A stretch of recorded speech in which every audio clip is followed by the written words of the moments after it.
Good morning, good afternoon, wherever you are in this crazy world. Welcome back to Eyes on the Audit, and we'll be joined by Mama Bear soon, I'm sure. I hope everybody's okay. Susan, long time no see. Hope you're all right. Shelley, welcome. Friday the 13th, eh? Unlucky for some. It's definitely a shit show today, so we've got a few videos to go through.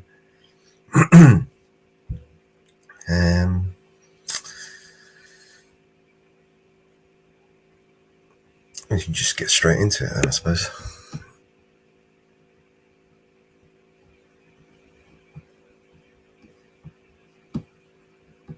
Here's Donald Trump speaking. Oh, Mr. Donald Trump. Donald Trump, he's going to give us a little speak at the moment.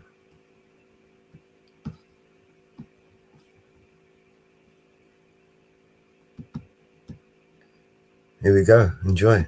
About this issue in the Oval Office just a little while ago. Look, there's a chance of massive conflict. We have a lot of American people in this area, and I said, we got to tell them to get out because something could happen soon. And I don't want it's possible. So I had to do it. From Iran's president, who essentially said that they will continue to enrich uranium, and that if there are any of their facilities are destroyed, that he vowed essentially to rebuild them. So pretty tough language from the Iranian president there on this possibility. But again, three sources familiar with the situation telling us that Israel is considering some kind of military action against Iran in coming days. The Israelis could launch a military strike in the coming days, and that they will likely do it without the support of the U.S. Reporters just asked President Trump about it at the White House minutes ago. Take a listen. Mr. President, how imminent is an Israeli strike on Iran? Well, I don't want to say imminent, but it looks like it's something that could very well happen. Look, it's very simple, not complicated. Iran cannot have a nuclear weapon. Other than that, I want them to be successful. I want them to be tremendous. We'll help them be successful. We'll trade with them. We'll do whatever is necessary. Or do you think it's set to happen with Israel now giving American staff time to get out of the region? I don't think it's grandstanding. I think we are getting pretty close to a time when a strike is going to happen, and withdrawing non-essential embassy staff is pretty much the last thing that the Americans need to do. Trump's style here is, to give him credit, he attempted to have a negotiation with the Iranians. There were 5 rounds of negotiations, but I think Trump will realise that was getting nowhere and will very quickly move back to what Israel has wanted to do pretty much since December. And that strike, while they still can, before Iran does get nuclear weapons and before they're able to rebuild a significant part of their air defense capabilities, which were destroyed in a previous Israeli strike. So I think we are now getting pretty close to a strike. The final piece being that America has to decide that they want to support Israel for that purpose. And I think by looking at the withdrawal of staff, we're now seeing that that's the decision that the US is.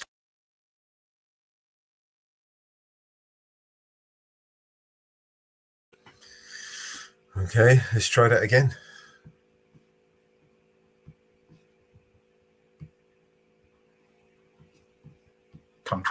And another thing to consider about the timing is President Trump has spoken more pessimistically about the nuclear deal with Iran that he's trying to negotiate. So all of those things have come at the same time and have really raised concerns that this is a moment that the Israelis might choose to strike. And we're thinking that a hit is imminent. What should we know?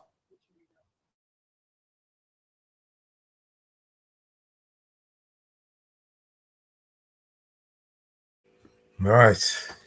Maybe if I try and change your browser, let's see.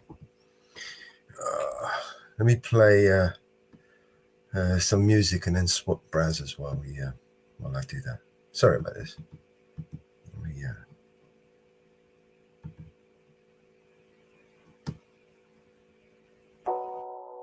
Yo, you hear that? They talk about back to blue. To the blue backs you into a corner.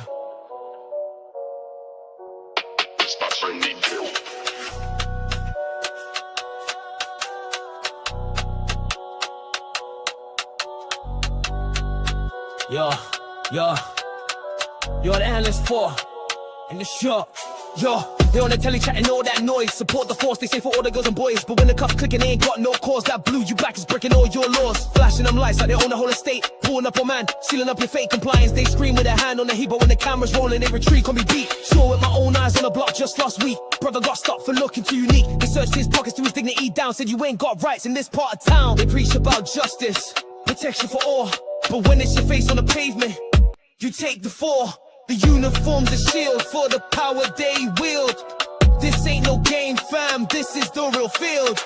Back the blue till it happens to you. Yeah, you cheer for the system till it's coming for you. Back the blue till it happens to you. Then the truth hits different, what you gonna do? They talk about order, keeping the peace, but the peace they keep and brings the pain don't cease. Another youth profile, another false arrest. They planting the seeds, putting us to the test. Stop a search, they call a routine check. But it's harassment, put a chain on your neck. They got their quotas, their targets to meet, while the real criminals walk free on the street. So next time they ask for your unwavering trust, remember the ones they crushed turn to dust.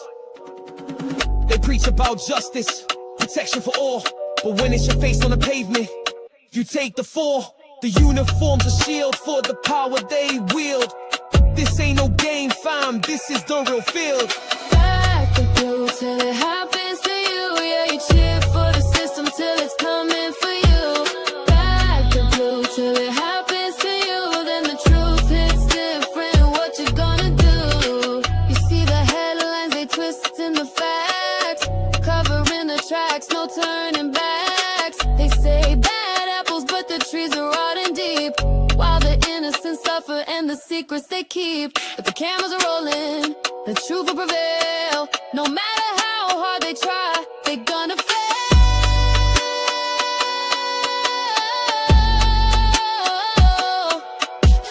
Back the blue, nah, till it happens to you. You heard? Don't be a bootlicker. Busting up Squinty, 808 hit.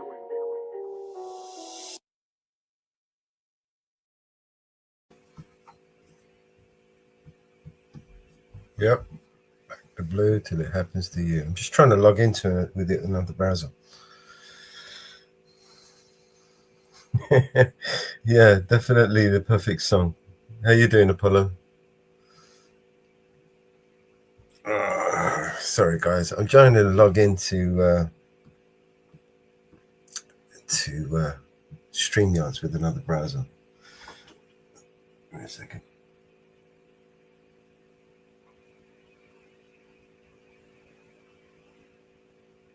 There you go.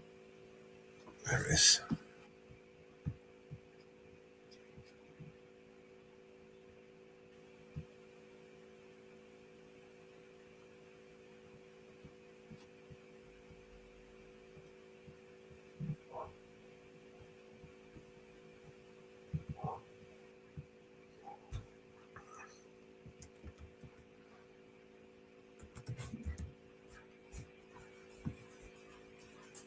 There you go. We're in, I think.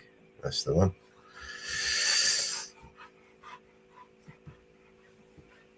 Let's play another song. The MAGA bootlickers. Yep, they consented to all of this, man. I'm telling you, they begged for it, literally.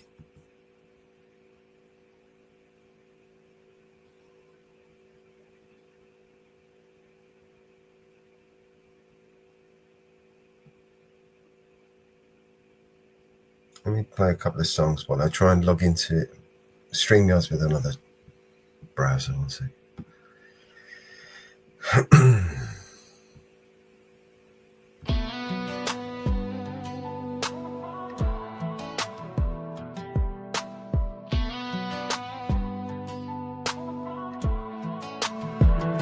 You strolled in bold, now you're backing out. It's hard to talk big when you're staring down doubt. I'm glad you brought your friends, let them watch the showdown. I got mine lined up, welcome to my hometown. Cause these are my people, this this is our land. This is what we pray for, this is God's plan. If you ain't from here, you might not understand. This is my country, this is who I am. So welcome to my house. So welcome to my house.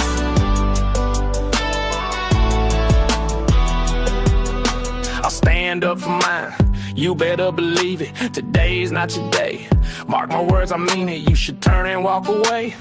Time to believe it, know this 12 gauge remedy will do my speaking. Don't push me to the edge, boy. I'm aiming for your head, boy. All I see is red, boy. Cross that line and you'll regret, boy. I'm giving you a chance, boy. See the devil in a glance, boy. If I knock you off your stance, boy, I told you don't fuck with mine. Lord have mercy, Lord. You're going bold, now you're backing out. It's hard to talk big when you're staring down doubt. I'm glad you brought your friends, let them watch the showdown. I got mine lined up, welcome to my hometown. Cause these are my people, this is our land. This is what we prayed for, this is God's plan. If you ain't from here, you might not understand. This is my country, this is who I am. So welcome to my house. So welcome to my house.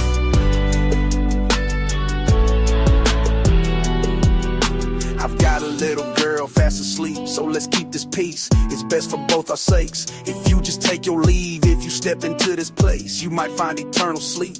I promise you, don't tread lightly, I pray my soul to keep. In this day and age, we handle things our own way. With a 30-30 or a 12 gauge behind this door, hell awaits. My old lady rides with me, picking up the shell cases, cleaning up this mess, but she's seen way worse these days. Most my people are fierce souls, hard-headed, no nonsense. So he would care, my friend, you never know who's watching, what's waiting on the other side, who's lurking in the dark. Might step out and you'll find a storm about to spark. All the neighbors heard was the dogs bark. As the sun went down, shadows started to mark. I told the sheriff it's all cool here, trust me. Just taking out the trash, nothing to see. If you wouldn't mind, please excuse the scene. Just with my family, living the dream. I'm sure you've got better things to pursue, so I'll let you go.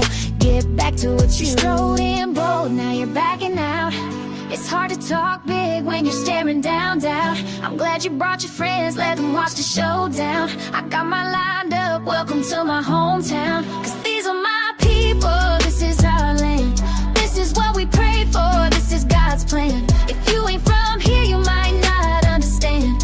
This is my country, this is who I am. So welcome to my house.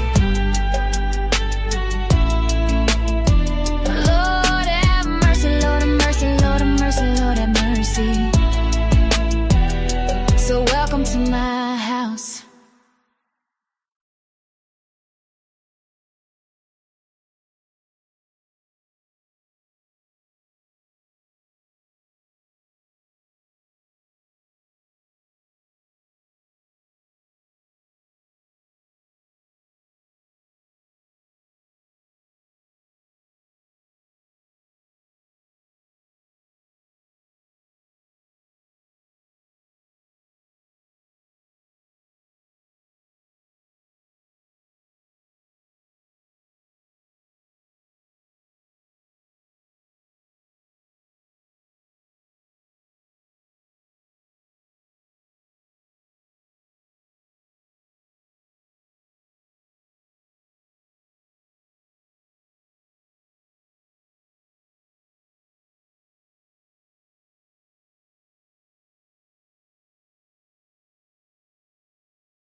Staff, including the head of the Iranian General Staff of the Iranian military and several senior Iranian nuclear scientists, were all eliminated in the Israeli strikes. I hear that. Rising Lion. Moments ago, Israel launched Operation Rising Lion, a targeted military operation to roll back the Iranian threat to Israel's very survival. This operation will continue for as many days as it takes to remove this threat. For decades, the tyrants of Tehran have brazenly, openly called for Israel's destruction. They've backed up their genocidal rhetoric with a program to develop nuclear weapons. In recent years, Iran has produced enough highly enriched uranium for 9 atom bombs. 9. In recent months, Iran has taken steps that it has never taken before. Steps to weapon.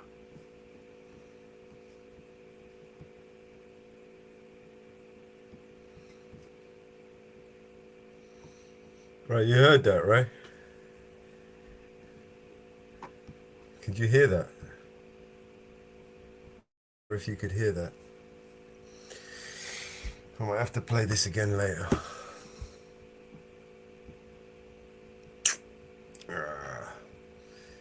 I hate this browser. It's such a shitty browser. You could hear it, right? Thanks. Alright, let's try that again.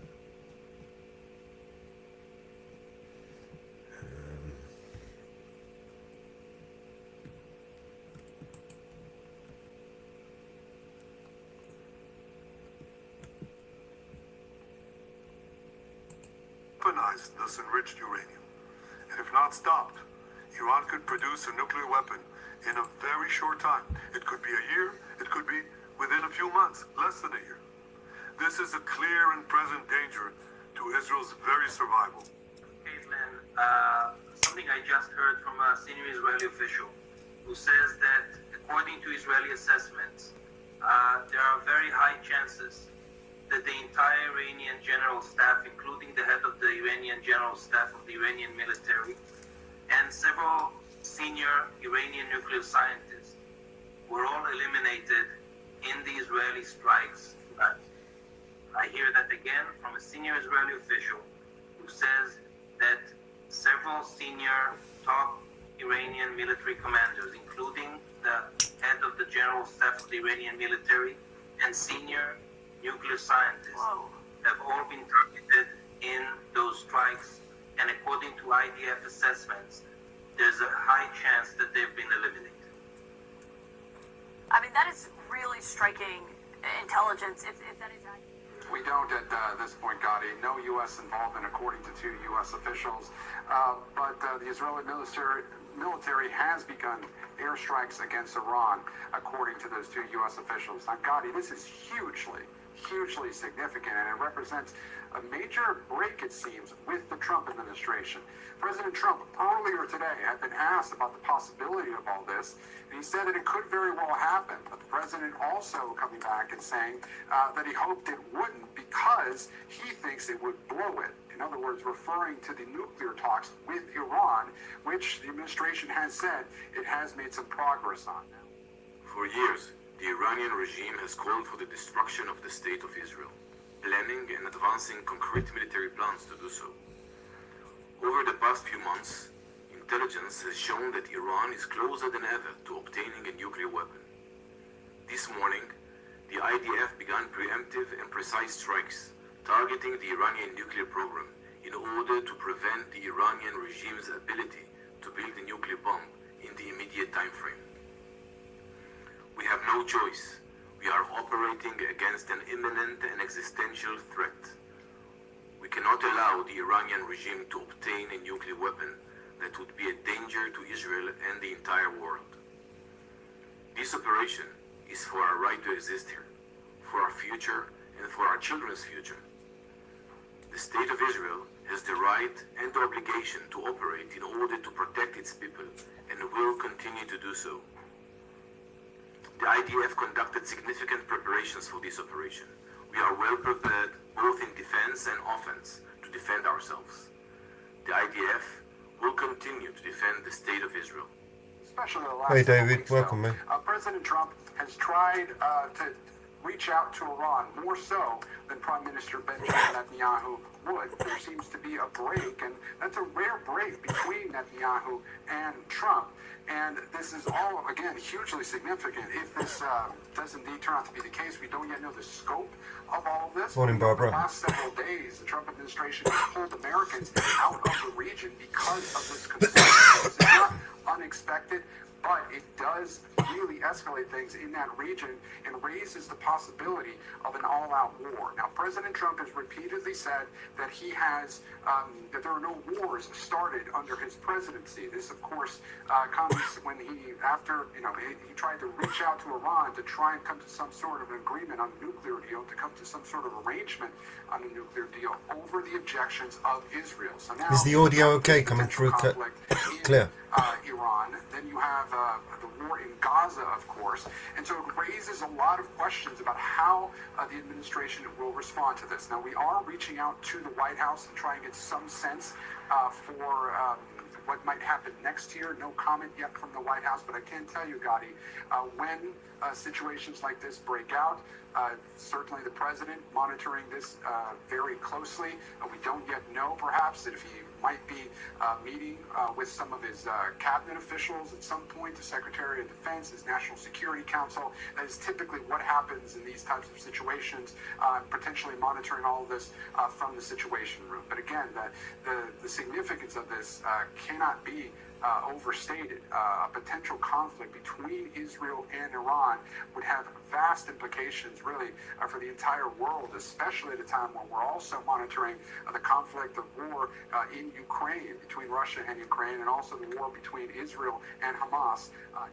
Well, the Israelis had a siren across the country indicating that Israel's Air Force is conducting a preemptive strike against Iran's military facilities and perhaps also the nuclear facilities.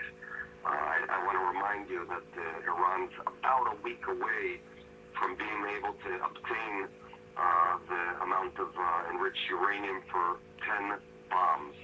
So this is not me saying this. This is the international nuclear community. And the goal ultimately will be to remove the nuclear threat from the Middle East and hitting the head of the octopus of terror that's been causing all of the mess we've seen over the past couple of years in the region. But he also stressed again that Iran cannot have a nuclear weapon and made clear that he would prefer a diplomatic resolution to this. The president also said that last month he had warned Netanyahu not to launch such a strike. The president is concerned that this attack could actually derail ongoing U.S. and Iran negotiations. The president has been signaling for many weeks now that he believes the U.S. and Iran are close to a deal. But then just in recent days, the president has become less confident. But his envoy, Steve Witkoff, Lindsay, he is planning to travel to Oman for scheduled talks with his Iranian counterparts on Sunday. This is after multiple rounds of talks between the U.S. and Iran. The president today, as of just hours ago, still optimistic that an agreement could be reached. We'll see how this changes things. Selena Wang from the White House, thank you. I want to go now to Marcus Moore in Tel Aviv, who's in a shelter there. Again, we just talked about these escalations and what it could potentially mean for these peace talks, which we were expecting to happen just days from now. Marcus, what are you learning? Well, Lindsay, I can tell you that the tension has already, as you know, been high across the region. And just moments ago, the air raid sirens went off here in Tel Aviv, and there was an announcement on the loudspeaker here in the hotel where we're staying and working. And it urged everyone, the guests, to get to the shelter on their floor. And so that's where we are right now. Just to show you around just a little bit, you can see they have some supplies in here. There are cots, and guests have also joined in these shelters to try to get to a safe place. Because, Lindsay, the concern has been all along over any potential Israeli strike on Iran, that there would be a response. And so following what the Israelis have called a preemptive strike tonight here in the Middle East, in Iran, they soon after that sounded the alarms for anyone really across all of Israel to get to their bomb shelters, anticipating that there would be a response from Iran, and a response, Lindsay, that would be quite swift And what we've heard from the Iranians is that if any of their locations were hit, whether nuclear or not, that they would respond in kind. And so that is why there's been so much concern here tonight. And we are taking a live look at Jerusalem at this moment. Marcus Moore, thank you. I want to bring in former State Department official and ABC News contributor Colonel Steve Ganyard. He joins us now. Steve, obviously, it cannot be overstated here just how widespread these implications are. Indeed, Lindsay. And we want to find out what actually went on here. Apparently, President Trump told Benjamin Netanyahu just recently that the U.S. would not participate. So this seems to be an all-Israeli operation. Now, the Israelis do not have bombers, so they aren't able to drop the kind of ordnance that would penetrate deep into the buried sites that the Iranians hold their centrifuges. So the question here is, what did the Israelis hit? We are seeing some reports in Tehran that some air defense sites and military sites within Tehran have been hit, but that's not really the nuclear program, and that was the intent of the strikes tonight. The other thing we need to think about here, Lindsay, is that the Iranians have thousands of missiles, ballistic missiles, cruise missiles that can reach Tel Aviv, reach Israel, and so obviously Israel's on alert and expecting some sort of a retaliation from the Iranians quite soon. And Steve, just want to stay with you here because we are just hearing from a U.S. official that the United States did not have any involvement. They were not in no way assisting with Israel in this attack. You have to imagine that this was the last thing the United States wanted, certainly not in anyone's best interest. President Trump has been holding out hope that the negotiations that are going on in Oman were supposed to go on Sunday would actually lead to something, but he has also been very frustrated. The Israelis see the ability of the Iranians to create a nuclear weapon as an existential threat.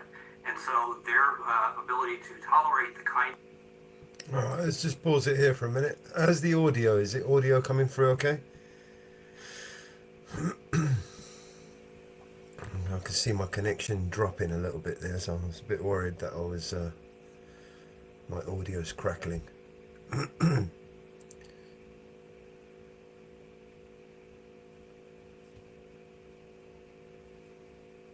It's good, yeah. All right, thank you, Joko. Let me just restart this video. Look at them, chummies. kind of delays that we've seen out of the Iranians is very different from the U.S. So Benjamin Netanyahu made the decision to do what the Israelis have literally been planning for decades to do, and that is go after those nuclear sites to try to set back the Iranian nuclear program. Three new pieces of information have just come in here to our bureau. The first one is perhaps the most important. According to an Israeli source familiar with Israel's planning, quote, this is not a one-day attack. And Israel is planning for multiple waves of attack. So what we're seeing now, and there are some reports of explosions coming out of Iran, this perhaps just the beginning, according to an Israeli source who says this is not simply a one-and-done operation, and there will be more attacks in the hours, potentially it seems the days ahead. Again, that Israeli source saying, quote, this is not a one-day attack.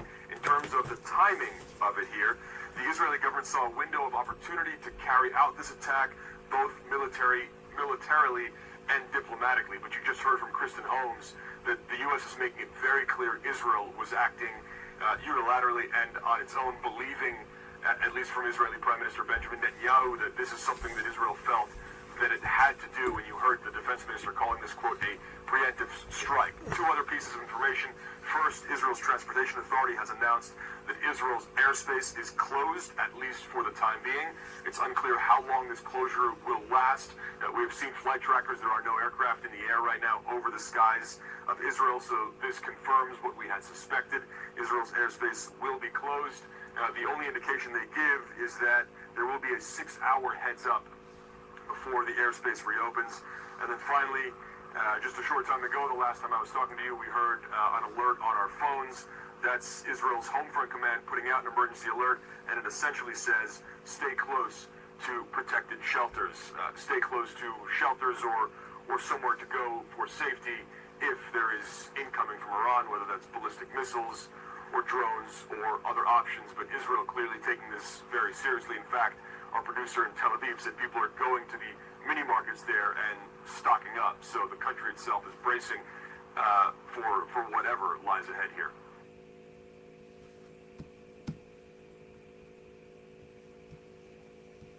for whatever lies ahead. Okay.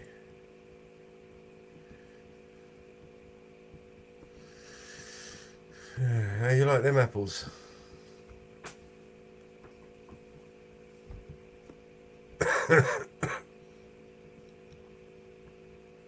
Friday the 13th. They picked the day, didn't they? They love their little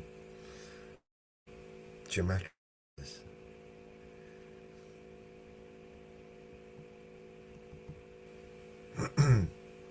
So we've got a march at the moment that's currently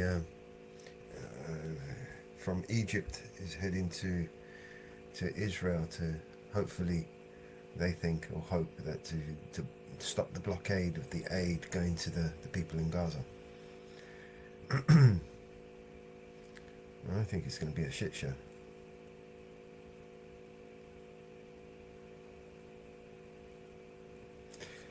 You think Iran is behind Hamas? Well, it's funny that, because, you know, from my understanding, Hamas was created and funded by Israel, and it's conveniently been giving them the opportunity to wipe out an entire nation of people. So I think Israel is behind Hamas more so than Iran. But yeah, sure, Iran. Yeah, let's just blow the shit out of those people as well. Let's just drop a nuke on them before they can make some nukes, right? They reckon they got 10 nukes over there. I heard this story before once. We had a whole war in Iran based on weapons of mass destruction. Let's go over there and blow up a whole bunch of people. It turned out it was all bullshit, right? So before we go and kill millions of people, right, can I just have a little bit of proof? I mean, is it too much to fucking ask for, right?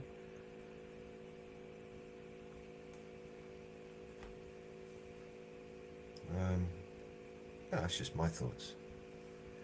You know. Hey, Ariel.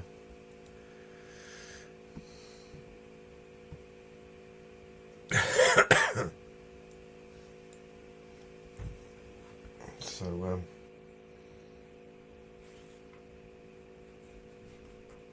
more psyops on the way, guys. Let's just see how this unfolds, eh?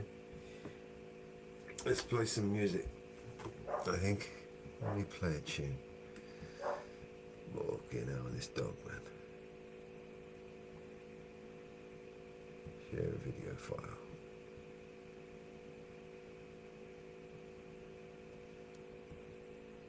Let's play this one.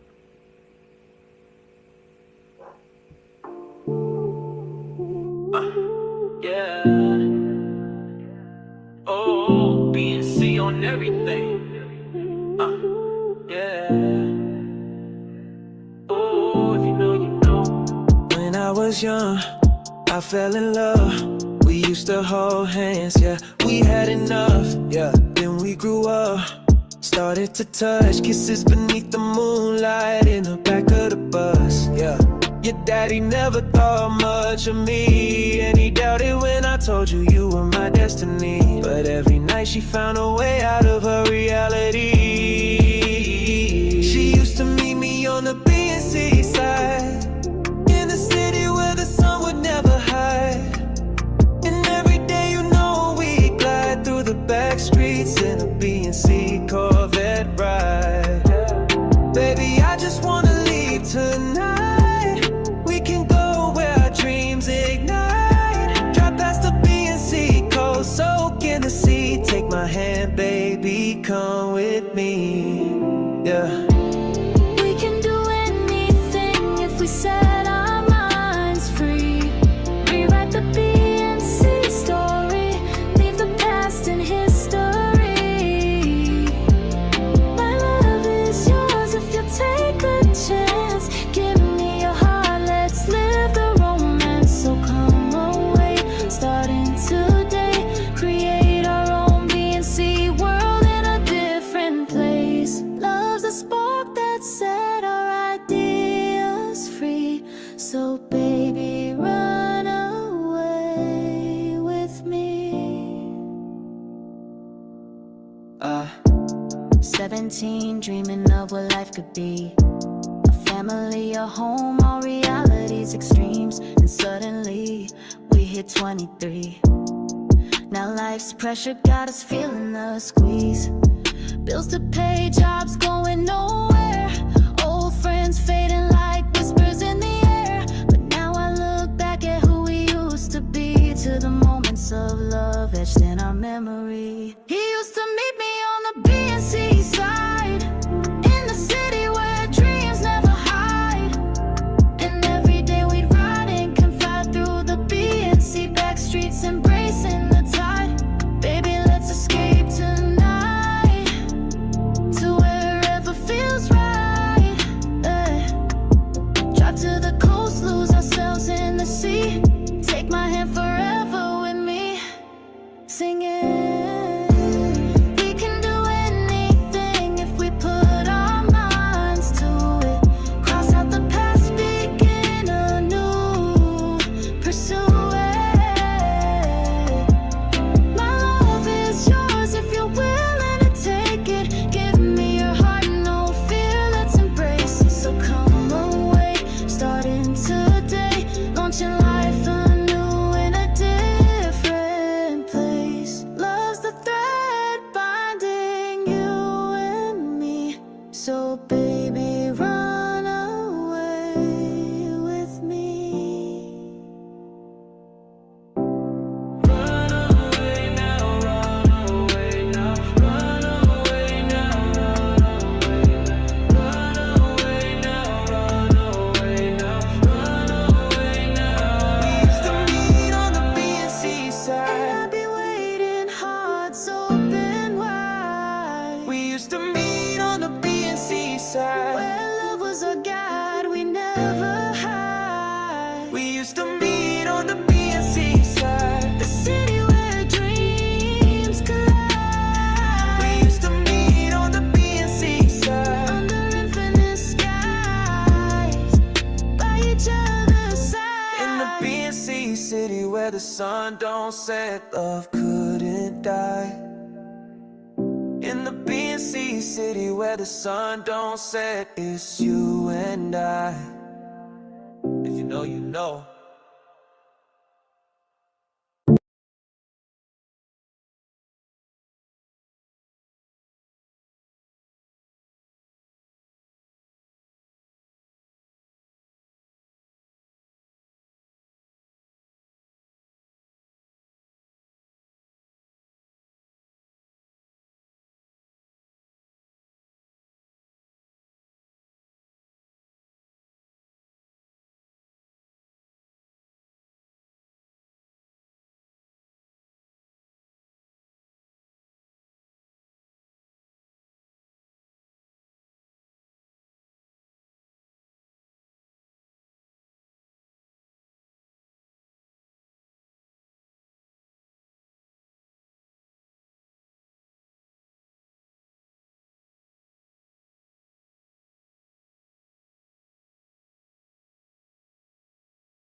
Hello, Marva.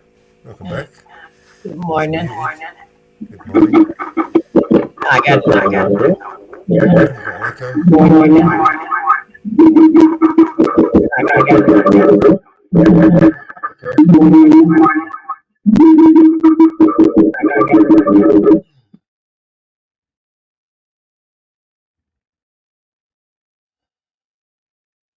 Do I have it now?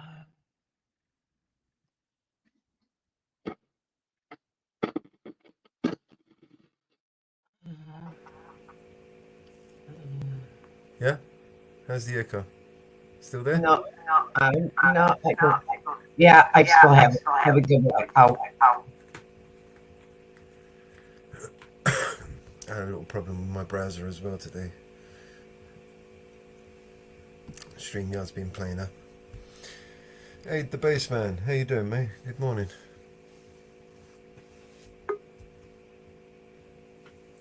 Gosh. Now, do I still have it? I hear you clearly. Okay. You got an echo? Echo? No, Echo? Am I echoing? Echoing? Echoing? All good. Oh, good. Oh, good. Oh, good. So, Friday the 13th, everybody. Welcome to the day the shit show started. Yeah, it did last night. Shit started turning all over. Yeah.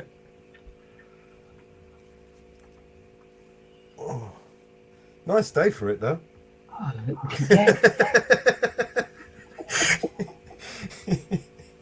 Oh, God. I mean, you got to see the good side of things. The positive. There's a positive in everything. Yeah. Yeah, I do have it. Hold on. So Iran did a preemptive strike last night. And attacked and killed a lot of high-ranking Iranian officials. And they intend on continuing. I don't know what the kind of attack they're going to do, but they're waiting for retaliation, waiting for Iran to retaliate. But Iran hasn't done anything yet; it hasn't attacked back. So I don't know what they're planning. I still have an echo. Hold on. This is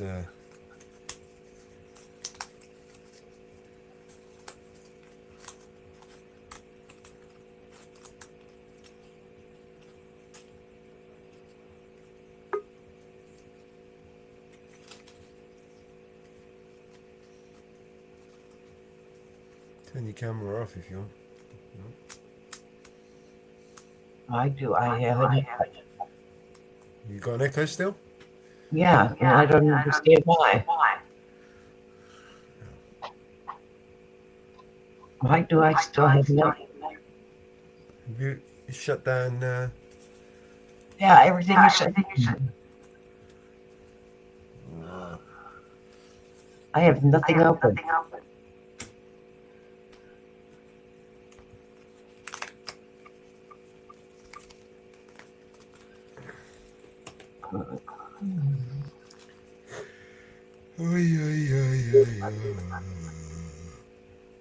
Nothing is open.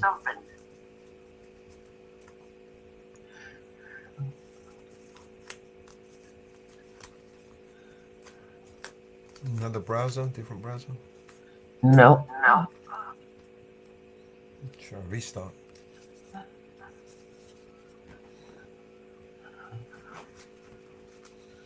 I'm on the same old browser.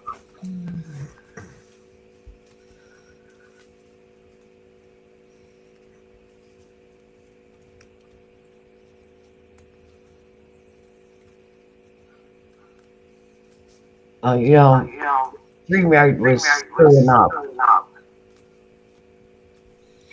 yesterday. Yeah.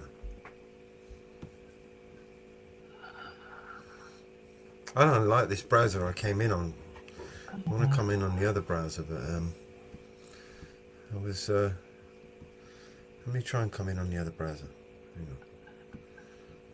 Be right back. Thank you, Abe.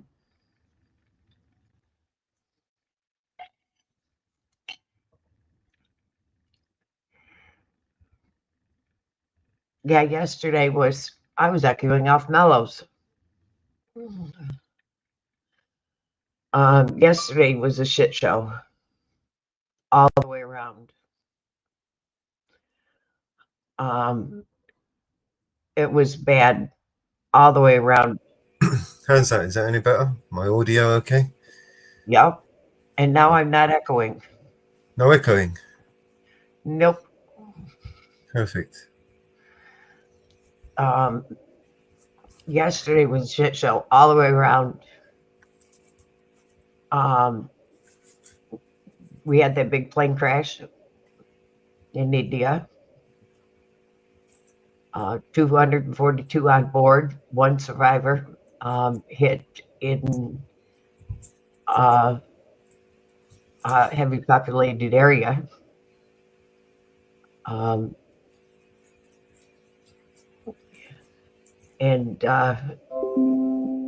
that was into a medical college where doctors lived.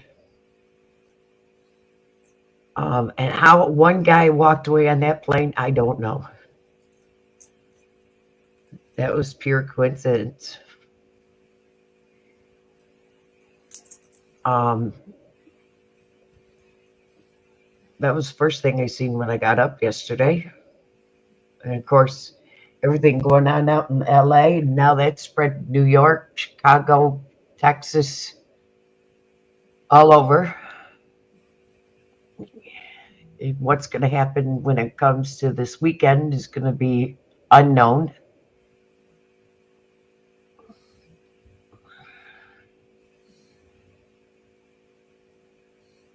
Night Inferno.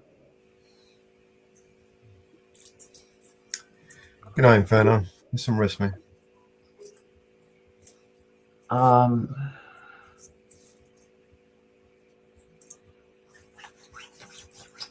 So I haven't even looked to see what's happening this morning. I haven't even looked.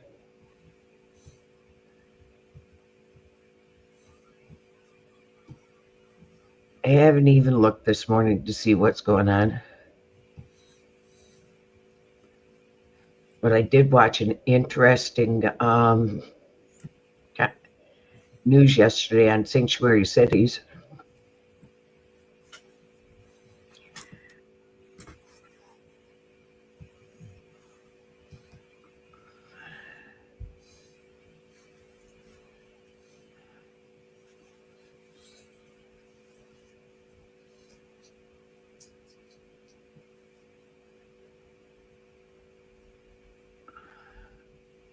And that upset me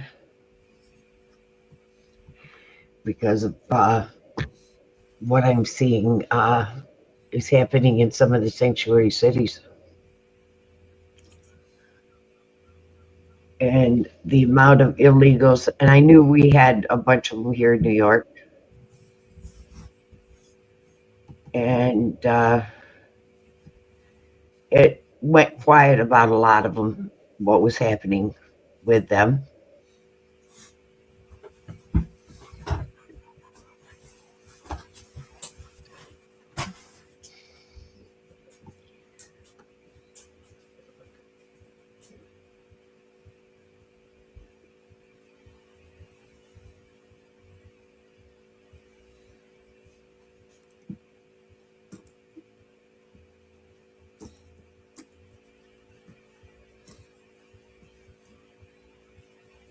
And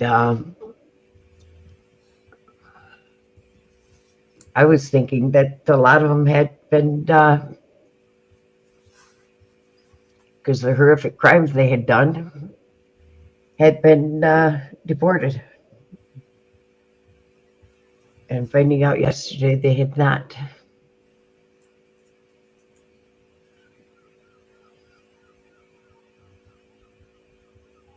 And I was shocked yesterday to find out they had not been deported.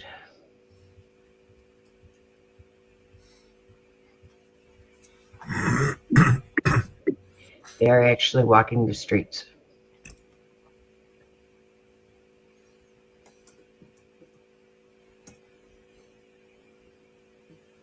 I was shocked.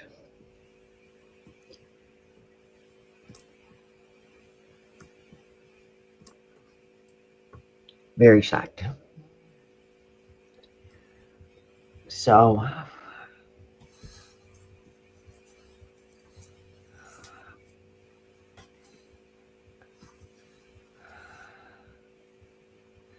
famous YouTuber, hello.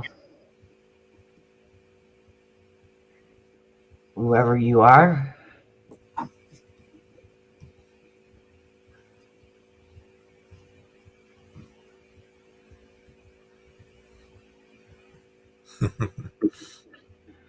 I haven't seen that name.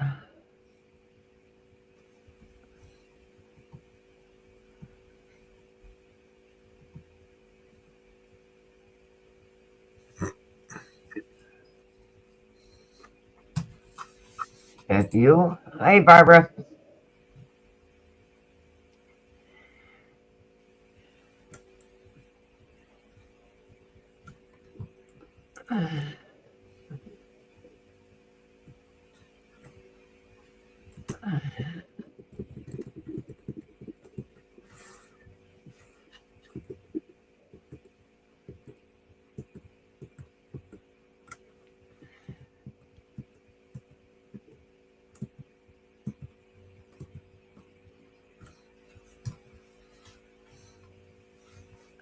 Okay. So are we talking about illegals or Mexicans? Well, there is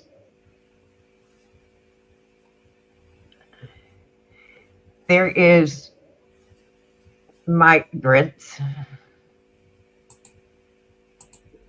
there's illegals, there's Mexicans. Mexicans. Migrants come here with papers, illegals come here without papers, and there's Mexicans that live in Mexico and Mexicans that live here in the US. It's a heritage. Just like there's Irish, there's Britons, there's Puerto Ricans.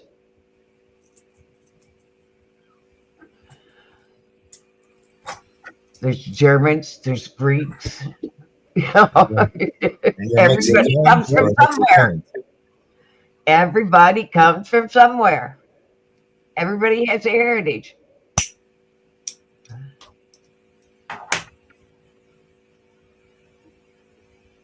So, and there's nothing wrong with it.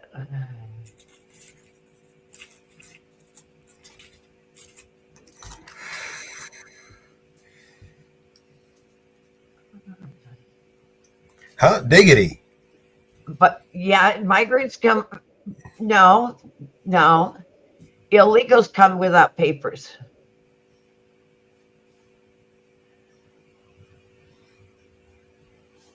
Papers, please. Give me your papers. Okay. I got a question. Can I go to another country without papers and stay without getting arrested?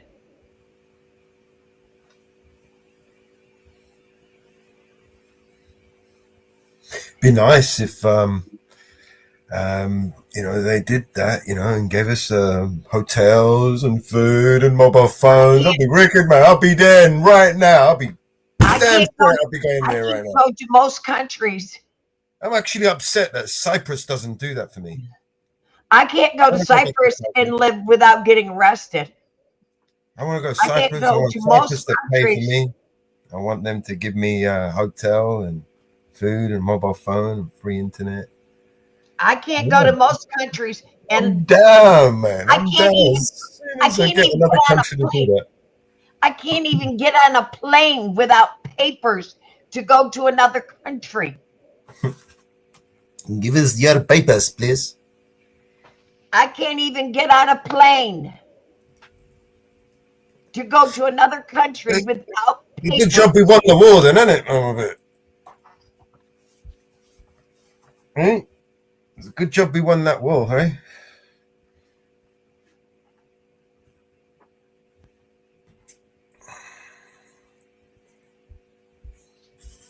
I can't get on a plane without papers. Puerto Rico is part of the U.S. I can't get on a plane and fly to the UK and say, I want to live here forever.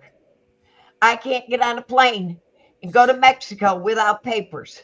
Take your shoes off, take your belt off, take your trousers down, stick this up your ass. You want to go on a plane? Go on then. Subject yourself to some So of that. why should people be able to get on a plane and come to the U.S.? Because they were flown into the U.S. And you're free. Free to do what exactly? Because you can't record in public anymore. It's suspicious.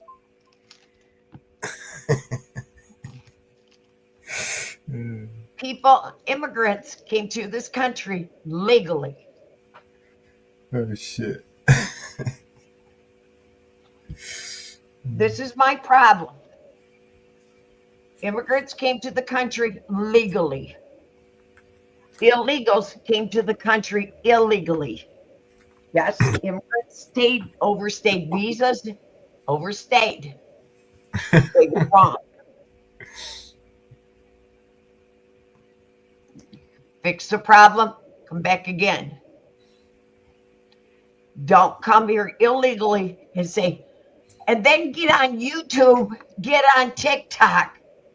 Help us, help us, help us, help us. Cry to other communities.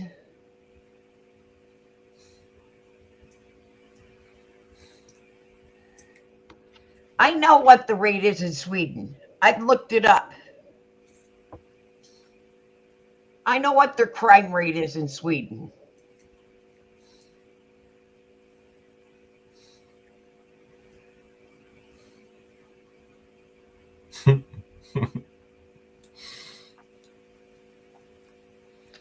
You know, if there was see the problem here, right, are the politicians, right, creating this bullshit. It's clearly they're the ones that are creating the bullshit. They're the ones that are giving themselves the contracts, right, or to their friends the contracts to house these migrants, to make all the billions of pounds from us. They're literally stealing money from us, right, and they're using the migrants as an excuse to launder their money, right, and everybody wants to hate on the migrants. It's not the migrants that created the problem. It's the politicians that created the fucking problem. Wake the fuck up. It's these fucking politicians you all voted for and are consented to. And by implied consent, you fucking participated in that rat race. So you agreed to it. You are the problem, my friend. This is the creation of us. We created this problem. We allowed these people to create these laws and we agreed to them. Now we're paying for it. Right? Just like some of this funding in California for the illegals in LA are federally funded. If you know what, I wish Cyprus right now says, you know what, if you guys want to come over to Cyprus and we'll put you up in a hotel, we'll give you a mobile phone and we'll give you some money and some food and all this shit. How many people would just line up for that? And seriously, man. Whose problem? Who created this fucking problem? Exactly. Who created this problem? The problem isn't the migrants. The problem is the people who created the fucking situation, right? Made the laws and made this possible for them to do this. Steal money from us in order to justify having to, you know, basically they took full advantage of our legal system and abused the shit out of it, right? Just so they could profit from it. I mean, this is what we're talking about here. Corruption at its finest. And we all consented and agreed to it, whether by implied consent or not. You want to fix this problem? Next time, I suggest you vote a little bit harder. Maybe that'll help.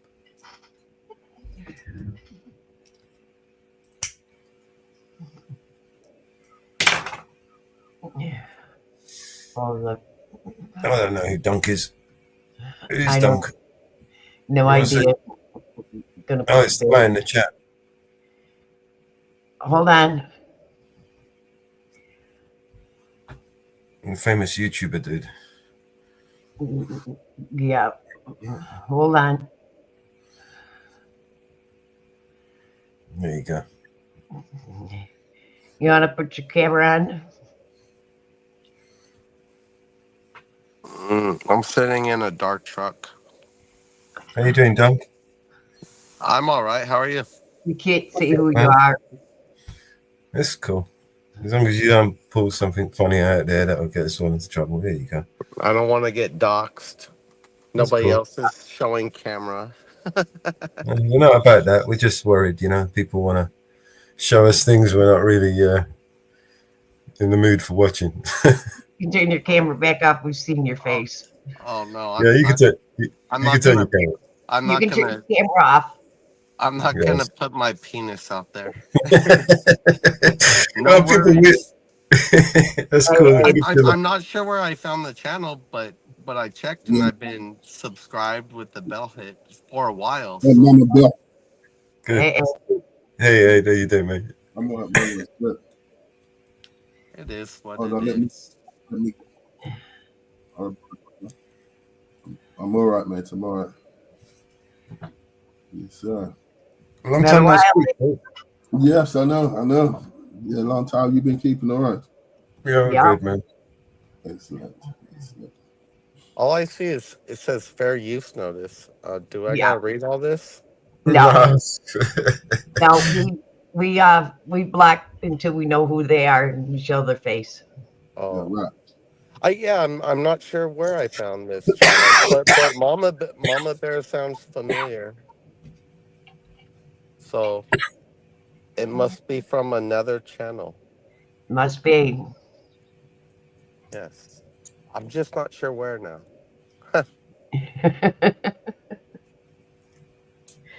Yeah, my brother's illegal, but he has a social security that's like stamped with like a little side note that he is not a citizen, but he has a social security. It must have been something that was given out during the Biden administration. Yeah. I mean, I love the guy, and he is hardworking and shit. I hope he never gets fucking deported. But if it's something like that happened, I'm not gonna go out there and light cars on fire to try to save them. Yeah. You realize this whole thing is a Hegelian, is a classic Hegelian dialectic, right? They created a problem in order to circumvent people's fundamental rights, right? This is the whole point of creating this situation in the first place. It was manufactured and orchestrated in order to strip away your fundamental human rights. It was. Sorry, guys. One second. And not just for them to strip it away, because they can't just easily do that, right? They need us to demand it. They need us to beg for it, to vote for it, and consent to it. And now we have, right? We have this situation now where we are going to give this power that we've just created, that we didn't have in the first place, to a corrupt organization, knowing we know that these people use the power and corrupt it. Let me just finish. I'm not in Great Britannia. I'm in But the US. hear me out in a second. What we're doing is we're just exacerbating a problem already, right? Because we have a situation where we have a corrupt, unjust police force who are tyrannically being authoritarian towards its citizens, not just in my country, but in yours as well. I see it every day with the videos. And every day they are encroaching on our civil liberties, right? And demanding these things. And with our will for consent, we willingly give away all our rights, right? We waive away our rights willingly. And it's becoming a normal. The normal is that you have to fundamentally identify yourselves, right? Whether you committed a crime or whether you haven't committed a crime. Now, fundamentally, we have illegal people, human beings who are illegal because they haven't got proper documentation. I mean, how ridiculous is that when you say it out loud? Well, right? are you in the UK? I am, yeah. It's much different in the US. Much different. We have serious problems over here with migration also, man. I understand that, but the issues are much different. Whereas your government failed to ever address an issue, whether it was Pakistani fucking rape gangs or whatnot, We're addressing the issue before it becomes an issue. No, we have issues. I'm going to tell you, I had somebody that has 19 people's faces tattooed on his body of people he murdered. All right, let's stop using the buzzwords. Look, at the end of the day, right? Yes, the problem here is that we have a system. The problem here is that we have a system that these people can take advantage of. Now, we consented to this system. We consented to the laws that they created, and the problem that they created basically is a subsequent action to what they've done. You know, when they create these situations where they. What do you think about a guy? Can you go? Let me ask you something. Can you go to Argentina, right, and seek asylum there and get a 5-star treatment? No, can you do that? No. Right. Actually, the U.S. If they weren't giving these things away, do you think these people would be flocking over here to receive them? Every country on the planet has strict border laws. If I have a place in Texas and I live in California. I work in California and I live in Texas. And if I go to Mexico without papers and try to live there, I could be fucking put in jail and there ain't no fucking phone call. If the cartel don't get you. That's right. That's right. But what I'm saying is, what do you think about when your government suppresses your right of free speech the way they do to a guy in the UK like Tommy Robinson, who just goes out and exposes facts and gets put in jail for speaking the truth. They don't like what he says. That is the government. And that's why I always say, like, even in the U.S., like, oh, we're going to have a civil war. They say, you'll never have a fucking civil war. It'll be a revolutionary war. And the left and the right will meet together and they'll fight the fucking government. That's what will happen. It'll be a revolutionary war, not a civil war. If it was a civil war, you'd have everybody from outside of about 8 major cities in the U.S. just block off the fucking major cities. They wouldn't have food. They wouldn't have nothing. If you look at the electoral map, it's all red. There's a couple of blue spots. And you know what will happen? They would just block off any sort of food or fucking goods going into these cities, and they would be shut off for fucking ever. And then it would be like the old movie Escape from New York or Escape from L.A. It would be dystopian future, and then everybody else outside of these big cities would be living the fucking life of Riley. I guess that's how it's a term, life of life. They would be living great. They recovered the black box. Just quickly, guys. They recovered the black box. The India. Yeah. Breaking news. They recovered it. Was there even that? There's a lot of important people that died on that plane. Yeah, believe me. Yeah. 201 or something. 241. One survived. I think there were the crash and the people who with the buildings who crashed. They're accounting for those people too. Now 30 some people died outside in the buildings. Oh geez, what a mess. I know. There was populated areas. It was a populated area. 100%. Sounds like something like if you could equate it to a vehicle, like if your alternator dies and you're like in the air, then everything electrical dies. So the wings and everything, you're going up, and then you know, so they have the wings down, so they get up thrust when they go through the air. If like something like that dies and the wings just they don't have up thrust, and then you see those little flaps on the back of the wings go up, then the plane's going down. I think that's probably what happened. They were saying it's possibly a hydraulic issue. Yeah, yeah. They do these flight checks before and after every flight. That's right. Yeah, That's they're right. saying it was possibly a hydraulic. Yeah, this one just seems like a real unfortunate fucking, you know. I don't believe in coincidence or accidents. No, do I? No, do I? Not on this. You don't believe in accidents? No. Not in this case, no. No, do I? No. Have you ever? Not too many people. There's a whole family of Patels, Have you ever had your alternator go out on a car? I have, mate. I have had it go out on the car, but still, the plane's just been checked, mate, before it flew off. You know what I mean? They have to do a full check on the planes. Like Melo says, that's facts. Yeah, every plane goes through.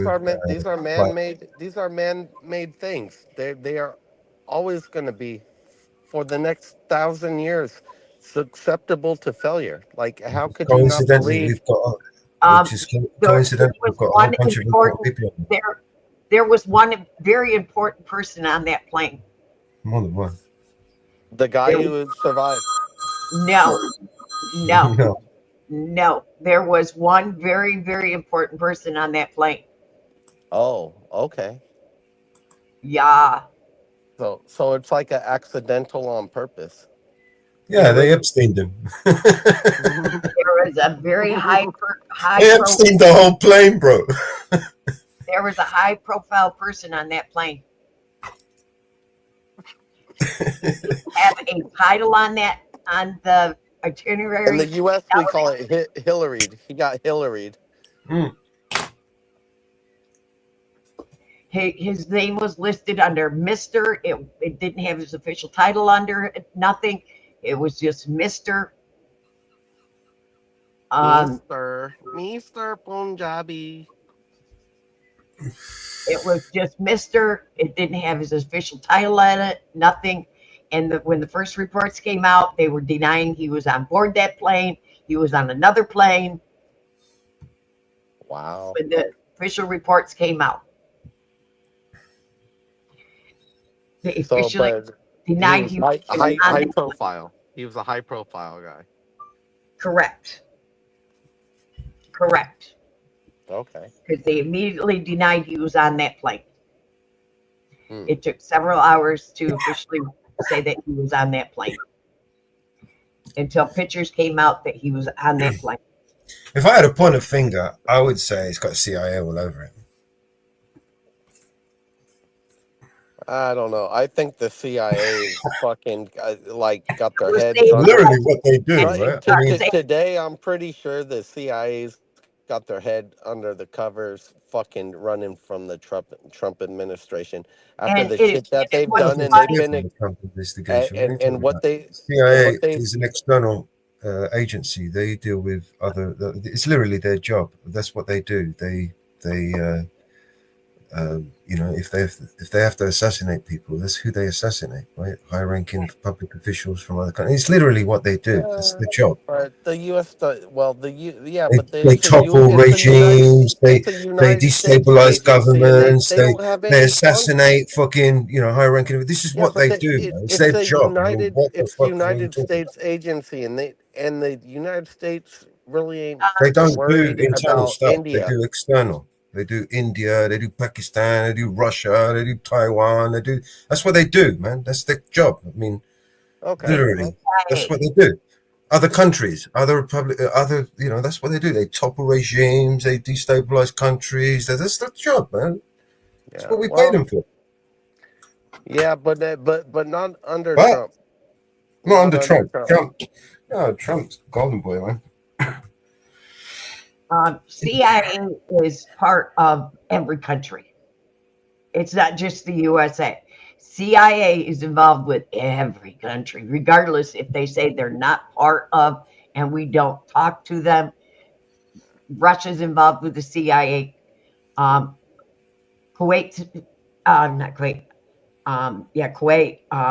Iraqis, Every country is involved know, with CIA. the Every country. Ukraine, that idiot in the Ukraine, Zelensky, he fucked up. He tried to assassinate fucking Putin. Now that is a big fuck up. It goes Putin tried against to the assassinate him. So no, it goes against the Geneva Convention. You don't assassinate world leaders. And what happens yeah, is but Putin no, tried to assassinate him. So no, he didn't. If Putin wanted to assassinate Zelensky would have been Yeah, that's gone a something I long agree time on. ago. If Putin wanted to kill Zelensky, he could kill him right now instantly with one And button. he could snap his fucking fingers and he'd be fucking gone off the planet. I agree The with that. thing is, it's against the Geneva Convention, and Zelensky's asking for the UN and the fucking NATO to support him and all this. But then he goes off and does this stupid shit where he goes to try to assassinate Putin. And if he was successful, we would have, besides this whole Iran shit, Everyone would have cheered it. we would really be in fucking World War III, because not only that, the NATO can't support somebody who just assassinated another world leader. I mean, it sounds simple and simplistic, but it really is. Like, do you get what I'm saying? Wow. There's from the Geneva Convention and NATO, they cannot support Zelensky after an act like that. They shouldn't be even supporting him now. Nobody really should, and fuck it. I mean, half the fucking Ukrainians are fucking speak Russian. The only thing fucking Russia is doing, they're trying to fucking get back a little bit of what was actually Russia without blowing up the whole fucking country. And this Zelensky guy, he's the fucking actor. Everybody knows it. They put actors right in your face. They're like, here, we're gonna put an actor right in your face. How are you gonna respond? You gonna support fucking Brad Pitt, or are you gonna fucking support fucking General Lee?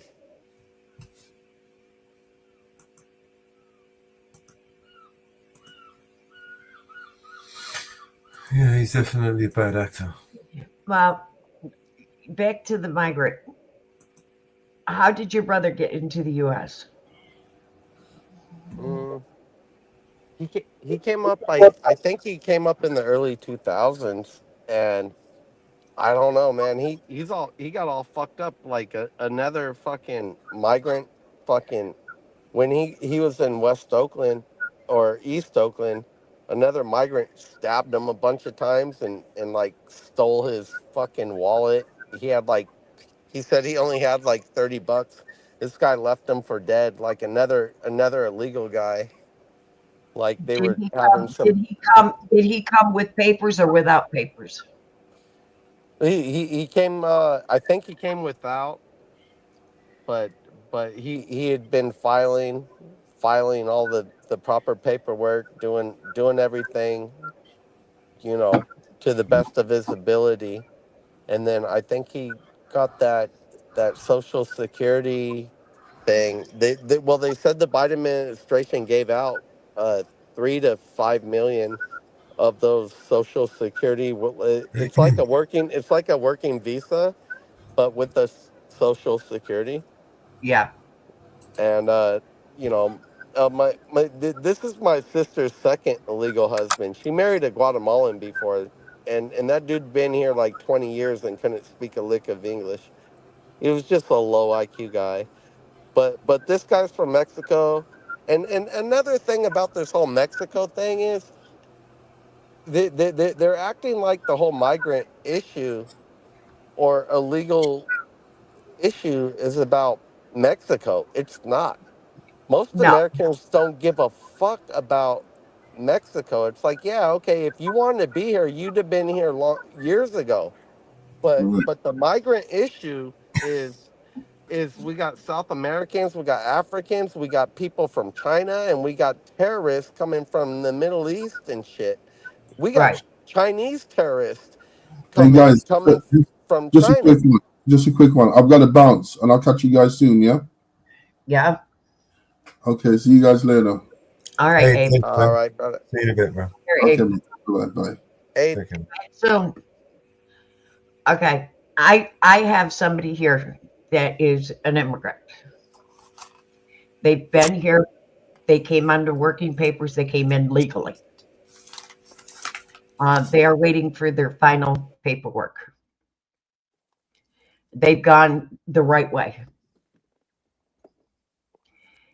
And their wife's got their citizenship. Their daughter's got their citizenship. Their son's got their citizenship. His paperwork got messed up. They fixed it. Their first sponsor died. Their lawyer died. Their second sponsor died. And now they're on the third sponsor. Everything is legal. That sounds like a bunch of bullshit. My lawyer died. My fucking wife died. No, it's not bullshit. It's not bullshit. It sounds like a rare situation. And now they're waiting. Now they're waiting. To get their final paperwork. Yeah.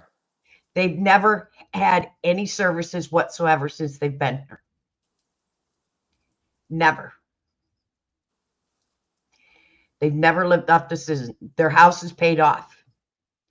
They've worked every day since they've been here. Their cars are paid off. Everything. They're scared to death. They're scared to death. Yeah, you know what?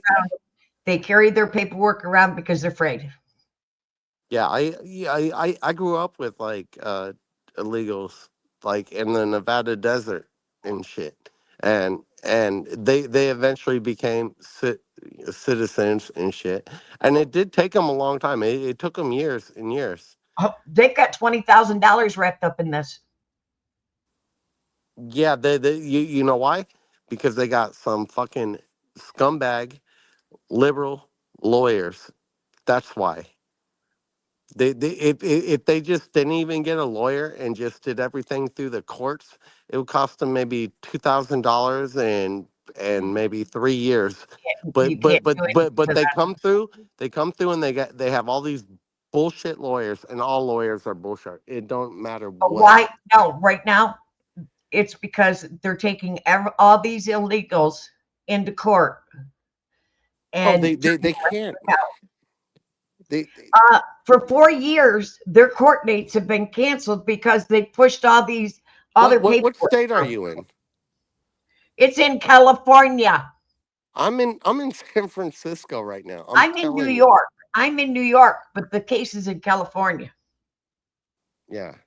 It's in LA.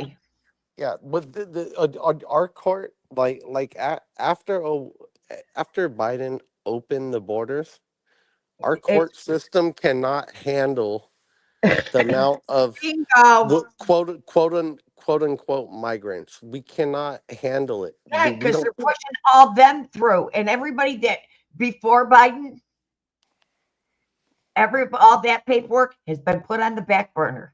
You just said it. Thank you. Yeah, well, so this is still Biden's fault. Yeah, so everybody that came here legally and Trump can't fix everything. Trump can't fix everything, but what he can fix is illegals. He's still banging in on the the Trump. U.S. And like I said, it's not a Mexican issue. This is about people from all over the planet coming to a place they should have never been. Trump's going to fix it, man. Don't worry. Oh yeah, Trump's gonna fix everything. Just like I live in a sanctuary state as well. My state's a sanctuary state where you can go in on a subway and burn somebody alive and walk out of jail free. You realize the same people that are supporting and backing Donald Trump are the same people that were behind your arch nemesis, Mr. Biden. Oh, Biden. You It's can the same rape people, bro. The same people pulling the strings, man. you can rape a They haven't changed 5-year-old, anything. walk out free. You can rape a 15-year-old, get a plane ticket provided by the state, fly to another state, and rape another person and murder them. Stop using the buzzwords, Marvin. Yep. You can unalive them. I got beaten in the head with crowbars, and Your I had audio's a cutting out, detective bro. tell me, "Well, this guy's not from the U.S., so our hands are tied." I said, "You're not even going to look for him?" He said, "Oh, we know where he's at, but we can't do anything." So try being on the full side. Hey, Harry, how you doing, man? Put yourself on the full other side of American citizen who gets completely fucking abused, and the court system and the cops and the police, the detective says, "Yeah, we're not going to do anything because it's a sanctuary state." Whereas, like, if I'm driving and I got a gun in my car, they'll give me fucking 16 years for just having too many rounds in my pistol. But now I'm a victim of violent crime, and I can't carry. You know, Yeah. you got to think of it. You got to think of it from all ways. Yeah, but they can. I mean, They look at England. Oh yeah, they can't carry.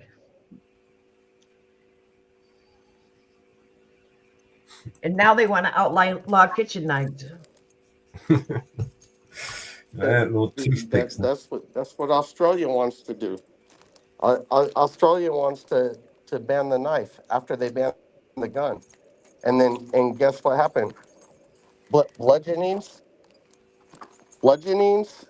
and knife violence fucking skyrocketed. And did it stop death? But guess who has the highest colostomy bags? Well, People start getting stabbed in Australia. Do you know how much? You know how much money they make off colostomy bags in Australia? After people start getting stabbed and now they got to piss in a bag and shit like that. I mean, it. You know what? If I was and the death rate might have lowered, but you know what? If you gotta fucking live your life in misery, I'll tell you something. After being fucking stabbed and beat with crowbars and shit, I'd rather fucking have just got shot.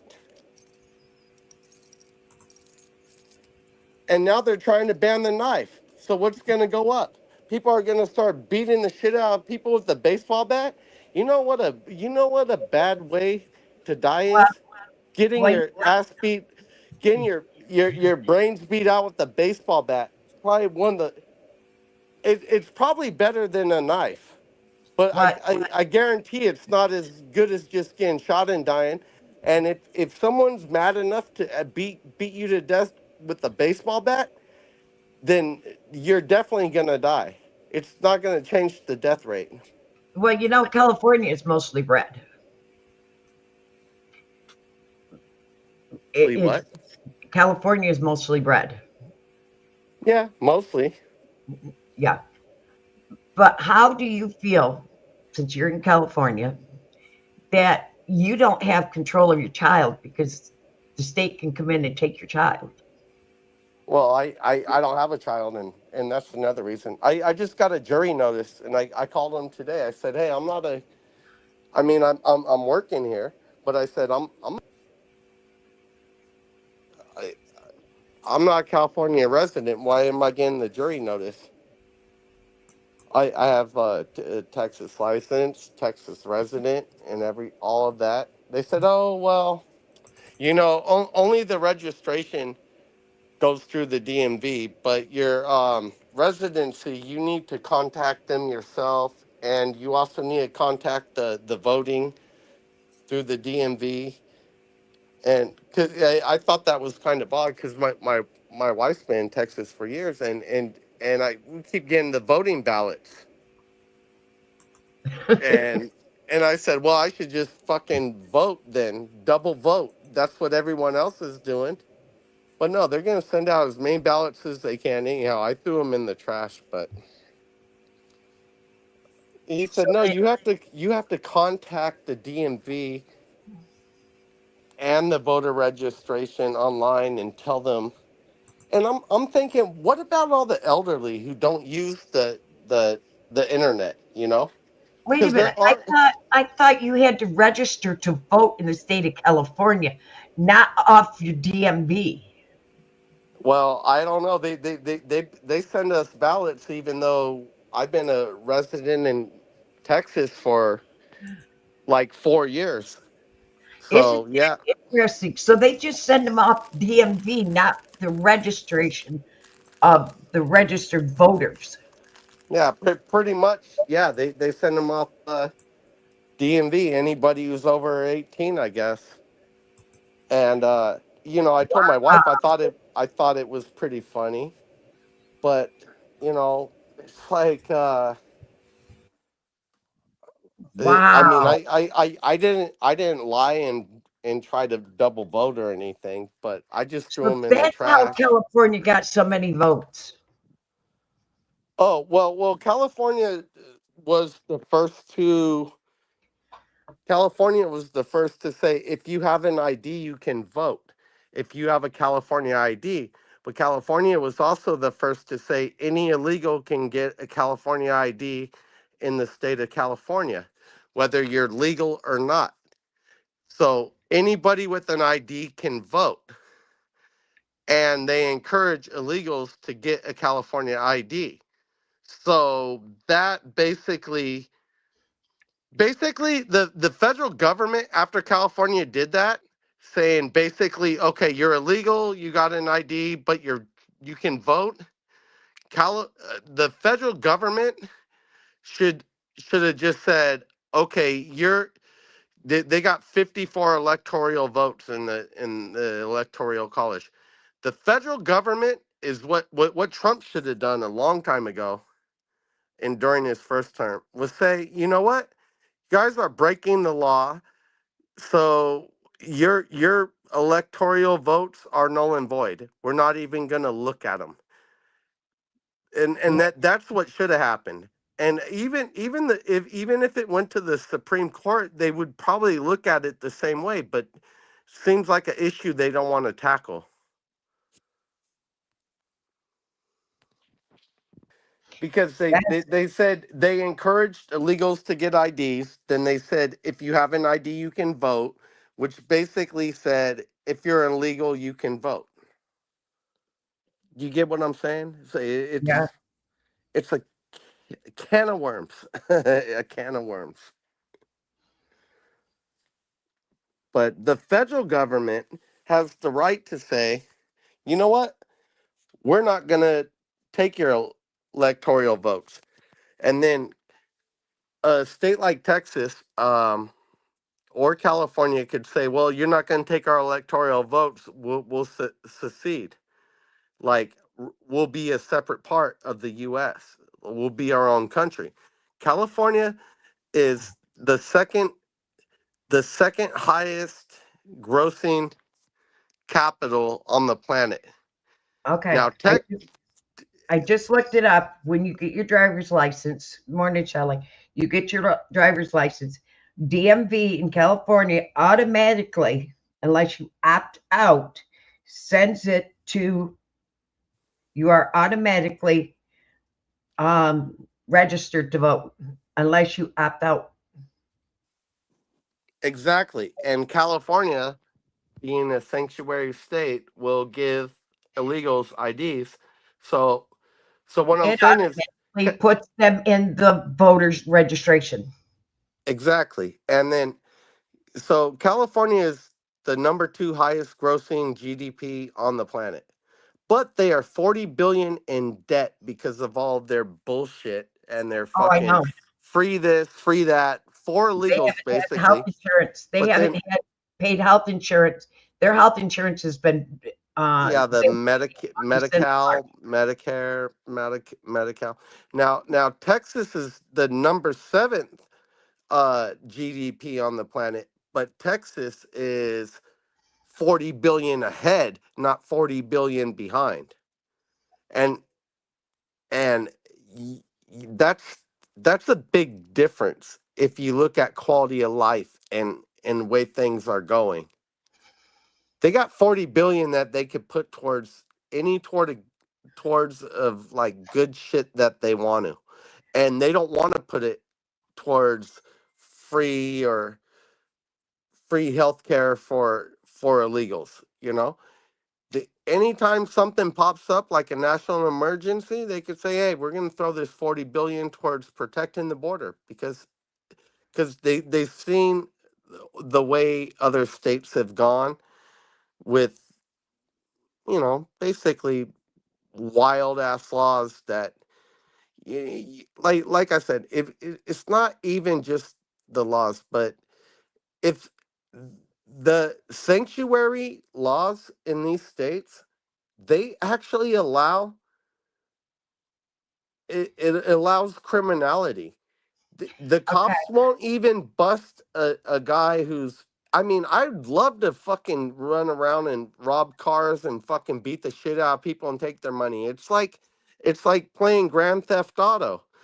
I would love to just fucking grab a baseball bat, or I got a few Glocks. I'd love to run around and just rob people all day, and then the cops say, well, who's the guy? And I'm like, well, he was some Mexican dude. And they're like, oh, our hands are tied, we're not going to do anything. Or even if they catch him, they're like, he gets booked and he doesn't even get processed. They let him out right after they get his fingerprints. That is the sanctuary city fucking bullshit. Okay. Whereas, like, if I just get caught driving with a fucking gun, they're gonna fucking stick it to me and probably give me fucking 10 years in jail, and I haven't been a criminal. I'm 40 years old. Okay, not only are not U.S. citizens eligible, felons are eligible to vote if they get their driver's license, because if they're automatically registered to vote, felons that are not supposed to be able to vote are getting able to vote. Yes, and this is why the federal government as a whole should say your sanctuary city laws are fucking, they don't align with federal law, and we're just not going to look at your votes. We'll have a federal election, but you don't follow federal law, so we're not going to fucking accept your votes. That's all the federal government needs to do. Cut off California. And I mean I am a conservative, but I mean I'm not like anti-immigration or anything, but I am conservative. But that's all the federal government has to do is say, hey, you sanctuary cities, and they don't have to do it for all of California. Fuck, everything north of fucking San Francisco is fucking red, and what California is a pretty red state. But they could say, hey, these heavily blue areas where you're getting these votes, and they're from people who are non-citizens and stuff. They're null and void. We're not going to accept them. I think that's what the federal government should do with all these sanctuary cities. And they should also cut off the government funding. Why does it take 2 to 3 weeks to find out who won an election? That's a good question. Why does it take 2 to 3 weeks to find out who won an election? When Biden supposedly won the first one, it happened within 4 hours between 12 a.m. and 4 a.m. I'm not talking about the presidential. I'm talking about the inside states. Well, it's 2 to 3 weeks Yeah. before some of the races were called. Why? It's a joke. It's a joke, and that's why Trump is fighting for election integrity. He wants It should never these take small. the electrical systems that they have were made in fucking Venezuela or somewhere in South America. I think they're made in Venezuela, and it's been proven that they can be hacked. And he's been fighting against it. He was fighting against it after the 2020 election. It So should never take 2 to 3 weeks for a election. you know what? That's how long it takes for someone to cheat without getting caught. Never. That's the answer.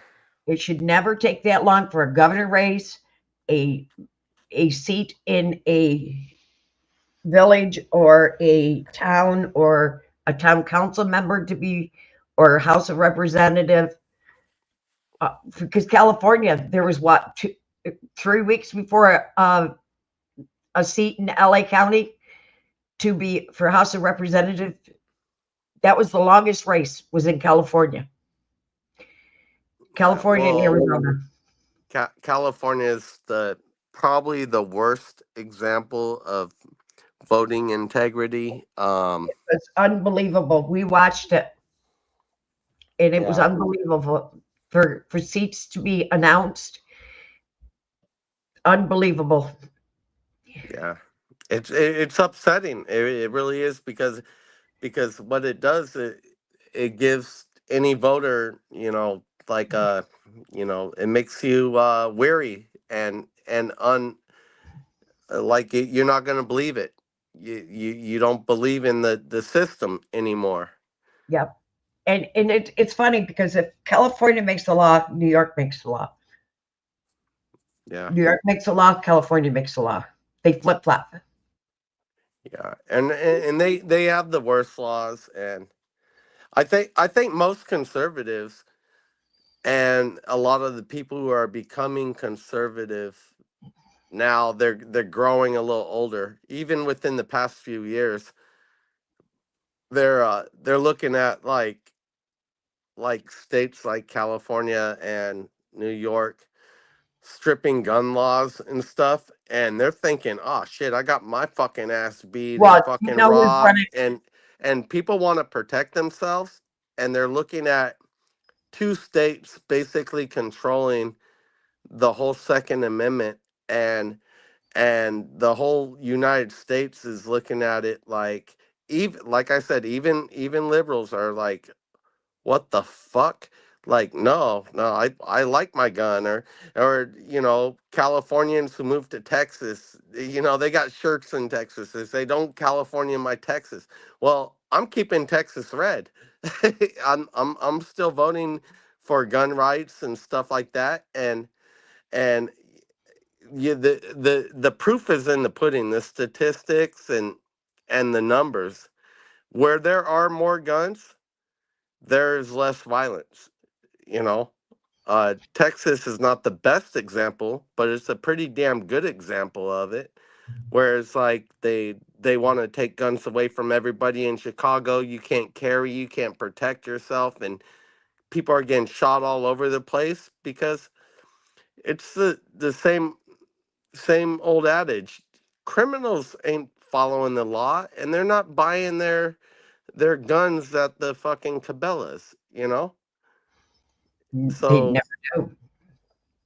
So that I think something a lot of people don't really recognize is a lot of people, and like I said, liberals who turn conservative, they do it because they've been victims or something, and they don't want to be victims, so they want a gun, and they're like, yeah, okay, I'm down with the guns. And all of a sudden they realize, they start looking more into it.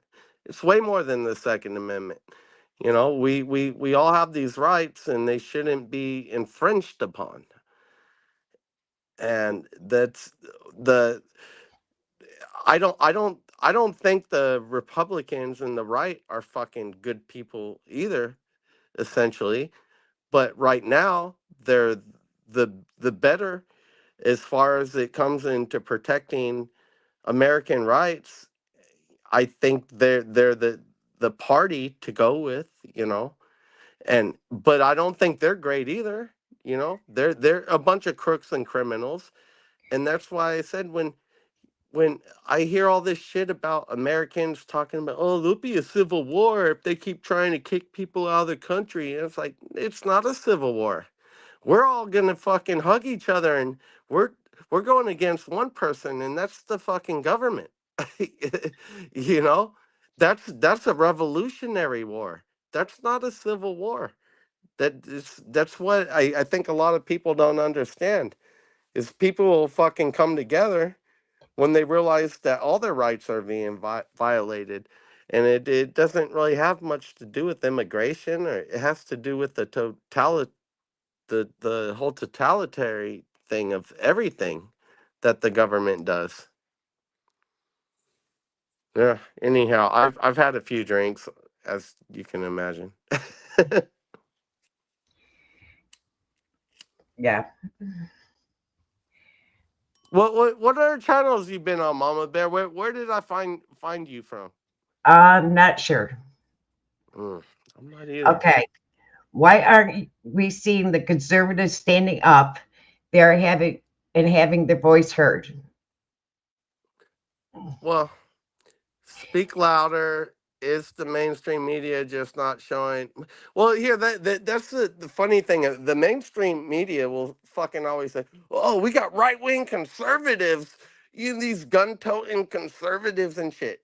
And I've always said, "Where the fuck are they?" A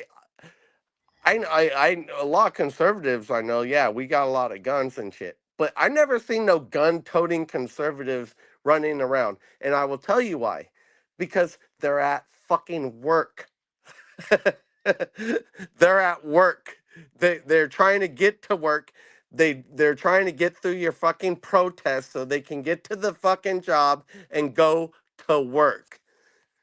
While the protesters are out there talking about all this shit, what the fuck kind of job do they have where they could fucking protest every day? And that's another thing about the protesters. It's been proven, they've been showing they're getting paid by NGOs, are paying these protesters. I seen a guy in New York, he seen an ad, they pay him $200 a day, and he's a Mexican dude. He's like, I'm illegal and I'm Mexican, but I've been here a long. They want to pay me $200 a day. I wouldn't even. He said I wouldn't do it for $2,000 a day. In California, there's ads out there. They're paying them fucking, what was it? Insane amount of money, like $5,000 for a week.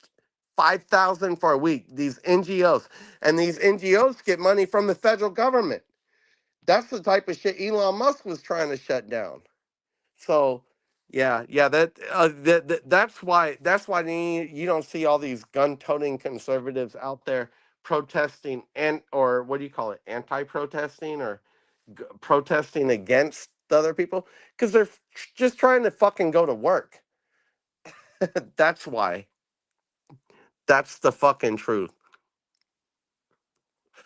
And then we're in a situation where I think it's like 60% of women in the US are on psychotropic drugs.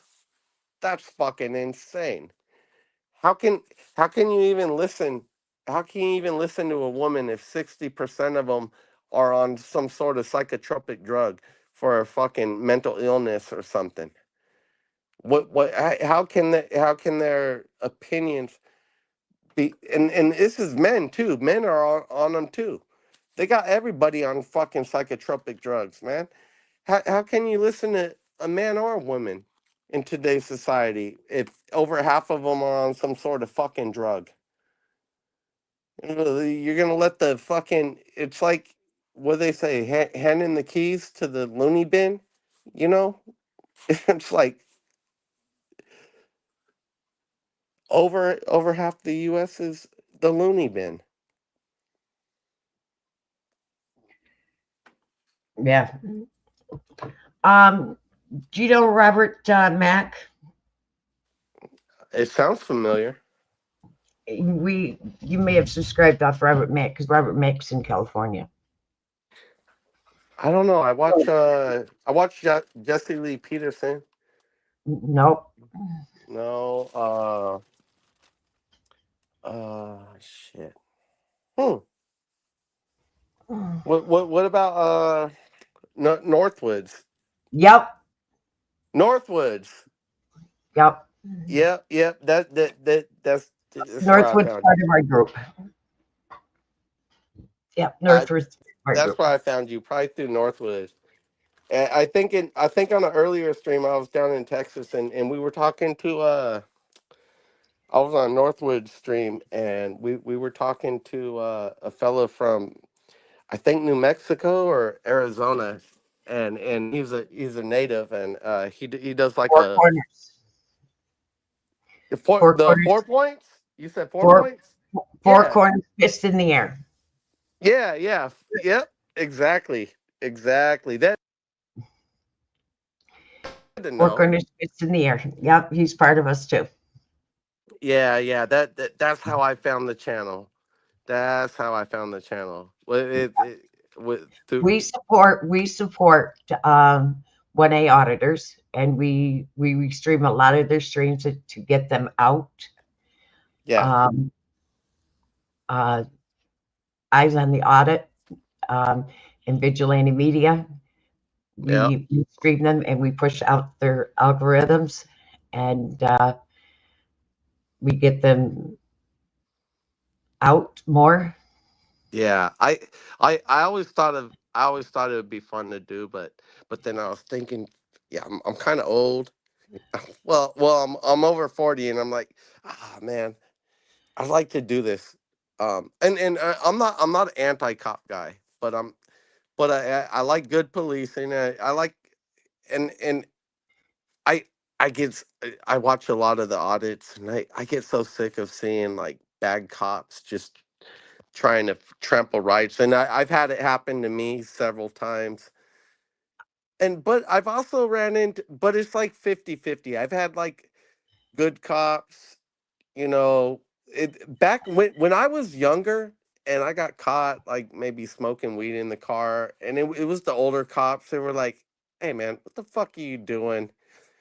They're like, "All right, man, get the fuck out of here. Don't be smoking weed in your car. I'm gonna next time I see you, I'm gonna put cuffs on you." I like the older school, but the cops today are different. They're trained different. They're lazier, and they're quicker to fucking flash off because most of them are scared. Well, in the Bay Area at least, I see that they got rid of like the old school, and they brought in a whole new wave, and these cops are just trash. Like, and it's not their fault. They've been raised and trained a completely different way. Miles High Community is a lot with Four Corners. He is out with Four Corners quite a bit. In Farmington, New Mexico, he goes out a lot with them. He's a good channel to watch. So he goes out quite a bit. My aunt lives out there. I was driving through there. Because I looked up that Farmington community, and it's like way off in the cuts. It's like, wow, like to even like come across a cop, it's like got to be crazy out there. And then hopefully it's not highway patrol. Mellows will tell you. I will tell you. Four Corners will tell you. Miles will tell you. Most everybody will tell you. Get yourself a camera for your car. Get yourself one that's got front. I got one. I got one. When that whole and when you get stopped, turn your camera on your phone.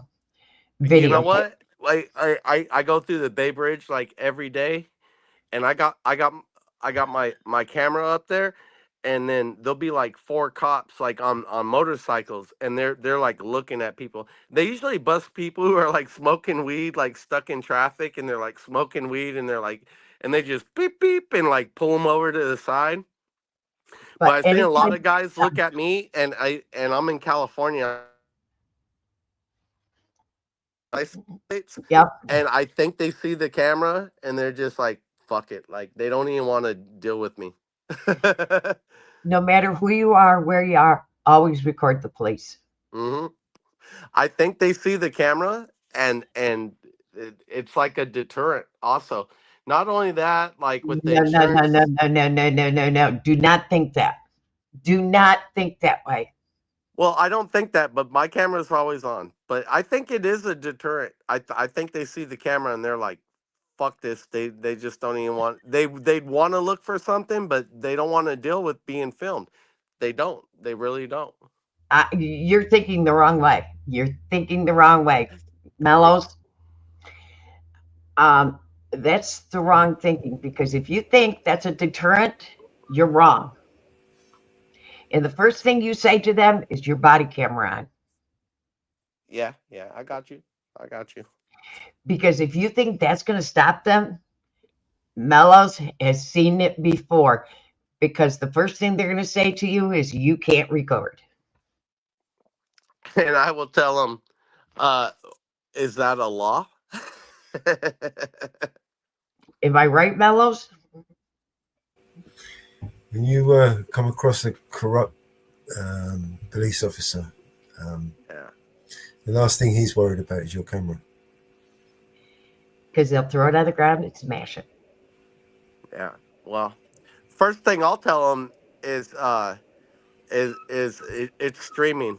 I'll say this camera is streaming, and then he'll probably fucking change his fucking tune. No, they don't care. No, you are right. A lot of them will change their tune. They've learnt now. They don't want to be a spectacles. Usually they have to get their fingers burnt, or someone they know having their fingers burnt.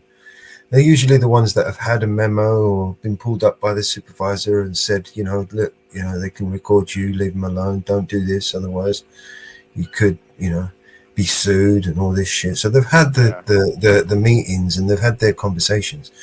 But the ones that you really got to worry about, as long as they don't give a shit, right? Because they know the system. They know that they nerds. No, you see, what you got to understand is when a police officer can justify an arrest, doesn't matter whether he is justified, they use what they call a totalitarian circumstances, right? So in the totalitarian circumstances, they can excuse their behavior, right? So that way they can circumvent their behavior, whether you're recording them, because they're recording themselves committing crimes all day long. Think about it. They're used to recording themselves. When they see somebody, oh, you got a camera, you're suspicious, you could be doing something wrong. It's because they know that they're recording themselves doing something wrong all the time. So it's not a lot of normal the time to them. you see them when they're like, quit resisting. I've seen guys just put their hands behind their back. Knocked out cold on the floor. And they're saying, saying, up, stop and all of a resisting. sudden they throw him on the ground. They're like, quit resisting. He's like, I'm not resisting, bro. And that's the ones that you got to worry about, right? The ones that's where the camera meets their benefit, because with the fisheye lens and being so close, it favors the cop when they want to fuck someone up, Yeah, it's fucking nuts. It's a cool system, man. California, they got rid of all the OG cops and they hired all new young people, a bunch of little Asian girls, nerdy guys. They hire, it's like they hire the nerdiest fucking people who got beat up in high school, and then they gave them guns, and they're the quickest to like fucking pull out their guns scared and shit. And it's a fucking joke. It's like I said, I'd rather have the old school cops. The old school cops would be like, what the fuck you doing, man? They sometimes they'd let you go. Sometimes they'd fucking stick it to you. But they were reasonable, and they knew the law. They knew the law because a lot of them were like ex-military and shit. But in the Bay Area, they hired all these cats out of high school who are like fucking nerds. And now they sit around, they play on their phones all day, and then when they do have to do something, they get all fucking worked up. They're quick to pull their guns out. They're fucking... they don't even really do traffic shit anymore. But if they get called to a job, it's like a fucking labor for them. They think they're like working too hard. Oh shit, I got to do something.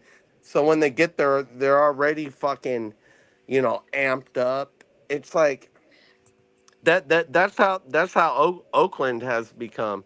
That's why Oakland is fucking turned into a shithole, and San Francisco for that matter. Oh no, I've got to do something I got paid for to do. Yeah, it's like because I work in the docks, man. I see these chicks were parked in front of my outbound gate where people drive out, and I pulled up, and I mean they were kind of in the way. I mean cars could turn around them, but they had to like pull out because there's a gate arm, and then they had to like turn around. These two cops were backed into our fence, and I rolled up to them and I said, and they were both on their fucking cell phones playing fucking Candy Crush and shit. And I was like, you're right by our outbound. I said, if you're not doing anything, you should like move down the road. This is actually private government property. And they said, oh, okay. And we're like two fat Hispanic chicks. And they just were like, okay. And then I left. They sat there for an hour and a half playing games on their phone. They didn't even move. Everybody had to fucking like crank their steering wheel coming out the gate to turn around, and they just sat there doing fucking nothing. But then when we do need them, we call them. The Oakland PD won't show up into the docks for an hour and a half, and everything's already fucking done with. It happens every fucking time. Do you know that migrants can work as police officers in California? Yeah, that was the law that was passed, I think, a time ago. Surprisingly, I think it was 2018 or something. And that's fucking ridiculous. But then when they first started it,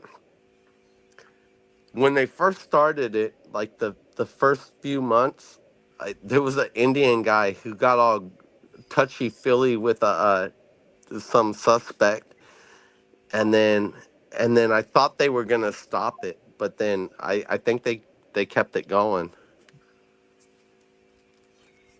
Yeah, there was like a Pakistani police officer who got all grabby with a woman, like touching her and stuff, and she reported him, and it was right after they started the whole migrant thing.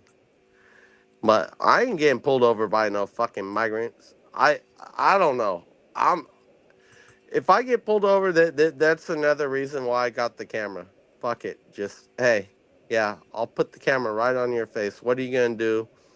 And then I'm always worried about the gun laws and stuff are constantly changing, like how many you could have in a magazine and all this shit. And like there's a California law, like if you have a gun, you're supposed to have it in your trunk, and you're supposed to have the ammunition in the glove compartment locked. Well, my glove compartment doesn't have. I can't keep a gun in the back of a pickup bouncing around and ammo in an unlocked glove compartment. I have something called a console vault, and I'll keep it all right there together. And so what? Am I breaking the law because I don't have a vehicle that has a lockable compartment? Like, it's ridiculous. It's ridiculous. It really is. Like, what's the point of having self-protection if you can't fucking use it anyways? But the one thing California does have, you can carry samurai swords in California. A lot of people don't know this. You can carry machetes, samurai swords, any fixed blade dagger. It doesn't matter what the length, you can carry on you. I also have a fucking machete. I don't really carry my machete with me because it would just be fucking silly. But I could. But you know what? I had a cop tell me one time, "Oh, what is that?" I said, "That's my machete." And he looked at me. He said, "What's that for?" I said, "Well, when I go surfing, sometimes I gotta cut down weeds so I don't get ticks all over me." And he was like, okay, let me think about that." And he walked back to his car, and then he came back. He was like, "Okay, you can go." like, but a lot of even cops don't know. You can carry on your on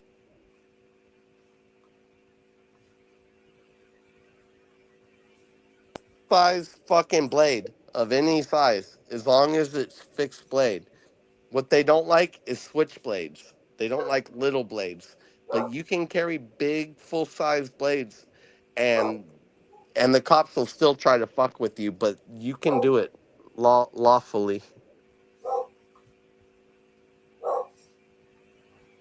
Uh, what, what they were saying, I just heard they're trying to outlaw blades in Australia, and that's exactly how it fucking starts with the gun rights, and that's why I think gun rights need to be protected now, because first there'll be guns, and then before you know it, first off, there's way too many guns in the U.S. for them to enact any sort of fucking forceful law that's actually going to change anything in the U.S. It's not like Australia, but what after they did that, the bludgeonings and the knife attacks in Australia skyrocketed, and now they're trying to fucking outlaw knives. So what? People are just, it's gonna be like that movies, The Streets of New York, where like fucking what? Everybody's going out there with bats, because the laws doesn't affect people from actually getting these weapons. So you'll still have gangsters and shit with guns. You'll still have gangsters with knives, and then you'll have like the fucking citizens running around with fucking baseball bats, and it's not going to change violent crime if violent crime is happening. The only thing that, and 90% of crime is connected to drugs. So if they really want to do something, fucking stop drugs.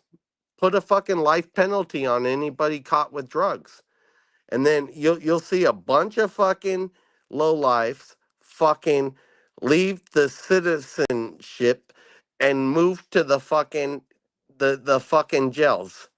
If that's what it takes, that's what's the only way to really fucking help the citizens and the innocent people. That's the only way to do it, really, is to put fucking lifetime mandates on fucking illegal drugs, because all the like 90% of the violent crime is related to fucking drugs. One way or another, it always is. Unless it's a domestic dispute.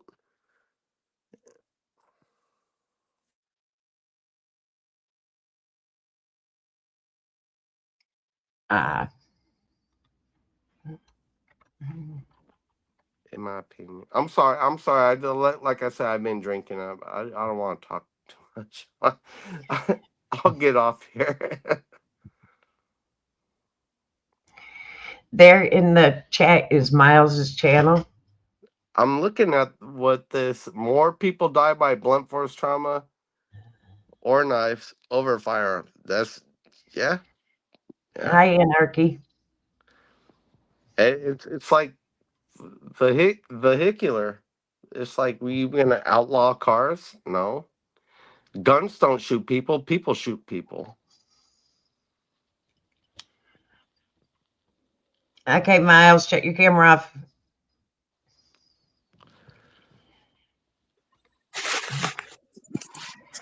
Hey, Miles. Hey guys, how we doing today? Good. How are you? Hey, I'm good. We're trying to get through Friday.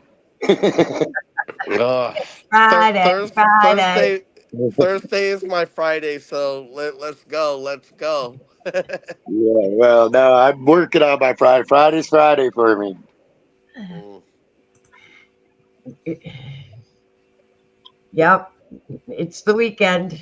What's going to happen this weekend? Well, I'm going to Denver, guys, and some of what you guys have been saying on this panel, I agree with, 110%.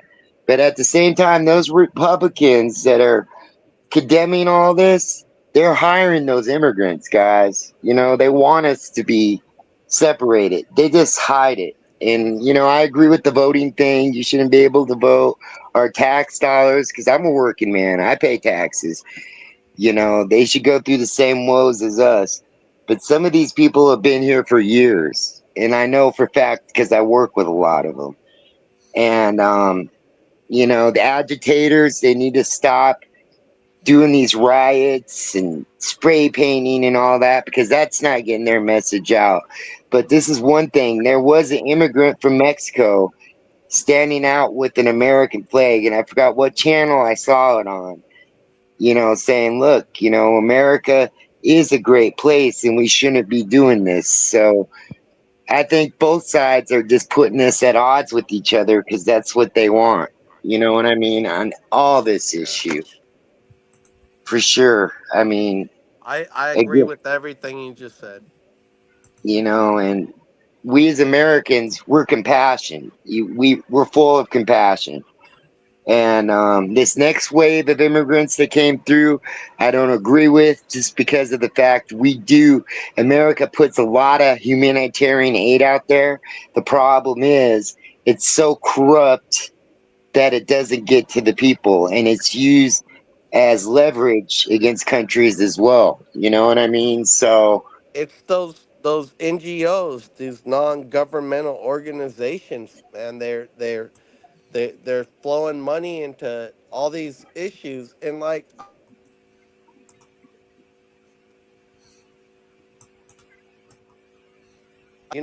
they protesters, I bet 90% of them were American born, you know.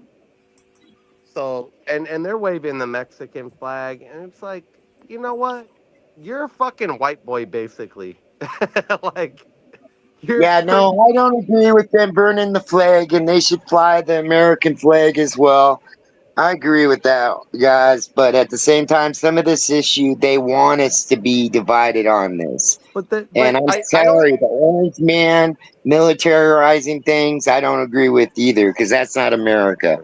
It I just don't like ain't them turning it America. into like a Mexico issue, is what I don't like. Yeah. But that's that NGO part of it. Well, The why don't we just NGOs, make Mexico America, like the 51st state? it's not Mexico America. I mean, like I said, most of the Mexicans want to be here. They've been here already. It ain't a fucking issue.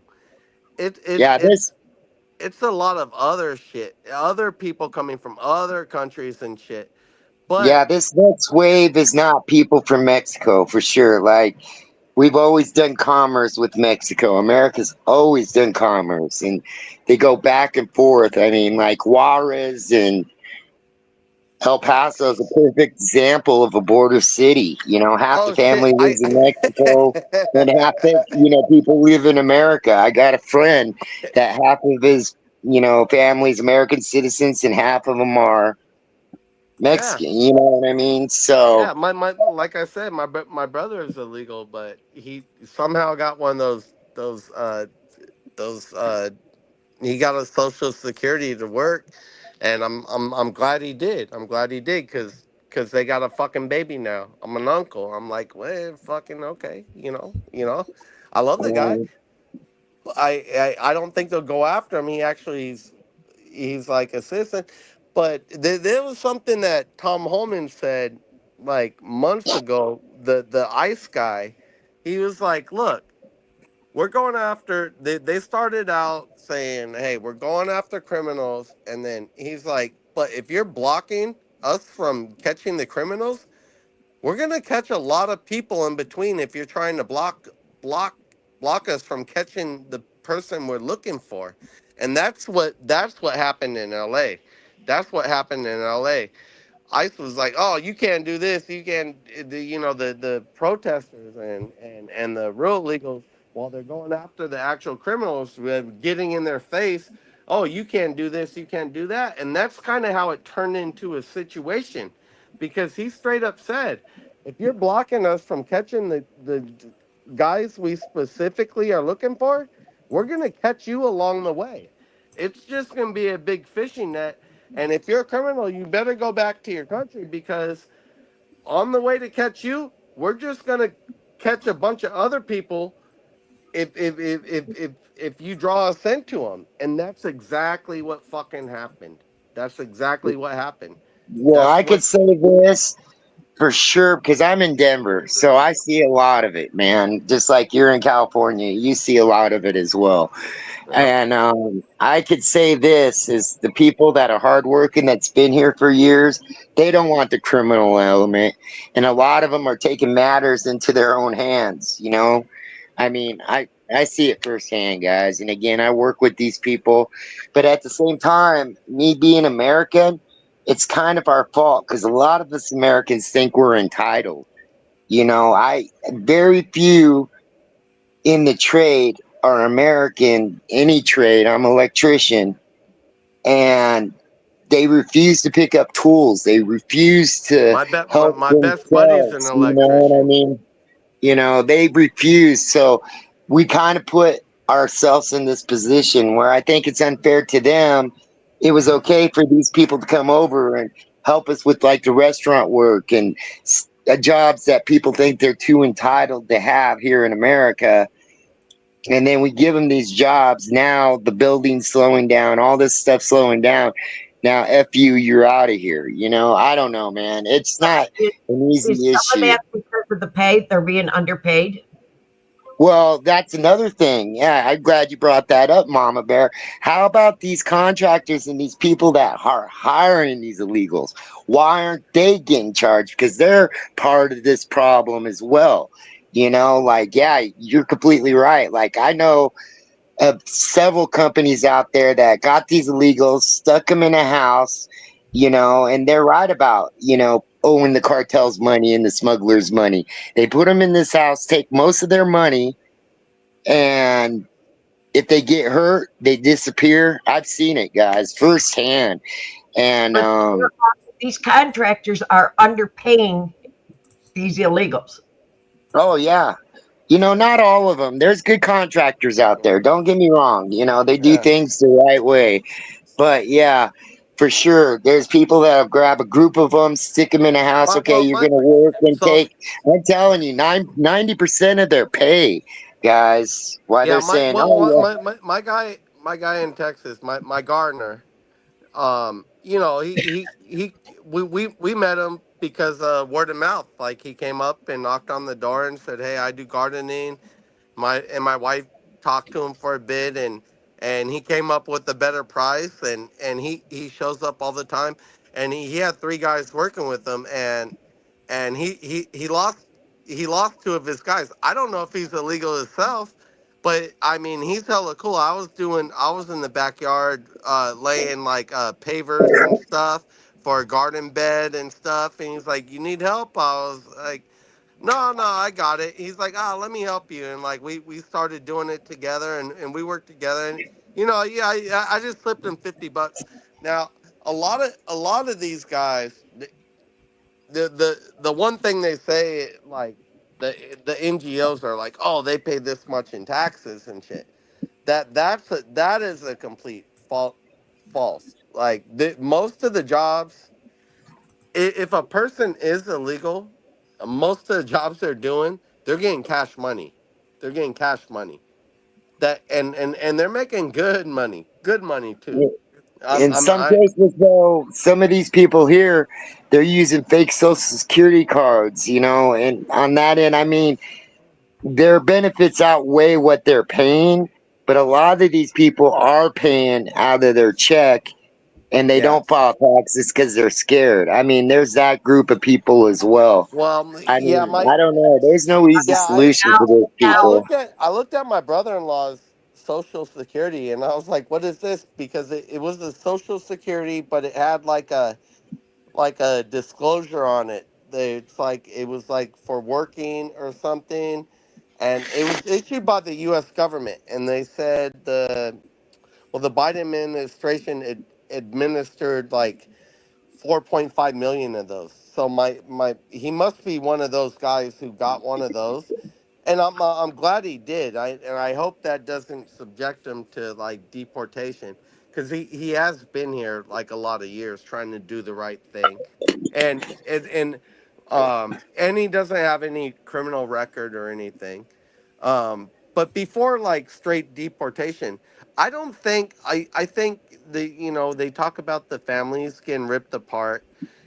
I don't think a lot of people who are non-criminals, even though they might be getting detained by ICE and shit, I bet you like 50% of them are allowed back into the U.S. Okay. I'm not. It's not like they're just, oh, we're all flying you to El Salvador, because that shit really ain't happening. Okay. Now on that subject, they have the choice, and I've seen it numerous times, to take their children with them. They have the choice to take their children with them. Yeah. Well, a big issue is how many people came up with children as like fucking sympathy babies. Oh, I got a baby, and they're let straight through to walk across the border, and then they find out it's not their fucking baby. You got a fucking 60-year-old Yeah, Afghani guy no, carrying a that's fucking baby Mexican baby. that's That where that the that that child shit was trafficking going. comes into effect, most definitely. Like there's a lot of abandoned children. Yeah, I agree with that as well. That type of shit is happening, and it was happening a lot. Now A in lot. UK, It was happening way more than we all want to admit, and that is a fucking issue. Okay. Now in UK, all the people that are coming in UK, 90% of them are young men. I've watched the boats. I have watched the boats come in.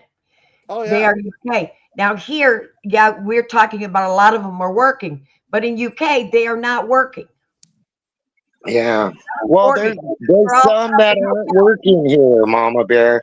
There are some here for nefarious intent. I agree with that for sure. But and a lot of single men come across our border as well. Yeah. I see why Gallows is upset. I see why Bear Britain is upset.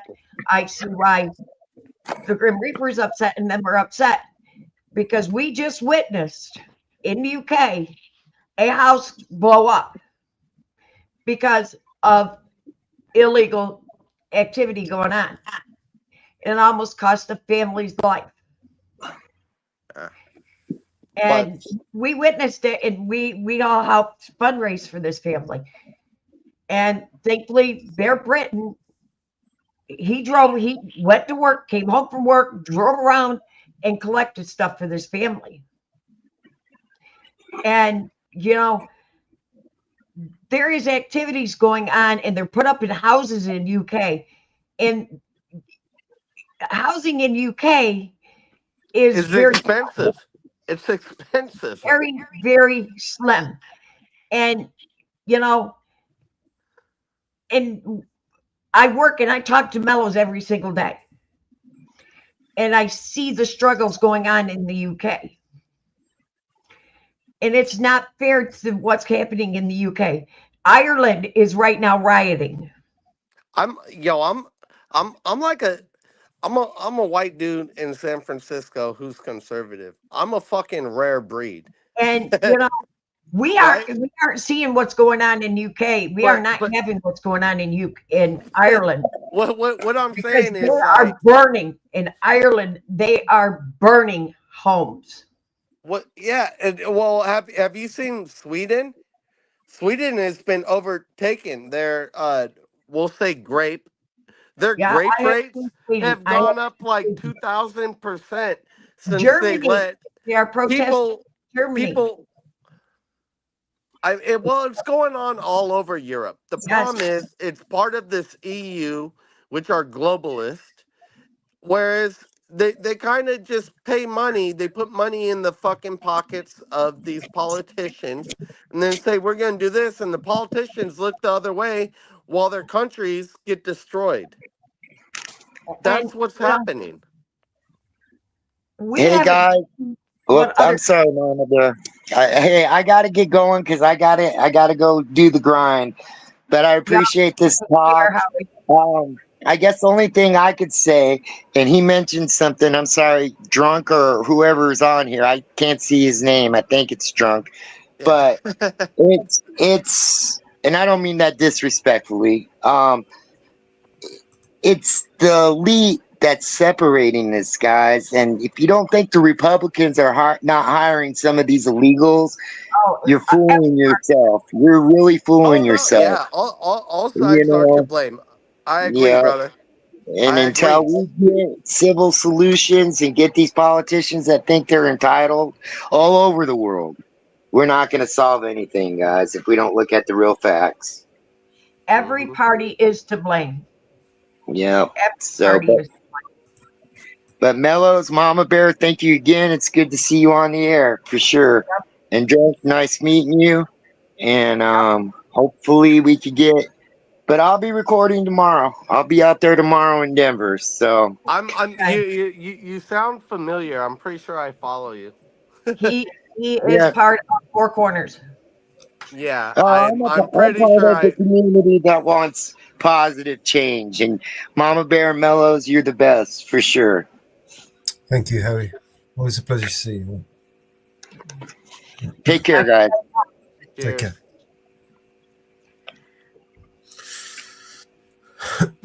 Yeah, he sounds I would say quote unquote very familiar. I'm pretty sure I know who he is. Yeah, he's part of the 1A community. Yeah. I follow a lot. I follow a lot of guys, but yeah. I mean, it's a mess with the UK. Sweden is messed up. I talked to a Swedish guy today, and he's like, "Yeah, it's fucking messed up. You know, it's completely screwed."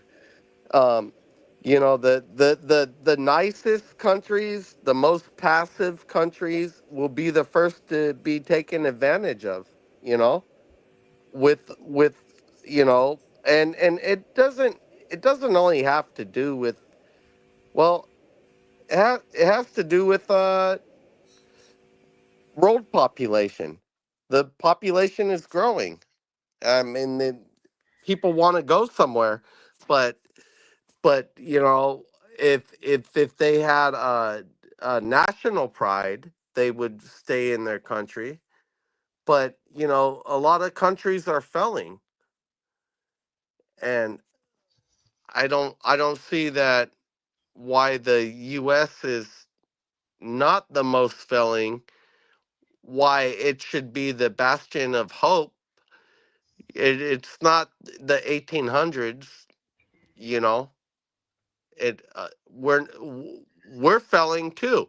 I mean, if all the migrants want to find a great country, why don't they all go to China? Because China's got more rules than we do. That's fine. Let them go to China. Let the Namibians and the Ethiopians go to China. China's got a lot of money. They're going to be the biggest world leader. You know, why aren't they going to China? Why are the Chinese coming here? Is another question.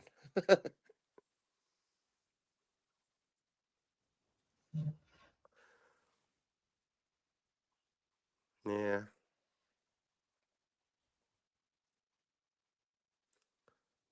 Anyhow, it was a nice talk. Yeah, China had to come over on boats to get here. You know that when the Chinese get to America, they stay tight in their communities, and they do things on the quiet. China just bought a whole college Yeah, in New Hampshire. I think Trump did pass an executive order that because they were looking at all this land that they bought around military bases and stuff. I think he passed an executive order where they can't do that. I don't know what they're gonna do with the land. It's already bought. They paid 3 May- times the asking price. Well, then they could give it back to him. 3 times the asking price. Well, give it back to him and tell him it's here's your money and you're not taking the land. Why do they need it? Well, California, I think, I don't know the exact numbers, but produces like 70% of the rice that China imports. Like they can't grow enough rice for themselves. California itself, California grows more rice than China. I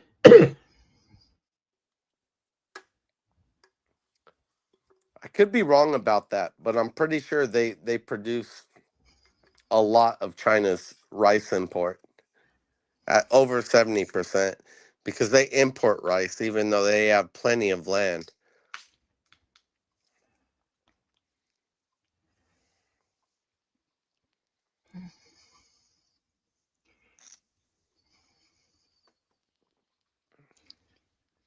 All right, Mama Bear, I'm gonna go. I hope I didn't say anything too offensive or anything. Yeah, the whole planet's kind of screwed is Yeah. how I feel.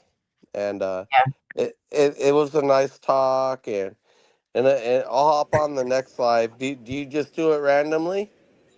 Yeah. For the Okay. moment. We used to do it all the time. We're trying to get back to it. Doing it. So Doing it scheduled.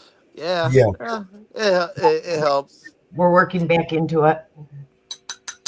It's just life takes over, you know? Yeah, life took over us, and we had a couple things we had to take care of, and now we're getting back into the swing of it. Yeah. Yeah. Well, take your time. Whatever feels comfortable for you is the best way to do it, really. If it doesn't feel natural, it won't work. But it's nice. It was nice having a conversation, and then Yep. Thank you for coming up and talking about your brother. Yeah. And being in California, and hopefully you stay safe over the weekend out there. I'm actually taking today and Saturday off, just because I'm pretty sure what they do in the Bay Area is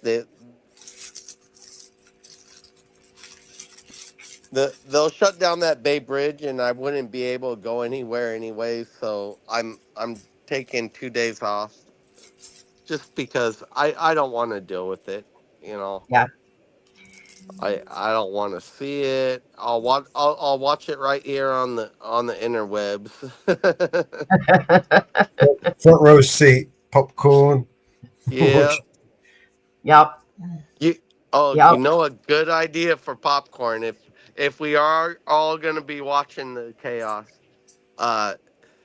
You go to like the dollar store. You get those little mini the mini mac and cheese, and then you throw the noodles away and you just put the powder the cheese powder on the popcorns.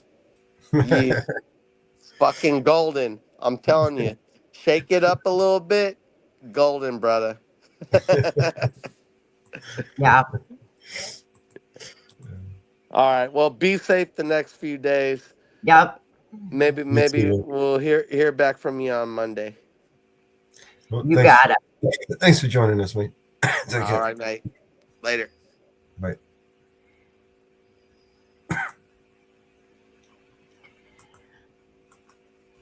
Wow. Oh, what's happening?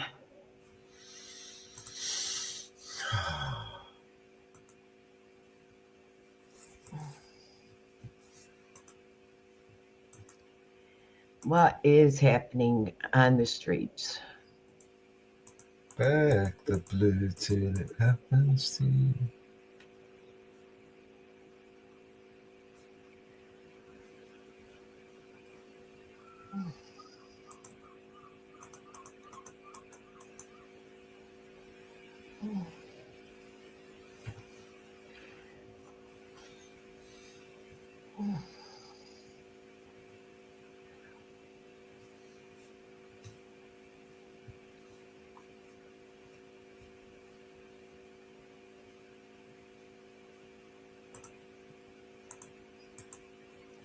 Well, I see Trump lost his appeal in court. He has until noon today to turn the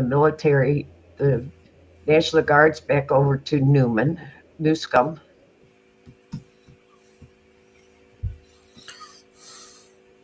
In California, unless he can get a judge to overturn it.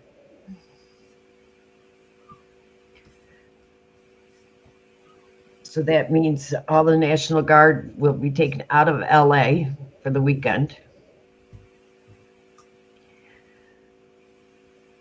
So that means it'll probably be turned into a fanfare in LA this weekend. More arrests were made in LA last night.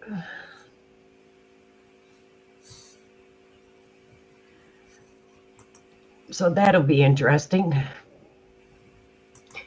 Thank you for joining us, famous YouTuber. Thank you, Shelley. I'm glad you're enjoying it. Do you want to play that hearing from yesterday? Sure. Okay, let me pull it up. Yesterday, there was a hearing. We start with the break. Yesterday. A committee hearing in DC. An oversight hearing.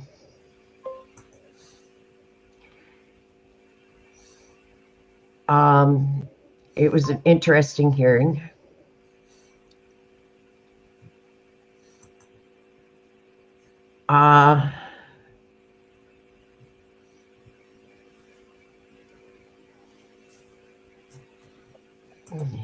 Did they get an appeal? Last I heard, it was overturned.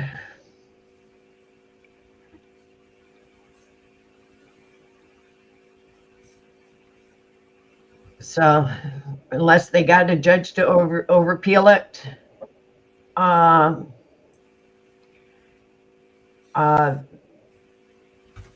as of last night, I heard that he had to turn the National Guard over as of noon today, is what I heard. This is an interesting hearing. I found out a lot of shocking things I did not know.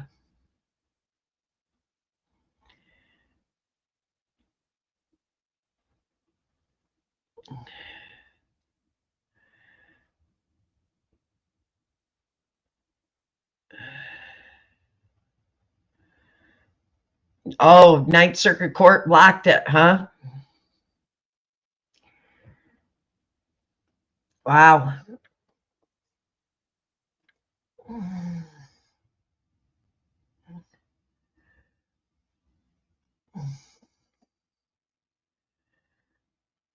So this is an interesting hearing. This is about sanctuary state governors. It's a very interesting hearing. Very interesting.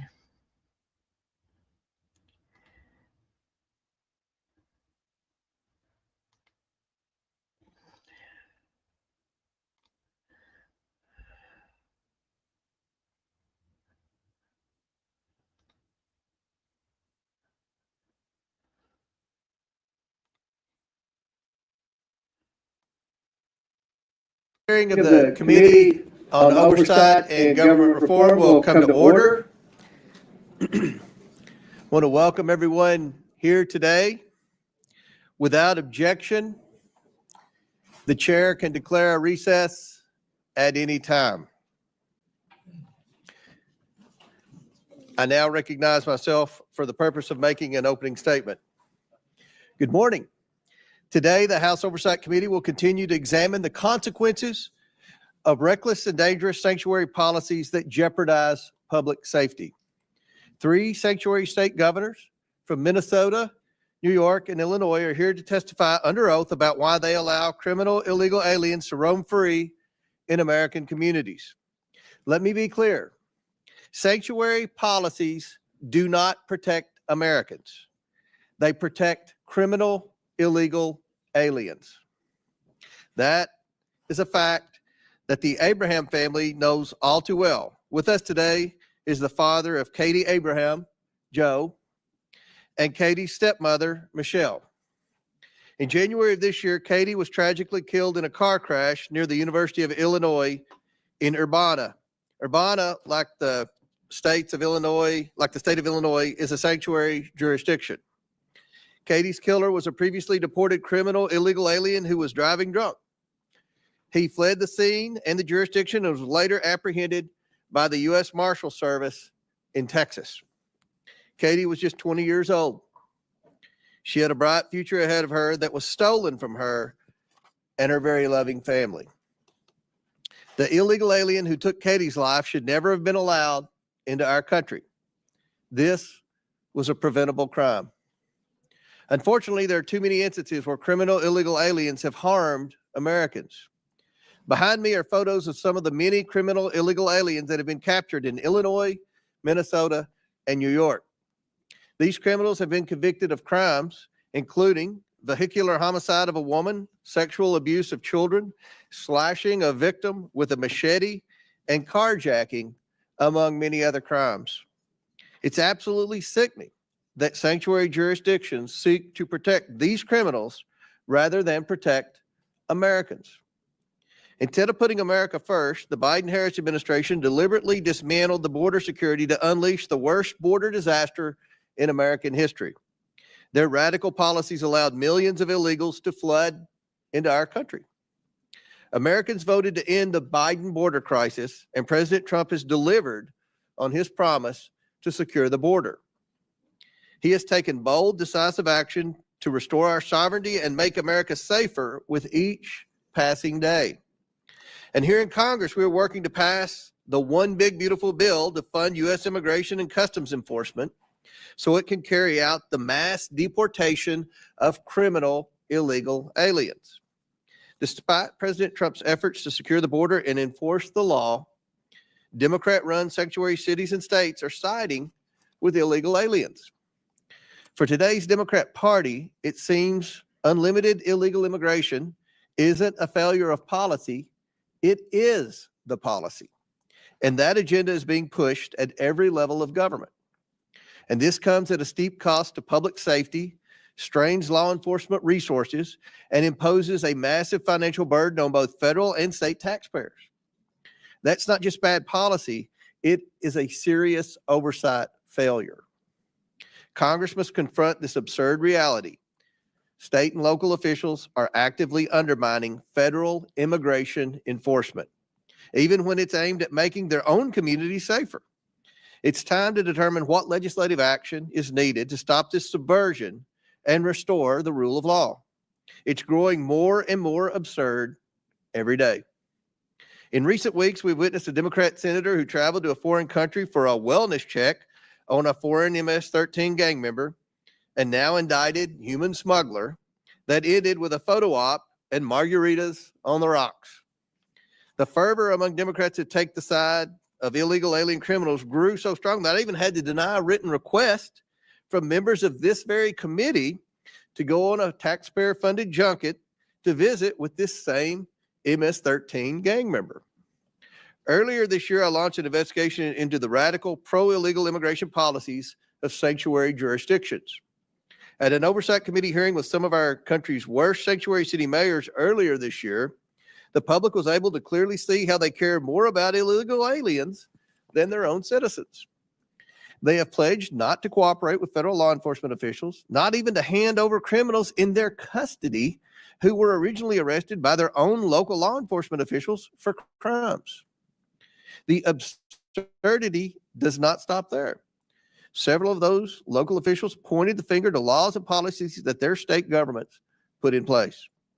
I invited these governors here today because, as the chief executives of their states, they willfully ignore a federal law, shield illegal aliens, and pass the cost of free services onto their hardworking taxpayers. It's hard to figure out whose side these governors are on. They shield criminals while their own citizens pay the price. Just a few weeks ago, Minnesota Governor Walz stood at a commencement podium and smeared ICE agents as, quote, Trump modern day Gestapo, end quote. Comparing brave law enforcement officers who risk their lives to uphold federal law to Nazi thugs is not just wrong, it's vile and disgusting. I can only hope this reckless remark was not meant to incite violence. Assaults on ICE officers are already up 400% compared to this time last year. And we have witnessed repeated attempts at obstruction and assaults against federal law enforcement recently captured on video in California. Governor Hochul's sanctuary policies cost taxpayers billions to house, feed, and provide driver's license for illegal aliens while the cost of rent rises and hospitals are overrun. Her defiance of federal law invites crime to plague communities across the state. Governor Pritzker faces lawsuits for obstructing ICE as he turns cities like Chicago into havens for drugs and crime. He's yet another governor providing free care to illegal aliens that many of his own citizens lack. These governors handcuff law enforcement from doing their jobs, harbor predators, and call it compassion. It's not compassion, and it's costing lives, hurting Americans, and draining taxpayer money. Congress must consider whether to defund every single penny of federal dollars going to cities and states that prioritize criminal, illegal aliens over the American people. Americans want to return to common sense. The Trump administration and this Republican Congress aims to restore our safety and sovereignty. It's past time for these governors to put America first. I now yield to Ranking Member Lynch for his opening statement. Thank you, Mr. Chairman. First of all, I want to thank our witnesses. Governor Walz, good to see you again. Governor Pritzker, Governor Hochul, good to see you again. Ms. Perryman, thank you for your willingness to come before this committee and help us with our work.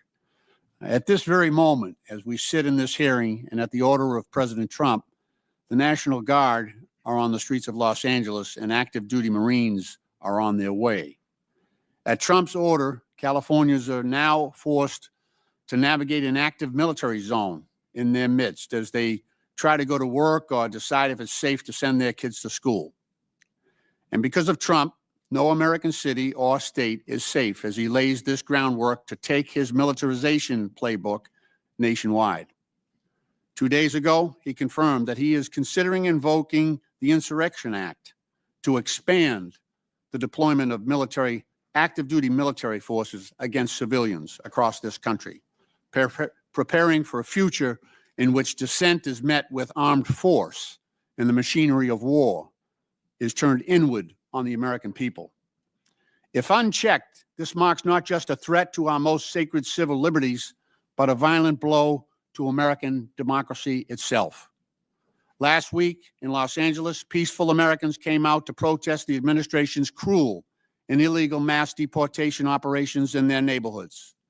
President Trump inflamed events on the grounds as an excuse to unleash the U.S. military on its own people, sending in 4,000 National Guard members without the approval of the governor. They chose Boston because it's a place of intellectual freedom and respect for cultural freedom. And that trust was apparently misplaced. Ms. Ozturk's a Turkish national on a student visa to attend Tufts University. A video of that incident shows Ozturk walking along a public street in Boston, Massachusetts, my home city, when several masked figures just snatched her phone and backpack, handcuffed her, and hustled her into an unmarked vehicle. What's that sound like? What does that sound like? The Trump administration is putting extremism, cruelty, and chaos over protecting kids and families. Trump isn't focused on getting violent criminals off our streets. He's terrorizing our communities to fulfill deportation quotas with fathers and mothers, grandparents, and kids. And he's trying to strong arm our city and state leaders to divert their limited resources away from serious public safety threats to instead focus on peaceful, law-abiding families, just as he has diverted federal resources away from combating drug trafficking, violent crime, and terrorism to fuel his lawless mass deportation campaign. Trump isn't trying to protect us. He's trying to divide us. It's us and them. He's trying to divide us. And some people are helping him. He's pitting neighbor against neighbor. But it's not immigrant kids who are about to kick millions of Americans off their health care. It's not them. And he's doing that to pay for a tax break for billionaires. And it's not immigrants who are using the military to silence Americans exercising their right to speak truth to power. These are not the strong and measured actions of the leader of a free country.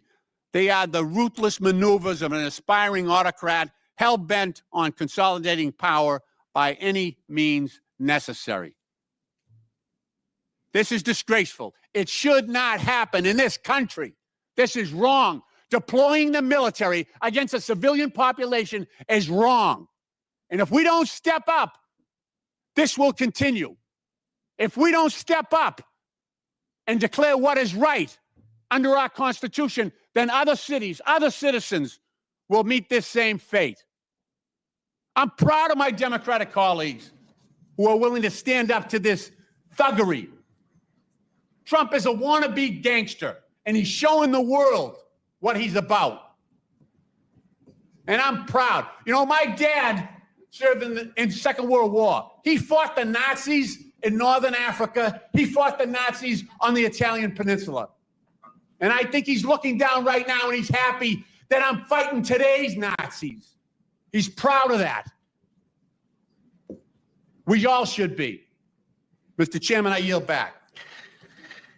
Without objection, Representatives Stauber, Finstead, Fishback, Emmer, Morrison, and Craig of Minnesota, Representatives Miller, LaHood, Davis, and Ramirez of Illinois, Representatives Stefanik, Tenney, Lawler, Goldman, Ocasio-Cortez, Gillen of New York, and Moskowitz of Florida are waived onto the committee for the purpose of questioning the witnesses at today's hearing. Without objection, so ordered.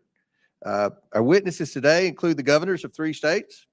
We want to welcome you all here. First, we have Tim Walz, governor of the state of Minnesota. He was sworn into office on January 7th, 2019. His second term began on January 2nd, 2023. Governor, welcome back to the House of Representatives. Next, we have J.B. Pritzker, governor of the state of Illinois. He was sworn into office on January 14th, 2019. His second term began on January 9th, 2023. I'm going to yield briefly to my colleague Raj Krishnamurthy for further introduction. Thank you, Mr. Chair. Thank you for yielding. In Illinois, we like our pizza deep, our politics lively, and our budgets balanced. The last one used to be a miracle before Governor Pritzker took office. I know firsthand, as the son of immigrants who realized the American dream in Illinois, that immigrants make enormous contributions to our country. Governor Pritzker understands that too. His great-grandfather fled pogroms in Ukraine in 1881 and settled in Chicago to build a better life. That legacy has shaped his lifelong commitment to public service, justice, and opportunity. Before entering public office, Governor Pritzker built a successful business career and became a leading philanthropist, supporting early childhood education and establishing the Illinois Holocaust Museum. Governor Pritzker has delivered historic investments in education, workforce training, infrastructure, technology, and clean energy, all while expanding paid leave, raising the minimum wage, and defending the rights of all Illinoisans.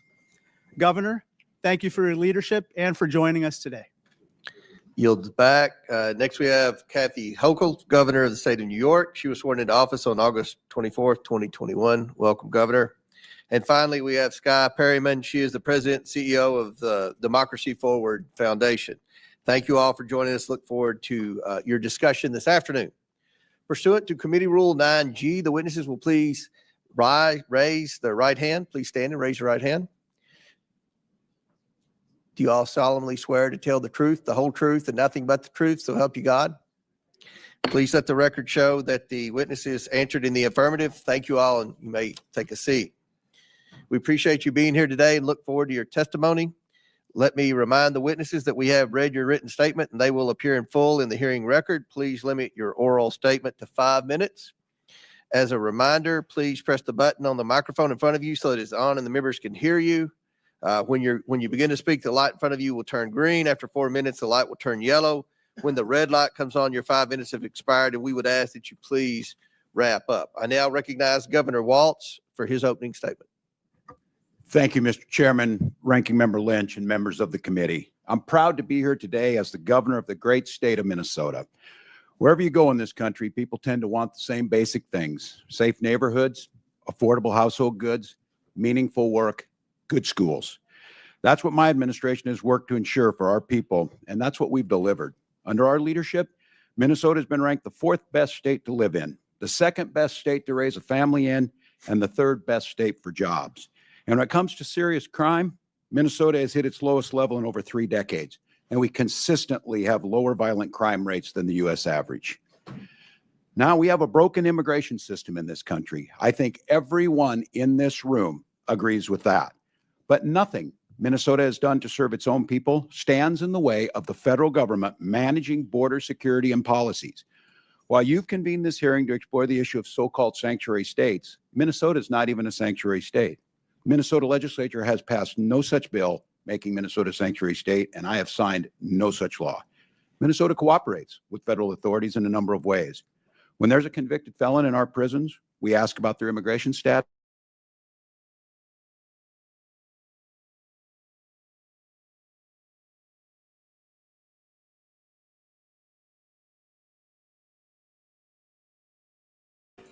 Screen's frozen.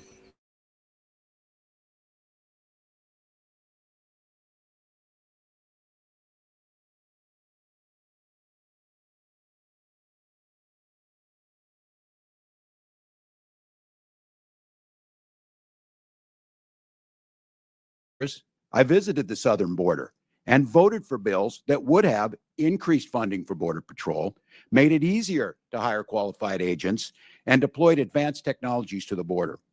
Most importantly, I recognize that securing our border does not mean we sacrifice our constitutional values. Unfortunately, the cruel and misguided policies of this current administration fail to live up to those values. Minnesotans are angry with what they've seen happen to their neighbors. They're angry that the federal government has been snatching people up, putting them in prison, and deporting them without a shred of due process. There's been no notice, no meaningful opportunity to object, and according to the president, no way to get out of these overseas prisons once you end up there. And let's be clear, many of these are law-abiding Americans, people who have been granted asylum or promised protected status. In many cases, it seems these people were reported not based on a criminal behavior, but how they looked or what they've said and being in the wrong place at the wrong time. Even U.S. citizens, like a 4-year-old boy with cancer, sent to Mexico, away from his father, away from the medical needs, to a country he was not born in or had never been to. Americans deserve a sensible, humane, and effective immigration policy that reduces illegal immigration while protecting fundamental rights. Meanwhile, the administration continues to make life worse for hardworking Americans in a lot of other ways, trying to slash Medicaid, Social Security, Medicare, making basic household goods more expensive, and telling people they just need to do much with more with less. The American people deserve better. You all have the power to legislate, to investigate this administration's abuse and overreach, and protect the American people.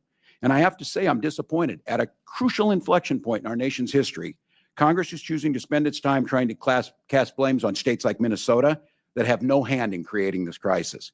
While we may disagree on the best way to maintain border security and public safety, I know we should all be able to agree on a few principles: that everyone in America deserves due process, and that we live in a free country where people should not be locked up for exercising their basic constitutional rights. I hope you'll join me in enforcing accountability to those fundamental ideas, and I look forward to your questions. I yield back, Mr. Chairman. I now recognize Governor Pritzker for his opening statement. Mr. Chairman, ranking member, members of the committee, good morning, and thank you for inviting me. As governor of the great state of Illinois, I have seen firsthand how states have had to shoulder the consequences of a broken immigration system. I'm proud of how we have responded by promoting public safety, treating people with dignity, supporting our economy, and respecting the rule of law. Safe and compassionate immigration policies, I believe, are vital. In fact, my own family owes everything to this country accepting a young refugee named Nicholas Pritzker to its shores over a century ago. My great-grandfather fled the massacre of Jews in Ukraine and arrived in the United States when he was just 10, without a penny to his name. A social service agency provided him a place to live, a public school taught him English, a public university allowed him to pursue a higher education. My father and grandfather both were naval officers and raised their families with a powerful sense of duty to community and patriotism to our country that still lives deep in my generation. Both were successful entrepreneurs. My family story is not unique. Today, Illinois is home to 1.9 million immigrants. Just like my great-grandfather, they are hardworking, raising families, and paying taxes. Our state and our country have been strengthened by people from across the globe seeking freedom, opportunity, and refuge here. Recently, children, pregnant women, and others fled poverty, violence, and persecution, seeking asylum at our border. Some border state politicians chose to treat them as political pawns, busing them to states like mine and dropping them off in the dead of night in the freezing cold. Illinois chose a different path. Faced with a humanitarian crisis, our state made sure children and families did not go hungry or freeze to death. By doing so, we helped to maintain safety and order in Chicago. As governor, one of my responsibilities is to keep the public safe. That is why I expanded our state police, banned assault weapons and ghost guns to take guns out of the hands of criminals, and invested more than ever before in violence prevention. As a result, violent crime is down in Illinois, and Chicago ended 2024 with its lowest homicide rate in 5 years. As I have consistently said, violent criminals have no place on our streets. And if they are undocumented, I want them out of Illinois and out of our country.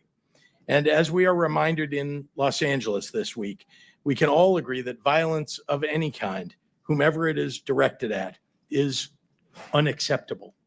People must be held accountable to the law. Illinois follows the law, but let me be clear, we expect the federal government to follow the law too. We will not participate in abuses of power. We will not violate court orders. We will not ignore the Constitution. We will not defy the Supreme Court. We will not take away people's rights to peacefully protest.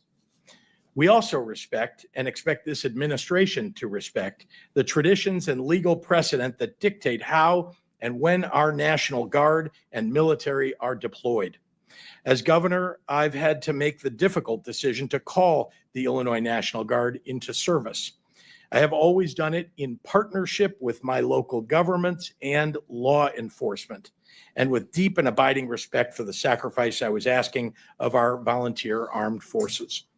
It's wrong to deploy the National Guard and active duty Marines into an American city over the objection of local law enforcement, just to inflame a situation and create a crisis. Just as it's wrong to tear children away from their homes and their mothers and fathers who have spent decades living and working in our communities, raising their families. Besides being a father and husband, the greatest honor of my life has been serving as governor. I believe with my whole heart that Illinois is the best place in the country to live, work, and to raise a family. Illinoisans take seriously their responsibility in upholding the most fundamental values of our nation, values like kindness, empathy, hard work, and fair play. Our people embody the most American ideal of all, that where your life began matters far less than the dreams you can realize here for yourself and your family. Thank you very much, Mr. Chairman. Chair now recognizes Governor Hochul for her opening statement. Chairman Comer, Ranking Member Lynch, and members of this committee. As we speak, an American city has been militarized over the objections of their governor. At the outset, I just want to say that this is a flagrant abuse of power and nothing short of an assault on our American values. My views on immigration are simple and direct. Our nation needs secure borders. Our nation needs comprehensive immigration reform from this body. And our state laws dictate that we cooperate with ICE in criminal cases. And our values dictate that we treat all law-abiding people with dignity and respect. The America I believe in is a nation of laws and a nation of immigrants. Abandoning either threatens the very foundation on which this great country was built. You know, for 400 years, New York has prospered because of the hard work of these people, these newcomers, people like my grandfather who fled great poverty in Ireland. Grandma and Grandpa had the same American dream that the immigrants today have. I see it in their eyes. They're not here for handouts. They're not here to take advantage of the situation. They're here to work. They want to contribute, earn their place, raise their families. Yet, every day there's another story of children being ripped from the arms of their mothers, wives separated from their husbands, families arrested while attending legal immigration appointments. You know, not long ago in a small town known as Sackett's Harbor in upstate New York, masked and armed ICE agents stormed into a home before dawn. They abducted a mother, her 3 children, including a 3rd grader. They were cast into a living hell in a detention facility in Texas. I immediately contacted Borders Czar Tom Homan and demanded their release. In Jefferson County, more than 60% of the residents voted for Donald Trump. And those people protested in the streets. Local Republican lawmakers, business owners, school leaders all spoke out. Finally, after 2 long weeks, the family was finally returned home.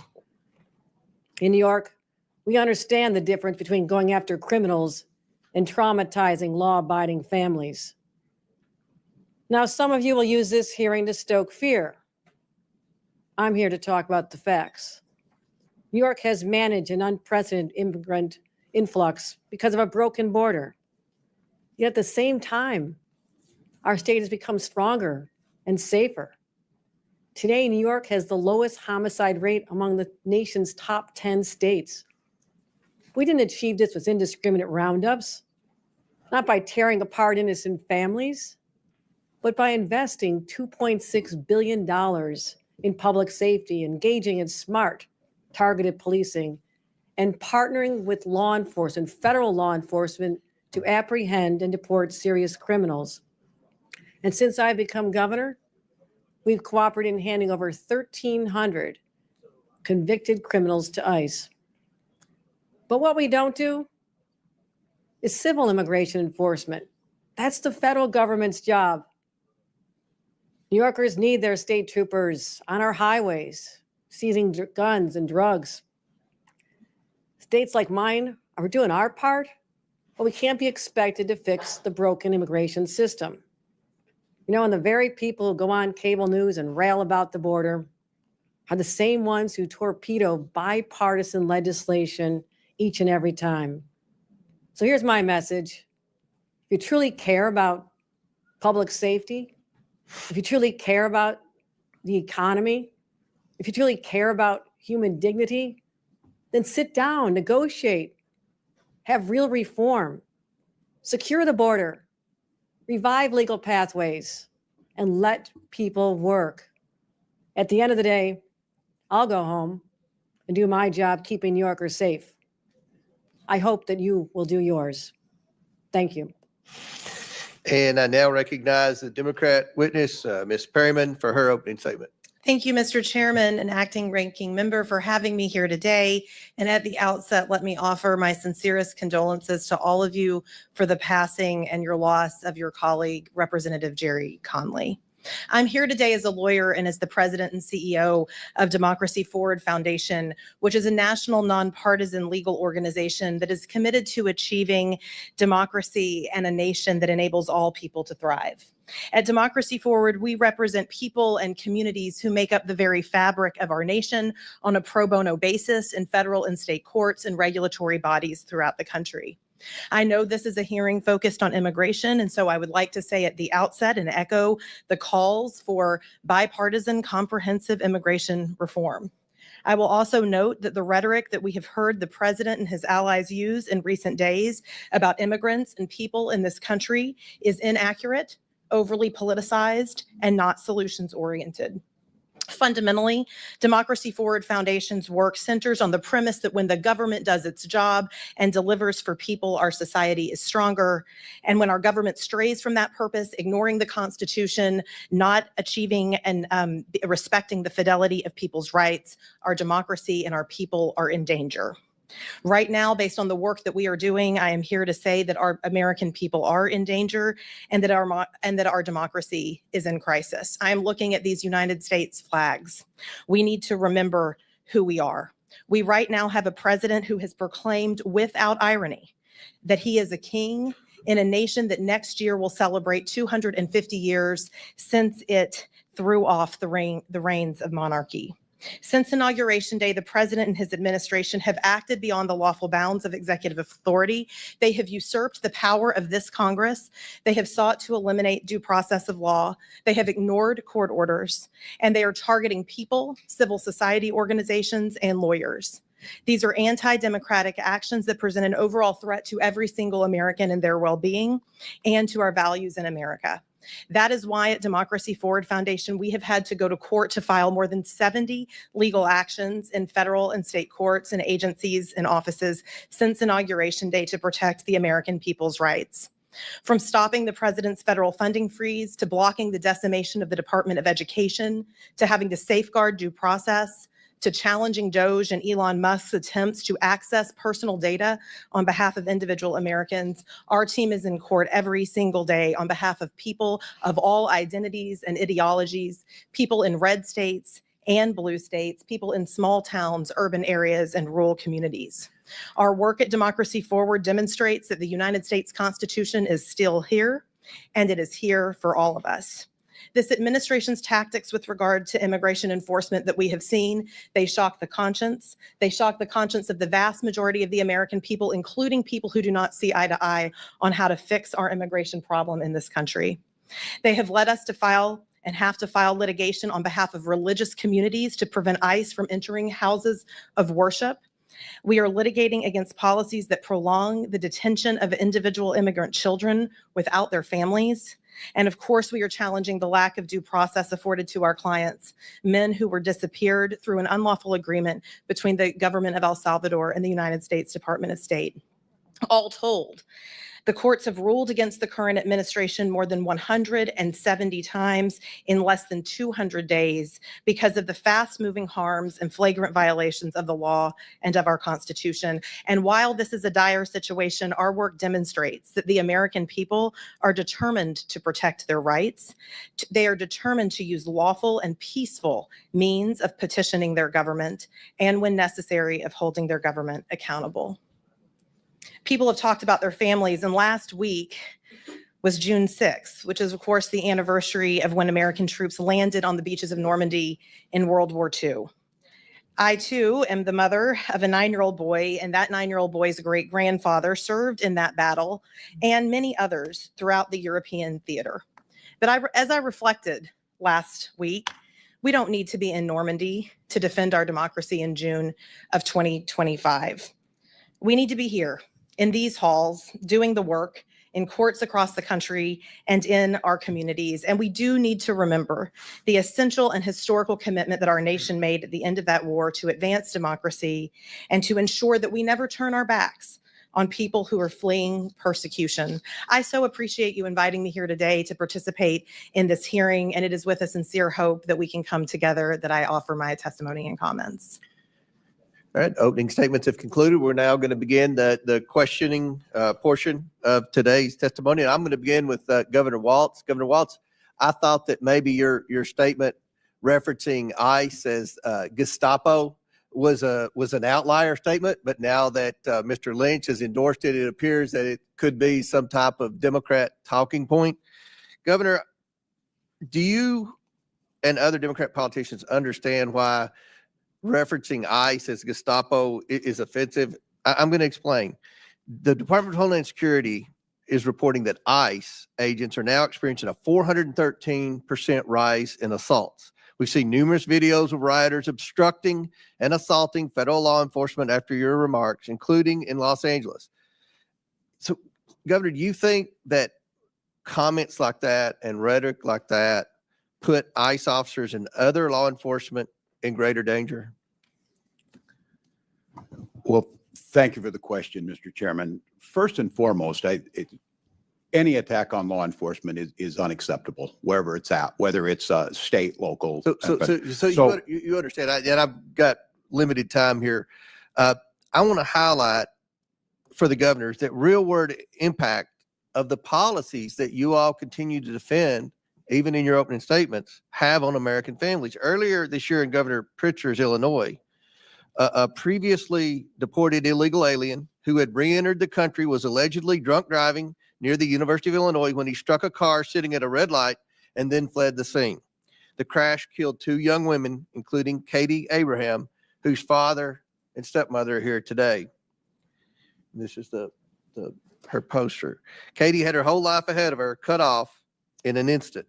Governor Pritzker, this illegal alien should never have been here.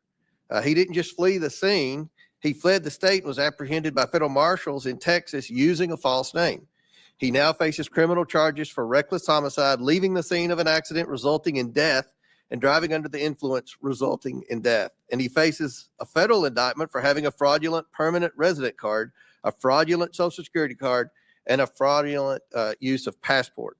Governor Pritzker, do you agree that this illegal alien who killed Katie should never have been in the United States in the first place? Thank you, Mr. Chairman. First, let me express my condolences to the family, and those are terrible circumstances. Let me also say that anyone who commits a crime in the state of Illinois. I understand, Governor. Should that criminal have been here in the first place? Did he have a right to be in this country illegally? If the person is a criminal of any sort, then they ought to be.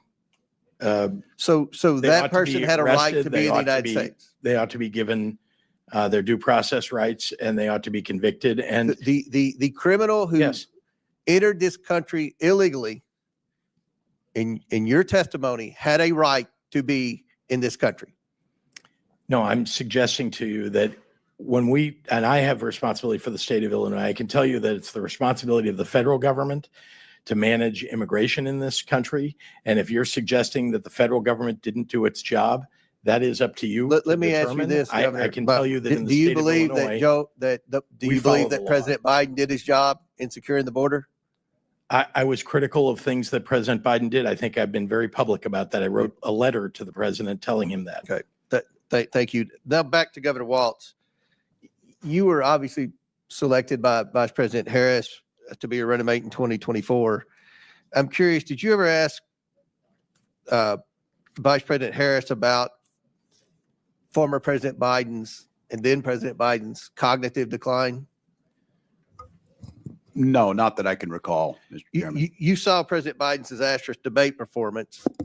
I'm just curious, you never did comment to Vice President Harris like, wow, he may not be on the top of his game. Nothing was ever mentioned to Vice President Harris. And the reason I ask, obviously, is because I know you watch CNN, and other networks have interviewed a lot of people, including Jean-Pierre and Buttigieg and others that have suggested that they were shielded from President Biden and weren't allowed to speak to him. And that his mental decline was obvious. You never discussed that with Vice President Harris? No, not that I can recall, Chairman. And I, as governor and then being on the ticket, I was probably more concerned with my own debate performance than President Biden. So no. Let me ask you this, Governor. Do you believe that the Biden-Harris administration secured the border? You mentioned it's the federal government's role to secure the border to protect Americans from illegals entering the country, I guess. Do you think they did a good job of that? I think the border has been broken for a very long time through many administrations. It's one of the reasons why Vice President Harris was advocating so strongly for the bipartisan bill. Did she mention her role as the border czar when you all were out campaigning? Or? Not that I can recall, other than that we talked about the need to pass the bipartisan border legislation that would have done many of the things that, as a governor, I know would have made our jobs easier. But President Trump secured the border without any legislation. I mean, that was kind of a myth that was in the media and a Democrat talking point that we needed legislation to secure the border. The border's secure. Everything's fixed. That's step one. Step two is to deport the criminal illegals, and that's where we're facing obstruction in your all state. So I'm sure there are a lot more questions that will pertain to that. My time's expired. I now recognize Ranking Member Lynch for his questions. Thank you, Mr. Chairman. It's worth saying again that Democrats oppose violence and lawlessness in all its forms. I do want to point out that the vast majority of protesters have been peaceful. But the most egregious and sweeping displays of the use of force and lawlessness we see in the United States today, and the gravest threat to the rights and freedoms of those that we hold dear, are the acts of the Trump administration itself. President Trump and his administration have crossed the line over and over again, from January 6th, when this building was attacked at his direction, to invoking the Alien Enemies Act, to dismantling USAID, to ignoring court orders, to the attacks and threats against law firms that were protecting democracy. As in the 5 months since Trump took office and put the for sale sign over the White House, he's earned $2.9 billion on his crypto scam. I mean, to call this unprecedented, that word has lost all its meaning. He keeps making history, but the wrong kind. Just the act of sending the National Guard and troops and active duty Marines to LA was already an overreach. Supposedly, now we hear reports that those soldiers and Marines were sent to quell protests, but now are detaining civilians and are being trained to perform immigration enforcement functions. Ms. Perryman, what else could go wrong with the National Guard and Marines deployed in LA? What are the risks to the Americans who live, work, and exercise their right to freedom and to free speech there?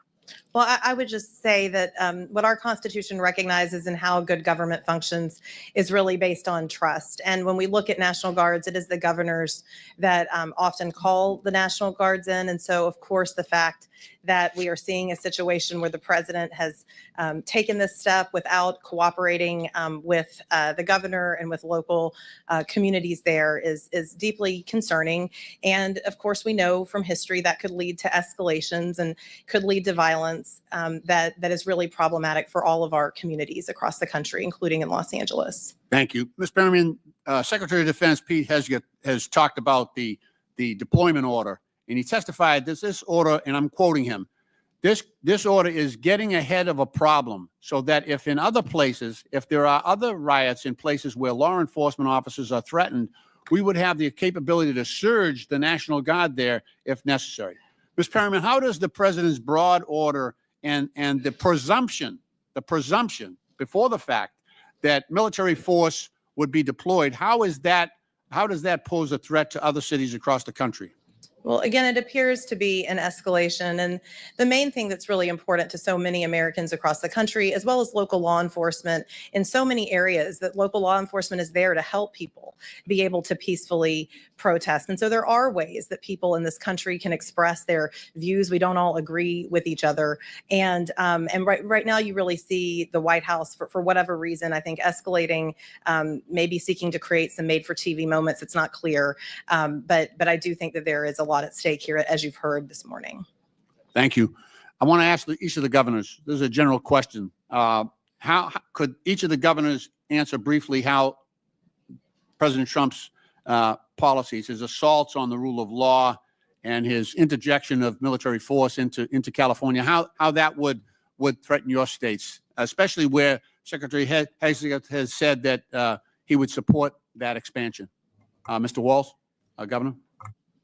Well, thank you, Ranking Member Lynch. Well, first of all, it's one of the federalism policy of this, especially when it comes to posse comitatus and the Insurrection Act. Governors are in charge. Our National Guard, as all of you know, serve in either Title 10 or Title 32 status under the role of governor. Right. And on all of these operations, the absolute pinnacle and the most critical piece is the coordination amongst them. And as a governor not being notified as local law enforcement, it creates a chaotic situation that they cannot operate as a joint unit. And governors are always there. We do it for floods. We do it for civil unrest. But doing it without causes immense danger, not citizens to, but to those very law enforcement officers who are then put in that chaotic situation. Thank you. Governor Pritzker. Local law enforcement are the ones who indicate to the governor or to their local officials who talk to the governor about their need for National Guard. And indeed, I've had that situation in the state of Illinois and called out the Guard when I needed to. I'm careful about when I do it. But again, when local law enforcement indicate that they want that backup or they need that support, we do it. Now, I have to say, when the President of the United States is calling out your National Guard over the top of local law enforcement saying that they don't need it, that they have things under control, it tends to have an inflaming effect on what's going on the ground, just when local law enforcement and officials are getting things under control. And I think that's what we saw in Los Angeles. Governor Hochul. Those actions absolutely undermine the sovereignty of individual states. States' governors are the commanders in chief of the National Guard. They know what to do. As you've heard from my colleagues, we have deployed them in a number of occasions, but undermining confidence in local law enforcement, you're basically saying that there's not a belief that the highly trained individuals of our municipal police departments like Los Angeles and the city of New York, for example, can handle their jobs. I have more confidence in our law enforcement than perhaps the president does. And we ought to step back and say, this is an overreach of epic proportions. Thank you. Chair recognizes. Thank you for your courtesy on the time. Appreciate that. Thank you. Chair recognizes Ms. Stefanik from New York. Thank you. Governor Hochul, on your first day in office, you signed Executive Order 1. Is that correct? I believe it is. And you extended this executive order not once, not twice, but 3 times, most recently January 16th this year. Is that correct? If that's what your facts show, I signed countless executive orders. I would and assume you'd know policies it's and laws. Executive Order 1. And this is a continuation of your predecessor sanctuary state policies, correct? Is included in that. I want to be sure we are defining sanctuary state properly. I'll define it for you. It is the policy of the state that state officers or employees shall not disclose information to federal immigration authorities for the purpose of federal civil immigration enforcement. It goes on to say, law enforcement officers may not use resources, equipment, or personnel for the purpose of detecting and apprehending any individual suspected or wanted for violating a civil immigration office. Law enforcement officers have no authority in the state of New York to take any policy action solely because the person is an undocumented alien. That's a quote in your executive orders that you extended. Now, do you know who Sakir Akan is? I want to get back to the first part. No, of I'm your asking a question. Do you know who Well, Sakir Akan is? I want to make sure you understand that this simply says that we will cooperate with ICE. No, it does not all- say that. I read what it We will says, and let me talk to you about the results. Do you know who Sakir Akan is? You should, as the governor of New York State. Do you know? Refresh my recollection. He was an illegal migrant in New York. And do you know what crime he committed in addition to being here illegally? No, I do not. You do not. This was widely reported. He found a 15-year-old girl, threatened her with a metal pole, told her to get into the back seat of his car. He took her clothes off and he violently raped her in Albany, New York. Do you know who Sebastian Zapita Khalil is? I'm sure you'll tell me there's many cases, whether they're These are pure- high-profile cases. New Yorkers know about them and you don't. So let's talk about Sebastian Zapita Khalil. Do you know who that is? I don't have the specific details at my disposal, no. Well, this is an illegal migrant in New York because of your sanctuary state policies. Do you know what crime he committed? I'm not familiar at this moment. I bet you're going to be familiar when I remind you, he found a sleeping woman on the subway, lit her on fire, and burned her alive. This is in Kathy Hochul's New York. And as I'm sure you are aware, and I'll remind you, that ICE issued an order to detain this violent criminal, but that was rejected by New York officials due to sanctuary state laws. Now, do you know who Raymond Rojas Basilio is? I just want to say this. These crimes are horrific. Because of condemn your them. because of And I your would say sanctuary state policies. In all of these cases, we would work with ICE to remove You did them. not in this case. They are They need walking our on the assistance. streets because of your policies and your executive order that you signed 3 times. Now, Raymond Rojas Basilio, do you know who that is? I'm telling you this. I will You don't know explain to you who it the is. policies of New York. We cooperate with, I know you're just You do trying not, to. you do miss- not, specifically miss- ICE was told not to detain this individual, and he burned a woman alive on the New York subways in Kathy Hochul's New York. So I will keep on going. What about Raymond Rojas Basilio? Do you know who that is? I'm going to tell you our overall policy, which will address all this. I'll tell We you do who not- that is. He is an illegal who molested an 11-year-old in our state because, again, of your sanctuary state policies. This illegal was shielded from federal immigration enforcement and able to commit this heinous crime. And what about Wilson Castillo Diaz? Do you know who that I'm is? telling you this. We do cooperate fully with ICE in criminal prosecution. Our sanctuary. You're not advocating for regulations these victims. only deal This with is a civil 5-year-old who enforcement. was raped Civil on Long enforcement. Island in Nassau County. You are not advocating on behalf of these victims. You are shielding illegals. Even in your opening statement, That is you not true. prioritize putting illegals first. That is not Rapes true. of young girls, beatings of NYPD cops by illegals who are here under Kathy Hochul's failed policies, burning New Yorkers alive. This is Kathy Hochul's New York. It's one of the many reasons why you're hemorrhaging support from hardworking New York These are families. horrific crimes and they're They're heartbreaking. horrific crimes that are committed on your watch. You signed this executive order on your first day in office. You signed it again and again this January. We deserve a governor who stands up for law-abiding New Yorkers, doesn't put illegals first, but actually puts New Yorkers first. I appreciate Rather the than going chairman's- after the viral moment, I suggest you no, look no, at the no. I'm facts. standing up for New Yorkers. No. Rather than addressing the illegals in New York, you are prioritizing your far left sanctuary state policies, which you put in place with executive orders.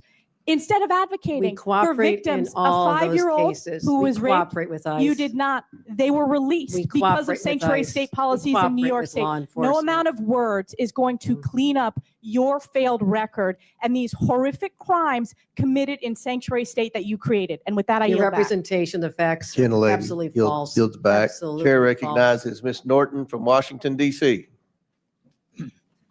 Thank you, Mr. Chairman. Let's be real. Since the start of the Trump administration, each day has been more nightmarish than the last. But in the past few days and weeks, we have seen a significant escalation of Trump's mass deportation agenda. On May 29th, a 9-year-old child and his father were reportedly detained in Torrance, California, and separated from one another by ICE.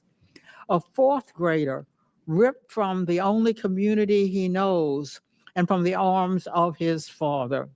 We have kids who are afraid to go to school, afraid that ICE will grab them and their families from school grounds, and afraid their parents will not be there when they get home. Schools are supposed to be safe havens for our children that foster learning and growth. Instead, the Trump administration is deliberately weaponizing them, terrorizing children and families with its immigration policies and threatening more than 600,000 students, kids with detention and removal. President Trump has called for an end to birthright citizenship, a constitutional right recognized since the end of slavery. He has cut federal contracts that give 2-year-olds representation in immigration court. He has ripped the children who are immigrants and United States citizen from schools, their friends, their neighborhoods, and their homes. There is no other way to spin this. President Trump is waging a cruel and deliberate war against children. Ms. Perriman, do all children residing in the United States have a constitutional right to attend public schools regardless of immigration status? They do. Ms. Perriman, how is President Trump going further than past presidents in authorizing ICE to carry out enforcement activities in schools, hospitals, and places of worship? Yes, I mean, this is what brought us to court on behalf of the Baptist and the Quakers and the Sikh communities and other religious communities that are having to challenge this. For more than 30 years, the country had a policy that prevented indiscriminate enforcement activities at what we call sensitive locations. That includes houses of worship, and it includes schools. We saw in the early days of this administration, the Department of Homeland Security rescind that policy and endanger people, all people, not just immigrants, but people who are seeking to engage in communal worship, people who are seeking to go to school, and to be present in other sensitive locations like hospitals. Governor Walz, what does it mean for children in Minnesota if ICE comes to their classrooms? Well, thank you, Congresswoman. Minnesota prioritizes education. We're proud of our education system. We're proud that when students come to school, they get a good meal. They have well-qualified teachers, and it's a place where it's safe. It's a safe place where they can learn. We prioritize it because our economy depends upon it, and it's the right thing to do.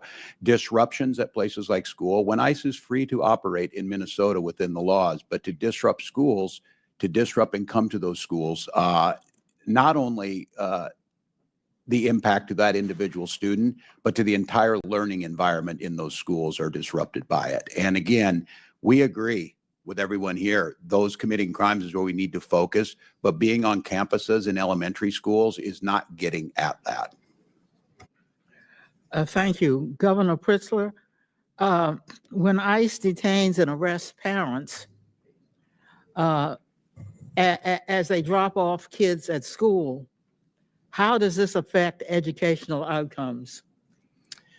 Thank you very much, Congresswoman. Let me begin by saying that, as you may know, under President Trump, ICE showed up in Chicago nearly immediately and began terrorizing our neighborhoods, our schools, and parents. Indeed, many parents felt like they needed to go into hiding, even though their children needed to go to school every day. And so disrupting that environment, frankly, not just for the children, but for the parents and for teachers and the entire school community, it is something that, we believe in Illinois in educating all of our kids, making sure that they get what they need in our public schools. In fact, we've invested significantly in making sure the results have been very good. 8th graders in Illinois rank second in reading in the entire country. 8th graders in Illinois rank 5th in the country in mathematics. And it's because we have a safe environment, but not when Tom Homan brings Dr. Phil with the overreach of force with ICE to disrupt our education system, and particularly our elementary schools. Thank you. Gentlelady's time's expired. Chair recognizes the Majority Whip, Mr. Emmer from Minnesota. Mr. Chairman. Thank you, Mr. Chair. Welcome back to Washington, Governor. I'm going to run through a series of facts before I get to my questions, so let's get started. Governor Walz, you signed the Health and Human Services Omnibus Bill into law in May of 2023. That bill expanded Minnesota Care to provide free health care to illegal aliens. You signed the Higher Education Omnibus Bill into law in May of 2023. That bill allows illegals to have their college tuition paid for by the state.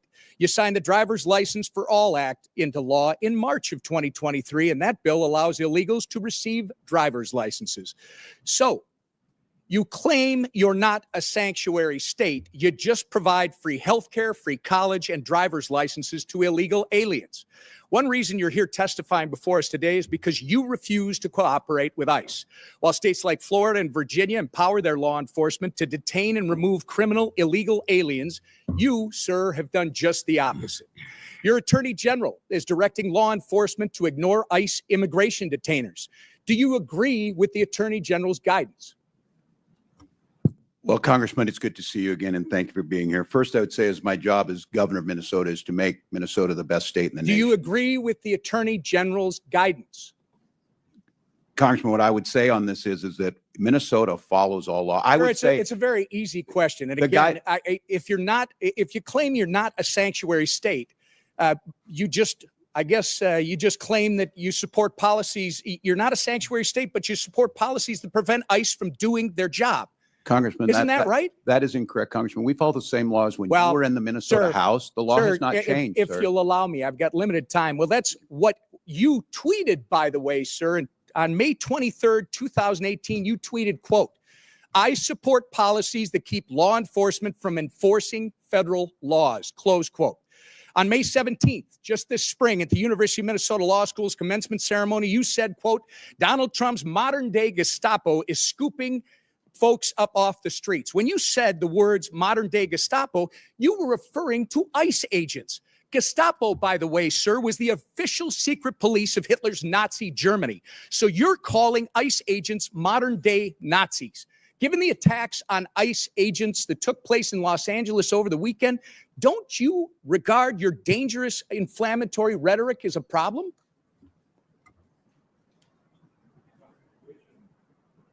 The questions you want me to answer first. So, sir, it saddens me that you refuse to express regret from comparing ICE to Nazis. ICE agents are brave Americans who get up every morning, leave their families, and put their lives in harm's way to protect our country, sir. You, at the very least, owe an apology to these dedicated public servants. I will say, sir, inflammatory rhetoric such as yours and the other governors on this panel is responsible for putting a target on the back of every ICE agent who is risking their life to protect our communities. Minnesota is all too familiar, by the way, with the chaos that ensues when you refuse to work with law enforcement to enforce the law. In May 2020, looting, acts of violence, and arson occurred on your watch in Minneapolis after you refused to bring in the National Guard. Governor, your agenda is clear: free healthcare, free college and driver's licenses for illegals while handcuffing law enforcement when they're trying to protect our citizens and their communities. If you think that's not a sanctuary state, you shouldn't be governor. By turning Minnesota into a magnet for illegals, you have opened up our communities to dangerous criminals, including known terrorists, gang members, murderers, and child predators. You have sent a resounding message that if you're a hardworking, law-abiding citizen of Minnesota, your safety and well-being are not the priorities of Tim Walz and his administration. But if you're coming to our state illegally, you're not only welcome with open arms, you're entitled to free stuff on the taxpayer's dime. This is absolutely disgraceful. Governor Walz, your sanctuary state agenda has been defined by your utter failure. You have failed to enforce the rule of law. You have failed to uphold our national sovereignty. And most importantly, you have failed the people of Minnesota. The time for radical sanctuary state policy, sir, is over.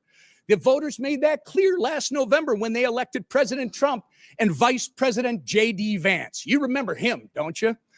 Governor, the time for real leaders and real leadership is now. And with that, sir, actually, Mr. Chairman, I ask unanimous consent to introduce into the record the governor's tweet that I referenced from May 23rd, 2018, which makes it clear his hatred for federal law enforcement. Thank you. Without objection, so ordered. Mr. Chairman? Thank you. Yes. Mr. Chair Chairman. recognizes Mr. Mfume. Mr. Chairman, thank you very much. I have a unanimous consent request, and I'd like to present both of those to you at the same time. Proceed. Okay. I ask unanimous consent that we enter into the record an article from The Hill of the 8th day of June. Latinos for Trump co-founder blast inhumane immigration arrest. Without objection, so ordered. Thank you, sir. And the second one is from the Independent of May the 28th. Trump ordered a critically ill 4-year-old Mexican girl to leave the country. Experts say she could die in days. I ask unanimous consent. Without objection, so ordered. Thank you, sir. Chair recognizes Mr. Kristamorte from Illinois. Thank you, Mr. Chair. Governor Pritzker, when it comes to immigration, you've been clear that Illinois follows the law. I'd like to go into this issue just a little further. First, there's been a lot of misinformation about the Illinois Trust Act. As you know, this is the 2017 law signed by then Republican Governor Bruce Rauner, which requires state agencies to cooperate with ICE when it presents a criminal arrest warrant for an individual, correct? Congressman, yes, that's correct. And just to be clear, the Illinois State Police, the Department of Corrections, and other Illinois agencies must cooperate with ICE when they present a criminal arrest warrant, correct? And do every single time. This is Illinois law. Yes, Donald Trump may not like state law, as we are seeing in California, but what Donald Trump likes is irrelevant. The law is the law. The Wall Street Journal reports that ICE's recent raids in California, including at a Home Depot in the LA area, were organized because the administration was falling way short of its cruel goal of deporting thousands of people per day.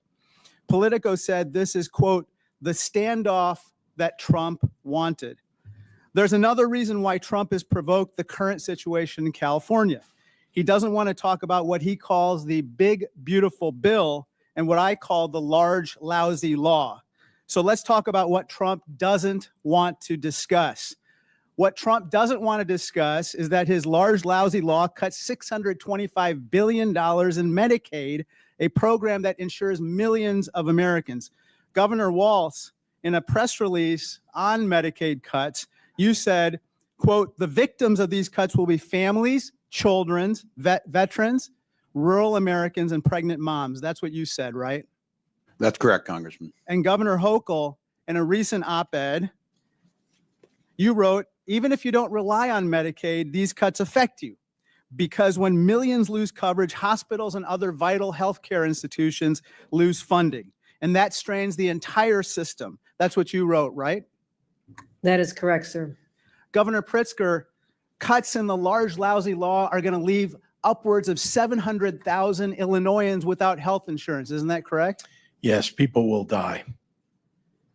Trump's large, lousy law adds trillions to the national debt as well, which could force $500 billion in automatic cuts to Medicare, in addition to the cuts in Medicaid that we just referred to. And of course, Medicare is a program that every senior relies on. Let me turn to my final topic. Governor Pritzker, President Trump has called Illinois, quote, a poorly run state.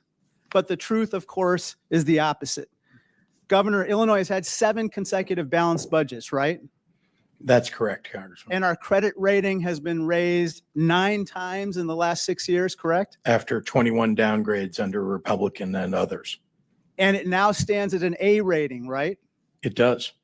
In contrast, under President Trump, every credit agency has downgraded America's credit rating below the top level, the first time in history that's happened. Isn't that right? That's correct. Trump and others claim the federal government props up Illinois. But in reality, we're one of 13 states in the country that actually give more tax revenue to Washington, D.C. than we receive in return. Now, let me turn to some of the reasons why Illinois is a donor state and not a taker state. Illinois has a $1.1 trillion economy. We produce the most soybeans in America, and we're the #2 producer of corn, right? That is correct. We're the #2 manufacturing state in the country. We are. And we're the #2 destination for corporate expansions and relocations, right? And Chicago is #1.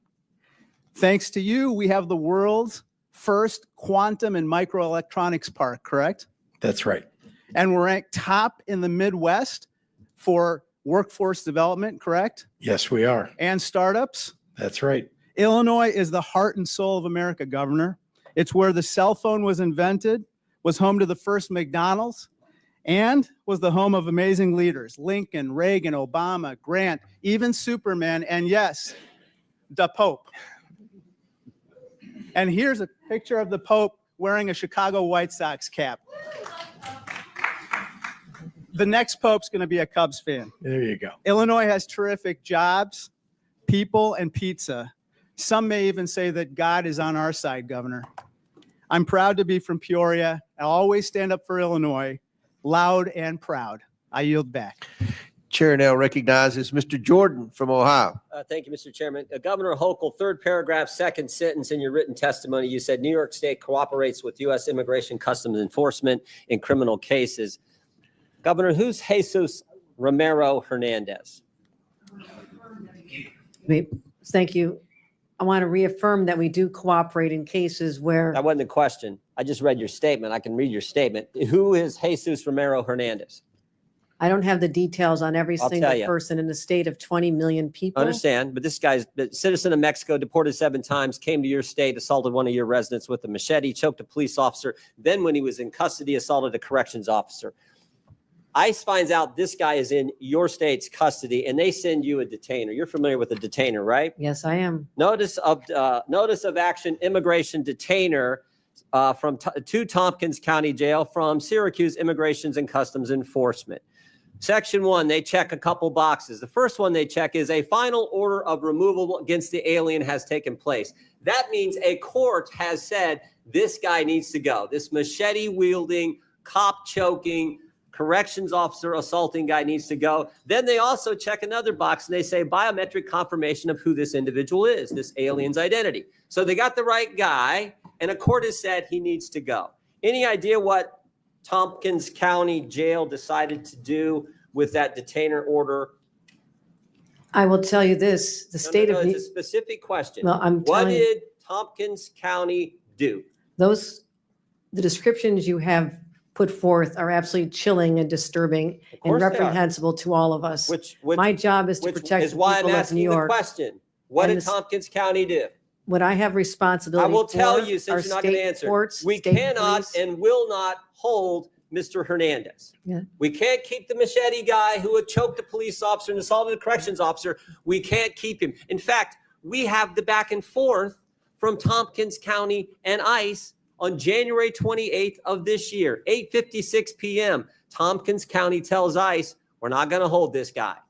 7 minutes later, ICE responds back, we will be there to take custody this evening. 24 minutes later, Thompson County reiterates, we're not going to have him. We're not going to turn him over. 10:45. ICE arrives at the jail 1 hour and 18 minutes later. And guess what? Mr. Hernandez is not there.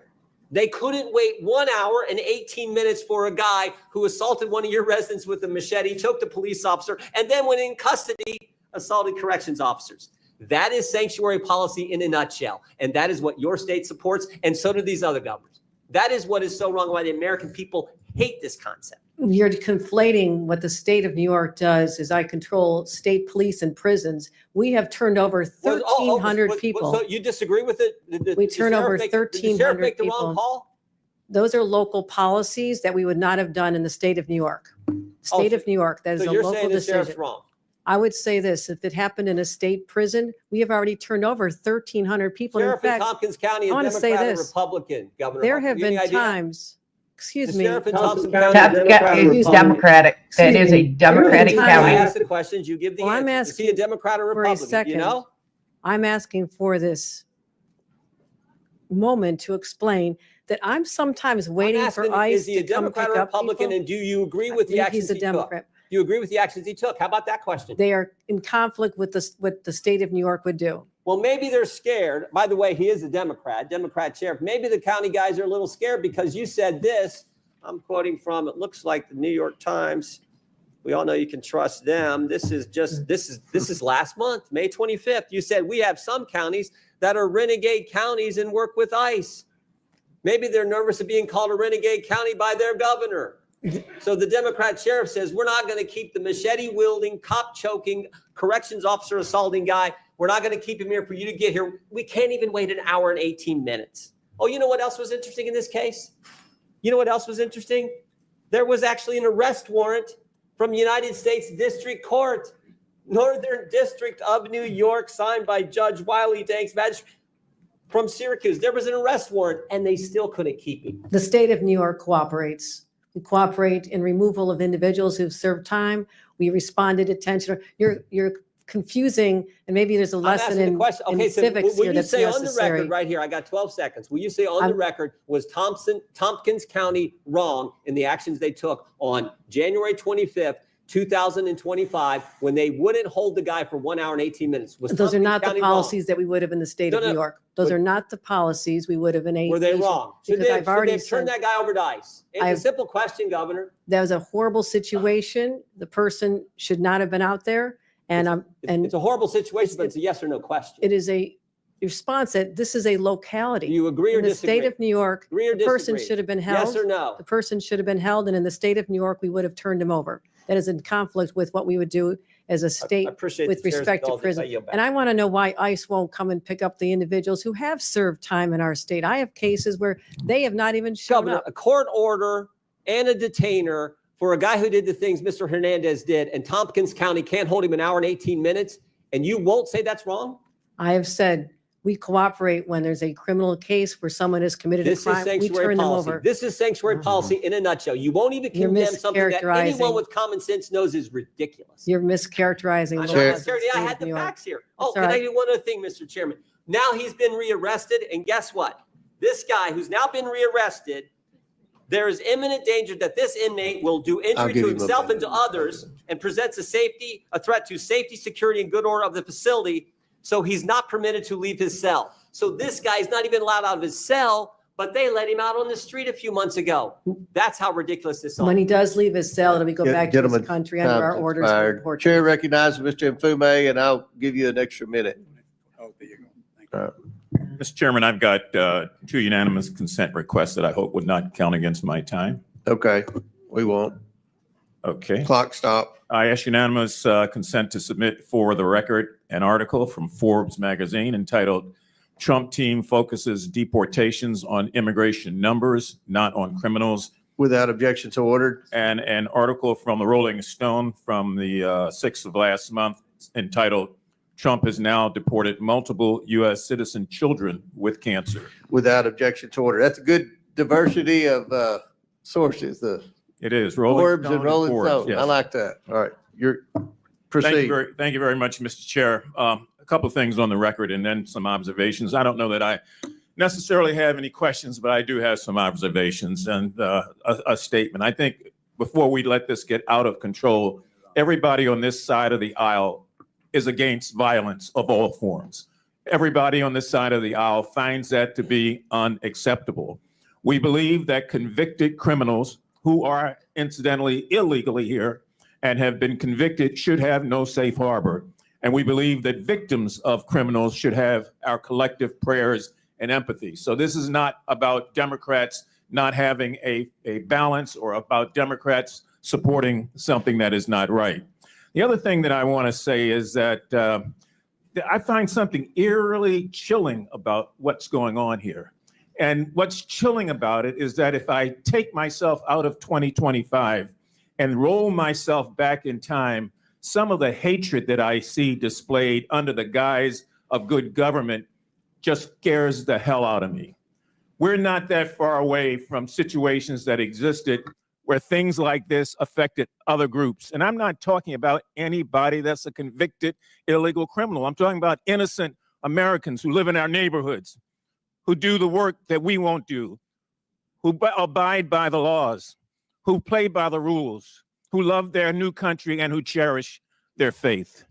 Because if we just roll this clock on the wall back 75 years, we'd be looking at a time in Nazi Germany where people ran around with signs like this new ICE sign that says, "Report all foreign invaders to ICE," with Uncle Sam there holding up the sign. This could have been a Gestapo member 75 years ago, "Report all Jews."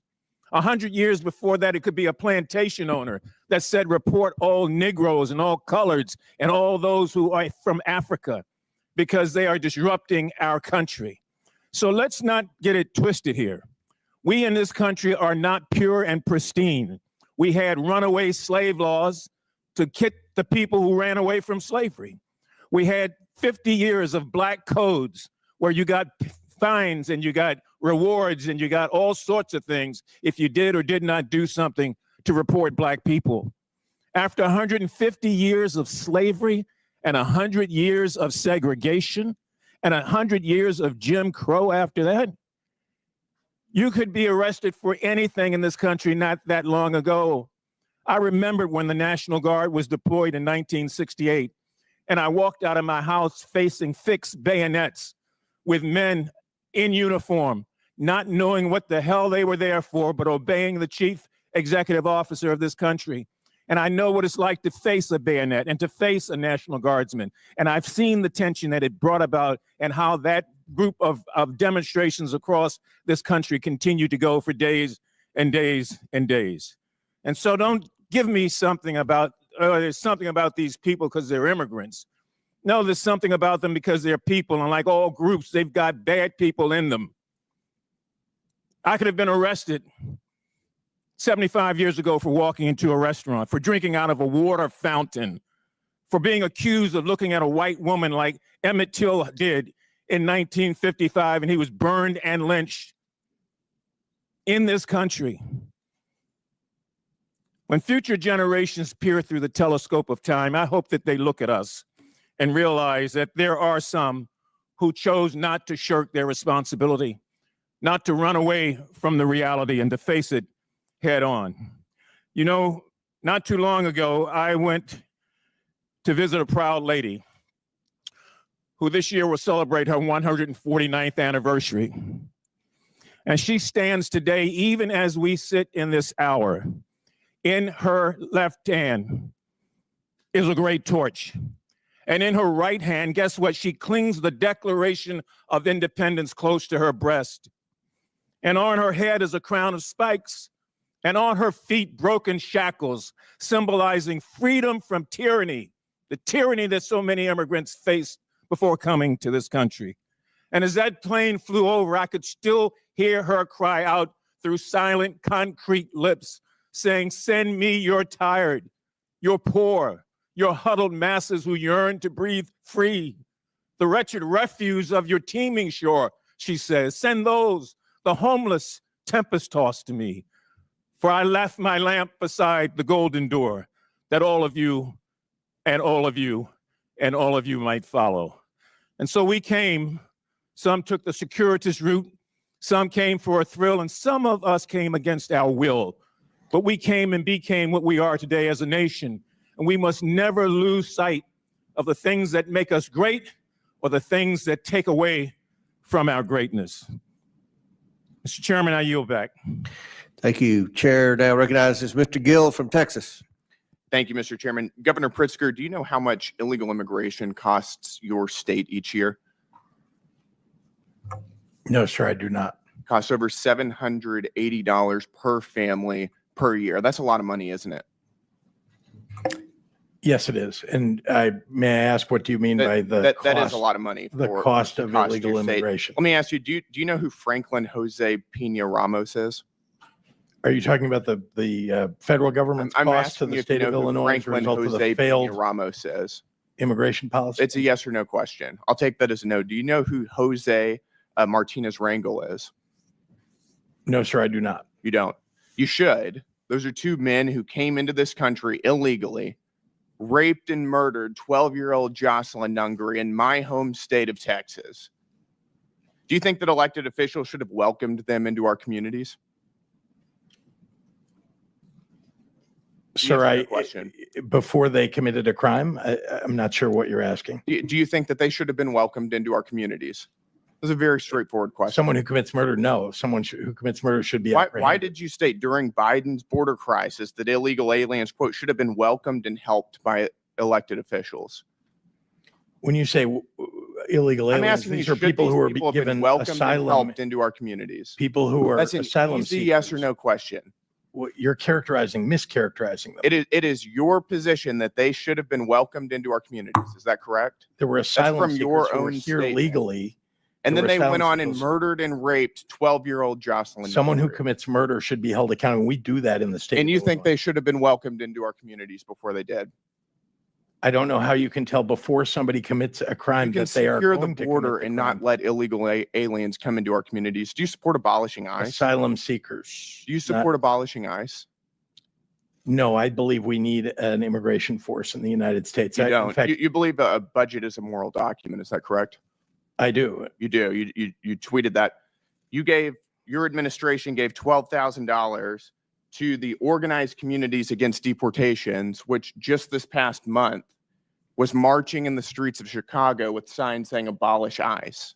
Do you support this? I Is do this, not Is this a support reflection of abolishing your an moral immigration values? force. Is this a reflection of your moral values? I do not support abolishing an immigration force. That's good to hear. Mr. Governor, do you think that biological men should be able to use women's restrooms? I'm not sure how this has to do with immigration. It's sir. just a yes or no question. Why are you? It's very easy to politicizing answer. this? Do you I think thought that we were men here should be using doing women's fact restrooms? finding. I'm sorry. Do you think men should be allowed in women's restrooms? I'm not sure why this has come to this issue. You It has tweeted nothing that to do as with a immigration. protest against President Trump, everyone should use the other gender's bathroom today. Have you ever used the women's restroom? Not that I can recall ever, sir. No. You wanted everybody else to do it, but you didn't. Sir, I'm not sure why we're on a topic that has nothing I'm to asking do you. with You're today's hearing. advocating for men to use women's restrooms, but you didn't do it. I do not advocate that. No. Well, actually, you did. You said everyone should use the other gender's bathroom today. I can tell you that you are Do you regret politicizing saying this this? in a way that what we ought to be focusing on is Do you the regret failure of the encouraging federal men to government use women's restrooms? and the Congress to deal with immigration reform. Do you regret encouraging men to use women's restrooms? Again, you're taking us on topics that have. Did you ever nothing to consider do that with women don't the want you subject in their, that you in their invited us here bathrooms? for? So you're admitting that this is just a political circus. No, Is that what you're I'm doing? asking you This because is you put nothing this to do on with the immigration internet for everybody and to really see. about you grandstanding. I'm asking you, have you ever considered that women don't want you in their bathrooms? That's a private space that they don't want you or any other man in. Congressman, let's talk about You your can't say that failure to normal vote people can for say that Medicaid. they In don't, fact, you want to that take they don't Medicaid think away men should be in and women's SNAP restrooms. and That's a veteran very services. straightforward question. You apparently want people and you're to die encouraging men to in the use United women's States restrooms because you where there want to could be take healthcare underage away. girls. Do you think that's appropriate? Sir, if we're going Do to you think that's politicize this, normal? let's talk about what you're doing to people Do in you this think that country that's normal? by virtue of your vote. All right, let's move on. with Let's President ask, Trump. do you support Hamas's agenda? Sir, I do not. They are a terrorist organization. Your administration gave a grant to the Muslim Civic Coalition, which just 2 weeks after October 7th was marching in the streets of Chicago to, quote, stop the U.S.-backed genocide against Gaza. Is that a reflection of your values? I have spent my life fighting anti-Semitism. No, I'm asking, is this a reflection of your values? I'm not sure why you're attacking Because me your about something in an administration organization. gave money to this organization. I'm explaining to you that what we do in the state of Illinois is stand up for what we believe are. You didn't our have to rights give and money freedoms. to the Muslim Civic Coalition. People to have march the and right to call, express themselves. to That- stop we- the we U.S. don't- backed genocide against Gaza. That was your choice. I know that was your Republicans want to administration. take away people's right to free speech. We don't in the state of Illinois, and They've got the right to that free is speech. proper. They don't have the right to tax dollars, and you gave them to them. You want to take those rights away from people. I understand. Gentlemen, time's expired. Chair recognizes Ms. Brown from Ohio. Thank you, Mr. Chairman. The Trump administration isn't serious about public safety. It's not serious about solving immigration challenges. It's only serious about blatantly violating constitutional rights, stoking fear, and demonizing immigrants for political gain. That's why Trump is weaponizing ICE to recklessly and lawlessly target immigrant communities. And here's the reality. 2 weeks ago, I met with community leaders from across my district. Multiple Hispanic faith leaders told me the same thing. Their congregants, regardless of immigration status, are afraid to speak Spanish in public, afraid to attend community events, afraid to go to church. Because ICE under this administration has shown it will harass, detain, and deport even wrongfully.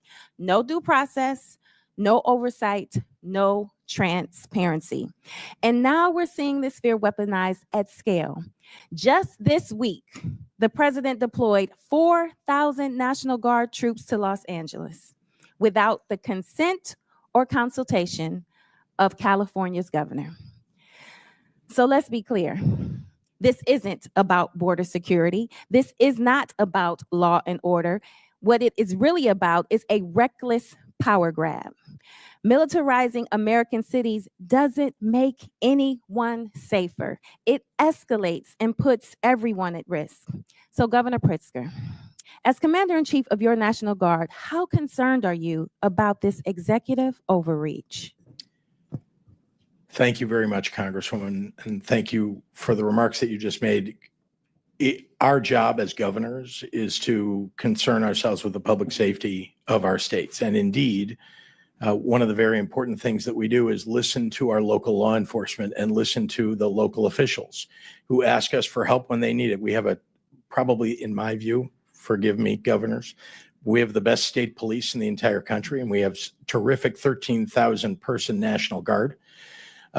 We go to our state police for support, and then, if necessary, we will ask the National Guard to step in. And again, only when local law enforcement and our local officials ask us for that help. When the President of the United States goes in over the top to grab our National Guard for domestic security, when there is not, as he said in a memo falsely, a rebellion, that is taking away the rights and obligations of a governor.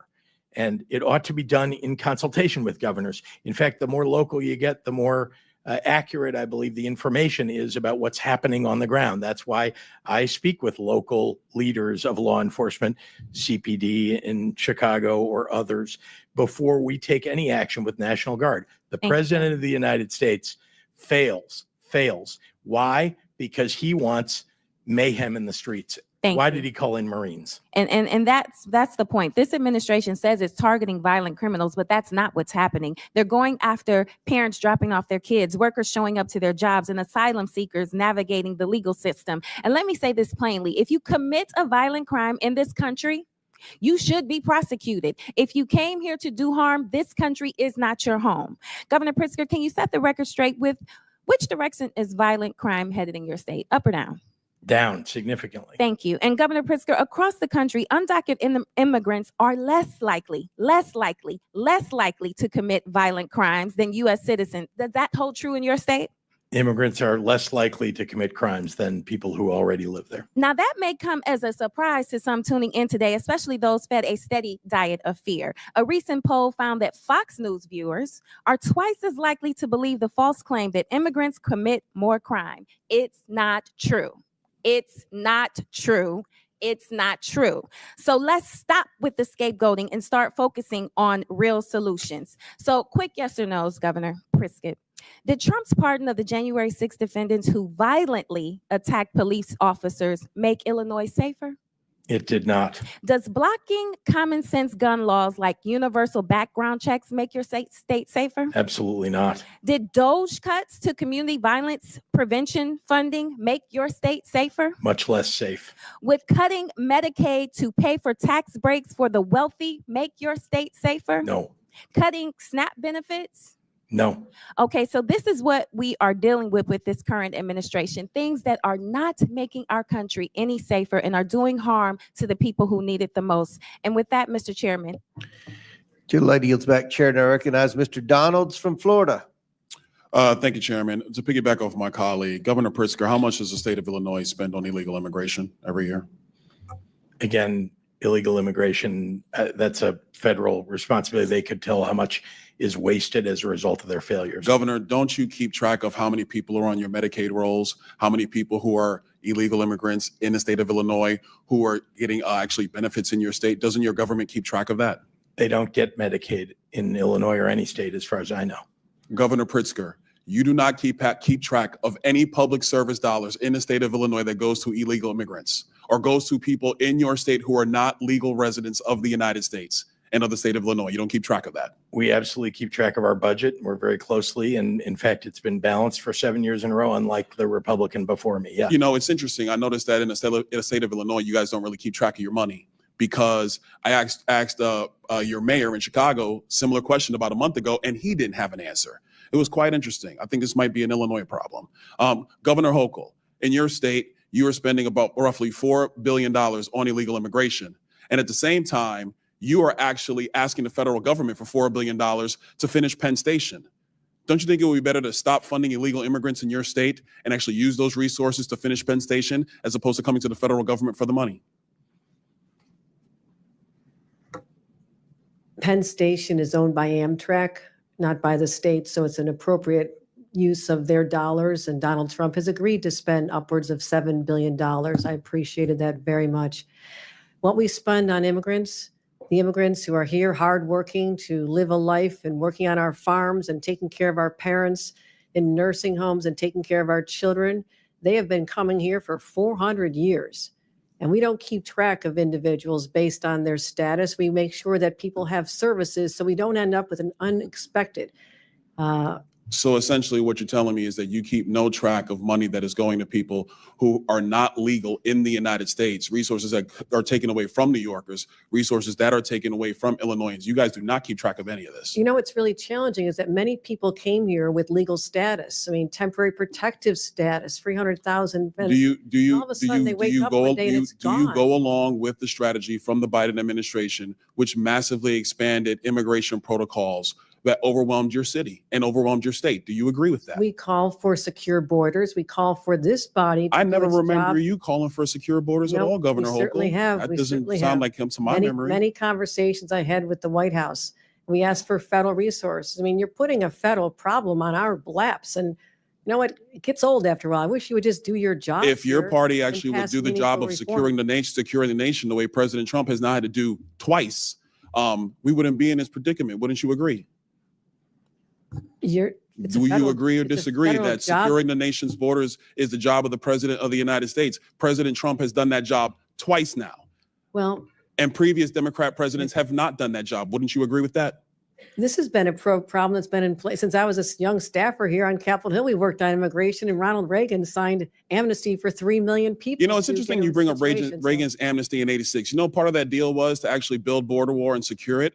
But the Democrat Party refuses to build border wall. You oppose it every single time. Is that your position? Do you now support border walls? There Governor has Hochul? been many times when bipartisan legislation is presented to this body and people just walk away from it. They refuse to do the hard work of governing like governors like us have to do every single day. When I leave here, I'm going to go home and govern a state. I'm not going to tweet about this experience because I have too much work to do taking care of New Yorkers. And You're really not doing a good job, Governor Hochul, because a lot of New Yorkers are actually coming into my state, in Florida, many of them. They come all the time because they actually want to come to a state that is well run, that protects citizens, does not allow illegal aliens to victimize citizens like they are victimized in the state of New York, like they are victimized in the state of Illinois, like they are victimized in the state of Minnesota. They choose states like Florida and Texas to find safer places to live and raise their families. Hold on, Governor Hochul. We've had enough crime time. rates are much Governor lower than Walz, you've been yours, sitting over there much pretty lower. quiet. I got a question for you. I love to talk. Thank you, Congressman. Fair enough.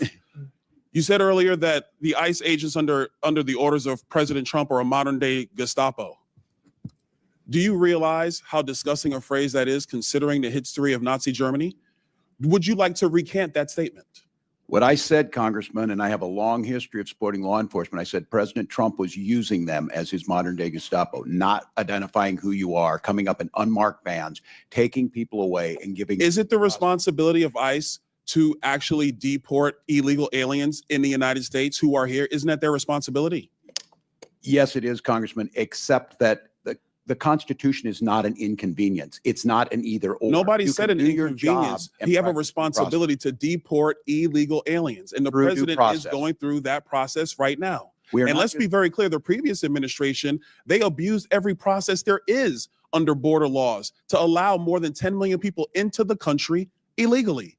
And this is a burden on all Americans. And so the president is doing his job. So it is sick to refer to Americans who are ICE agents as Gestapo. Governor, you're wrong. You need to apologize to these agents. They're doing their jobs. They are Americans. They serve this country with honor and decency and respect. Do not diminish their work simply because you tried to make a cheap point that you could tweet. I yield back. Chair now recognizes Ms. Stansberry from New Mexico. Thank you, Mr. Chairman. Well, some interesting theatrics today. Welcome, everyone, to the Oversight reality TV show. I know Mr. Trump loves himself some good TV, and today is not disappointing. And in fact, I want to say welcome to some of the members who've showed up to this committee who I've never seen here before. It's great to have you here in the hearing room with us. Now, before I get started on the topic at hand, I want to take a moment to speak directly to the immigrant community who might be watching and listening today. I want to say to everyone out there who is living in fear, We see you, we love you, we respect you, and we are fighting for you and every community that is being targeted by this administration and this Congress. We also want all of you out there to know that you have rights. You are protected by the law, and you should not have to live in fear and wonder whether or not you're going to be safe if you leave your home or if your family is going to come home at night. We see you. We are fighting for you. You have rights.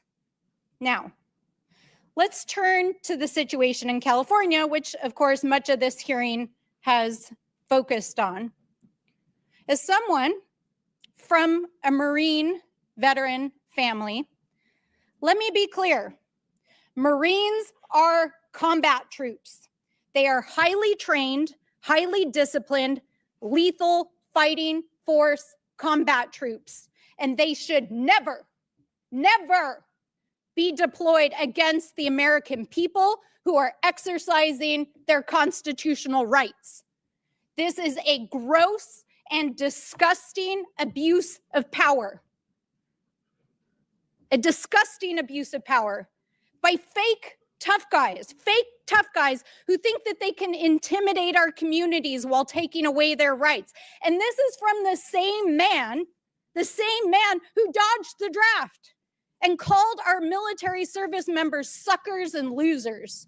That's your commander-in-chief. And here, these folks here and the president want to say they're for our military and our veterans while they're illegally deploying service members, violating state sovereignty, gutting the VA, firing generals and lifelong service members. And you all want to sit in here and play like you're with the military and the American people while Donald Trump is planning to spend $45 million of your hard-earned taxpayer dollars on a fake military parade this Saturday that they can't even fill, that they put a super PAC ad on Craigslist to recruit citizens of the city of Washington, D.C. to go stand in the parade route. Congratulations, it's made for TV. But this is serious because this is an abuse of power. So I want to read a list of grievances: obstructing the administration of justice, refusing to assent to the laws for the public good, sending swarms of officers to harass our people, keeping standing armies without consent of our legislatures, transporting Americans overseas to be tried for pretend offenses. Mr. Chairman, I wonder, do you know where these offenses come from? No? Aw, that's too bad. Because it's actually the Declaration of Independence. That's right. It's the Declaration of Independence. And my colleagues across the aisle might want to bone up on that in the US Constitution before they go attacking our communities, especially as we head into the 4th of July holiday and celebrate our independence from an abusive and mad king. Because here in America, there are no kings, and we reject people who believe they are, and no one is above the law, and we will hold them accountable. But I think it's very clear today, and I think it's been borne out by every witness that we have here, that what Donald Trump is doing is not only an abuse of power, an abuse of the military, an abuse of our citizens, but also, y'all should know this, while you're sitting here creating this made-for-TV moment, that 2/3 of Americans, according to the polling yesterday, are opposed to what Donald Trump is doing with both immigration and the deployment of the military in our communities. It's wrong, it's immoral, it's illegal, and it's a violation of our rights. And with that, I yield back. Chair recognizes Mr. Langworthy from New York. Thank you very much, Mr. Chairman. Governor Hochul, yes or no, do you think someone who's committed murder or rape in this country, in that they're here illegally, should have tools at their disposal to avoid deportation? As the governor, It's a yes primary or- responsibility is to yes protect or the no people of question. New York. I'm Those sorry. crimes are abhorrent. I'm sorry, whatever response you prepared to give today dwarfs in comparison to your actions as governor. I would like to remind you of someone named Gianfranco Torres Navarro, an illegal alien and suspected leader of a violent Peruvian gang. He was tied to 23 murders in Peru and came to this country illegally across the southern border. He had his victims' faces tattooed on his body, and he was hiding in plain sight in Endicott, New York, for an extended period of time where ICE could not locate him. And why did it take so long to find him? Because policies like your green light law, which blocks ICE and U.S. Border Patrol from accessing critical DMV databases. In fact, it threatens the badges and threatens to charge with felonies any officer that shares that DMV data with federal agents. These agents rely on data to be able to know who they're pulling over on the side of the road. They're taking their lives into their hands every time they're trying to, keep our streets safe. The really sick irony here is that your government in New York, my home state, freely shares that same DMV data with the government of Canada at our bridges in you and my hometown. But it doesn't share that data with your American federal government. Why, Governor? You're misstating the green light law because I'm we not. are able to cooperate with federal authorities when there's a Why do you crime shield involved. the database, Governor? Anything they want from us related to He is correct on this. There is a lawsuit right now from the Trump administration suing Hochul, the AG, and the Department of DMV. There is a lawsuit right now going on. They cannot get any information from the DMV. New York State gives all them driver's licenses. And they cannot get any information. She is about to lie right now. Bold-faced lie right now that they do get the information. She is going to bold-faced lie. The only way they can get the information is by a subpoena. Is the only way they can get the information. New York State is giving driver's licenses, CDLs, A, B, C, and D licenses to everybody that comes into the state. She is going to bold-faced lie right here in a minute. The information is shared. It is only shared by a subpoena. And it shocks me that we harbored a guy that had tattoos. It shocked me when I heard these stories of what's happening here in New York. And the guy, I looked it up, the guy that unalived the woman on the train, there is a detainer on him by ICE. They have not turned him over. They have not turned him over.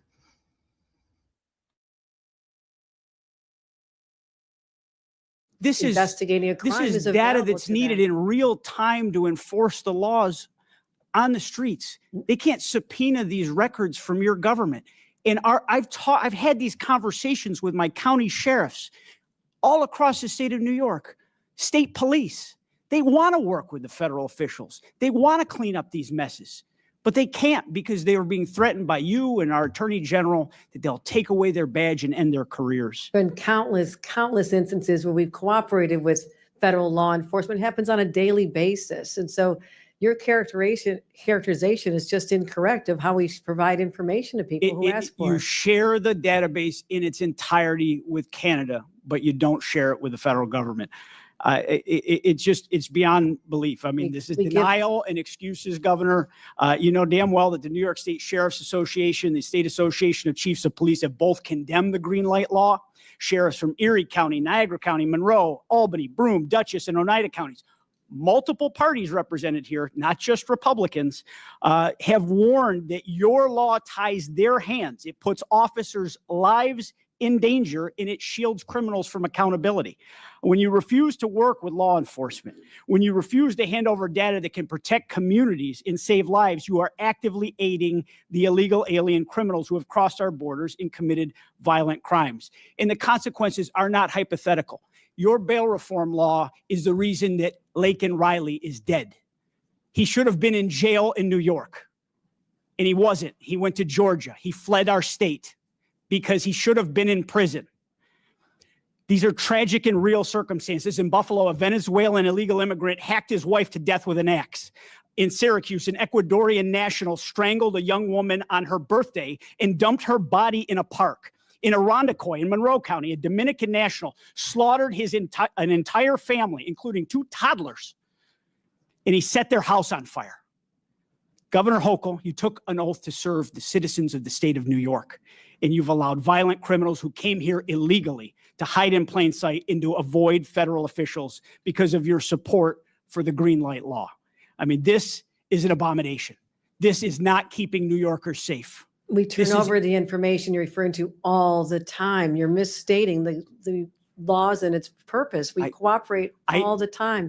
As much as I want to believe you, Governor, I believe the cops more.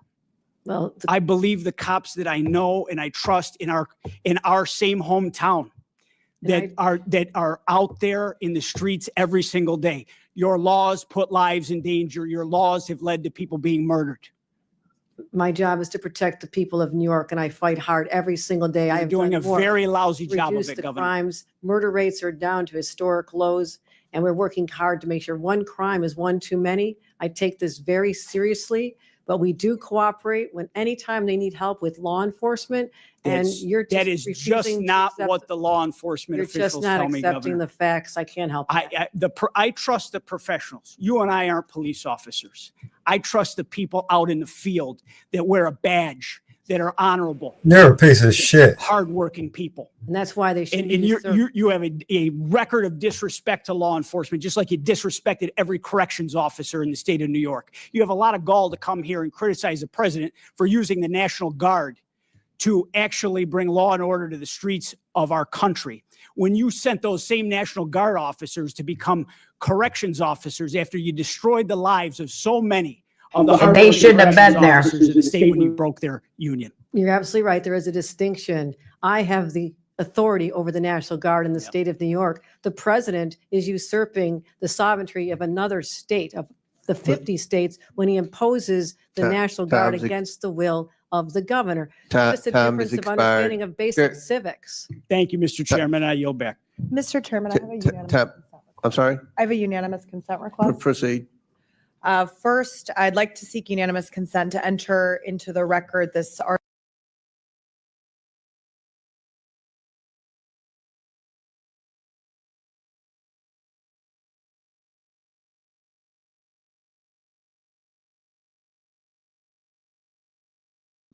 She has a lot to talk right there. She sent the National Guard to the subways.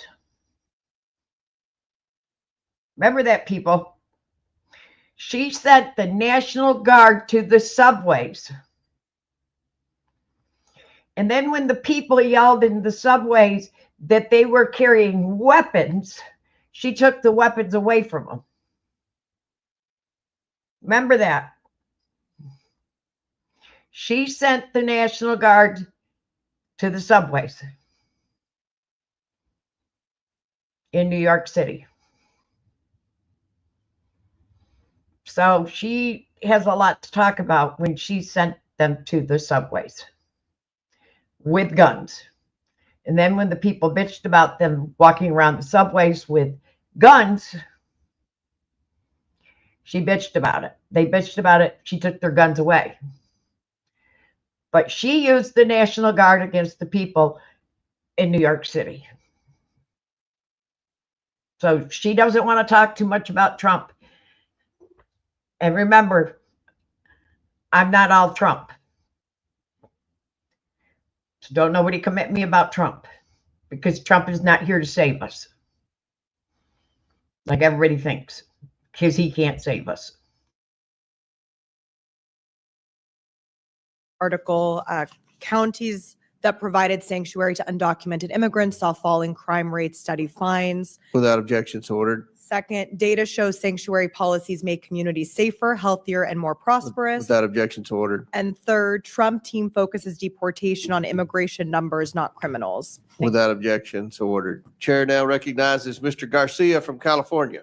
Thank you, Mr. Chairman. I want to thank our governors for being here as well. Thank you all for your service to your states and to our country. I want to just be clear, Donald Trump clearly and House Republicans are really not serious about helping our states and our cities. Before I came to Congress, I was a mayor and I worked closely with our police department, incredible men and women that worked really hard to promote policies that actually make the public safer. Now, during that time, our city actually reported some of the lowest murder rates in history. And I've been in close touch with our current police department, our local sheriff, and local law enforcement. And I want to be clear. Donald Trump is intentionally provoking chaos, hate, and division. Now, Trump is trying to intimidate. He's using our military to create fear, and there's no legal justification for his actions. I strongly believe he's trying to keep American citizens from peacefully making their voices heard. We just had a demonstration in my hometown of Long Beach, California. Over 500 people showed up. There was no vandalism, there were no arrests, and it was peaceful. And I want to thank them. Trump is trying to make it very clear that this is about intimidation. I believe he's fueling violence on our streets because he thinks it's politically helpful to him. And I actually want to remind our committee that when Donald Trump was president in 2020, that's actually when we saw surges in violent crime across the country. They increased under Donald Trump's watch. We should be focused on actual public safety threats, but we know that Donald Trump is taking federal law enforcement away from actually investigating serious crimes and cartels. And if you ask any police department, police chief across the country in your states, they will tell you they want their police focused on the issues in their neighborhoods, in the state, traffic violations, speeding, domestic violence. Those are the issues that people want to see addressed. Law enforcement should be focused on those issues, and I know the governors agree. Back in my home district in Downey, California, we've had agents just yesterday grab people in front of churches, their houses of worship. Agents refused to identify themselves and show warrants. An elderly man was dropping off his granddaughter at their local church and was detained in front of the property and the family. That is outrageous and should be disturbing to every single American. And we know this does actually nothing to protect the public. But this, of course, is Donald Trump's playbook.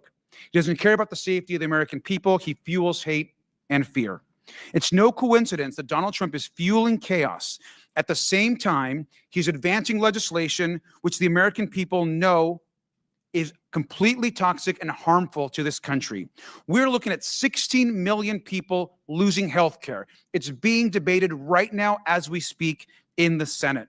Nutrition cuts for seniors and veterans, huge tax cuts for the wealthiest and the largest corporations in this country. And while this is being debated, Donald Trump is causing chaos and fear across our country. I want to ask the governors in the remaining time that we have. It is clear that healthcare and these impacts of this bill will impact all three of your states greatly. And so I have a brief question. What is the bigger risk to your state? Ripping away healthcare from millions of people across the country, thousands and thousands in your own states, or the law-abiding, working, undocumented folks in your states? And I'll let you each go ahead and give that answer. We'll start with Governor Pritzker. Thank you very much, Congressman Garcia. There are 770,000 people who stand to lose their health care in the state of Illinois, perhaps even more, depending on how this bill turns out. And I can tell you that there are people who are dependent upon Medicaid and Medicare to survive. I am deeply, deeply concerned about the deaths that will occur as a result of the cuts, not to mention that we're taking away SNAP benefits from families that need it most, and children, veteran services, people who have PTSD, who need to see their therapist at a certain time, now have to wait much longer periods of time because of the threat of this bill. So I'm deeply concerned. DOJ has taken away one of our facilities in the state of Illinois already. It's a huge problem, and that is the threat. Thank you, Governor Walz. Yeah, thank you, Congressman. In Minnesota, in 2023, we were ranked as the top state for healthcare, home of the Mayo Clinic. We have more people covered almost than any other state. This bill would take 250,000 people off of healthcare, make it more difficult, reduce the outcomes we're getting. 40% of those are children receive their care through that way, and over 70% of nursing home patients. It would be catastrophic, and the state has built it up to improve lives of all of our citizens. Thank you. And finally, Governor Hochul. Healthcare is a basic human right, and I'm proud in the state of New York that 95% of people in our state have healthcare coverage. But these devastating cuts will throw off at least 1.5 million New Yorkers, and not just those individuals, but when hospitals in rural areas have to shut down, the entire community will lose important services. So this will have a ripple effect through our economy and hurt more than just the people who lose their Medicaid. And it is devastating and absolutely unwarranted. We encourage everyone to stand up, speak up on behalf of their constituents, especially those from the state of New York who represent rural areas. They're counting on you. Thank you. Governors, I thank you and I yield back. Chair now recognize Mr. Biggs from Arizona. Thank you, Mr. Chairman. I get a kick out of you, sanctuary state, county, city leaders who talk about having to deal with the border crisis. Cracks me up, actually. But at least, Governor Pritzker, you did call it a crisis in your statement. I appreciate that. Ultimately, as you said in your statement, you received 50,000 illegal aliens into Cook County. And Governor Hochul stated that New York received about 220,000 illegal aliens. That's fantastic that you know those numbers roughly. Now I want you to imagine you're a southern Arizona community of about 80,000 people sitting right on the border.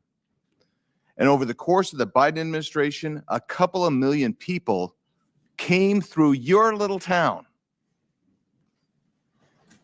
And I quote you, Governor Pritzker, Illinois didn't ask for this crisis. And I'm going to tell you, neither did Yuma, Arizona. Its lone hospital, only hospital, couldn't handle the influx, nor could its single food bank, its law enforcement, its schools, and other services and infrastructure. That was a failure, you're correct, on the part of the federal government under Joe Biden. That's all stopped now. That's all stopped now. Because it didn't take a new law, it took enforcement of the current law. Well, you know what drew a lot of those people? Because you might have been down there once. I've been down there dozens of times. Taken more people from Congress down there than anybody else here. And you know what those people told me? They're coming here because they wanted to get to places, and they would name Chicago, and they would name New York to me. And I'd say, why the heck are you crossing here and not crossing at Del Rio? Because you guys offered sanctuary policies. They believed that they would be protected in your jurisdictions. And now that these millions of illegal aliens are here, permitted to get here by the Democrats and the Biden administration, your jurisdictions actually hinder the enforcement of immigration laws because of the sanctuary policies you've adopted. And then you have the temerity to complain about the influx of illegal aliens that strain your social services. Well, you did that. That's not even an unintended consequence. That's what it is. So I'll ask you, Governor Walz, do you agree with Minnesota your Attorney General's opinion stating that it's not lawful for Minnesota counties to hold people for immigration authorities, even if there is an immigration warrant? Do you agree with his statement? That's his statement. It's not yours. I just want to know if you agree with him. Yeah. Well, I know you know this, Congressman, that all 87 Minnesota counties follow federal law. I don't know that. I just want to know. I don't know that. Why would I know that? I'm just going by your Attorney General. He says not to do it. Do you agree with the Attorney General? That's all I'm asking. The Attorney General is elected independently in Minnesota. Nothing in his opinion allows it in Minnesota. So are you telling me you disagree with him? Could I have 20 seconds just to say? I just want you to answer the question. You're not answering the question. I served here, Congressman, and there's the respect to the witnesses to just be able to speak. Yeah, there is, and there should be respect, and that respect from the witness should be to answer the question. Our counties and jurisdictions can do whatever they deem necessary. They have to. Do you agree with your Attorney General? Apparently, we don't know because you're not going to answer. You're going to be oblique about it. So that's unfair characterization. I'm trying to answer. I'm not the Attorney General of Minnesota. Do you agree with his memo? And you're killing time because you're filibustering. Do you agree with his memo? That's all I'm asking. Nothing. And you don't want to even answer it. You just say, oh, you know, they get maybe that, maybe yes, maybe no. I don't know. Let's go to you, Governor Pritzker.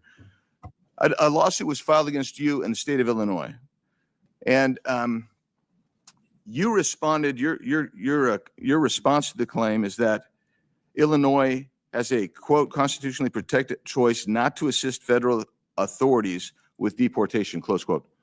Give me the constitutional reference you're making there. What are you referring to? Congressman, I don't know the lawsuit that you're referring to, and I don't know that I was the respondent in that lawsuit. I can say that This is from the response filed on your behalf. So you didn't read the response? Well, let me then ask you, if that is the response officially of you, how is that consistent with Arizona versus U.S.? It's not. How is it consistent with 8 U.S.C. 287 D3? It's not. Let's just cover the last 18 seconds. When you guys say we do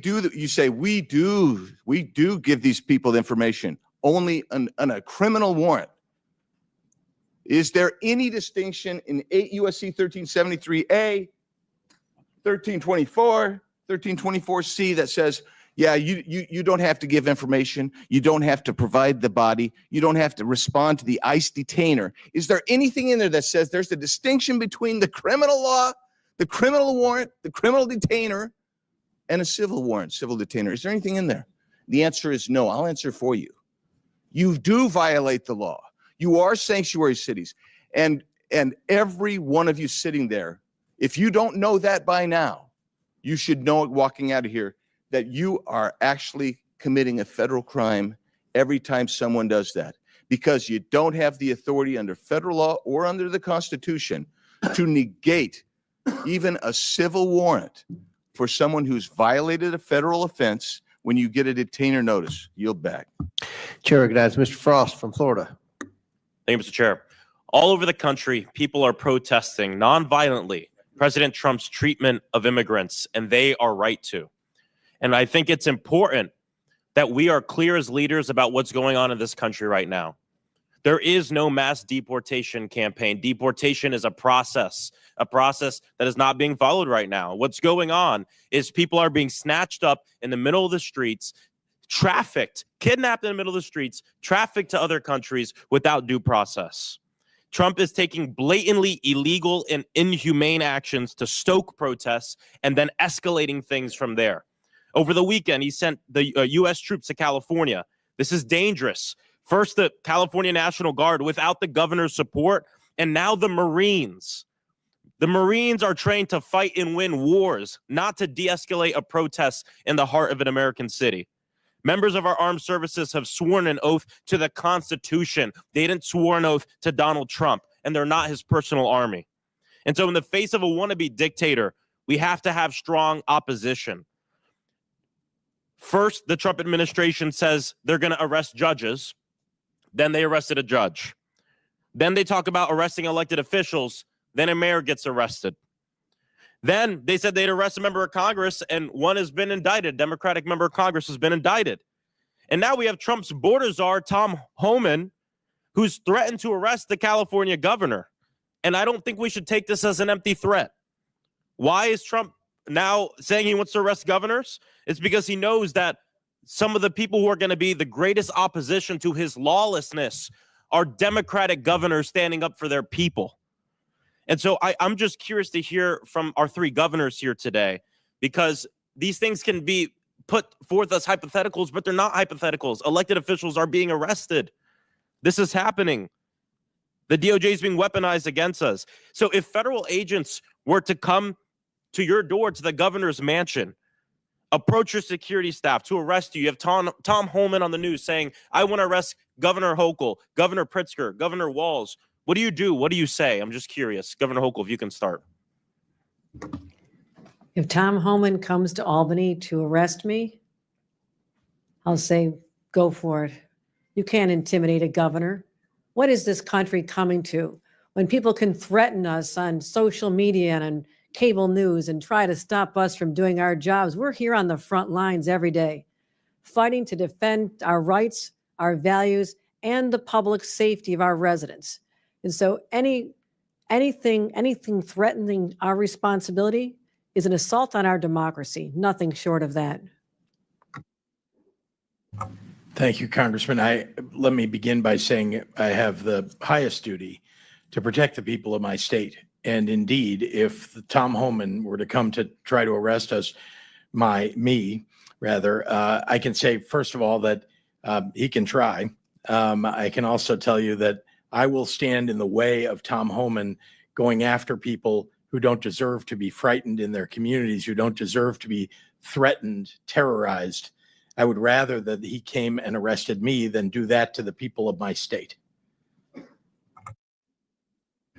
Well, thank you, Congressman. And I was just sitting here listening today again.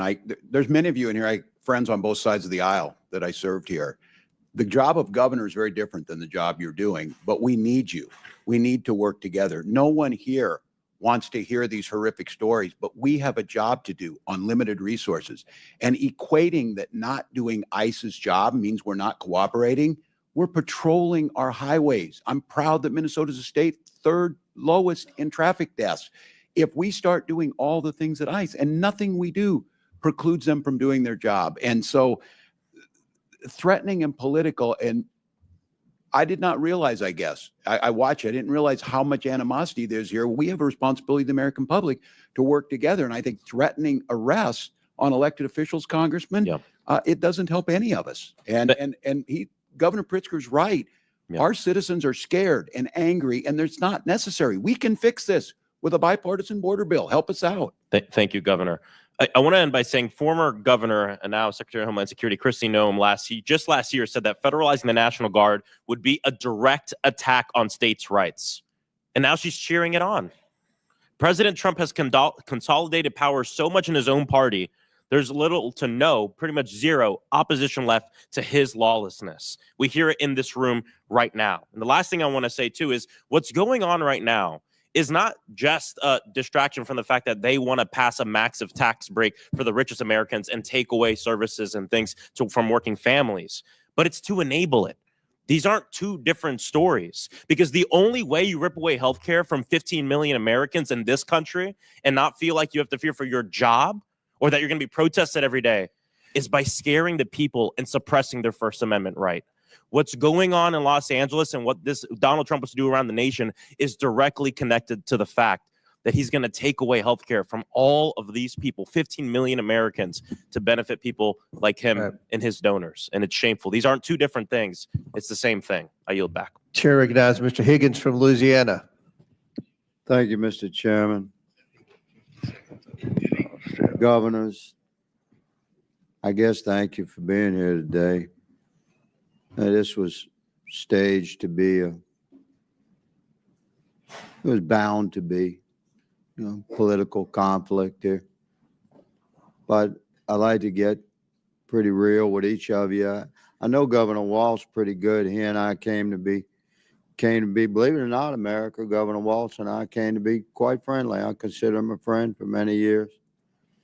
And it was fascinating that we disagreed on almost everything politically. I doubt there was a vote we had in common, but I'm pretty sure I could call Governor Walz and get a straight answer, even now, at least in private. But in a setting like this, it's difficult to get a straight answer because you're being viewed so closely. All of us are. So I'm going to try and be real with you. And Governor Pritzker, I don't know you. Governor Hochul, I don't know you. I can tell you that that you strike me as extremely political and rather arrogant, quite smug, good lady. And this is a serious topic, man. We have hundreds of thousands of Americans dead from fentanyl that came across our border. Our nation suffered generational trauma for 4 years from open border policies. And we listened in ad nauseum, speech after speech after speech about how Mayorkas, who struck me as equally smug in many horrific meetings. So we need more money. We need more laws. We never needed more money. We never needed more laws. We needed an executive branch that had the will to enforce the law and thus end the trauma that the American people were continually suffering at our southern border. Now, the impact of that policy remains, and sanctuary cities are a large part of this thing.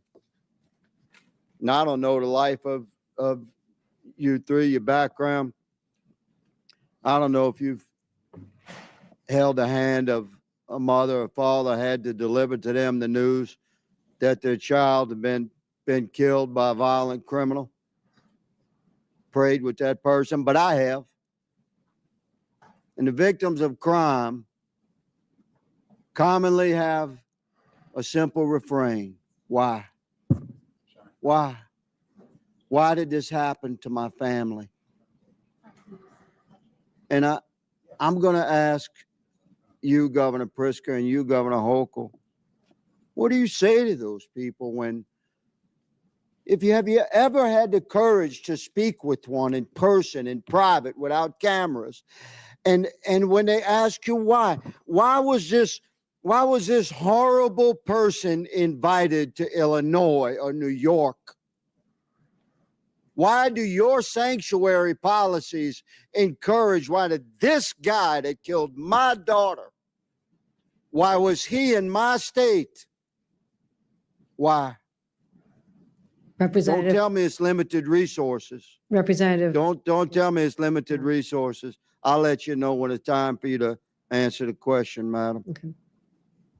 Don't tell me it's limited resources, because we're talking about the resource of righteousness and goodness. And God controls the bank of righteousness and goodness. And there's no limit to that withdrawal. Governor Pritzker, what do you tell a family when they ask you why? Why was this murderer in my state that came here across the border illegally and was encouraged to come to my state by your policies? Go.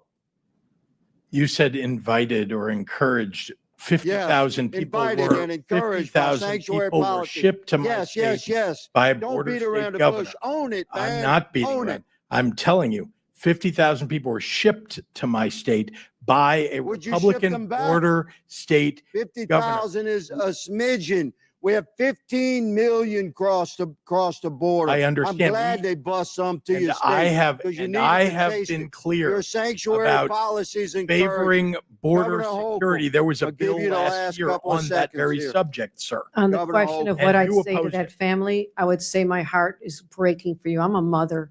When you describe the pain of a family like that, I've been there. I have held victims' families in my That's a arms. good start. And I'll tell you Mr. this, Chairman, you appear my to be a time has religious expired. I person, yield. but we are called. Gentleman's time's expired. Chair recognizes Ms. Lee from Pennsylvania. Mr. Chairman. I recognize ranking member for unanimous consent. Okay, a couple of things. One, I want to raise a point of order. It is against the rules to attack or to breach the decorum with respect to our witnesses. You Well, can't. the ranking member You has a look different like this, definition or you of look attack like than I that. do. You That's look for like this. sure. You cannot criticize the countenance of a witness when they come before the committee. You can raise issues, no question, but you cannot personally attack a witness. That is not within the rules. That is not in accordance with decorum here. And I would raise that same concern if. Did the ranking if one of member our not call members us was attacking Nazis? All right. Secondly, Proceed with secondly, unanimous consent. Secondly, unanimous consent. I have asking unanimous consent to submit a document entitled "Trump Wants to Cut Funding to Sanctuary Cities and Towns, but They Don't Actually Violate the Federal Law." Without objection to order, Chair now recognizes Ms. Lee from Pennsylvania. Yeah, thanks, Mr. Chair. It's always funny the lack of decorum that we get, and people we do drop the gentleman act here oftentimes when attacking women who aren't able to defend themselves with equal time. But that's kind of the theme here, right? Attacking Americans or people who are not able to defend themselves, or at least who Republicans hope can't defend themselves, and that's what we're seeing essentially in Los Angeles. So I would say that this hearing is quite timely. What's happening with ICE and the military in Los Angeles is terrifying and is directly caused by Trump's policies and his cruelty. It was Trump's overzealous ICE agents who started this specific incident. And now they want us to get bogged down in arguing over the right types of protest or the right types of way or the right way to defend yourself, the mythical perfect type, so that we could ignore that Trump is the one who is escalating all of this.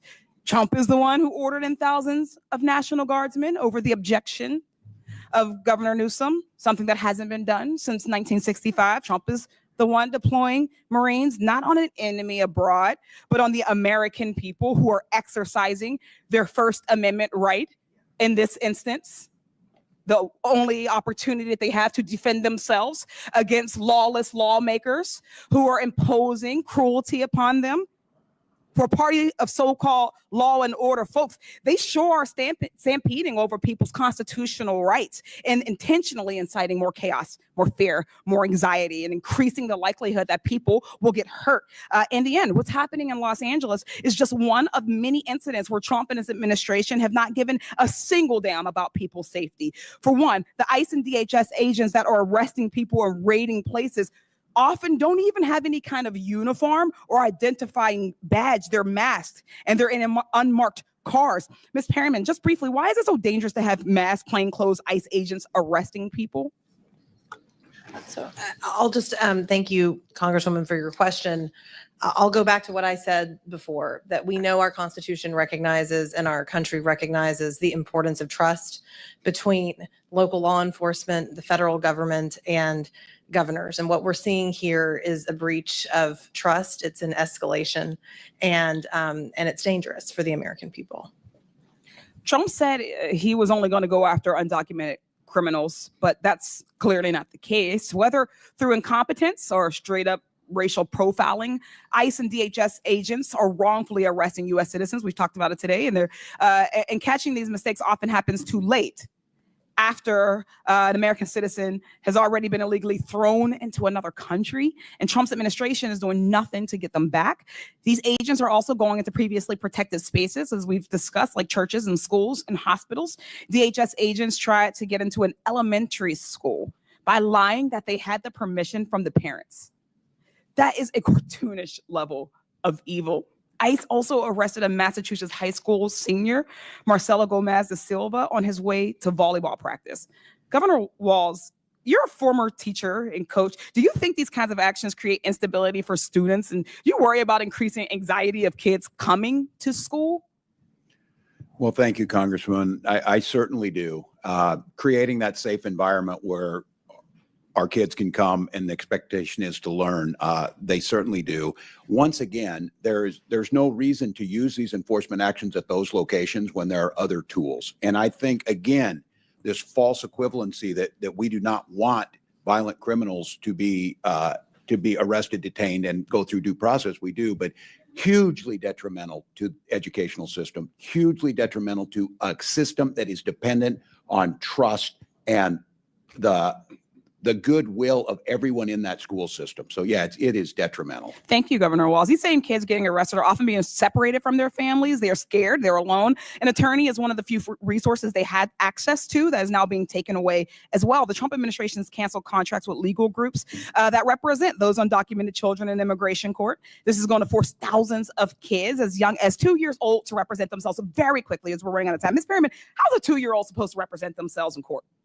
A 2-year-old can't represent itself in court, him or herself in court. And I'll just say that we are in court every single day seeking to try to ensure that people have access to legal representation, which of course this administration is really seeking to curtail. They're seeking to ignore due process rights. I was going to say, would you say that it is due process if a 2-year-old is left to represent themselves? Absolutely. It's a flagrant violation of our Constitution. It's also something that shocks the conscience. We'll leave it there. Thank you. I yield back. The witnesses have requested a 15-minute bathroom break, but before we do that, I'm going to go to Dr. Fox for 5 minutes of questions. After Dr. Fox, we'll take a 15-minute break for the witnesses, and then we'll start back with Mr. Kassar. So Chair recognizes Dr. Fox from North Carolina for 5 minutes. Thank you very much, Mr. Chairman. Governor Walz, as you're aware, Minnesota saw the largest COVID-19 fraud scheme in the nation. The so-called nonprofit Feeding Our Future falsely claimed to have served 91 million meals to children for which it received nearly $250 million in federal funds. According to the FBI, the $250 million in federal taxpayer money was, quote, funneled into luxury homes, cars, and lavish lifestyles while families struggled. In March, 2 individuals were convicted in connection with this case, and I understand related investigation continues. The FBI stated that, quote, the egregious fraud uncovered in the Feeding Our Future case represents the blatant betrayal of public trust. The FBI will not allow criminals to rob federal programs and walk away unscathed. We'll expose their schemes, dismantle their networks, and ensure they face the full weight of justice. Do you support the federal government's efforts to bring to justice those who stole federal taxpayer money at the expense of hungry children in your state? Thank you, Dr. Fox, wholeheartedly. And this is a great example. When the federal government works with the state, we reported it, they prosecuted them, they are in prison. So do you support federal efforts to bring to justice those who commit federal crimes in Minnesota? I most certainly do. Okay. Does Minnesota honor ICE detainer request? Congresswoman, thank you for the question. I've been making sure I get my opportunity here. Minnesota follows all federal law. State law requires, and I would say the state law requires all state and county facilities to ask for immigration status when a convicted felon is committed and tells DHS if they're undocumented. All state facilities. DOC calls DHS before a convicted felon leaves prison. We have a controlled handover. ICE is How can we be sure that your state is serious about cooperating with the federal government to enforce our immigration laws? We do it on a daily basis, Congresswoman. And again, I say this is the floor. Counties can do more, but here's the confusion we have right now. Last week, a list of supposed sanctuary cities or counties were put out. Many of those were counties in Minnesota that had gone above and beyond. Their sheriffs said it put them at risk because they were doing that. They were sharing information and doing what they're supposed to do. It's a coordination issue. But you said in your answer, it's only if they've been convicted of crimes that or a judicial warrant. Or a judicial warrant. That's correct. After due process has been served. So that you don't cooperate if they're illegally here and the ICE comes to get them. If they have gone through the process, Congresswoman, and they have received due process, and ICE's job is to come and get them. It's what I've been saying all day. But if they're here illegally, then they're here illegally. There's no, they've broken the law already. Many are here as asylum seekers. They've overstayed a visa. I have another question to ask you, Governor.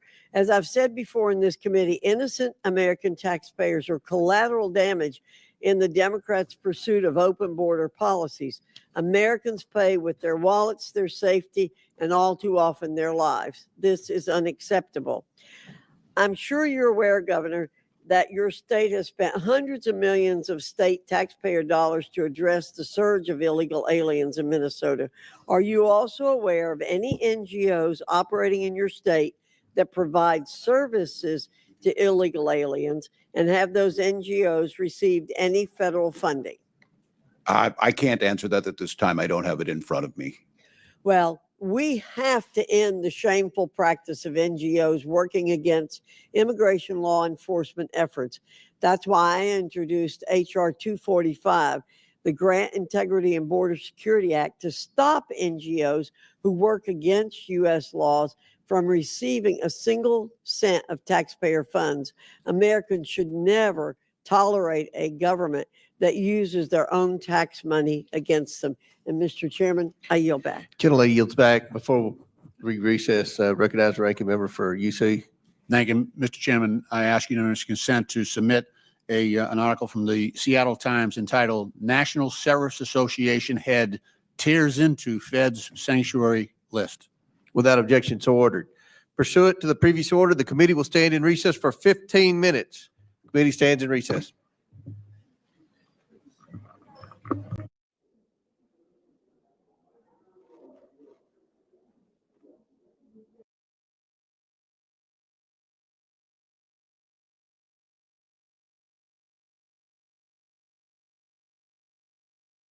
Recognize the next questioner.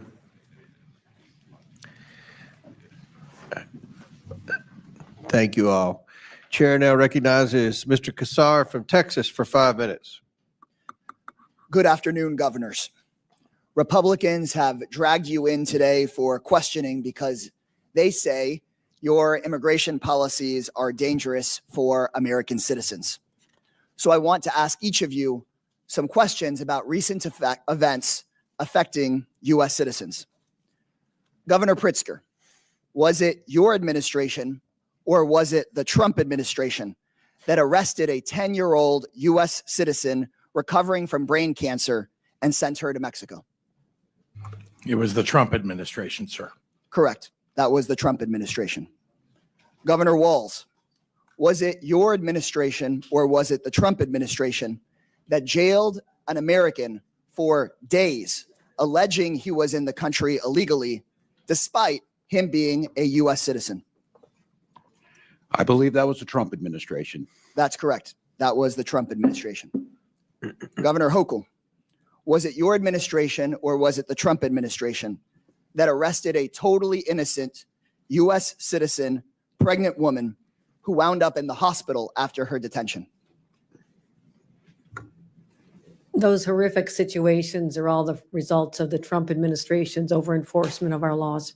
That was just this week, and that's correct. That's That right. was the Trump administration. Let me be clear. Democratic governors who are trying to protect the rights of all of us are not the real danger that we face. Donald Trump's reckless immigration policies are what is putting us at risk, U.S. citizens included. Trump and his puppets here in Congress put out a constant stream of lies about immigration. So let me summarize what is really going on here. Trump has ordered law enforcement agencies to focus not on violent criminals, but on indiscriminately rounding up as many people as possible. Trump is targeting people going to work at Home Depot and 7-Eleven, ignoring gangs.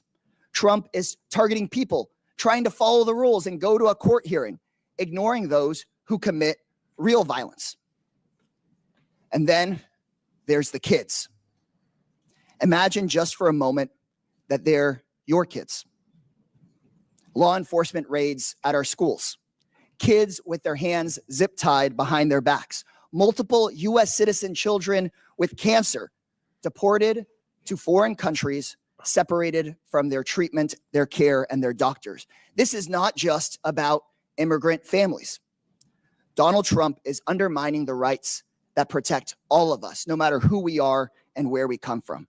People are being arrested without ever having been accused of a crime, held for days without contact with their families or their lawyers, people being deported in violation of judicial orders.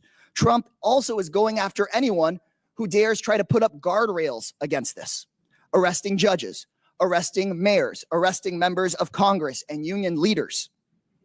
This is not law. This is not order. This is chaos, and it's dangerous for all of us. Around the country right now, people are peacefully protesting to show the world the awful things the Trump administration is doing, tearing families and communities apart, ignoring the rule of law, making us all less safe. And please know, if you're one of those peaceful demonstrators, I hear you. I see you. I have your back. So many of you are suffering because someone you love is terrified or has been unjustly taken away from you by this administration. But Donald Trump does not want people to hear your message. That's why he's taken National Guard troops and the Marines away from their jobs and has sent them to Los Angeles, breaking all the rules about how protests like this are handled. Trump and Governor Abbott have even sent troops to my district in downtown San Antonio, a place that has been perfectly orderly and peaceful. Because, as always, we know Donald Trump is trying to stoke up chaos and division, and he doesn't care who gets hurt in the process. He wants to start a fire, pour gasoline on it, and blame somebody else for the flames.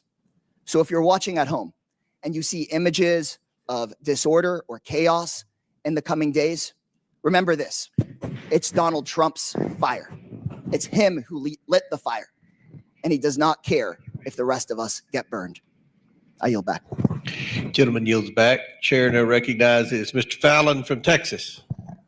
Thank you, Mr. Chairman. Governor Welch, would you say that one of the most important things any governor, or quite frankly, any elected official can do is to keep their citizens and constituents safe? I would, Congressman. Great, I would agree. And I asked this because when I was reading your bio that you provided, nowhere did you mention the safety and security of Minnesotans or fighting crime or supporting law enforcement, or for that matter, the rule of law. So I want to take you back to 2020. You were the governor of Minnesota. There were summer protests. You referred to them as peaceful demonstrations. In hindsight, would you still stand by that? Were they mostly peaceful? Congressman, after the murder of George Floyd on the streets, thousands gathered in the streets. Were there those that? But Governor, were they mostly peaceful protests? The vast majority certainly They were. were. Those that weren't, So why would you have to call out the National Guard for mostly peaceful protests? they weren't all peaceful protests. Okay, so they weren't, all right, mostly. So Governor, the total damage in dollars, what was that in Minnesota for the peaceful protests? I don't have that in. All right, according to the insurance industry in Minnesota, they put the number between 1 and 2 billion. In your own state Senate, put the price tag at 500 million. So if that's a peaceful protest in Minnesota, I shudder to think what a violent one would cost. Governor, I'd like to keep things simple. Okay. I did not call it that. We had folks who were there. Okay. And they're in prison. Okay, great. I'd like to keep things simple as far as when we talk about federal detainers, and I've talked to several federal law enforcement officials about this. So a detainer is issued when someone's already in custody and confined, jail, prison, court. It's not somebody just plucked off the street randomly. And there's really 3 conditions, and it's and/or probable cause that a foreign national is subject to removal from this country, final deportation order has been issued, or it's a foreign national that's been convicted of a crime and is about to be released. So sanctuary states won't cooperate with federal law enforcement. In Minnesota, do you cooperate sometimes, never, or all the time? We follow federal law in all 87 counties and all the jurisdictions. Some of them do honor detainer requests. Some do and some don't. That's correct. Okay. Counties have the ability. Okay. So, Governor, would you commit here and now, and this is really simple, I think it's commonsensical, to compel state and locals in Minnesota to cooperate with all federal detainers issued by federal law enforcement when it involves a foreign national that's been convicted of a felony? And I'm talking about kidnappers, rapists, child molesters, murderers, predators, parasites, scumbags. In all Convicted those of a instances, felony being held by my state corrections, every time we call. every single time you're going to do that. Every time we in call them Minnesota. and have them come pick it up. What I would ask you to commit to is, are you going to fund ICE's what they don't pay us on detainers? Well, listen, on detainers and in ICE, I don't call them the Gestapo. And this is my definition of Gestapo, Governor. Real Nazis from 1933 to 1945 that facilitated and participated in the murder of millions. I don't call federal law enforcement officers Gestapo. You were recently quoted. Where's the apology? Donald Trump. Oh, no, Donald Trump didn't. Listen, Donald Trump's not here. Yeah. You are, Governor. Yeah. You're a big boy. Put your big boy I would pants on. ask, don't wear masks, identify who you are. Don't pull up and Governor, you called them Gestapo. Will you apologize for that? And don't pull people. Will you apologize for that? Congressman, my job, I'm a history. Okay, so you won't. Okay, we're going to move on. No, historical Mr. Chairman, I reclaim my time. You won't answer the question. I think that's hyperbolic demagoguery. I mean, you said that in a speech, maybe you got a little carried away. I don't know if you apologize for that too, that you were, quote, going to kick Republicans' asses. I mean, I didn't say that. You said it. And that's dangerous rhetoric, especially when you use Gestapo. That's lazy too, and it's terribly inaccurate. The fact of the matter is, again, time and again, you've excused violence and you use dangerous, irresponsible rhetoric. And you can choose between being on the side of law enforcement or the side of vicious criminals, and you've chosen the latter time and again. I don't know why. Maybe it's because you want to impress your limousine liberal friends when you're eating wine.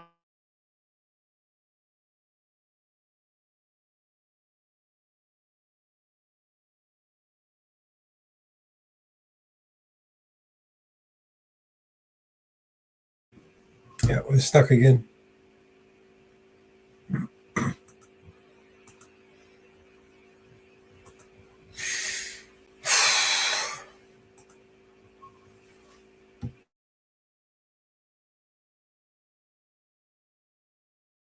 Important for leaders to be honest and understand the nuance of issues.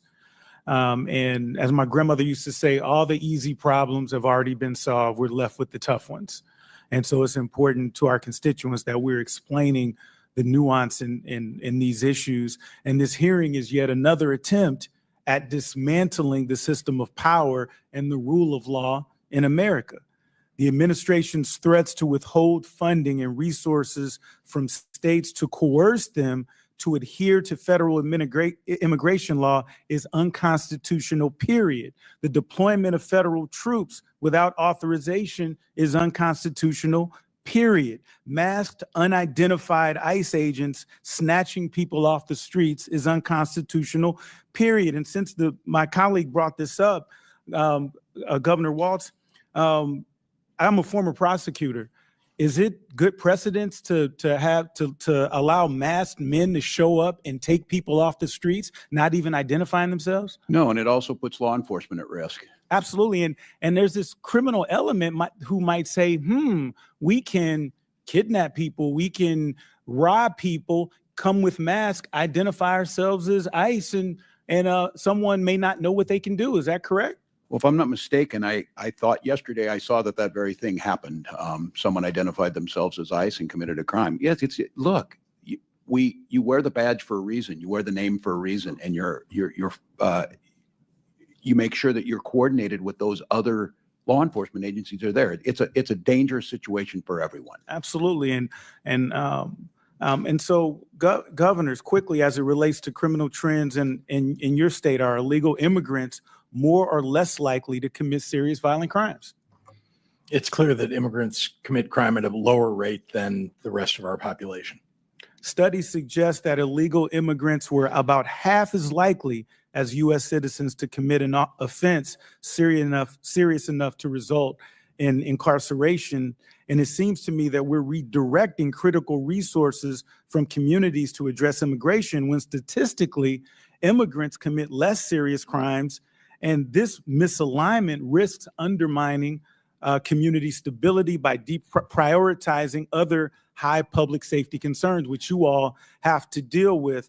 And so I'd like to ask quickly too, Ms. Perryman, are you familiar, and I'm not sure if you are because this was out of the State House in Missouri, are you familiar with the Second Amendment Preservation Act?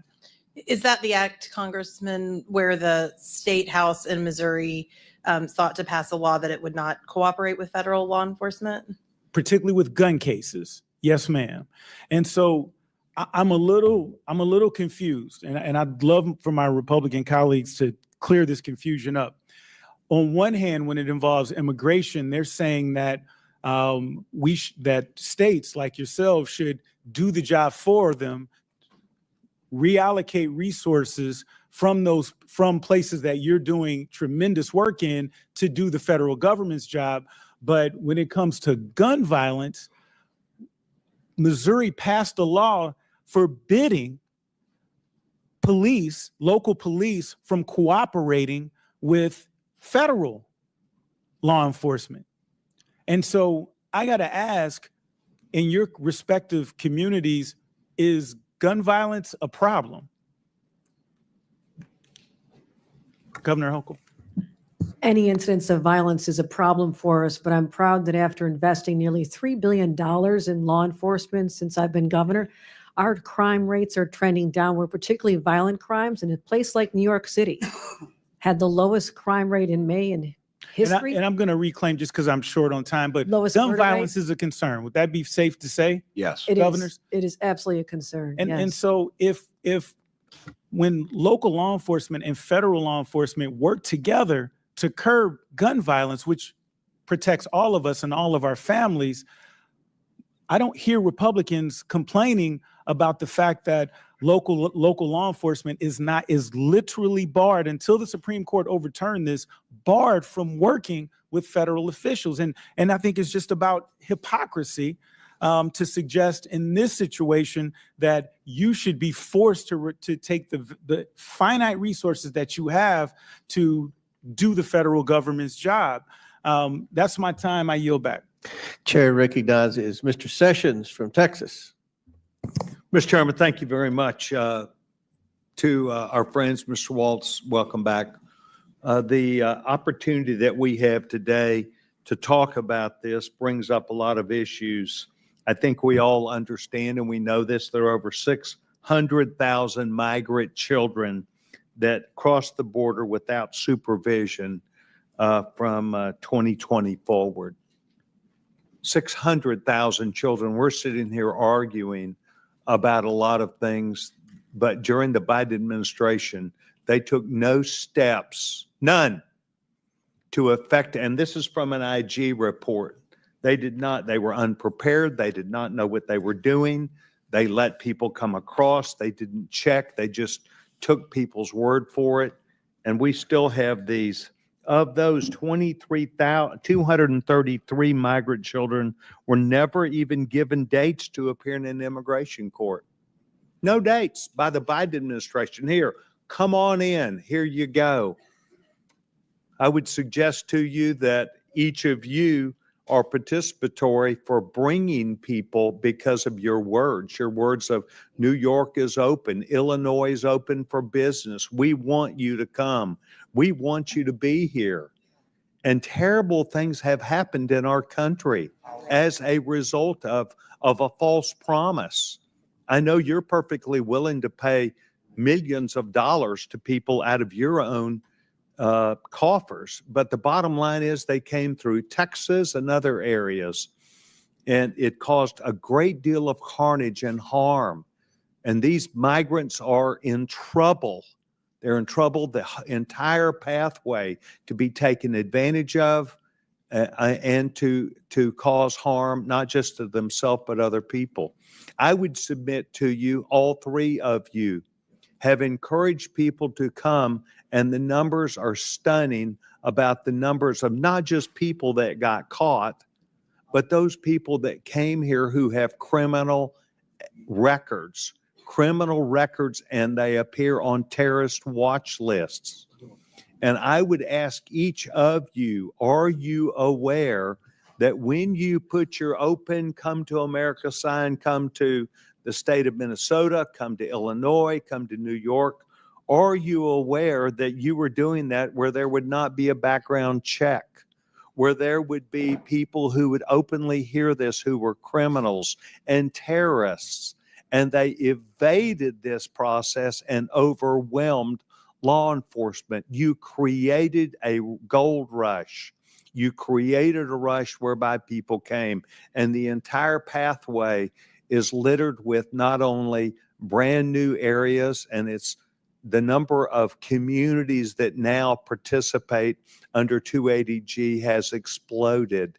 And that is because it is the drug cartel's plan to have someone in every single city around America. In Texas, it used to be Dallas, Houston, San Antonio, Austin, maybe Fort Worth and El Paso. Now it is smaller cities, even in the congressional district that I represent. They brought their marketing team with them because there are people who still owe the cartels. This is not a new story. When Vice President Biden, he spoke about receiving a briefing from DEA, understanding there were people that had to pay off the cartels for being here. Each and every one of you have participated. Each and every one of you have put a green light out. Please come, be with us. We'll take care of you. And it has caused carnage. Governor Walz? Well, thank you, Congressman. First of all, I think the idea of a nation of immigrants, no one asked for folks who were illegally. We bring in over 1 million people Absolutely that not. legally go through a process, know what our rules are. We do background checks. That's why we're we need to do talking the about legal- that's why we need millions to of pass people, a no bill. background check. We need to make sure the legal process is done, and those that shouldn't be here aren't. Okay. That's your viewpoint now. That's not what has been said in the past. That's not what Governor Hochul said at the period of time when people were flooding in. It was seen as being okay, just come. Governor Pritzker? Thank you, Congressman. As a great grandson of an immigrant to this country, I can tell you that my views about immigration are that it's a positive for this nation in general. Immigration is legally. legal immigration. Now, let's talk about what has happened over certainly the last 40 years, if not much longer, which is Why don't we go the last board- four? Because we've never I had understand. anything like the last four. Let's not put this into a context of history.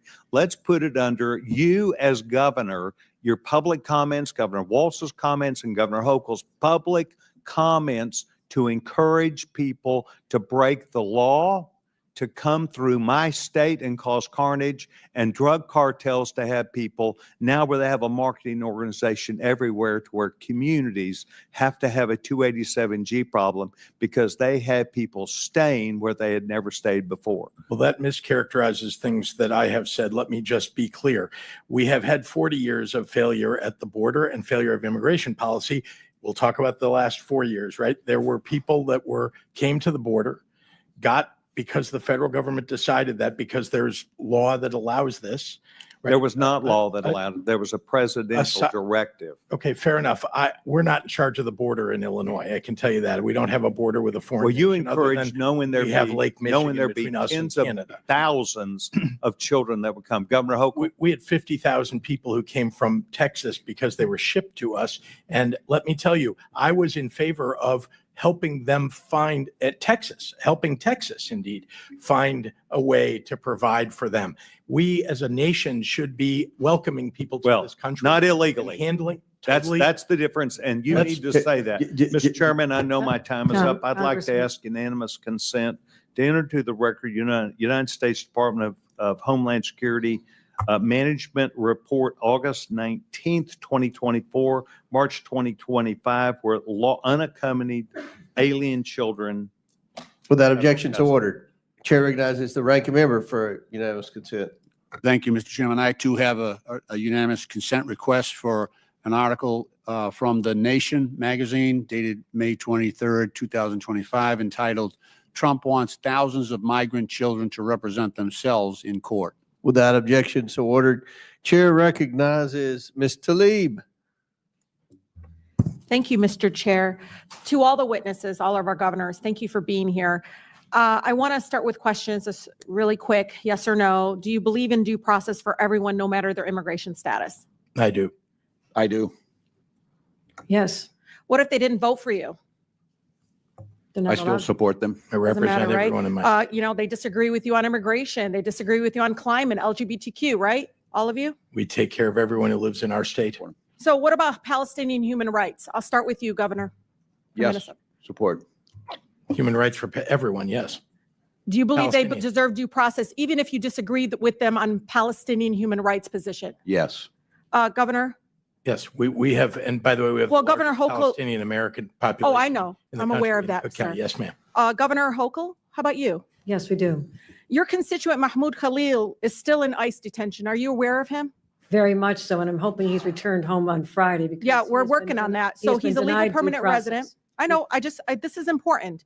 He's a legal permanent resident. He was kidnapped over 3 months ago. And, one of the things I want to do is, if I may, Chairman, submit for the record a letter from Mahmoud Khalil to his son, who was born while he was kidnapped and illegally detained by our country. Without objection, so ordered. I'm going to read a little bit from what he said what he wrote to his son. Quote, "I waited on the other line, end of the phone, as your mother labored to bring you into this world. I listened to your pain breaths. Do you understand they had to put the phone next to his wife birthing his child while he was illegally detained?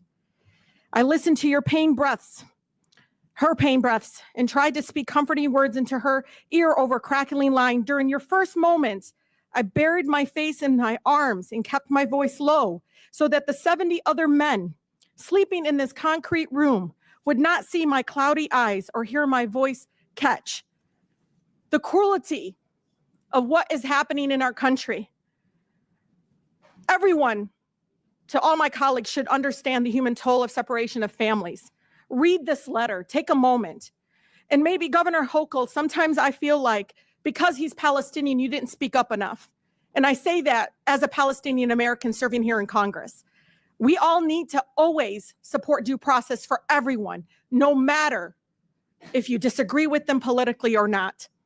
The judge said they might release him on Friday. You should use this opportunity, Governor Hochul, to redeem yourself and welcome that decision. I urge you to all protect your constituents' constitutional rights, no matter if you disagree with them politically, including the right to boycott, right, Governor Pritzker? Including the right to protest, boycott, do whatever. That's right. I want to discuss the next item. This is person that is now, I believe, already on a plane to Colombia. This is Michael Bogoya Durante from Southwest Detroit. He was on his way to a field trip while local police racially profiled him, said, oh, he don't speak English. Let me call Border Patrol. He spoke English just fine. That set in motion to separate him from his mother and his community. He was 3.5 credits away from graduating high school. To us, he was our son.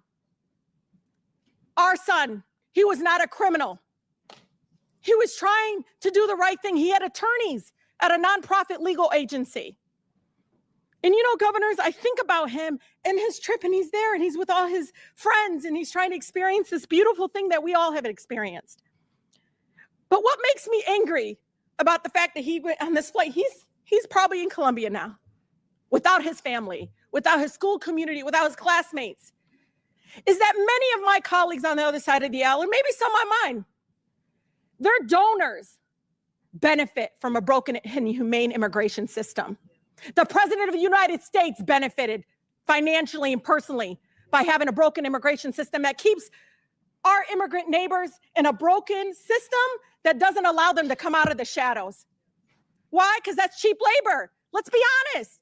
They're arresting dishwashers, people at Home Depot at work, and their donors benefit.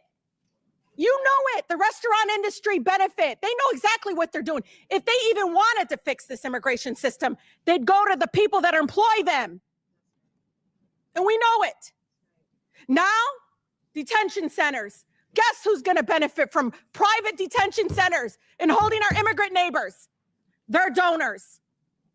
So shame on us in bringing these governors here when we know exactly what is happening here. This is all for profit, all for cruelty, and fear and division. Fix our economic system in our country. People are starving. People can't afford basic needs. And you're ripping our loved ones away from us because you don't have the courage to fix our broken immigration system. It's been inhumane for decades. Shame on us, both Democrats and Republicans, for not doing what's right in this chamber and doing what is right for the American people and making sure we're not separating families. With that, Mr. Chair, I yield. Chair recognizes Mr. Palmer from Alabama. Thank you, Mr. Chair. First of all, I want to point out that under Article 6 of the Constitution, the Supremacy Clause, that by declaring your states sanctuary states, you declared your intent to violate federal law. With that, are you aware that illegal aliens with known ties to terrorist organizations are now residing in the United States? That's a yes or no. Quickly, yes or no. Governor Walz. I don't have firsthand knowledge, but I would assume You should yes. have. Governor Pritzker. I know that's been alleged. I don't have firsthand knowledge myself. You should have. Governor Hochul. My Joint Terrorism Task Force has surveillance. Ma'am, that's a yes We're or aware. no. Either you know or you don't. We are aware. That's amazing. Considering that the Customs Border Patrol reported just in fiscal year 23, 736 encounters with illegal aliens with ties to terrorist organizations. And there's it's 2.2 million estimated gotaways. We have no idea how many known terrorists are in our country. Do you support the arrest and deportation of illegal aliens with ties to terrorist organizations? So yes or no, Governor Walz? If due process is given, certainly. Governor Pritzker? Exactly. We need Governor due Hochul. process before we Hochul. arrest people. Yes or no? Anyone involved in a crime, we Ma'am, cooperate. yes or no? We cooperate when any Ma'am, yes crimes or are- no? We cooperate You with any cannot crimes. give a straight answer, and the answer is you're giving safe harbor to people with ties to terrorist organizations. Are you aware of that? Let me tell you. You're shielding members of known terrorist organizations such as MS-13, Tren de Aragua, Brown Pride Azteca, Barrios Azteca, Serenos, which is otherwise known as SIR 13, and the 18th Street Gang. Those are designated terrorist organizations. Many of these are the people responsible for bringing fentanyl in that's killed, along with other drugs, killed over 100,000 people per year. We're no longer in a war on drugs. We're involved in a war with drugs. These are casualties. Are you aware that the Department of Homeland Security identified over 400 illegal aliens who were smuggled into the United States with the help of an affiliate of ISIS? Are you aware of that, Governor Walz? Congressman, I don't have direct knowledge of that. Well, I'll help you. Mr. Chairman, I'd like to enter to the record article from NBC News. DHS identifies over 400 migrants brought in the United States by an IS-affiliated human smuggling network. Is that a problem? Without objections ordered. Does that raise any concern for you? None of us want terrorists in this country. Then why are you shielding people here from being picked up by our ICE agents, referring to this as a Gestapo organization? You know, I never want to get up on another morning like I did on September 11th, 2001. There are people in this country who are here with the full intent to do us harm. They came across our borders illegally. 358 of them crossed the northern border into New York. Not all of them into New York, but some of them came through New York. There's arms smuggling across the Canadian border into New York. And you're shielding these people. Are you aware that if just 0.5% of the estimated 15 million, 14.7 million to be exact, that came into our country illegally during the Biden administration, if just 0.5% are tied to criminal organizations or terrorist organizations, that constitutes more than the combined active duty forces of the Army and Marines?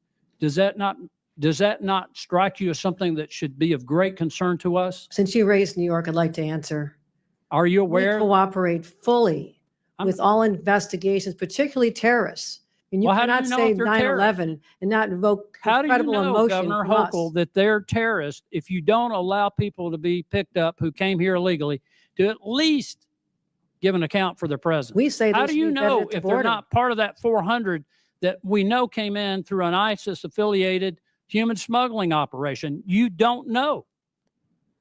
You're not even looking into that. You're pointing to an abject failure of I'm the federal not. government I'm to not do its pointing at job to anything. secure What our I'm pointing out borders. here is that your sanctuary policies now constitute a threat to our national security. We cooperate in all criminal investigations. You are engaged Always in have, always will. operations against federal government attempts to enforce federal law that I think now constitutes a threat to our national security, and you're in violation of federal law. That's 100% false. And charges for obstruction should be brought against each one of you for doing this. I'll leave that up to the Department of Justice. Mr. Chairman, I yield back.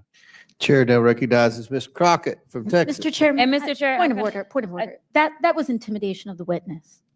Do you have a point of inquiry? Yes, I have a point of inquiry. State your point. Raising the prospect of charges against witnesses is a form of intimidation, is it not?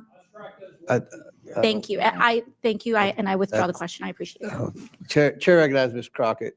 thank you, Mr. Chair. And thank you so much to our governors. And I want to say I apologize. I apologize for the abuse that you are facing in this committee that is supposed to be about waste, fraud, and abuse. And I also apologize for wasting your time because this is nothing more than political theater. Now, again, this committee is supposed to be about waste, fraud, and abuse. We did not have to have this faux creation of Doge. The committee itself, that is our job. So what I want to talk about is something that the American people may want to know, which is economically, how is this impacting them? These failed immigration policies that are only put on so that they can have a show, because we have a reality show president who seemingly still believes that this is all about TV instead of real lives. So let me talk about something really quickly, because I want to clarify something, because I believe that all of you understand the importance of something like tourism. Are you aware, any of you, are you aware as to whether or not tourism in the United States is anticipated to decrease to the extent that we are estimated to lose $12.5 billion in international vendor spending in just the year 2025? I can answer as the tourism capital of the country. I assume you could. Tourism's already down. It is down in the North Country where the Canadians refuse to come over because of the hostility toward their country. It's happening in New York City. It's happening at our sporting events here, our theater. There's a ripple effect throughout our entire economy because of the change in attitude that our country, that once welcomed people from all over the world to visit and recreate and to live here, now feels like a very hostile place to them. It is going to have an economic impact on our bottom line without a doubt. So let's talk about it a little bit more. So I am supposed to have a number of FIFA games in Dallas, and I am fully anticipating that we are going to have a problem because I've been receiving phone calls that people don't feel safe coming here. And it's not the immigrants.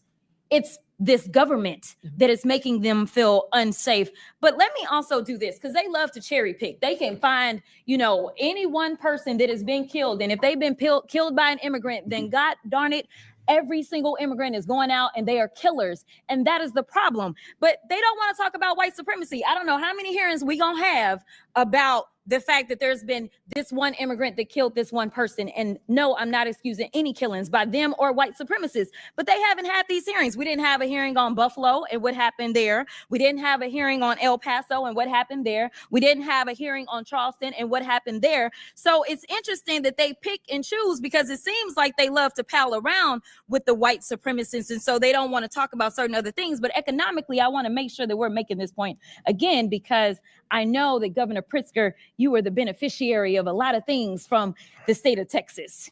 And a lot of people believe that Republicans are fiscally responsible, but instead they are actually fiscally irresponsible because what he spent was a whopping $221 million transporting people from Texas to your state. Something tells me that he could have done something else with that $221 million.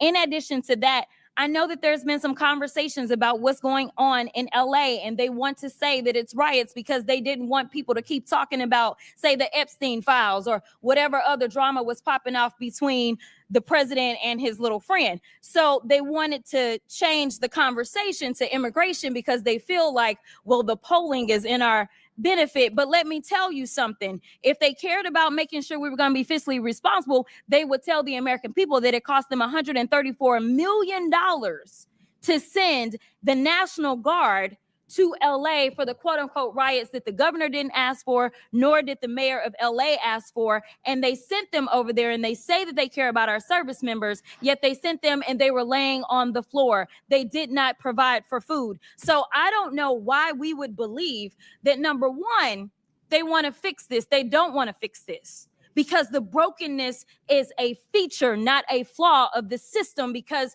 it is beneficial to them when it comes to campaigning. If they can't stoke fear, then why are they going to say, have anybody vote for them?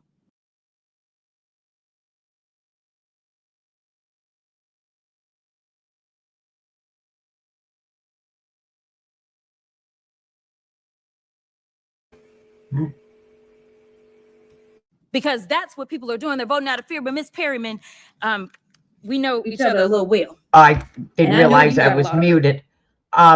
That photo was from the leaving of Afghanistan. That was not the troops in LA. And all troops go with MREs. So that was a lie. That was a fake photo op. That was back when they left Afghanistan. So that was not a true picture of the troops in LA. And all troops go, when they go out, they go with MREs.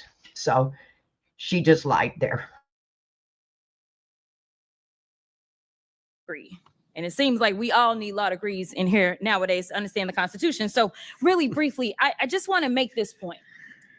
There is a certain person that was afforded, say, due process. But let's say if, say, Donald Trump had been charged with all of these cases that he got charged with in 4 different jurisdictions, if he wasn't afforded due process, there could have been a possibility that he just would have been locked up and thrown somewhere, right?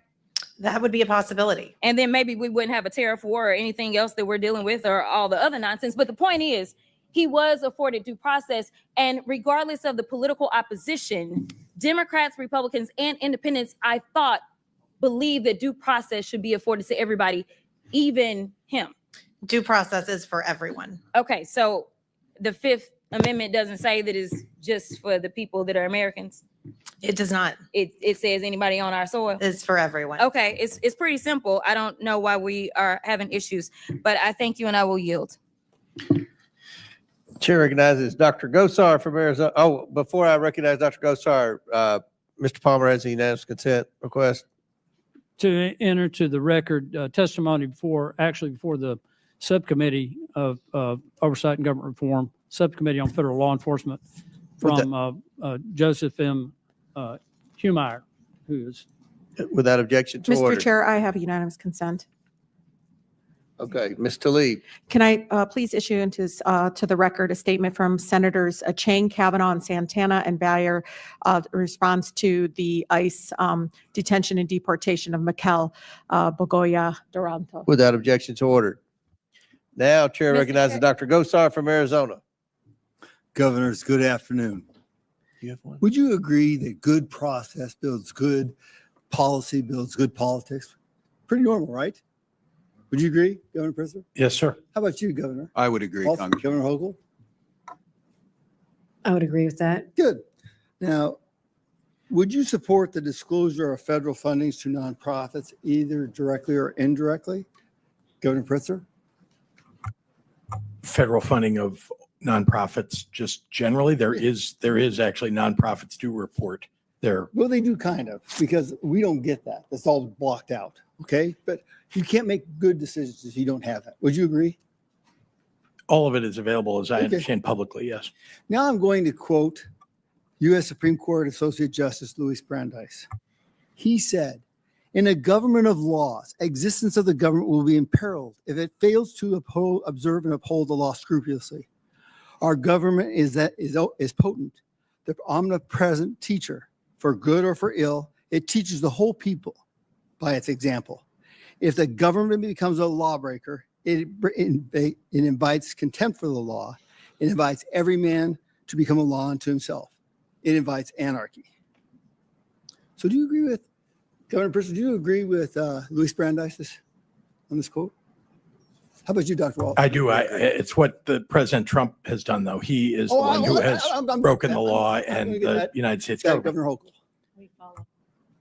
We follow all the laws, federal and state. Okay, so why would I ask you about nonprofits financing and this quote from Louis Brandeis? What if I were to present you evidence that U.S. citizens and even foreign citizens on foreign soil were coaching illegal aliens how to bypass U.S. immigration law? Now, let me remind you, as soon as an alien crosses the border illegally, they become criminals under the federal law.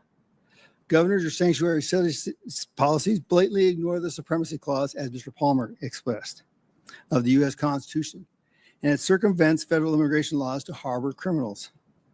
As of July 2024, under the Biden-Harris administration, there were over 660,000 illegal aliens with criminal histories in the United States. But I'm talking about everyone, not just criminals. Once you violate the law by entering our country illegally, let me be clear.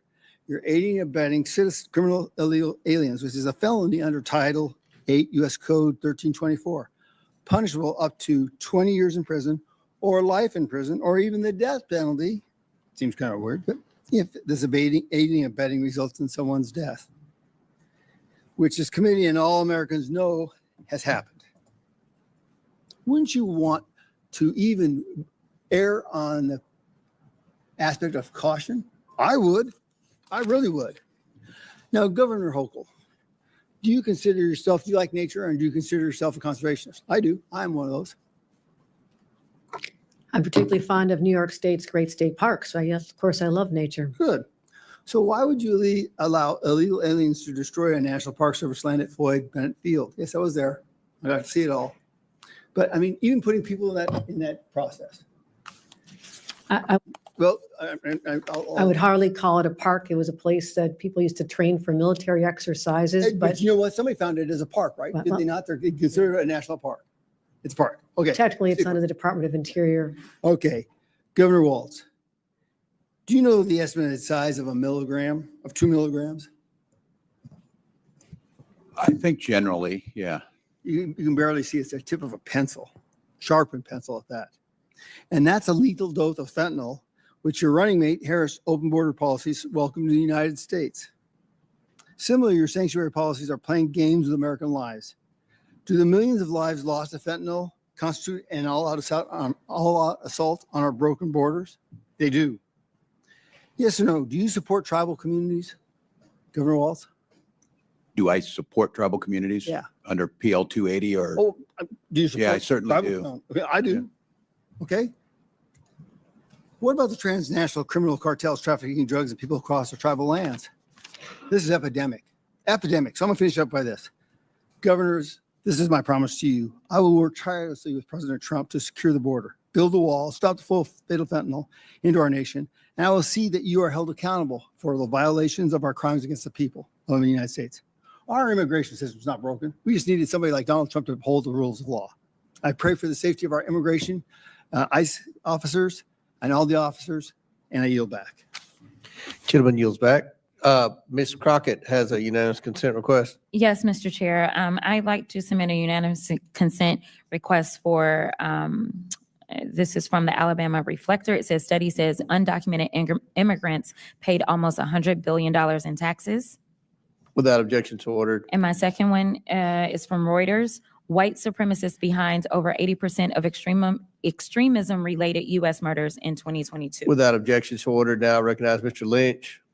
Thank you, Mr. Chairman. I also have a couple of unanimous consent requests. The first is from Law and Crime Magazine.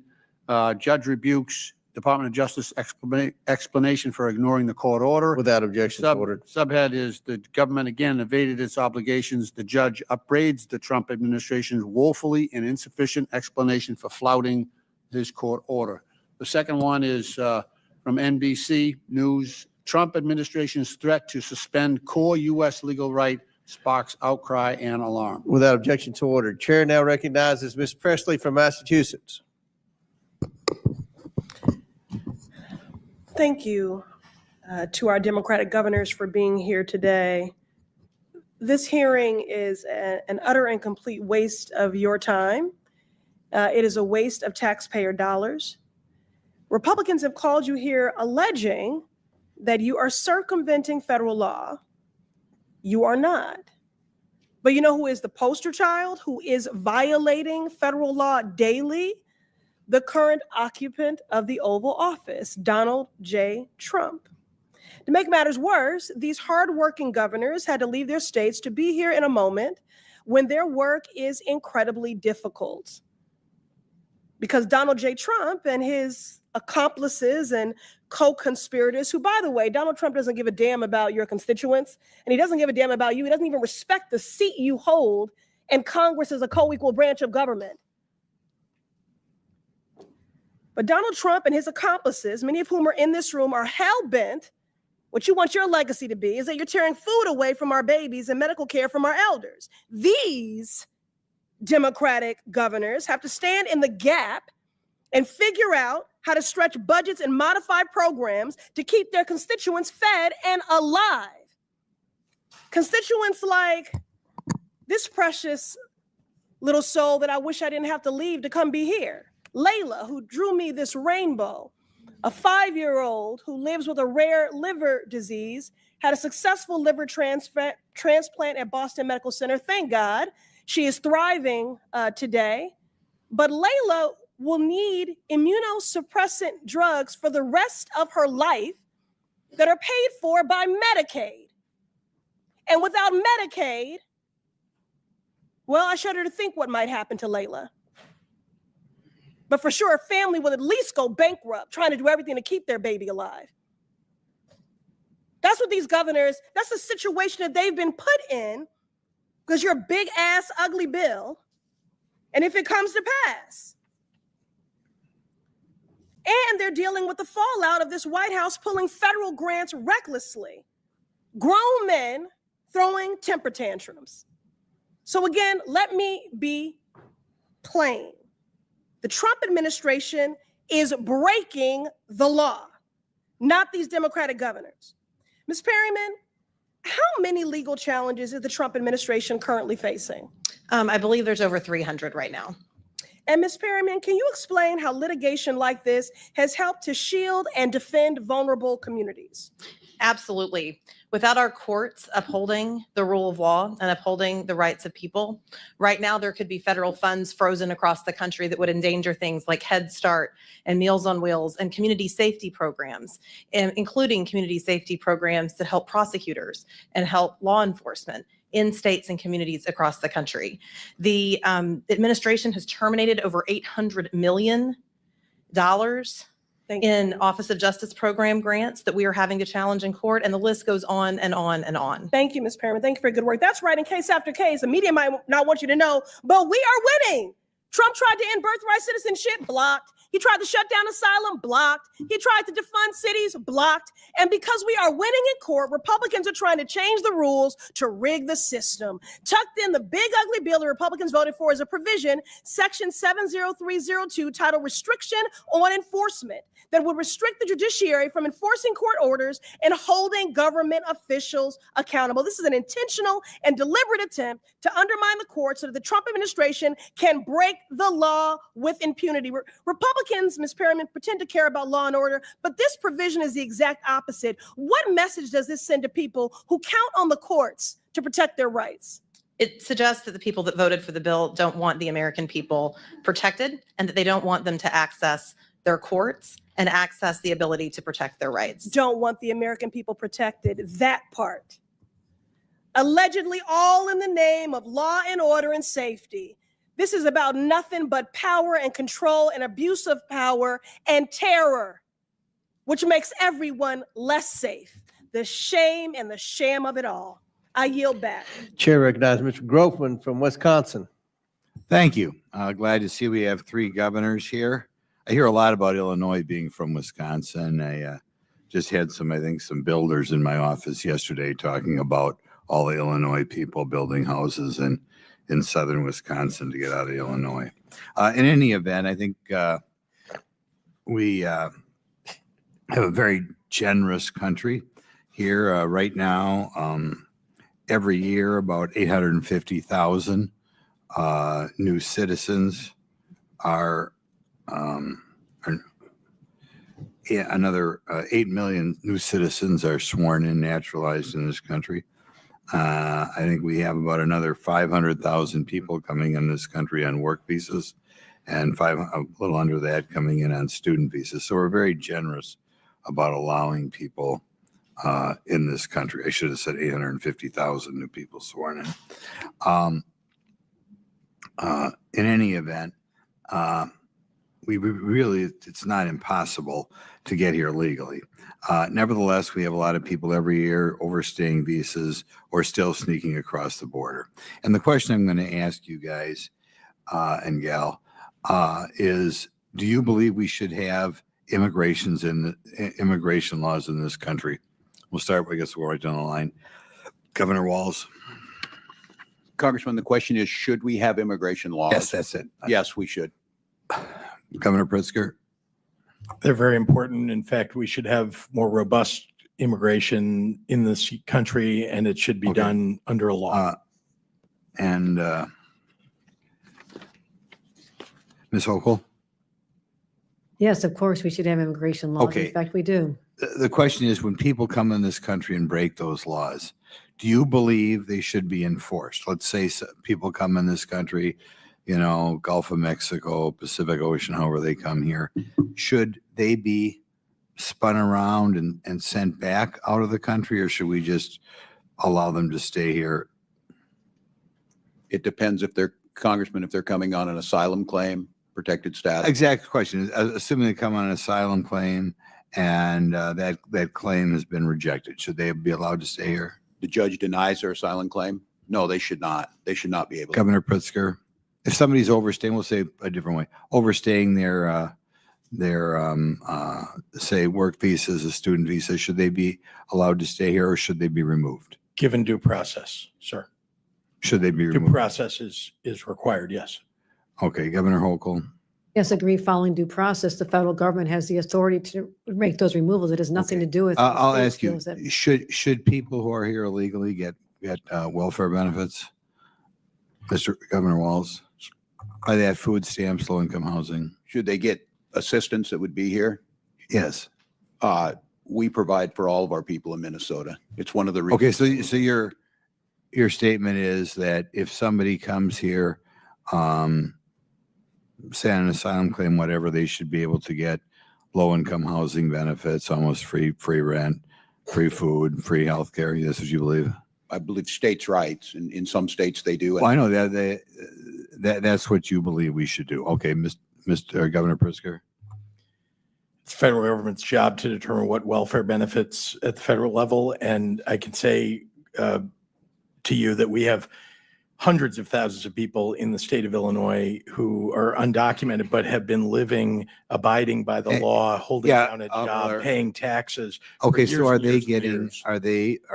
do you believe it's right then that if they come here, they should get free housing, free medical care, free food? It depends on the circumstances. I'm just explaining to you, though, that we have millions of people across the United States who are here, and we're here long before you got. No, I know all elected or that. got I mean, the elected. question is, you don't have a problem with them getting benefits, these benefits. Again, law-abiding taxpaying. We're talking about people who are adding. To Okay, our I'll take it to society. be, well, not if they're not working. But either way, you have no problem giving them those benefits? We provide benefits to people all across. Okay, Ms. Hochul, is that the same thing with you? Do you believe people come here who are not citizens, come here, make asylum claim, they should all be getting food, healthcare, housing? Depending on which law you're referring to, in certain circumstances, we do provide these services, but they're not universal. Okay, well, to most people, your average person who's overstaying a student visa in New York, do you think they should be getting food stamps, housing, medical care? We provide Medicaid for individuals who are senior citizens or moms with new Well, babies. we know when people are eligible, the question is people who are not citizens, who are overstaying a student or work visa. Are No, they people are eligible? making their own way here in the state of New York. In fact, I have 400,000 open jobs. I wish you could. You're help not me find a answering the path- question. find a I take path it to get- mean, I just. Give want a us more second. work Just want you to answer authorizations. the Let's put question. them to work. Let's put them to work. But you refuse to answer the question. If somebody is otherwise eligible for low-income housing or food stamps or medical care in New York, do you believe they should be entitled to those benefits? There's as not a Americans? blanket answer to that. It depends on which provision of the social services law. In some cases, it's allowed. In some cases, it's not. Thank you. Chair recognizes Ms. Simon from Arizona. Thank you, Mr. Chair, and I would hope that I am also able to go over my time. I'm sorry, California. Yes, thank you, Mr. Chair, and I, as my colleague did, I am allowed to also go over my time by approximately 45 seconds. Well, I've been very fair. You've had Mr. Frost went over a minute and a half. Okay, I'm just asking. Thank you. I appreciate that, sir. I just want to. I didn't say you could, but you can go ahead. I just want to make sure that I have a fair opportunity to also speak as an individual Well, of this body. Thank you, Mr. Chair, and thank you, Ranking Member Lynch. I am so honored to be here today and having this really important conversation. You know, we talked about victim advocacy in this place. Actually, I was a victim advocate. I was a 8133 in San Francisco for many years and had to sit with families who buried their folks and sitting, literally figuring out how to mend together obituaries. I've worked with young people who have been victims of gun violence and literally have had to scrub blood off the streets. There is nothing that anyone can say to a family, I get it, that is grieving. We have a lot of work to do, not just here in this country, around the world, to deter violence. I come from a state, the fourth largest economy in the world, with the best public education, higher public education system in this country. In fact, at California, Berkeley, we lead some of the research that are keeping folks here and your relatives alive. those labs and that research is being attacked by this administration, but I digress. I have a number of questions today, but this hearing has been so difficult. Not only was I a victim advocate for many years, working with folks who had witnessed and who had been victimized by rape, by murder. I also led the Lawyers Committee for Civil Rights of the San Francisco Bay Area that was founded by JFK, and our asylum clinic honored the work of this country by supporting folks who came here escaping tyranny and violence to just be met by an immigration system day after day that spat in their face. I'm thankful to both members of the private bar and our community lawyers who are doing their American duty by supporting people who are leaving tyranny. I have actually one question. I'm concerned that we're deflating the conversation around public safety. It's my understanding that the current administration, and this question goes to you, Ms. Perriman, has deducted or stopped payments of upwards of $1 billion in local public safety funding around the country. With my time remaining, can you talk to us a little bit about this very hypocritical moment in time where we're uplifting public safety and yet we're taking resources away from communities, police departments, community safety leaders, and organizations that are taking guns out of kids' hands? Give us a little bit of the flavor. Talk about what money has been taken away from communities under this administration. Yes, since January, the administration has abruptly terminated a range of funding and grants for community programs across the country, including grants under the Office of Justice Programs, which was obviously a law that President Reagan signed. And there's been over 800 million grants and funding that have been abruptly terminated that we are having to litigate right now. They have also cut off funding for programs that help lawyers and law enforcement become trained in what they're doing in communities across the country to keep people safe. And then I know that one of the colleagues mentioned terrorism, and as part of the administration's broader funding freeze, federal funding freeze that we had to block in the first weeks of this administration and that remains blocked by a federal court. Officials from states like Arizona and Oregon swore out declarations in court talking about the risk to counterterrorism funding that they were concerned about with respect to this administration's federal funding freeze. Those are just some examples. Our team is literally in court every single day. Ms. Perriman, so would you say, is it of your knowledge that police chiefs, their grants have been frozen? Yes, many people in community safety programs. And so taking away literally upwards of $1 billion in local public safety funding from around the country, including violence prevention and gun safety programs, would you say this administration is making us more safe or less safe? Less safe. Any members, any other governors? Would you have any? I have a few seconds. We have programs that we work with the federal government between cities, law enforcement, and federal government law enforcement that are being torn apart. And, drug task forces, our gang task forces, gun task forces. This is making us less safe. Grants for rape kits and rape investigations, the disembowelment of the Department of Education, including the Office of Civil Rights that investigated rape and sexual assault on college campuses, decimated. I would agree that our administration is making us less safe. Thank you, and I yield back. Thank you, Chairman, for the extra time. Chair recognizes Mr. Perry from Pennsylvania. Thank you, Mr. Chairman. Sad to say I'm disappointed today, but, governors, Ms. Perriman, welcome to the House of Representatives. Great to have you here and hear about your thoughts and views on things. Governor Pritzker, you said, I think numerous times now, that the president broke the law. You're an attorney, right? Northwestern? Is that where you went to law school? Congressman, yes, sir. So just, can you cite which law in this regard he's broken? Well, there have been congressionally approved appropriations that this president has cut off, and we've had to go to court. That's illegal. We've had to go to court to have it reinstated. It's illegal. It is illegal. If you have to go to court, it's illegal, and it's still working its way through the courts, right? Yes, but things Okay, have so been it's ruled not, on it's already. not illegal yet. It's your opinion, but regarding When a judge regarding- rules on it, Okay. that's the law. Okay. it's the law at that moment until the next judge rules on it. Okay.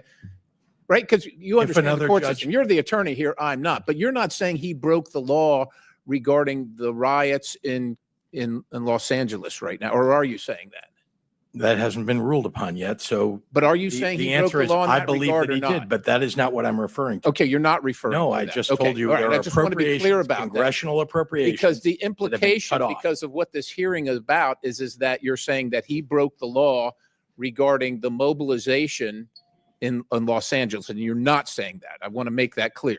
You're not saying that. What he is doing is overstepping his authority, and we are going to court. Oh, okay. So And okay, so let and me we are ask you a backing couple up. questions because I want to go through a little Yeah. walk down memory lane here in history for you. In 1794, George Washington mobilized the military. You familiar with the Whiskey Rebellion? Yes, sir. Okay, so was Washington beyond his scope? Did he overstep? What about inciting riots I'm just on asking January if he 6th did. at the Capitol, right We're in this talking- building? What, sir. well, you're asking. I'm asking. You're saying he's breaking the law. Yes, Miss he Hochul, has broken Governor the law, Hochul, and he you're is also breaking an attorney. How about Abraham Lincoln, 1862? Did he do it? The abuse of power is an overreach into the Okay. How responsibility about of Dwight state Eisenhower? Did he do it when he mobilized? in situations where John you're Kennedy. overruling. John Kennedy. You seriously don't want an Twice. answer from me. John I F. won't even Kennedy. bother. How about Lyndon Johnson, 1865, 1965 and 67 and 68? Is that you're saying that's against the law? What the president is now doing? Are you guys? You're the attorneys here, and I'm not talking to Governor Walz here because he's not an attorney. He called himself a knucklehead, so I'm leaving him out of this right now. Are you guys familiar with sections 251 through 255 of Title 10 of the U.S. Code?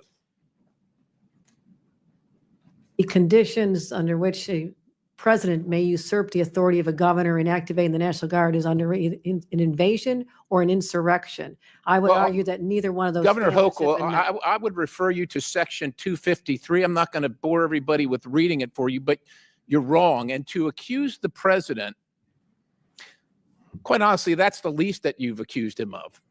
You've also, in this room, he's been accused of being a dictator, maybe not by you. And if you're willing to say he's not one, we'd love to hear it. But also that the law enforcement agents are Nazis with Gestapo-like tactics. Governor Walz, you mentioned that in a commencement speech. Now, let me ask you, I'm going to ask each three of you this. 8 CFR 287.7. It arises from the Secretary's power under Section 103A3 of the Immigration and Nationality Act, the INA. So do sections 236, 241, 287. Are those things laws that should be followed and enforced? Are you okay with those things being laws and enforced or not? For federal immigration laws are designed to be enforced by the federal government. So you're okay. You're okay with that? Is that each one of you? The state cooperates. I don't know what you read. I don't have that in front of me. These How are are you- laws, Governor Walz, that are on the books. It's the Immigration and Nationalities Act, and those are sections of them, as is 8 U.S.C. 1226A, 8 U.S.C. 1357A2, 8 U.S.C. 1357A4, 8 U.S.C. Would the gentleman 1357A5. provide copies All of of that these- for the witnesses? If you're going to cite a law, you provide a copy for the witnesses typically. Out of order, Mr. These two governors, two of these governors are attorneys, sir. I'm not. They should know this and I shouldn't. But I'm just asking, let's just assume that these are laws. Let's just assume I'm not lying to you, that these are laws on the books right now. Are you okay with them being enforced? You might be asking us a lot. Governors don't get to deal in hypotheticals. Okay. So putting as long myself as on due them, process these is are followed. laws. These are current laws All on the laws books are due regarding process. immigration and naturalization. Are We you- abide by all of those You will laws. abide by all these laws. We abide by process. Okay. federal law. we Governor Hochul, do you by abide? State law. We follow all state and federal laws. Governor Walz, do you abide? We abide by Is all there laws any that due process detainer? involve. Is there any ICE detainer that you will reject? That you will instruct your law enforcement community or corrections facilities and enforcement community in your states to reject anyone for any reason. A Every legal jur- ICE detainer under the laws that I just cited. Every jurisdiction in Minnesota follows the law. Every single one. Okay, and his gentleman time's expired, but please feel free to answer the question, Governor Walz.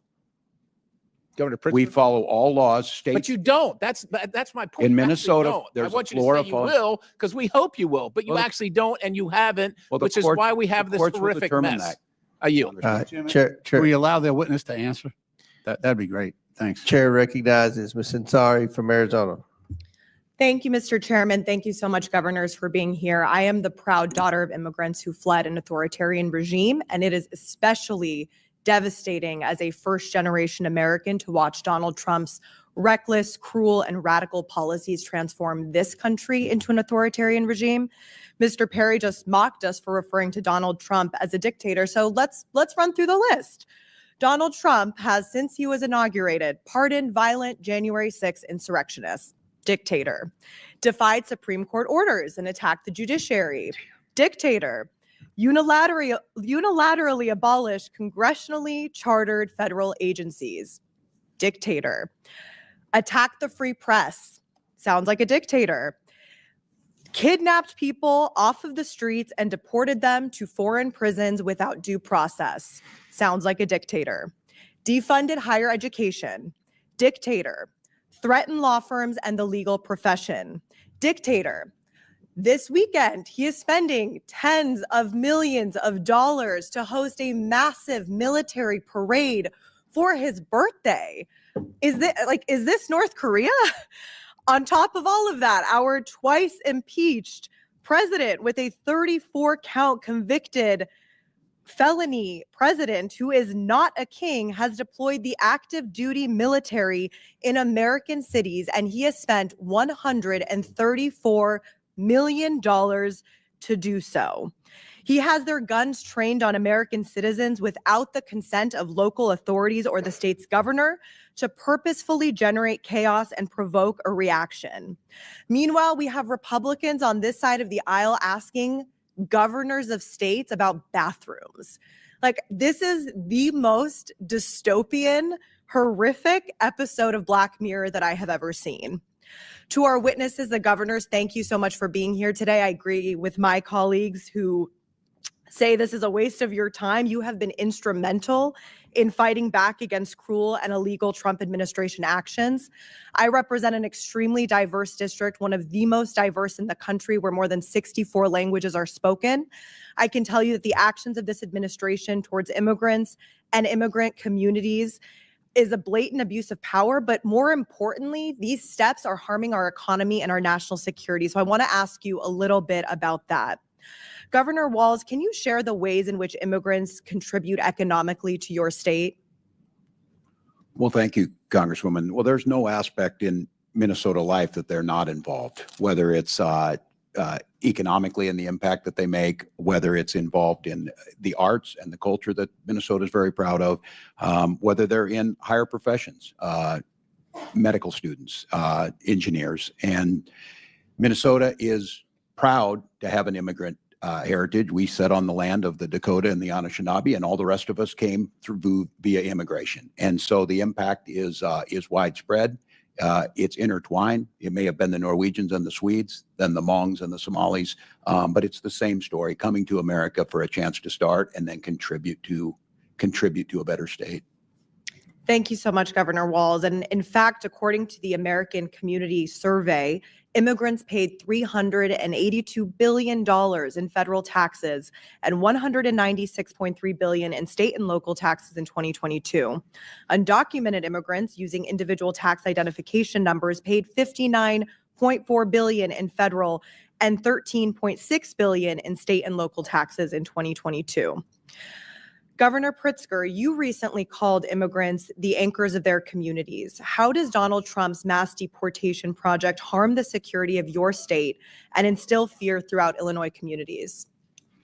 Thank you very much, Congresswoman. Let me be clear. The Homan raids that occurred in the first week of the Trump administration drove people into hiding. It ruined the entire area of commerce for our Mexican American community, where people who are documented, people who are citizens actually had to go into hiding because they know people that are undocumented. They didn't want to get picked up and having to talk about somebody that they know that's undocumented. You could see it was a ghost town. It was a ghost town. We've had people who are working, I'm talking about for decades, who've raised families, who are paying taxes in my state, who have had to flee. And these are good people. These are our neighbors. These are people that are bringing culture and art to our communities, people that should be given an opportunity, if we had good immigration laws, to apply to stay legally in this country and maybe to become U.S. citizens. Indeed, many of them have proven themselves to be maybe more worthy than some people who are already U.S. citizens. Let's give them an opportunity.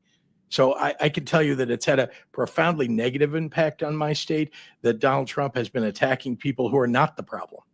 Let's go after people. If you're talking about terrorists, and one of the congressmen mentioned that, let's go after terrorists. Let us know who they are. We will go arrest a terrorist any day of the week, every day of the week. Governor Hochul, if you could also answer. I'm very proud to represent the state that has the Statue of Liberty in our harbor. Millions of migrants and immigrants have passed through, including my own grandparents. My grandfather was a migrant farm worker. They are an important part of our identity, our economy. The diversity of New York is what sets us apart and makes us so fascinating and so desirable for businesses large and small. They are so critical to our identity and our existence. And I'm really hurt. It hurts me as the leader of a state where people are living in fear in the shadows. People can't go to school. They can't worship. They can't go get health care. They can't go to their senior center. What is happening has been traumatic. It's unnecessary. We will help every day of the week to get rid of people who commit crimes that never should have come here or commit crimes here. That is my number one job. But Good what is ladies, happening time's is expired. un-American. Chair recognizes Mr. Timmons from South Carolina. Thank you, Mr. Chairman. Governor Hochul, the difference is that the millions of Americans that came through Ellis Island did so legally. I'll yield to my friend from Georgia, Ms. Green. Thank you. Governor Hochul, are you a Democrat? Yes or no? I'm a proud registered Democrat, yes. Did you support Joe Biden for president? Yes or no? I did. Did you support the Biden administration's policies for the past 4 years? I raised my concerns in many That's meetings a with yes the or no administrations question. about how the border was being enforced. And so I raised concerns. So I you said- just stated, I'll reclaim my time. You said you're a proud Democrat. You supported Joe Biden for president.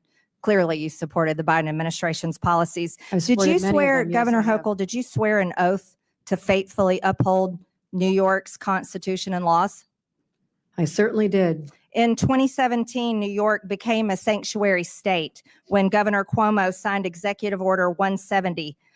This states, it directs that no state officers or employees, including law enforcement officers, shall disclose information to federal immigration authorities for the purpose of federal civil immigration enforcement unless required by the law. Do you support this law as governor of New York? Yes, this pertains to civil enforcement. So you do enforce sanctuary policies of New York? I supporting helping law enforcement when it comes and ICE when it comes to. Thank dealing you. with I real reclaim my criminals. time. You support sanctuary policies that have led to the horrific murder of people, Americans.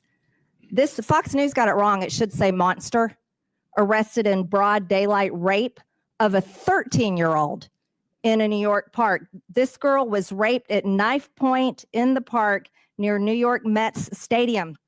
That's your state, Governor Hochul. New York Post also got it wrong and called him a migrant. That's a monster. Busted in brutal beating of New York PD cops in Times Square are members of bloodthirsty Trinidad Aragua gangs. That's your state where you support your sanctuary state laws. Also, Governor Hochul, do you recognize this image where a homeless woman was burned alive by an illegal alien monster? Where you uphold the laws to protect these monsters in your state, and then you force the New York citizens that pay taxes to pay for these people. This is the result of your sick and disgusting treasonous laws that you uphold as governor. New York is not a I sanctuary didn't state for recognize you, Ms. criminals. Hochul. This is my time. Do you know the name Laken Riley? Do you know the Yes, name I Laken do. Riley? Yes, I do. Oh, you do. Jose Ibarra, murdered 22-year-old Laken Riley. He's an illegal alien monster from Venezuela, convicted of 10 charges. He was first arrested by the Biden administration that you stated that you support. Joe Biden for president, right? Proud Democrat, Governor Hochul. First arrested at the border and released by the Democrats that you support. Then, guess what? He made it to New York because the Biden administration flew illegals all over the country, and your state was one that accepted them. He lived at the Crown Plaza Hotel in Queens, an upscale hotel that was turned into an illegal alien shelter at the taxpayers' expense. $2 million a month went to this hotel. The second time he was arrested was in the state of New York for endangering a child, but he was released quickly before ICE could even issue a detainer, because you support those laws, Governor Hochul. Then he flew, get this is shocking. He flew from the state of New York to my home state in Georgia, and you all paid for it. Because why? Because it was reticketing. And that was the little gift that you were giving my state by sending monsters there. Cost the state of New York $5 to $10 million a day to feed and house illegals. Are you smiling at me about this? No, I'm not. You look like you got quite a smile on your face. No. Because I can tell you, Gentlelady people, will not. this is my time, reclaiming my order. time. I'm thinking Don't about attack the Georgia. witness. Don't you dare Don't attack the smile witness. about the murder of No, I'm Laken thinking about Riley. her parents. The third Don't time, question the how I third look. time, Jose My heart is Ibarra, breaking for her my parents. time, Governor Hochul. The third time he was arrested was in the sanctuary city of Athens, another Democrat policy. And then he went on and attempted to rape Laken Riley and murdered her. He murdered her. Let me explain something to you. This little girl right here, she would be alive today if you weren't such a treasonous governor supporting sanctuary laws in the state of New York. This little girl would be alive today, and her mother very much would like for her to be alive. This is outrageous for anybody in this country to support for non-citizens to be able to come in our country, be able to travel wherever they want, and then make taxpayers pay to house them, feed them, and then give them a plane ticket after they had been arrested in their state. That's what you did. You are responsible for the murder of this little girl, Laken Riley. And the Department of Justice should prosecute you for her murder. Objection. I don't care how much you object. And if you Objection. support it too, Objection. you're responsible for her murder. All I right. yield back, Gentlelady, Mr. Chair. On a point of order. On a Gentlelady. point of order. Gentlelady's time's On a point of expired. order. State your point. Mr. Chairman, these witnesses have been here for over 4 hours. They've all voluntarily have been engaging with our members with respect. They've all treated our members with respect. Laken Our Riley rules is of dead decorum- forever. Our rules of Forever. decorum- Forever. our They rules can of sit decorum there all reclaiming day. my time. Hold on. Reclaiming No, my wait, time. state your point. I'm State your- trying to. State your Let point. me- No, let me do no, without it's a interruption. point of inquiry, not a rules- debate. Our You've had your rules, time. our rules, if you would let me speak, our rules of decorum dictate that our witnesses should be treated with respect. And I ask you to enforce decorum and remind committee members to treat our witnesses with respect. Our members are treating the witnesses with respect. This is not a courtroom. We engage with the witnesses, and I think everybody's acted within the realm. We haven't cried and screamed when you all are criticizing the current Treason of- president, even though that's in Treason the and rules. treason and Not to breaking the criticize. law and All how right. they look, how Miss- they look. All right, That's- maybe Mr. Chairman. if you win the chairmanship, if you all flip the House, you win the chairmanship, then you can do what Ms. Crockett says she's going to do and then try to impeach Trump again or whatever you're all. Mr. Chairman, is there any chance you would yield me 30 seconds to just respond that we are heartbroken what happened to her family? Laken Riley should be alive today. And I'm so sorry for what happened to her. I truly am what happened. But this has nothing to do with our civil enforcement of the laws. We are always cooperating with criminal investigations, always have, always will. So misstating our policies is not serving the purpose of making sure we have meaningful policies that'll actually move the dime. Why aren't we working together to come up with meaningful immigration reform, secure our borders? do vetting at the Wait a border. minute. We're simply We're asking going to for go that. back. Okay, Governor, with all due respect,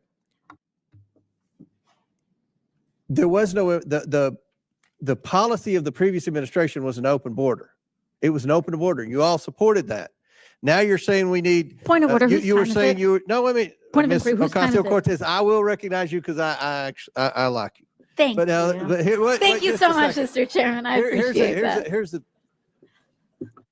The border was open and you all said nothing. All right. Now you said we had to pass legislation. We didn't have to pass legislation. Donald Trump secured the border on the first day. Now there's no question you all have been obstructing and criticizing and failing to work with this administration in trying to apprehend the criminal illegals. That's what this hearing's about. It's not about theater. It's about trying to get a consensus on working with this administration to deport the criminal illegals. We do it every day of the week, Not defend all Mr. the people Chairman. who are over here illegally, to deport the criminal illegals. So We do it every day of the everyone's out week. order. I'm going to let Ms. Not- Ocasio-Cortez state her point, and then we're going to go to Ro Khanna. Oh, we can continue. I was just curious whose time it was, but we can proceed. right. Thank you. Mr. Chairman, I have a unanimous consent request. Okay. I'd like to seek unanimous consent to enter into the record this tweet. Just happened, stunning. Senator Alex Padilla from California was just forcibly removed from the news conference being held by Without DHS. objection to order. You just have to state the title. Go ahead. This is the title. Mr. Lynch. Chair recognizes Mr. Lynch. All right, Mr. Chairman, I have a unanimous consent request. This is from MSN. Unquestionably in violation. Judge says U.S. government didn't follow court orders on Without objection to on order. deportation.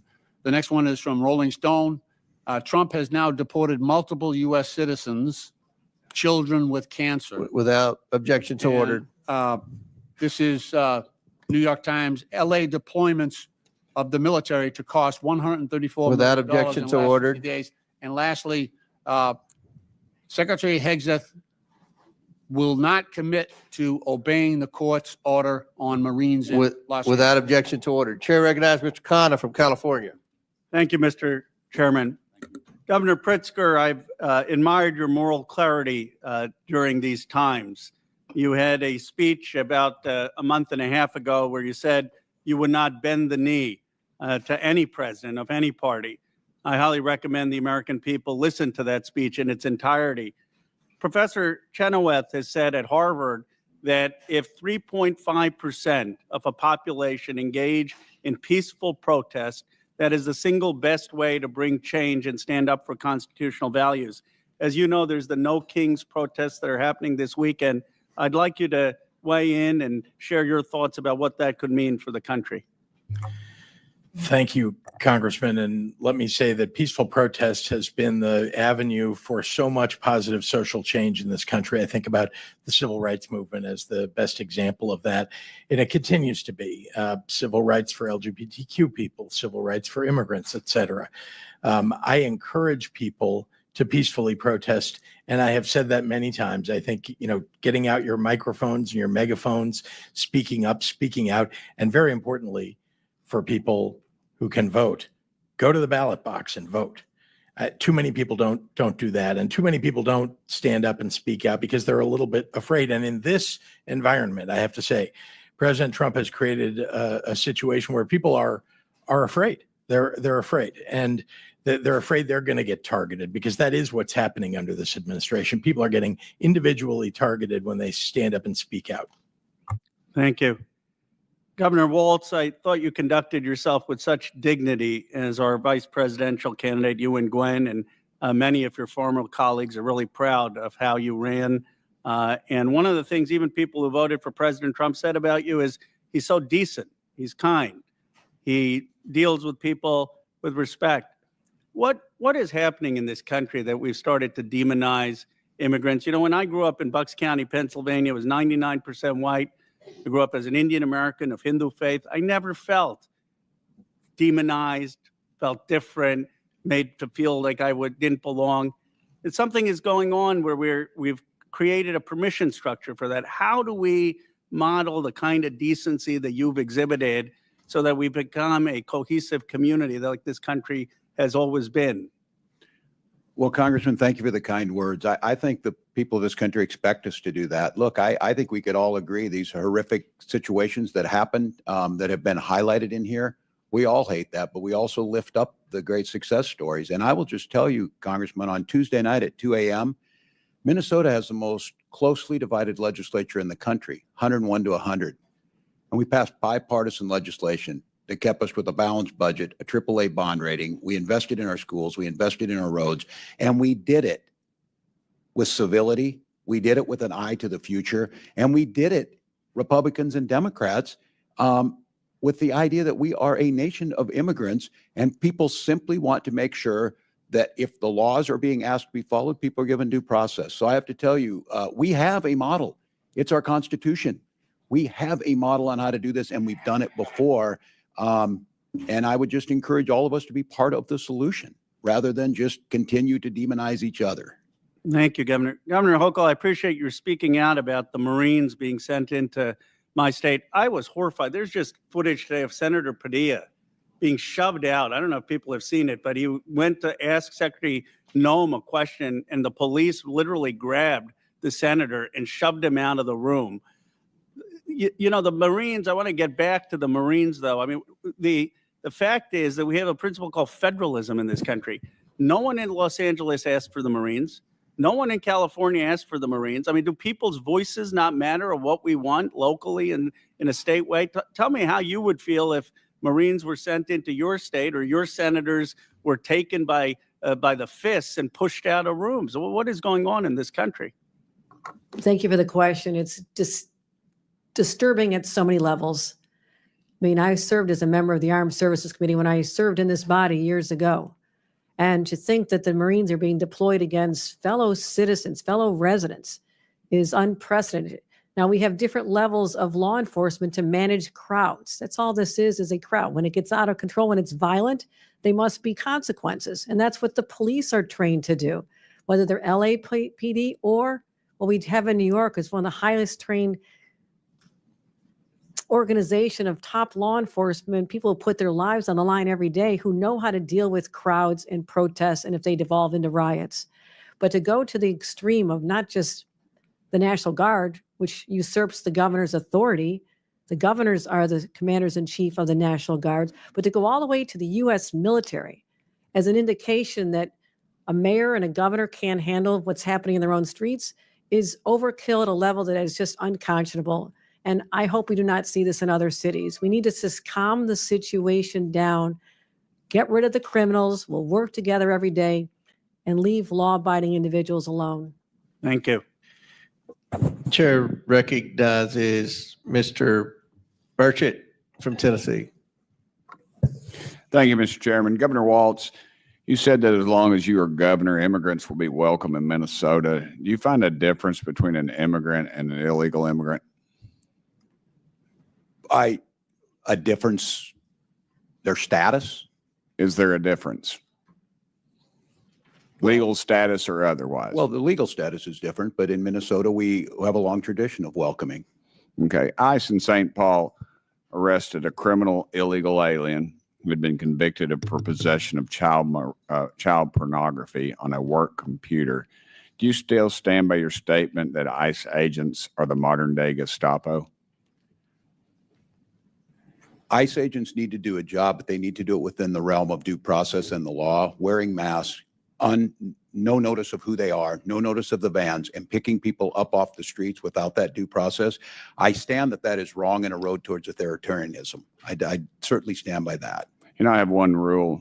I have a couple rules in my office, but one of them is never compare anything dealing with the Holocaust except for the Holocaust. I think that it desensitizes people about what really went on in Nazi Germany by making any comparisons there.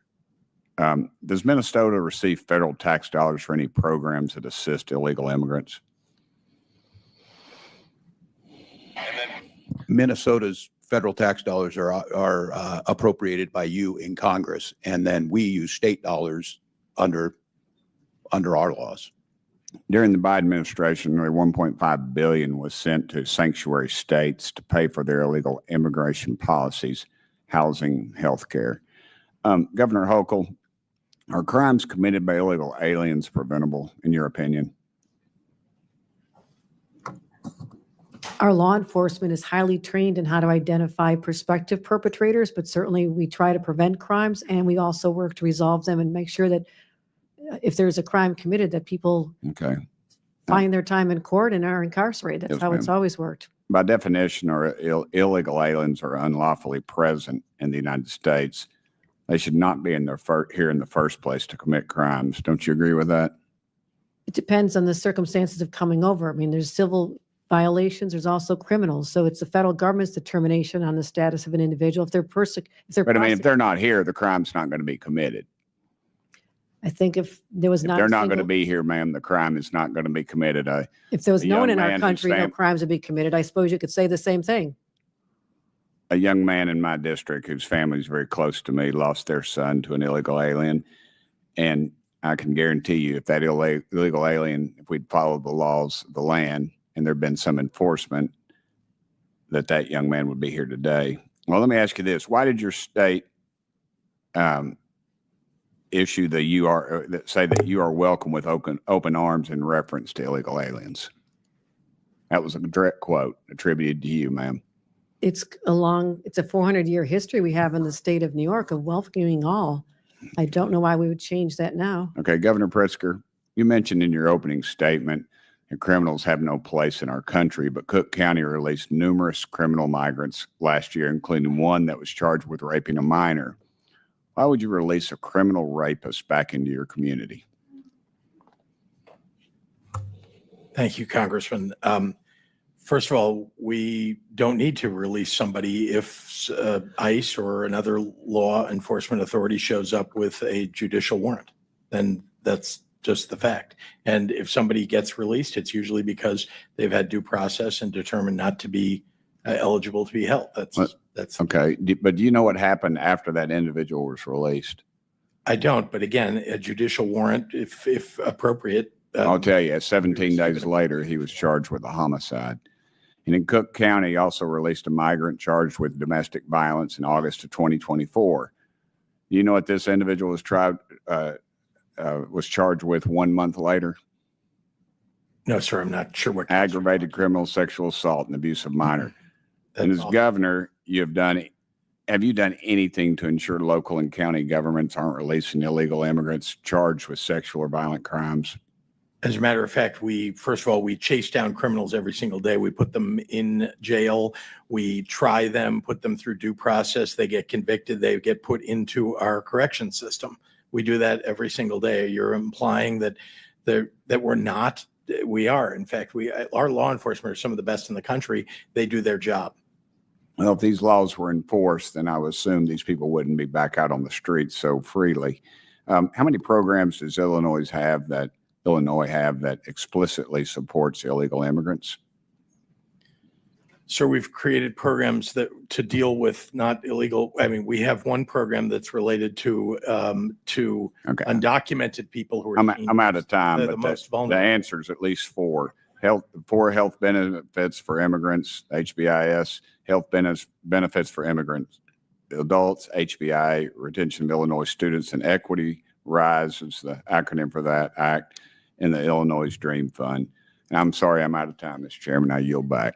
Chair, that's Mr. Min. Mr. Chairman, I'd like to finish the title of the article that I was trying to read into unanimous consent. Okay. Stunning. Senator Alex Padilla, California, was just forcefully removed from the news conference being held by DHS Kristi Noem in Westwood. Senator attempted to interrupt. That's the Noem. title. He was handcuffed in the hallway. Yes. Thank you. Mr. Chairman, for the record, he rushed the podium. He was being disruptive, and that is not conducive to A senator member was of elected forcefully body. shoved Thank you, to the Mr. ground and All arrested. right, order. Chair recognizes Mr. Min from California. I just want to follow up my Republican colleague's comments since he's talking so much about sexual assault, and note that our current president was found civilly liable for sexual assault. I also want to note that Elon Musk, and for the record, just want to note that Elon Musk, who was once part of this administration, not so long ago, accused the president of being part of the Epstein files. So all of great interest and something perhaps we should look into some oversight on. But governors, I want to ask you a few questions. Please raise your hand. If your And state there's has so any many laws or more on that policies Epstein that list, prevent like ICE from Obama, enforcing federal Clinton. immigration laws. Note for the record that no one has their hand up. Governors, please raise your hand if you're aware of any laws or policies that prevent federal authorities from enforcing immigration laws in any city or state in the United States. Again, no hands are up, and that's because there's no such thing as sanctuary from federal laws anywhere in this country. What is really at stake here is whether state resources, including National Guard troops, should be used for Donald Trump's immigration policies, or whether National Guardsmen should be used primarily for responding to state emergencies, supporting state law enforcement priorities, or whether they should be conscripted to support ICE. This is really a question about states' rights, and it's being starkly illustrated right now with what's happening in Los Angeles, just up the way from my district in Orange County, where the Trump administration has claimed authority to deploy 4,000 troops from the California National Guard.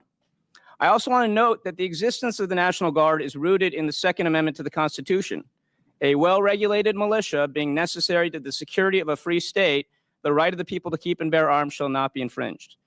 The first part of that amendment, the part my Republican colleagues always forget to quote whenever they cite the Second Amendment, is the key part of it. A well-regulated militia being necessary to the security of a free state, with state being capitalized so that we know we're talking about the states in the United States of America. The Second Amendment guarantees the state the right to keep and maintain a well-regulated militia, which is the basis for the National Guard. So, governors, I want to just try to set the record straight because I think it's not clear that everyone fully understands what a National Guard unit is, when and how they can and should be called up, and what activities they're restricted from engaging in. I have limited time, so I'm just going to ask you to keep your answers brief so we can really unwrap how deeply concerning President Trump's actions are.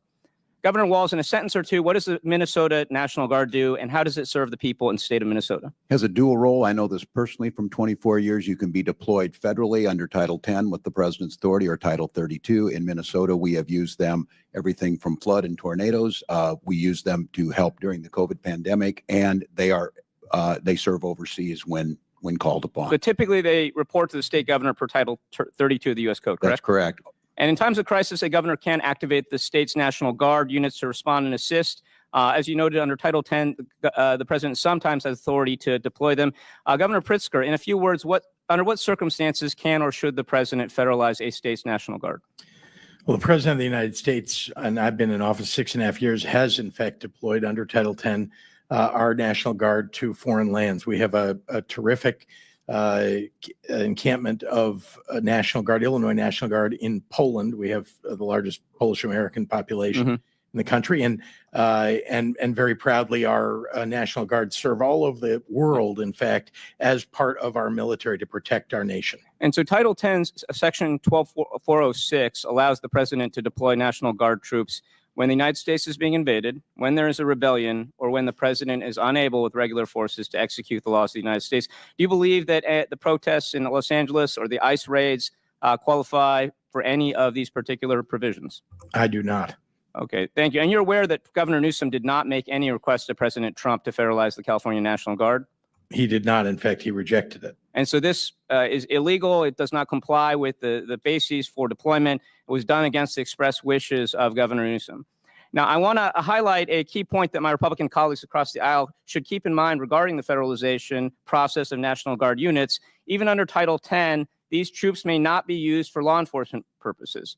And what we are seeing right now is a total violation of that. We are seeing them used to aid ICE raids. And I just want to note that ICE is acting largely as a civil organization at this point in time. Governor Hochul, correct or incorrect, being undocumented in the U.S. is a civil violation, not a criminal offense. Yes or no, please. I believe most cases are civil. In some cases, the federal government can determine that it's a Criminal violation, right? And correct or incorrect, deploying U.S. Marines to support ICE raids constitutes a law enforcement purpose and non-national security purpose. It feels to have crossed the line, given that we have highly trained local law enforcement who are more than capable of handling those situations. Thank you. And I'll just close with this. There's no rebellion. There's no invasion. Law enforcement has not collapsed. There's no national emergency. What is happening right now is not just unprecedented. It is illegal, and it is very alarming to those of us who care about democracy and the rule of that law. And with that, I yield back. But With unanimous consent, I would ask to introduce this article into the record. Marines to join National Guard troops protecting ICE agents. Without objection, so ordered. Thank you. Unanimous consent.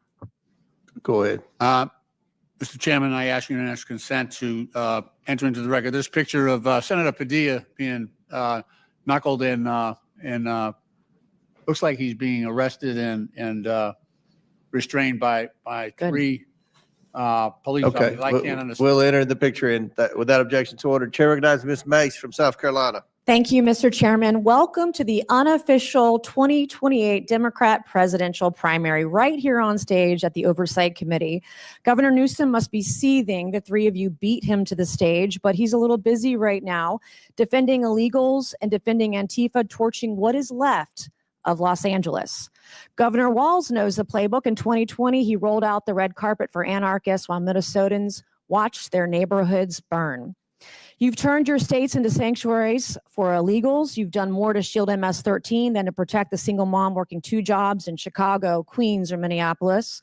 And you've worked harder against ICE than with them. So Governor Walz, and boy, does that feel nice to say the word governor. My first question is for you.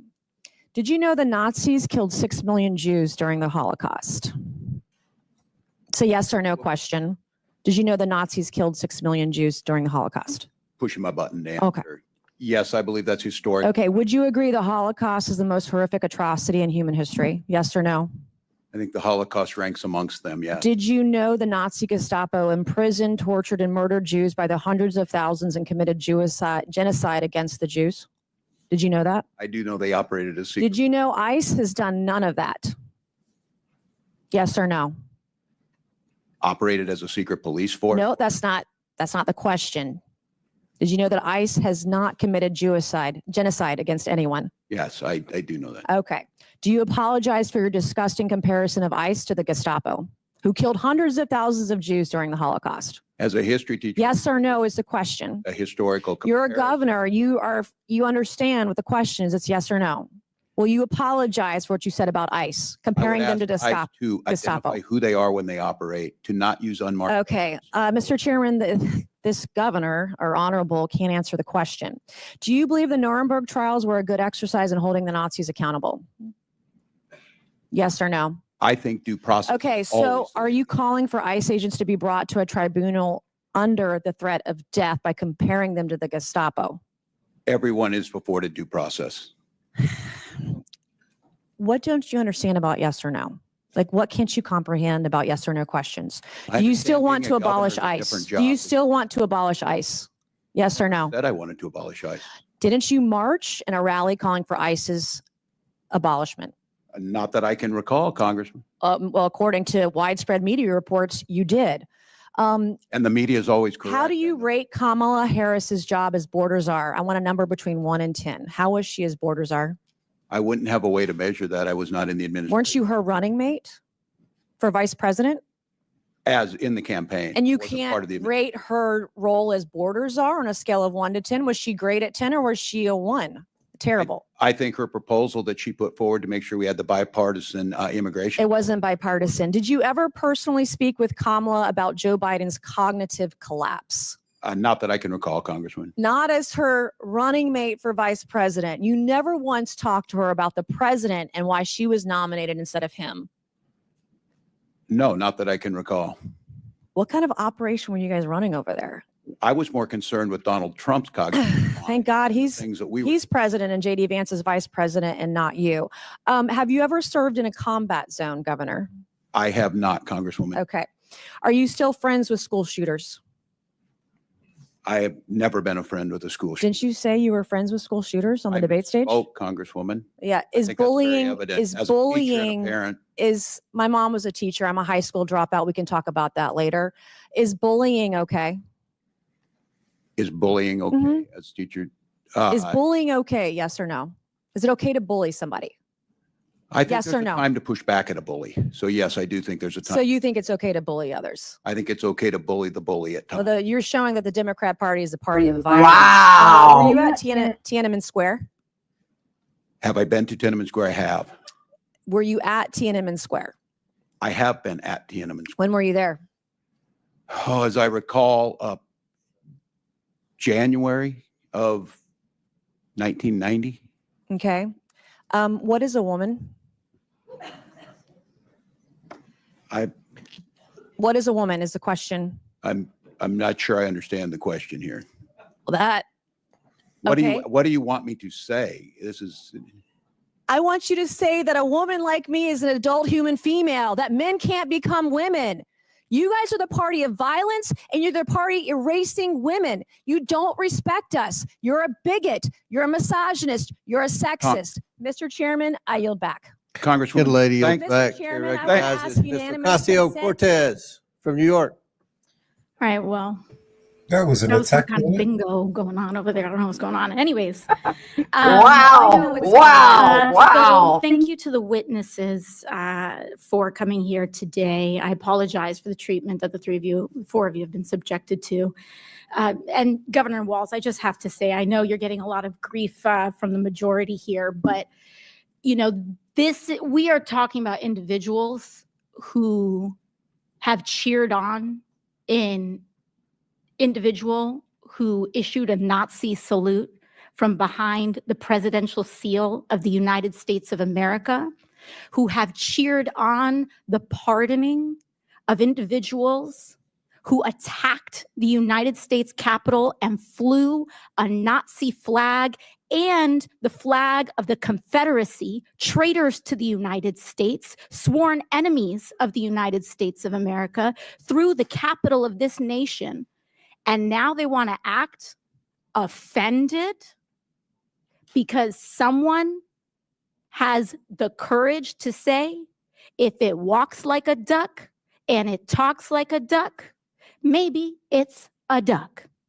So I want to thank you for not wavering to their bullying, which is unconscionable. She looks like a and duck. sad to see. So I just wanted to let you know that, Governor. Thank you. Thank you, Congresswoman. To the three of you, Governor Walz, Governor Pritzker, and Governor Hochul, you three have each sworn an oath to uphold and defend the Constitution of the United States of America, correct? I'll start with you. Yes. Yes, ma'am. Yes, I have. And I imagine that also includes the Fourth and Fifth Amendment protections for due process and the rule of law. It does. Sure does. Yes.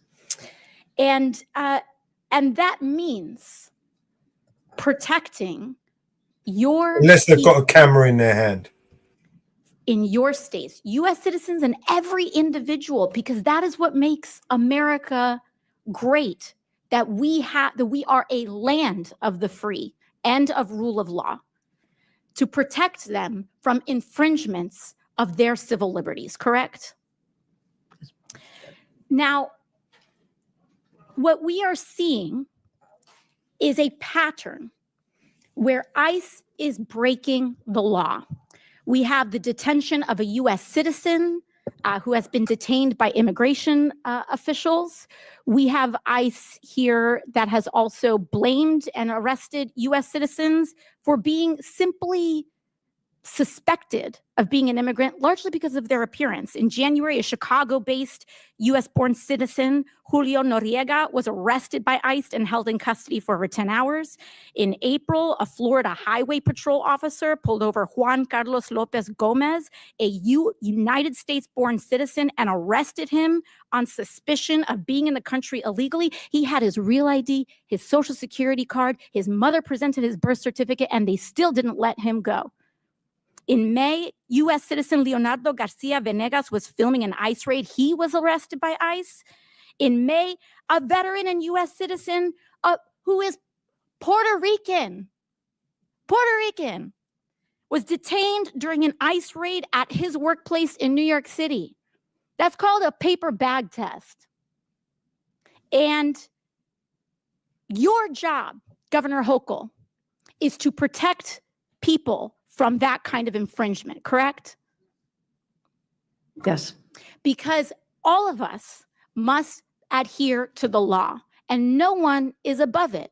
So if a U.S. citizen tries to break the law, or if an ICE officer tries to break the law, your job is to uphold the law, correct? We absolutely uphold the laws of the United States Constitution and the Constitution of the state of New York. And sanctuary states are about U.S. citizens as well having sanctuary against the attacks on our constitutional rights from illegal search and seizure. There is nothing preventing ICE from issuing a warrant and you having complete compliance with their request. Correct, Governor Hochul? We comply in cases where there's been criminal activity alleged. Yes, we always do. But we're not involved in civil immigration enforcement because our state police that I control have to deal with other She crimes said that it. we're solving. And we are not in compliance with them. But when they say illegal versus legal immigration, they are trying to end legal status in the United States as well. Correct, Governor Pritzker, with the end of TPS and making people undocumented by removing legal status, ending legal status, and then having the audacity to call them illegal when they were here documented, correct? Taking students' visas away from people, taking their legal right to be in the United States away from them when they've been granted maybe years earlier to stay. So I don't want to hear about how this is about illegal versus legal immigration. They are attacking legal status and removing legal status. The Republican majority is anti-legal immigration in the United States. And I want to make that very clear, and I yield back. Chair now recognizes Mr. Chair, unanimous consent request. Mr. Frost. Unanimous consent request into the record a NBC article, Senator Alex Padilla removed from news conference with Homeland Security Secretary Noem. All right, without objection to order. I have another one, the Hill article, Padilla forcibly removed from Noem press conference. Without objection to order. And I have a third one, Axios, Democratic senator forcibly removed from DHS press conference. Without objection to order. Mr. Chair, also, we were just talking about this. I want to know if you can commit to working with us so we can. You're out of subpoena- order. so Chair we- recognizes I have Ms. a point of. Green I have a point of order. No. I have a point of order. State your point. We need to subpoena. That's not Secretary a point of order. Noem. Chair recognizes We just Ms. talked Green. about this No, it's not a earlier. point. We talked. Thank you, about thank you, Mr. Chairman. You already had Reclaiming your my chance to get time. on MSNBC. Reclaiming my Chair recognizes time. Ms. Thrown to Green. the ground. Reclaiming my recognizes time. In handcuffs. In his own damn Oh, state. Democrats can't follow the rules. Can't follow Chair the law. recognizes Ms. Green. Can't Here. follow the rules. go. Can't We follow need the to law. subpoena Kristi Noem. It's Chair her recognizes staff, Ms. Green. DHS federal There's a officers privilege of that the threw a majority, US and that senator means to the we're in ground. charge, Just not this your morning we were side. talking about this Because happening to you governors. lost the All right, Ms. election. Green, we're going to start the Because clock. you You have supported anything the to say about invasion that? of our Frost. country. All right. My Will time. you Hold it. commit on the record Stop to the work clock. My to time. subpoena Thank you, Kristi Mr. Noem? Chairman. Thank you, Okay. Mr. Chairman. You're out of order. Chair recognizes Will Ms. you Green. commit on the Thank record you. to subpoenaing Kristi Noem because a Hey, U.S. senator was just listen, thrown listen, to the ground and detained in his own. Democrats detained- Frost, can't follow the rules. out of Can't order. follow the law. Will you Can't commit- follow the Shut rules. up. It gets good. You don't know. You're not going to tell me to shut up. Let's what? Hold How do on. you get him in order? Mama Bear, on mute, it echoes. Been out of order If you 6 mute, times. if He's you trying pause to. it, that's it. If you pause it, if you want to talk, because when you're on mute, it echoes. It gets good, guys. Yeah. It's getting good. Wow. Bunch of hypocrites, all of them. Yep. Both parties. Both parties. Get on MSNBC. You probably knocked I get it. somebody off I don't have any problem MSNBC getting to on get on there. MSNBC. That's Ms. not I what it's Green? think about. he's been arrested as a recognized. former Yeah, well, Antifa okay, member, here, right? Back to order, Antifa. Ms. Green. Yeah, Go. he's a go. former All Antifa right, Ms. member, You're Mr. recognized. Chairman. You got No it. surprise. Who's a former Yours. Antifa member? Me? Yeah, you. I asked that these words be taken down. No, Ms. Green, Thank you. you're I recognized. asked Thank that these you, words Mr. be taken Chairman. down. There's a motion. on the Governor, floor. Governor Ms. Green Hochul, is recognized. Governor I asked that Hochul, these you words be taken stated down. that you're a proud Democrat, proud registered All right, Democrat. we got to suspend. There's been a parliamentary move. They said they weren't going to do that. What's the? Just ask her to strike what she said.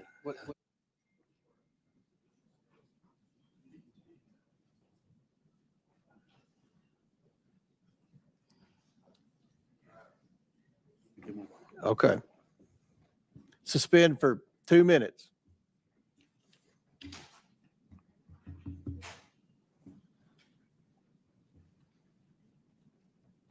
And while we're suspending, we have votes in about 7 minutes. We're going to try to get 3 more questioners in, then we'll break for, I think there are 4 votes, and we'll come back right after the last vote. We don't have that many more questioners, so.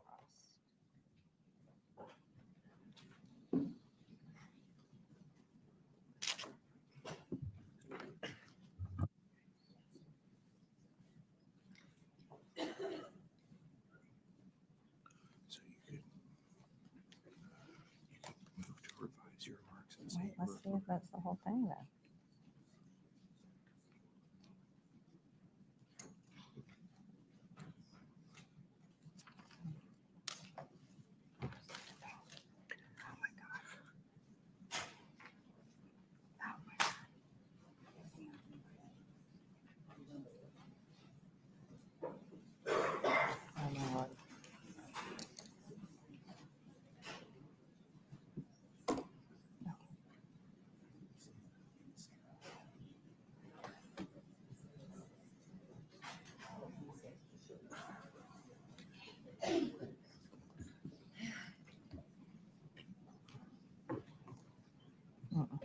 So I move to say, Mr. Chairman, I move to revise my remarks and say that Congressman Frost was arrested at a rally, but not for being a member of it.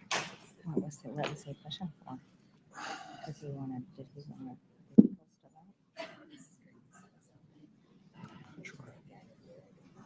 Because when so many people across our country. So you can say, I move to revise my remarks. Mr. Frost was arrested at a rally for moving to have illegal votes, but not member of Antifa or something like that. If that works. We were called what do I want to do? By the ranking member. Move to revise your remarks and say, Mr. Frost was arrested at a rally, but not as a member of Antifa. Okay, affiliated permanent demonstration. Mr. Chairman, I move to revise my remarks.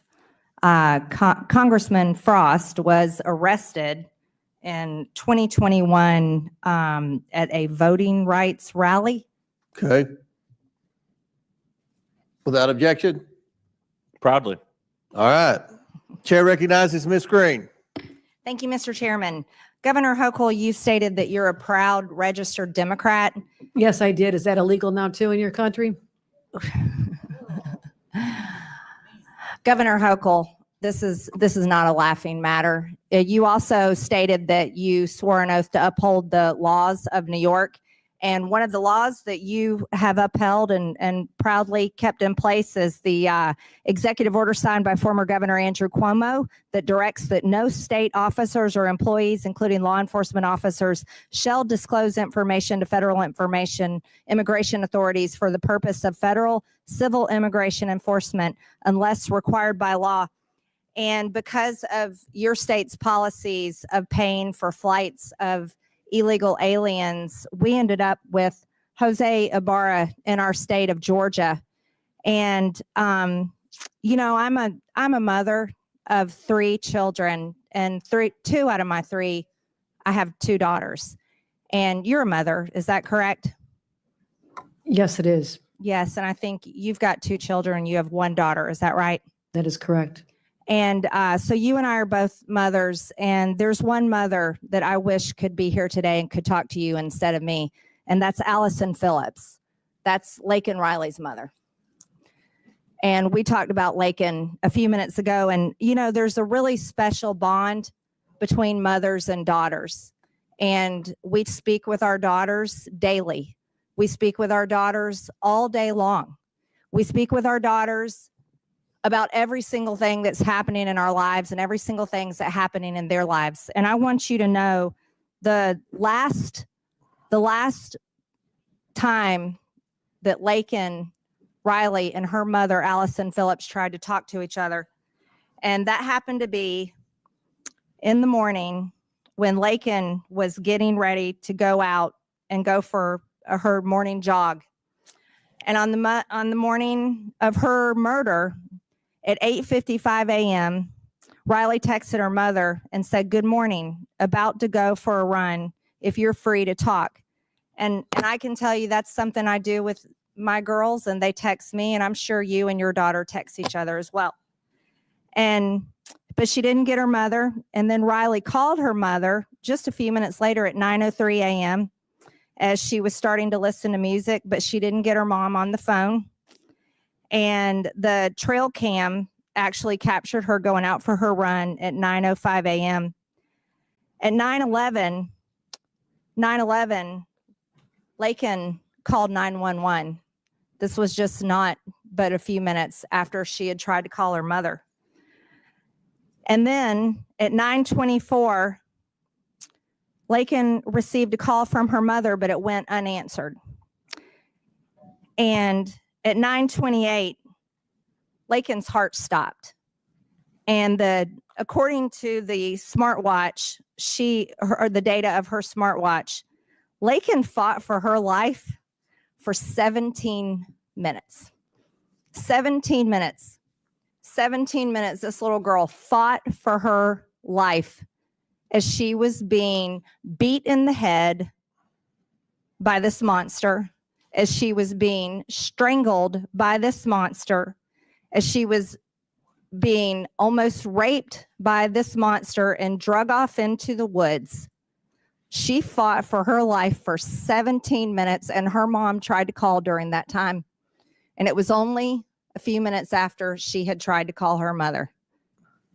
And I think as mothers, not politicians, this is something that we should easily share with Allison Phillips. So when we are talking about the laws in place and the policies that we uphold as elected leaders in this country, do you know who we should be thinking about? We should be thinking about our daughters. And the fact that, look, everybody can fight all day long, Democrat, Republican. I got to tell you, though, it's so much bullshit when it comes down to the fact that this little girl fought for 17 minutes of the end of her 22-year-old life. The end of her 22-year-old life.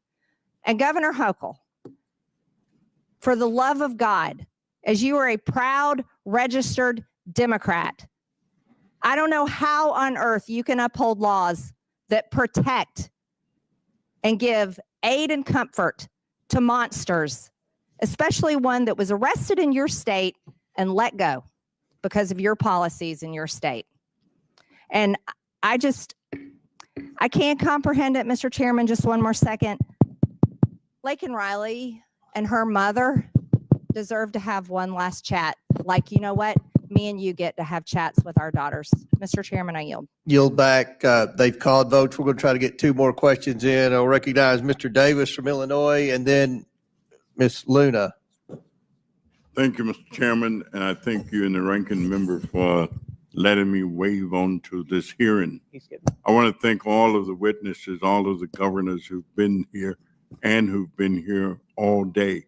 But I also want to thank you, Governor Pritzker, for the outstanding leadership you have provided to the state of Illinois. Our state is characterized as being progressive and humane. Could you share why we think that's important, you as governor and I as a citizen resident? Well, we had to do a lot of reform of our state government in order to get there, but it's important to me that we provide health care, that we provide education for all of our people, that we have a policies and a government that take care of particularly those who are most vulnerable in our society, including working families, including the middle class. And it's very important to me that we be known for that. We are a state that is, frankly, cares a great deal about our fellow man. We are a state that is humanitarian in so many ways, and that stands up for the law. And so I'm very proud of our state. We have the greatest state in the country, the land of Lincoln, and we say that proudly because we know that Lincoln would be a Democrat today if he were alive. I'm a big believer in taking his values and promoting those, as well as the values now of today's Illinois, and promoting those. And we've done that and frankly succeeded in so many ways to lift people up. Thank you. Well, thank you. We're proud of you and your leadership, and I yield back, Mr. Will the gentleman yield? Gentleman yields back. Chair recognizes Ms. Luna Mr. from Chairman, Florida. point of inquiry, did you skip me in the order on purpose? Just curious. It must have been an oversight, Mr. Moskowitz. Well, this is So the Chair oversight recognizes committee, Ms. which has Luna. lots of oversight. Gentlemen, please. Chair I'd like to ask my recognizes Ms. question. Luna. Just, suppressing free speech. It's Ms. Luna. Thank you very You're much, Chairman. First and foremost, I would like to take this opportunity to educate the American people on what's really happening right now with these riots. So I see right now there's a lot of back and forth and finger pointing, but the fact is that there is a financial tie to these riots, tied to immigration, that actually leads right back to the Communist Chinese Party. Straight up, the LA riots have been organized by an organization dubbed PSL, the Party for Socialism and Liberation, funded by billionaire Chinese activist Neville Singham, who spends parts of his year by living in Shanghai. In addition to that, although he is not a registered foreign agent, he accepts a lot of money from the CCP and then turns around and funnels it right into some of these violent protests that we're seeing. But it doesn't just stop there. This is not the only organized protest that's using brown people and immigrants as a ruse to push their communist and Marxist agenda. Mr. Waltz, thank you for coming in today to testify, or Mr. Walls. Real quick, is it true, yes or no, that you are speaking at the June 14th Twin Cities No King rally? I can't confirm that right now. That Okay. could be true. Okay. Just so you know, they're advertising you speaking there. Okay. The graphic's actually on X right now. I'd be happy to provide it for you. So I'll take that as probably speaking. Is it true also, I know on your campaign that you had admitted to visiting China anywhere from 15 to 30 times, sir? Yes or no, please? I did live in Okay. China and No, visiting, sir, in addition to living there and in addition yes, to having, okay. that's correct. All right. Also, too, I'd like to note that during your time in Congress that you filed for a $5 million earmark that actually was secured. $2 million of it went to the Harmel Institute that actually collaborated with the Wuhan Institute. Also, the Department of Homeland Security, sir, just to you, so that you're tracking, actually had an internal memo that was released that stated that the government of China considered you a prime target for influence operations. I'm letting you know that now because I do believe that you should be made aware of, if you are not already, that you are working with and going to be speaking at an organization and rally that not is just funded by Christy Walton, the heiress of Walmart, but also has ties to the Chinese Progressive Association, largely funding it, that actually brags on their website that they are pro-Maoist. Also, too, funded by the National Endowment for Democracy. I know there's a lot of people on this committee that don't like billionaires interfering in politics, but say nothing when George Soros gets over $260 million from USAID through the last administration that's then funneled into some of these nonprofits and organizations. So I guess my question for you guys is, now that I've made you aware that these riots are not about illegals and they're not about immigrants, if they did, they would have been protesting under Barack Obama, who's also dubbed the deporter-in-chief. And frankly, I think many of you would say that Barack Obama was a good president. Are you going to say that Barack Obama wasn't a good president? Yes or no, Governor Waltz? Do you think he was a good president? Do I think Barack Obama was a good Correct. president? I think he did a good job. Okay, how about you, Governor Pritzker? I think he did a good job. Hochul? Hochul, and yes, he did do a good job. Okay, next. Perryman? I think President Obama did a good job. So then you would understand that Barack Obama had the very same policies for the most part on immigration that Republicans are parroting today. And yet you guys are sitting here saying that we're Gestapo. And what I would tell you is that what happens with open borders is that the real people that are coming here, the ones that are exploited, actually it hurts people on both sides, not just Americans, but the illegals. Some of you had said here to the actual committee that you are doing what you can to assist these people. But what I would say is that your policies aren't actually done from a place of understanding and sympathy. I would say that it's actually doing the exact opposite. And when you use brown people, just like they use black people with BLM and Marxists during BLM to usher that in, when you use brown people and you put Mexican flags with them saying that you stand up for illegal immigrants, but you follow the money and it's going back to the Communist Party, what you're essentially doing is using your platform as elected officials, the trust that the American people have put in you, essentially to usher in communism. You're not actually fighting for American values. Don't roll your eyes because it's a serious topic and that's where the money's coming from. So now I'm informing you. So now you guys can make your decisions, but please be informed, sir, Mr. Walls, that if you truly do uphold the American ideologies and perspectives on the Constitution, you should not be speaking at that rally. I've given you the correct information. And as of right now, I've authorized a letter to be sent to my office to the President of the United States to rescind millions of dollars in funding that we know are going to the No Kings protests that were authorized and basically given under the last administration. That is what Congress is supposed to do, not point fingers, not blame people, but actually ensure that the American people are protected and not fighting for foreign interests, foreign governments, and also the communist. Will the gentlelady yield for a question? No. You don't want to tell us what your evidence is of all Yes, this connections? actually, no, I will yield. You know, to that. I appreciate No, Mr. no, Goldman, no, you'll no, get I 5 will- minutes let to me your answer word the for it, question. but Let me answer you'll the question. appreciate we might want actual evidence. I would be happy to provide that. And I'd also be happy to inform Chairman that actually we have a letter of which you can sign on to. I know you like to sign on to letters with us, especially on the Epstein stuff. But we actually have a letter going out to Neville Singham on Friday. And it's actually signed by every single member of Oversight. I'd like to extend that to you because that letter is calling him to testify. And it's also calling for his financial transactions. And do you agree, sir, that we should not be accepting money from the Communist Chinese Party? I think anyone on this platform would agree that that should not be accepted, correct? I would like for you to actually present We are, evidence we're rather having- than just, yes. quote, inform the witnesses. And now that they're informed, I they look, should assume I what don't you disrespect say is you. I'm true going to answer your when question. it We are is having a repeatedly hearing on it where we debunked. can It's the present all the right-wing evidence. Order. ecosphere. No, but let's have this Yeah, dialogue. you go ahead. You're recognized, Ms. Lena. We are going to be having a hearing and you can gavel on to the hearing. I'd appreciate you to do it because the fact is that the Democrat Party, remember, Is it look, going to be as good as the Biden impeachment hearing? Mr. Goldman, you'll have 5 minutes in a let's keep it moment. focused real quick. Well, Mr. Chairman, like to she's go out a of step time. I just think further. they're trying not to let me talk. Guys, if you guys want to talk about it, I'll answer the question. But Mr. Singham is also funding Code Pink through his wife. You know, it's my And Can we I- let, can we ask Elon All right. to divest I know from you know China it. while we're at The it? lady's time's Eyes there. expired. The That's right. lady's Thank you time's very much. We'll expired. be having the hearing. Y'all are invited. There you We might have you guys All right. back. Thank you. Before we go to votes, which have been called, I'm going to recognize Mr. Donalds for unanimous consent. Mr. Chairman, I want to submit a letter into the record from Congressman Richie Torres to Governor Hochul, speaking specifically about that the Penn Station Center is actually being led by MTA, where the chairman is actually appointed by the governor of New York, and the cost overruns are $7 billion. Without objection, so ordered. And again, the witnesses, I apologize. The votes were supposed to be at 4:00 when we scheduled this. They've been moved to 3.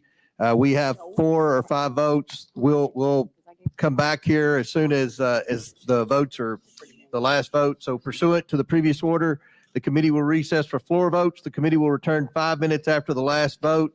There are only 7 or 8 more questioners, so the committee stands in recess.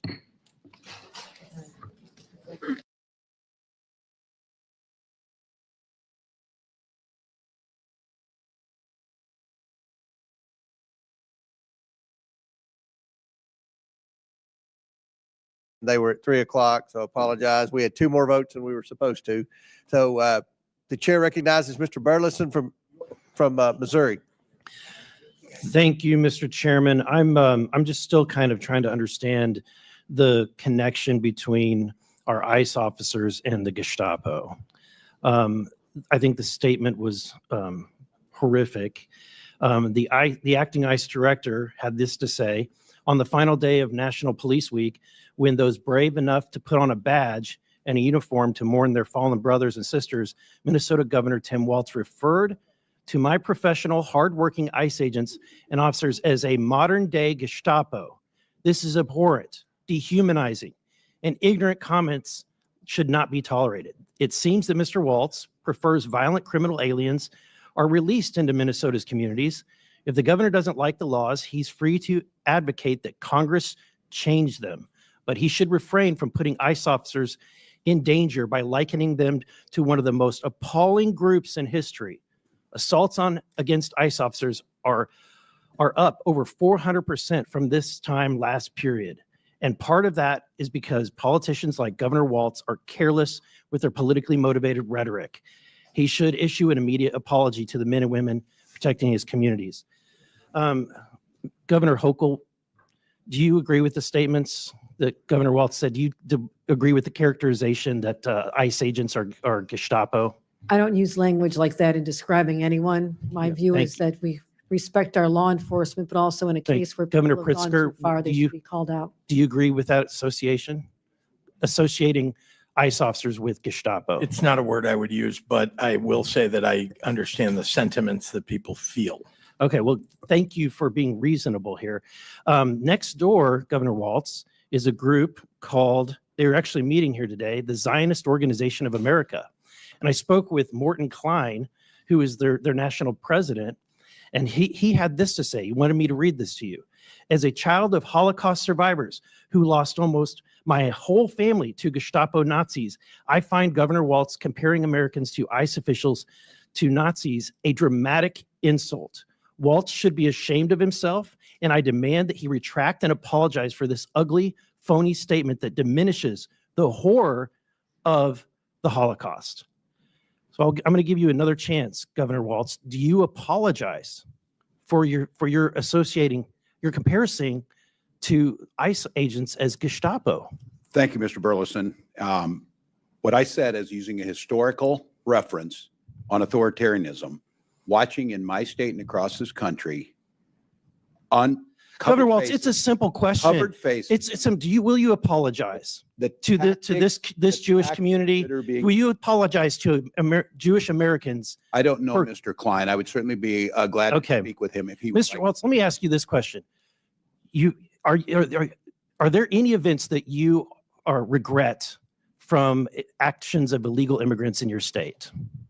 Are there any events that come to mind that you think of that weigh on you?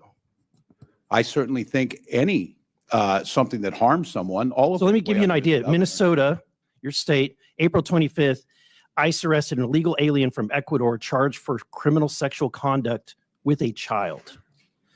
Again, in Minnesota, in May 8th, ICE arrested an illegal alien from Mexico for selling heroin, meth, and fentanyl.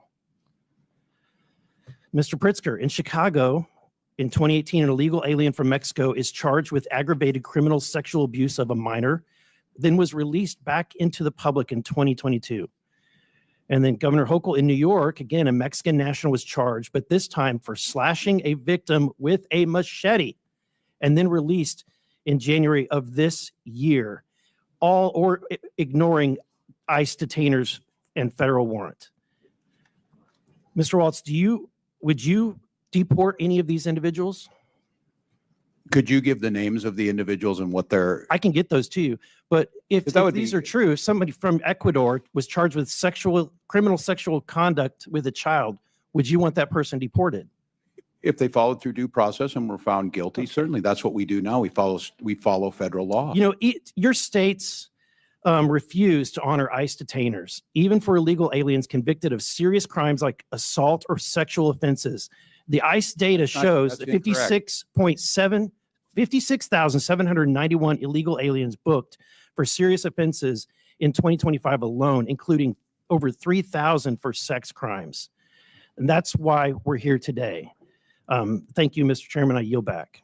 Gentleman yields back. Chair now recognizes Mr. Crane from Arizona. Thank you, Mr. Chairman. Governor Waltz, you stated in your opening statement the following: but nothing Minnesota has done stands in the way of federal government managing its border security policy. Okay. Governor, I want to ask you, why are you lying to this committee? I am not. Who's the top law enforcement officer in the state of Minnesota? The top law enforcement officer? Attorney General. Yeah, that's right. What's his name? What's his name?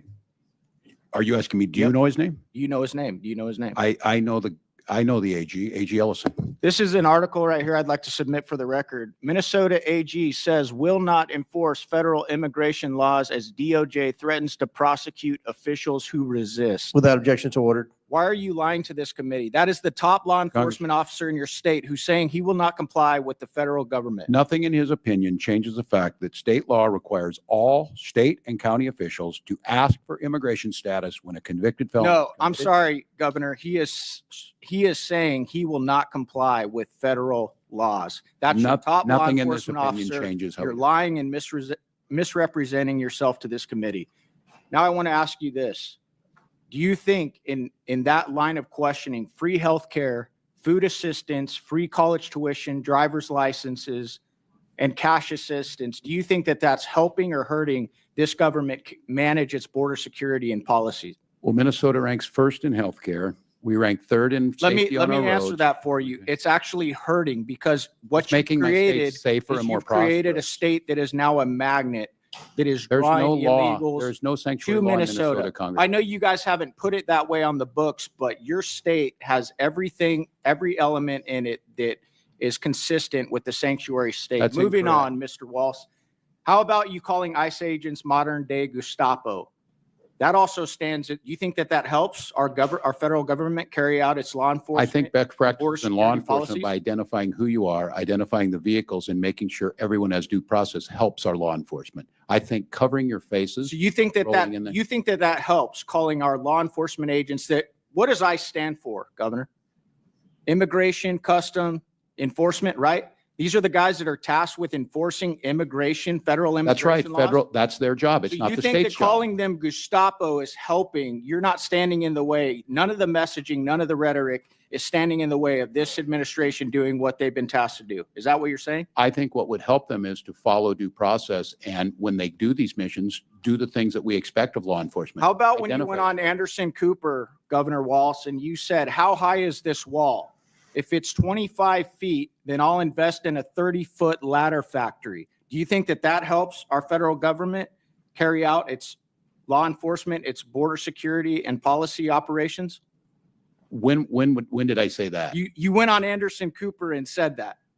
Do you not remember saying that? Because you've said so many outlandish things that you No, I can't don't even recall. keep track of them. The point being is. The that you clip need is there more for everybody. It's there for all Americans. If you guys want to go watch it, it's an easy Google.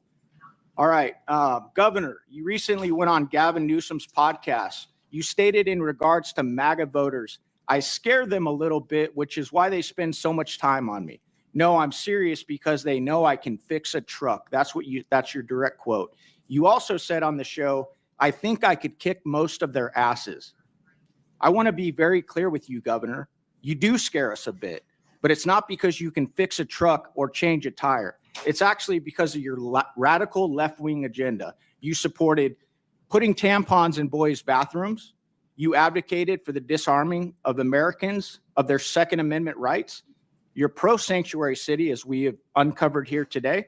You claim there is no guarantee to free speech when it comes to misinformation and hate speech. That right there is why the American people have such a hard time with you. It's not because we're crazy MAGA people. It's because of your radical left-wing agenda. I want to ask you on that last one where you claim there's no guarantee to free speech. Did you pick that up on one of your 30 trips to communist China, Governor? That sounds a lot like something that they would do. Yes or no? So I don't believe hate speech Okay. has a place in there. Hate speech that incites violence. Governor Walsh, you said that Kamala Harris picked you for vice president to code talk to white guys. How did that work out for this administration? How well did you do with white guys? I don't have the. You lost by 22 points to white guys. And it's because you talk like the way you do, you say the things you do, and you have this radical left-wing ideology. So if you want to continue that rhetoric, go on, brother. Keep doing it. We'll keep destroying you in elections. And the Thank people you, and of I Minnes- yield back. The people of Minnesota will continue to have me serve them. Chair recognizes Ms. Ramirez from Illinois. Thank you, Chairman. I want to start by acknowledging Governor Pritzker from our great state of Illinois and thank him for coming before the committee, especially given the deeply unserious nature of this hearing. I want to start by asking Governor Pritzker a few questions. Governor, you have said that actions that bring all branches of government to stand in respect of one another underpin the guardrails of democracy. Is it your assessment that this administration's actions reflect the commitment to stand in respect of all branches of government or honor the guardrails of our democracy? Thank you very much, Congresswoman, and it's good to see you. This administration has ignored court orders. This administration has ignored the laws that have been passed by the Congress.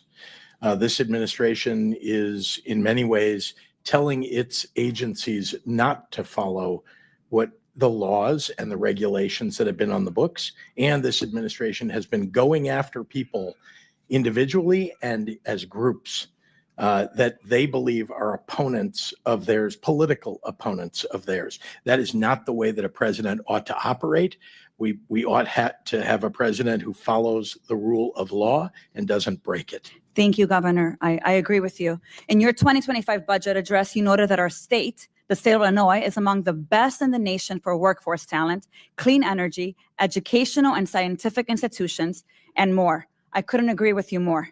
Our economy is over $1.1 trillion, the 5th largest in the US and the 18th largest in the world.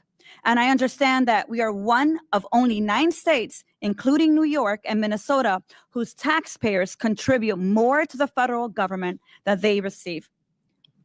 So I just want to make sure I put that to the record. This is who we're putting here at a hearing.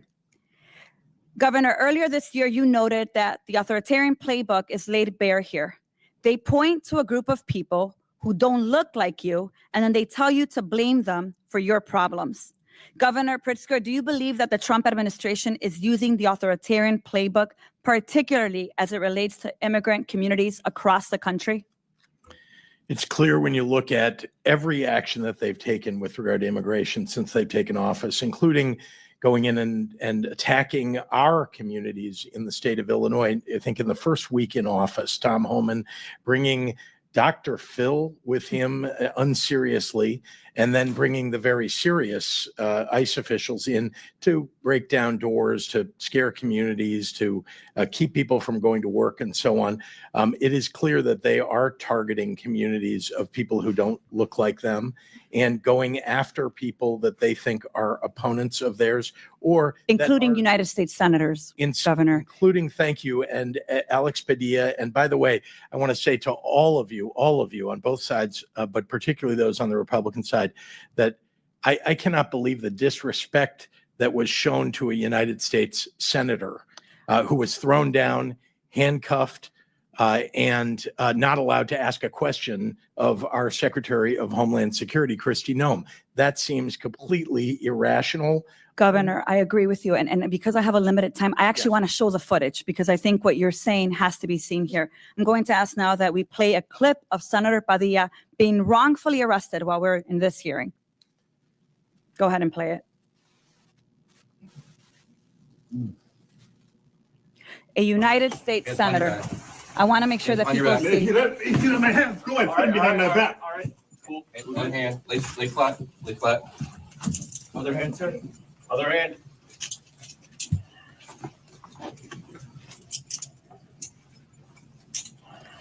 There's no recording allowed out here. What? I do not know. There's no recording allowed out here per FBI rights.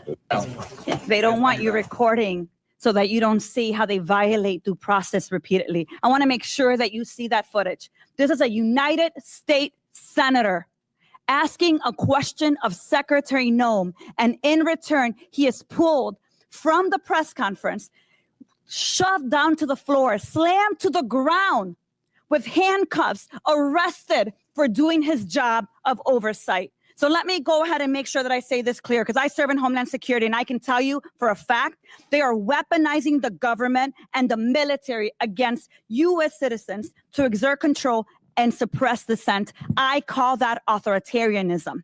We've seen it before. Here's the point: terror.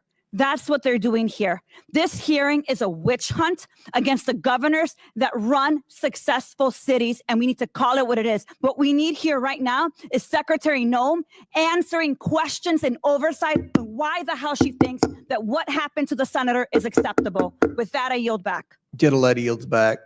Hopefully you'll get to see the beginning of that tape when he approached the podium where the secretary was. You hadn't seen To that ask a yet? question. Mr. Chairman, on the full statement of the committee on the Democratic side, Senator Padilla is currently in Los Angeles exercising his duty to perform congressional oversight of the federal government operations in Los Angeles and across California. He was in the Wilshire Federal Building to receive a briefing with General Guillot and was listening to Secretary Noem's press conference. He tried to ask the secretary a question and was forcibly removed by federal agents, forced to the ground, as you saw, and handcuffed. He is not currently detained, and we are working to get additional information.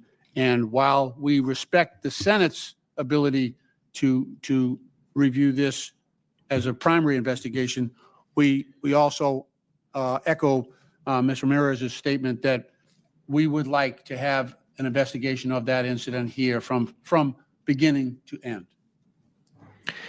You want to enter that into the record? I do. All right, without objection, so ordered. Now, Chair recognizes Mr. Jack. Okay, wait a minute. We did two Republicans, so we're going to go to Mr. Goldman.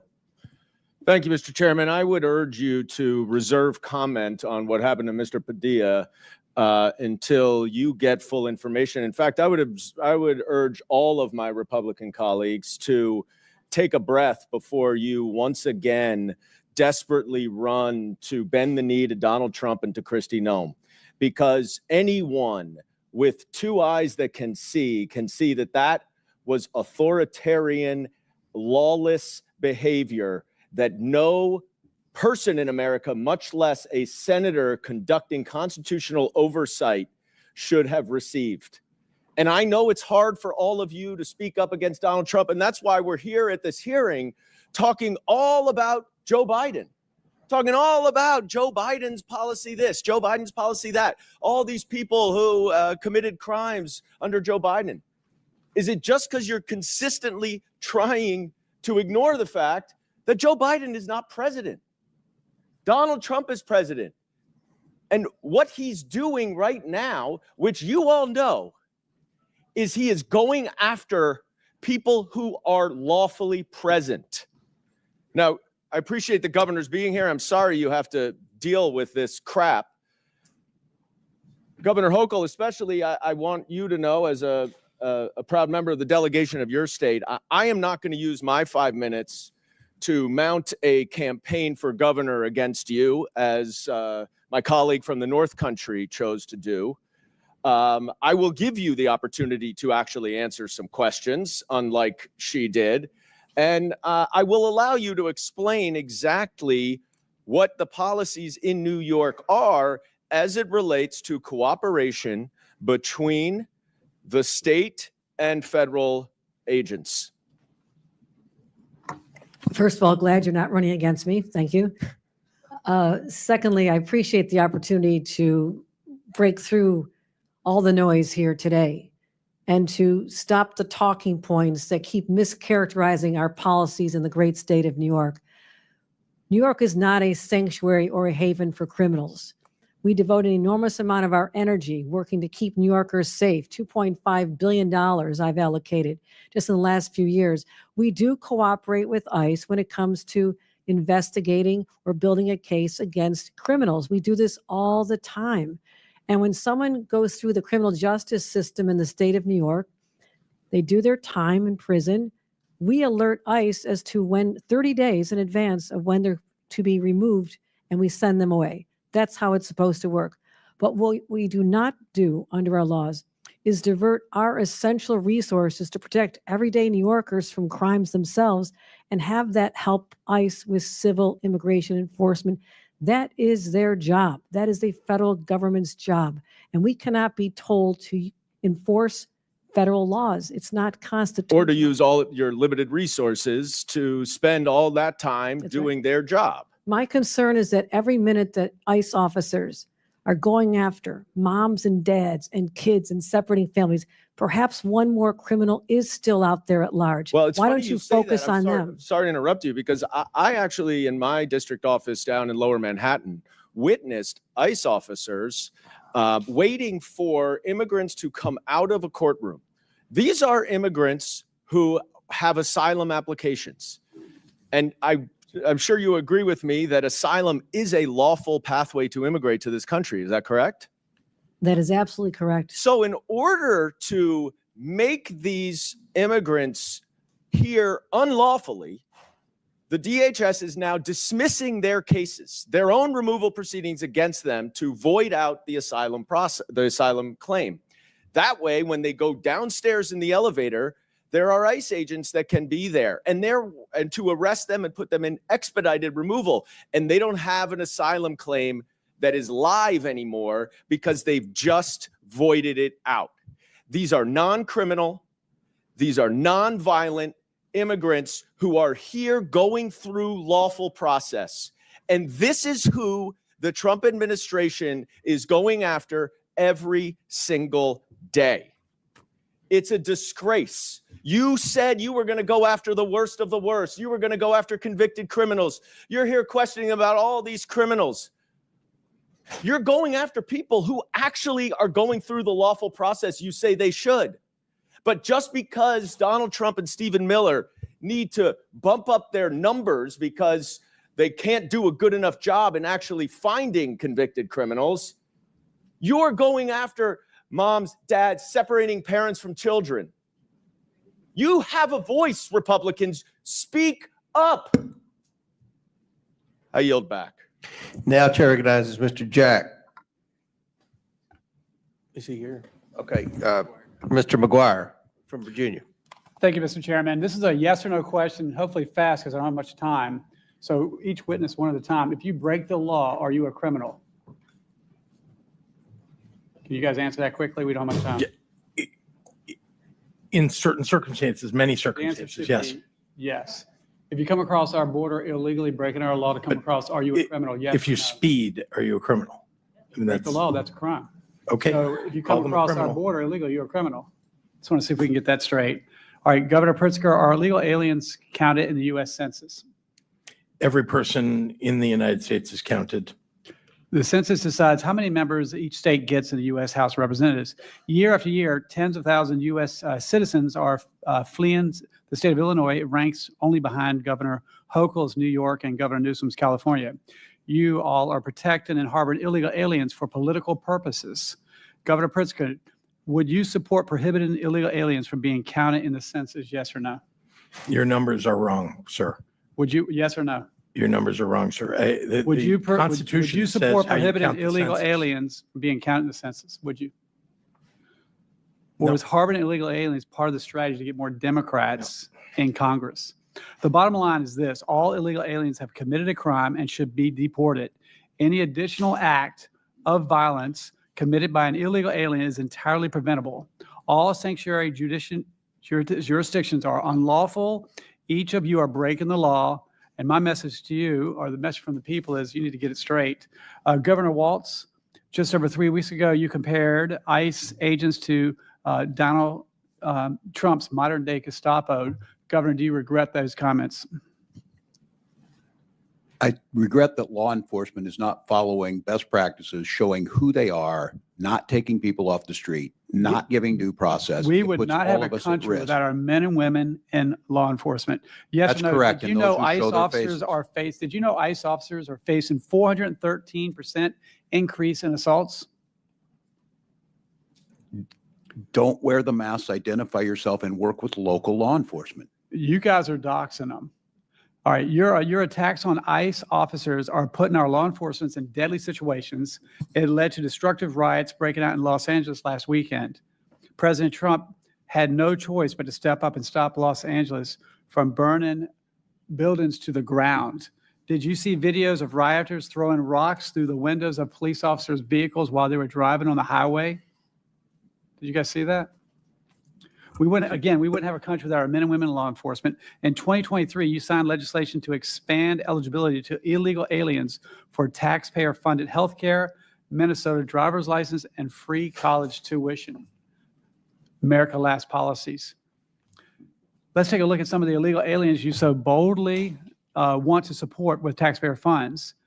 I'll probably say his name wrong, but Abrahashad Alimi, illegal alien from Somalia. Criminal history includes convictions of murder, DUI, and disorderly conduct.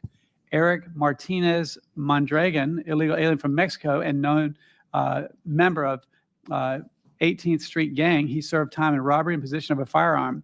And Marco Granda, illegal alien from Ecuador. He was convicted for criminal sexual conduct of a child. The taxpayer-funded incentives you are providing in Minnesota bring in vicious thugs who are robbing, raping, and killing your citizens. And American people are tired of these America Last Marxist policies. We need more patriotism. You know, when I look at a MAGA, to me it means make America great again for all Americans, regardless of party, race, religion, or creed. America first. And that's why we won the presidency and we got the Senate and the House. If you had a basketball team and you hate your basketball team, you will never win. And we have a heart and love all people of the world. But if we can't take care of our country, if we're allowing these illegal criminal aliens to rob, rape, and kill the American people, that is wrong. And that's why we won. And if you guys keep that up, we'll keep winning. Congressman, can I respond to the two cases in Minnesota? I think it's important to the hearing we're having. You want to know what we're doing. Mr. Alami was held in Freeborn County Jail. So, Straight resources. Governor paid for Hochul, that. Debrina Quam fell asleep on a subway in New York. While she was asleep on a train, she was set on fire and killed by an illegal alien from Guatemala. This could have been prevented. And what upsets me or strikes me the most is that in Democrat-run cities, people are so desensitized by the violence and the policies that people just stood by and watched that happen. What can we do better? The entire situation sickens me to know that that happened in our state. I abhor all crimes, and that one was particularly heinous. And that's why my law enforcement are dedicated to keeping the streets, subways, and communities of our state safe. It's my number one priority. It's how I've invested enormous amounts of resources.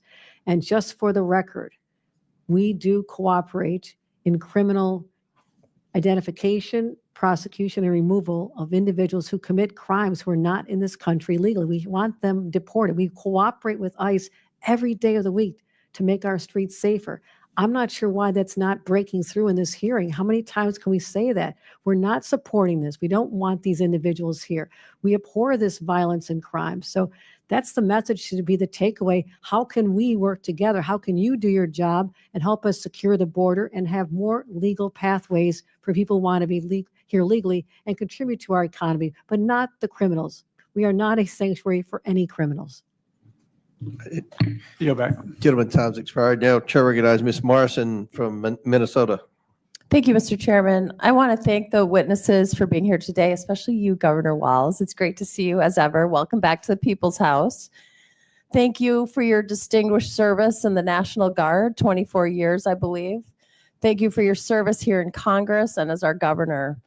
I'm sorry you haven't received the warmest welcome here today, but I'd like to start by taking a moment to correct the record on a few points.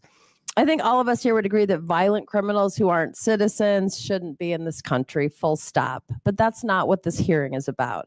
This hearing is about intimidation and striking fear in immigrant communities. This hearing, unfortunately, is not about moving forward with the comprehensive immigration reform our country so desperately needs. It's about distracting the American people from the disaster that has been the first few months of the Trump administration and his Republican majority in Congress. Much like our state, my congressional district is diverse. I represent many immigrant families who call our community home, and we welcome them because they make our community stronger. I recently had the honor of attending a naturalization ceremony where we welcomed new Americans from 85 different countries. It was an incredibly moving day, an auditorium full of new Americans who were so excited and proud to join our great American project. The room was full of hope and patriotism. I could not have been more proud to welcome them and to participate in that day. We are a country of immigrants. It is what makes us strong and dynamic and unique in the world. My colleague's characterization of our state bears no resemblance to reality. Would you agree, sir? Minnesota is an incredible state with a wealth of business, industry, natural resources, beauty, and rich diversity.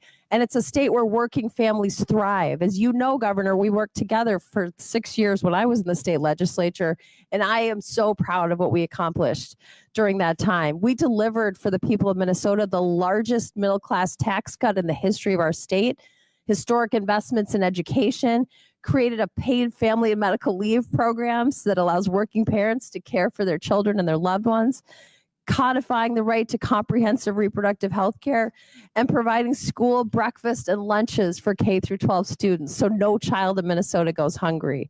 If we want to talk about protecting our children and families, let's talk about the chaotic tariff war President Trump started, which is serving only to make life less affordable for families and is decimating small businesses.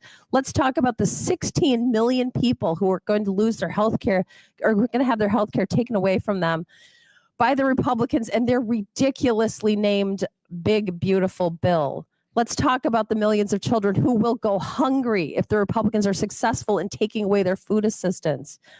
Governor Walz, since my Republican colleagues want to talk about threats to our children and families, let's talk about food insecurity. It's now been over 2 years since you signed the school meals legislation into law. What has been the impact of this program on fighting child hunger in Minnesota? Yeah, well, thank you, Congresswoman, and we miss you, Minnesota, but glad you're here. Well, the direct impact to families is a savings of about $1,700 a year to those families that they're able to see, and mostly middle class. But the real impact is on educational achievement. Last year, Minnesota was able to notch the highest graduation rates in our state history.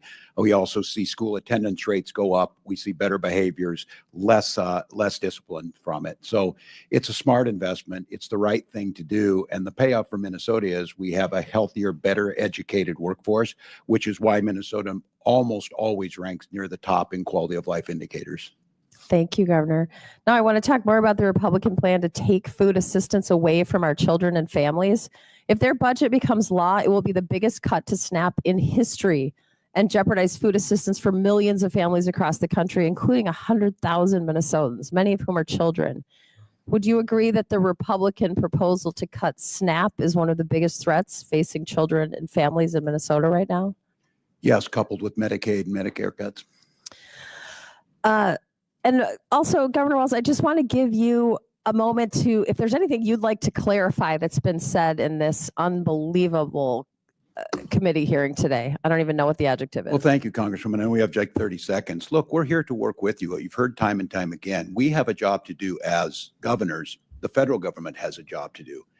Not doing ICE's job is not interference or not wanting to get these people. And the gentleman asked the question and then left. The gentleman he brought up with, we held him, we paid for it, we called DHS before he was released. The second one he mentioned, DOC called DHS prior to his release. We do that every single time in Minnesota. That law has been on the books for many years, and that's how we implement it. So I just don't understand why we don't want to work together to be successful. None of us want the criminals on the street, but I certainly want immigrants in Minnesota who are contributing to our quality of life. Gentlelady's time's expired. Thank you, Governor. Chair recognizes Ms. Boebert from Colorado. Thank you, Mr. Chairman. The Los Angeles riots are certainly a shameful explosion of lawlessness that we are once again seeing. The narrative has changed in these riots, but it's certainly the same type of actors. We're seeing businesses torched, cars torched, families uprooted, certainly communities that are scared. And this is by no means a peaceful protests. It is absolute chaos, and rioters don't get a free pass to burn down cities just simply because they're mad, because they are mad that our nation's laws are being upheld, that our federal agents are upholding their oath and doing what they were hired to do. Our first responders deserve respect. They do not deserve to have rocks thrown at them and to be injured. But I mean, let's be honest, this violence didn't really spark in a vacuum. Sanctuary policies are a magnet for trouble. They shield criminals, undermine the rule of law.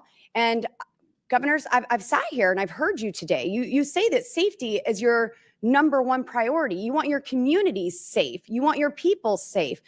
And Governor Hochul, you just asked, how can we work together to ensure that that happens? Well, that's exactly what we want to do in this hearing. We want to work together. We want to talk to you about your sanctuary policies that are actually preventing us from working with you to keep your community safe, because we want them safe as well. I have the same policies in Colorado that restrict our local law enforcement officers from coordinating with federal agents. And some of my counties have issued lawsuits to try to end that. But this is serious, and we owe it to every American to restore safety and enforce our laws. It's been stated that this is a federal law and it's not your job to uphold the federal law.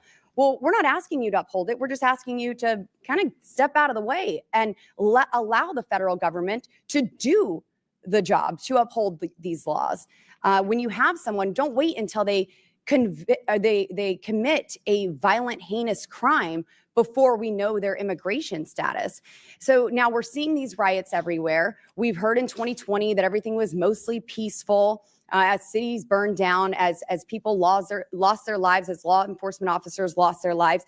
So I just want to ask you three governors, yes or no, is the destruction of private and governmental property. Is that something that fits under your definition of a peaceful protest? Governor Walz, yes or no?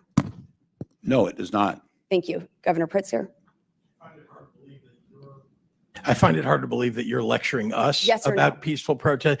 Look at what Yes or happened no? January 6th here at the Capitol. No, what we're The seeing in attack LA on is our an democracy. insurrection. You want to talk about That an is an insurrection? This is an insurrection. absolute insurrection. You don't They are- understand what insurrection I is asked when you a people are yes or trying to no overturn question, an sir, election and I'm here at showing- the Congress. I started this off You were showing you here. the They were forum, and I would attacking you, by respect the way. same. I would expect the same. I'm answering your question. It is outrageous. that it- you are asking Is us it these peaceful to questions when you're the one condoning to pardoning destroy of people who attack private and police government property? right here at our Governor Capitol. Governor Hochul, it's been a long day. Does that fit under your definition of a peaceful protest? The destruction of private and government property? No, and we feel for the business owners and the community for what's going on there. So but do we. This is a Yes narrow or no? scope of Would- people, and the Would vast lighting majority are police people. cars on fire fit under the definition of a peaceful protest? No, we reject that. No one should be lighting police Governor cars Pritzker, on yes or fire. I'm no? opposed to violence in any form. Yes. Governor Walz? Yeah, we reject that. Okay. Throwing bricks or large rocks at police officers? Is that peaceful? It is not. Is that peaceful, Governor? Whether it's in Los Angeles or here in Washington at the Capitol, no. Yeah, that didn't happen here. Governor Hochul? Rejected. It actually did, but no, it's not acceptable. Okay. Governor Pritzker, you have you or have you not called for mass protests and mobilization and disruption? Indeed, microphones, megaphones, This was and this going was, to the ballot box. Well, they're responding in a much different way, are they not? President Trump also Peaceful asked for people protest is to the history of this peacefully country. make their voices heard. So it's okay for you to say that and hold that standard, but President Trump has a different standard when he's actually makes the claim. Inciting peaceful, riots at and the you Capitol? said you Yes, want there mass is a difference protests, between the two. mobilizations, and disruption as a response to President Trump's policies. I just think that this is all hypocritical. You've called in your National Guard. You don't want President Trump to come in and enforce the rule of law to keep communities safe, and your destructive policies are harming American citizens. We should not have to wait until violence is committed to find out their legal status. We have 2 million unknown gotaways because of Joe Biden's administration, and we have got to find them and get them out of America. And I thank President Trump and his administration for doing just that. I yield. Gentlelady yield. Chair recognizes Mr. Craig from Minnesota. Mr. Chairman, thank you so much for allowing me to wave on to this committee today. I think if I were a permanent member, I'd have a permanent headache. Well, you won't have to worry about it. But Governor go ahead. Walz, it is so good to see you today. Let me start by saying that we should all be against chaos. We all are for a safe and secure border and an orderly immigration system. What we're seeing now, though, is chaos out of the current administration with their blatant disregard for due process and their indiscriminate immigration executive orders.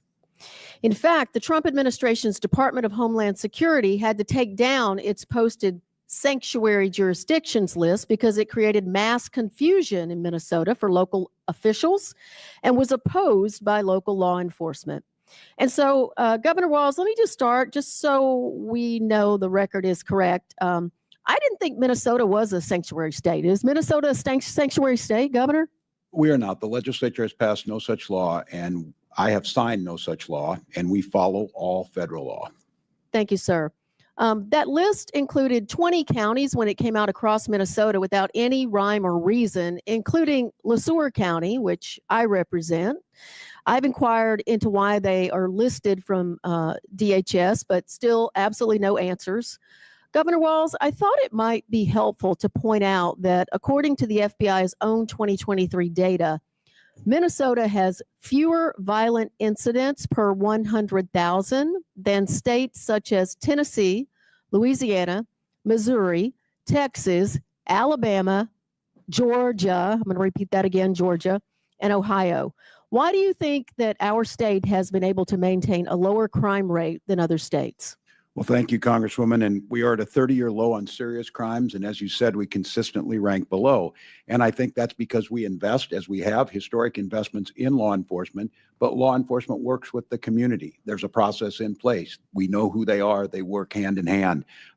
We make sure that those laws are followed. And we also have policies where we show compassion to our neighbors, and it's not chaos, as you said. It's done right. So I am grateful for the law enforcement who does that work, but I'm also grateful to the legislature and my administration who have put in historic amounts of help to make sure they're able to deliver those services. And they are the ones that are best trained to do it.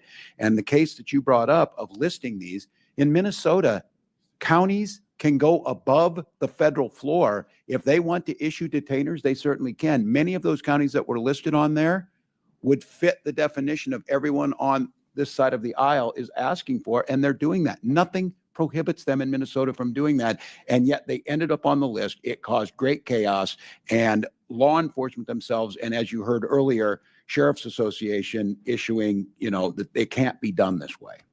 Thank you, Governor. Earlier today, I spoke with the Minnesota Chamber of Commerce, and I think all of us here share the goals of lowering costs for our constituents and growing the economy. According to a Minnesota Chamber Foundation report from this February, Minnesota's immigrant labor force participation rate was over 74%, well above the national average. And they fill important jobs in our agriculture, healthcare, and manufacturing sectors. Governor Walz, how can we ensure Minnesota remains a state to attract the talent we need and a strong economy? We invest in our people. We make sure we remain the #1 healthcare state. We make sure that people are safe in their communities. We talk about focusing on the work that the state patrol keeps our roads safest. Top 3 state for the lowest number of traffic accidents. That's what they should be focusing on. Investing, and as the chamber is focusing on, Minnesota's #4 in Fortune 500 per capita, and we were ranked 6th best state for business. Continue to have a healthy, safe, and make sure we're investing in those opportunities for people. That's all we're asking. And we're asking that the federal government do their job. You continue to ask states to do ICE job. They are free to do their job in Minnesota, but they're asking us to do the job when we're doing everything we can to help. But we have all of the other responsibilities of educating, of public safety, of roads, of transportation, of water infrastructure. And that's why Minnesota remains a top state, because we invest in our people, we invest in their growth, we invest in their families. Thank you, Governor. I appreciate this. And Mr. Lynch, I'll yield last 20 seconds to you if you've got that. Thank you. I'm happy to take that. Thank you very much, Representative. For this 12 seconds, I just want to read. This is from the Minnesota Reformer from February 12th, 2025. The sanctuary bill that was offered in the Minnesota legislature is already dead, as House Speaker says it doesn't have the votes. So this was an attempt to actually make Minnesota a sanctuary state, and it, like the Speaker said, didn't have the votes and died very early in the process. And we got to the business of balancing our budget and investing in all of the other things we needed to do. All right, gentlemen, ladies, time's expired. Chair recognizes Ms. Miller from Illinois. Thank you, Chairman. Governor Pritzker, Illinois is at a crisis point. Illegal aliens in our state have overwhelmed local communities and schools, causing untold pain and suffering while costing the Illinois taxpayers billions. Governor, in a recent report by Capital News of Illinois, you called for mass protests, for mobilization, for disruption. Chairman, I ask unanimous consent to submit the Capital News of Illinois report titled Trump's 100 Days. Pritzker calls for mass mobilization as he grows his national profile. Without objection, so ordered. Governor, before we go any further, will you commit today to working with the Trump administration and ICE to ensure that the violence we've seen in Los Angeles does not occur in Chicago or anywhere else in our state? Yes or no? Thank you, Congresswoman Miller. We work every day with the federal government Yes to or keep no, our sir? streets safe. Will you commit to working with the We Trump do administration? all the time work with the federal government, law enforcement, Okay, I'm constantly. taking that as a yes. Governor, you said earlier this afternoon that you were willing to, and I quote, stand in the way of Tom Holman, end quote, who, I would like to note, is carrying out federal law. I have before me numerous examples of illegal alien violence in Illinois, but I want to highlight the story of Joe Abraham, whose daughter was tragically murdered by an illegal alien in central Illinois. Under your watch, sir. I will now read his account. Hello, my name is Joe Abraham. I am the father of 3, and Katie was my youngest. Katie had a beautiful soul, a sharp wit, and a huge personality. She loved life, and she lived it with authenticity, humor, and heart. She was the kind of person who succeeded at anything she put her mind to. She had a future full of promise. She was everything to our family. In the early hours of Sunday, January 19th, Katie was riding in a Honda Civic with 4 friends. They were stopped at a red light when their car was struck from behind by an SUV traveling 78 miles per hour. The driver didn't brake, he didn't swerve, he just slammed into them. The driver had previously been deported and was in the country illegally using an alias. He was allegedly intoxicated. After the crash, he fled the scene on foot without calling 911, without offering any help to the 5 women he had just hit. Katie died at the scene. Another young woman passed away the next day at the hospital. Instead of staying to face what he had done, the driver fled Urbana, made his way to Chicago, and then boarded a bus headed to Mexico. Thankfully, he was captured before fleeing the country. We share Katie's story, not just to honor her memory, but to raise awareness and to seek justice. No family should have to endure this type of loss. Sir, the family is here. The father is here. Would you like to apologize to Katie's family? Feel free to direct your comments to me. I am very sorry for their loss. I really am. I can only imagine what other instances have taken place but have not been reported. You have stated that Illinois will not allow local police departments to assist ICE as they work to address the illegal immigration crisis that you helped to create. In light of the crimes that I have mentioned, do you stand by your policy of tying the hands of Illinois law enforcement? Yes or no, sir?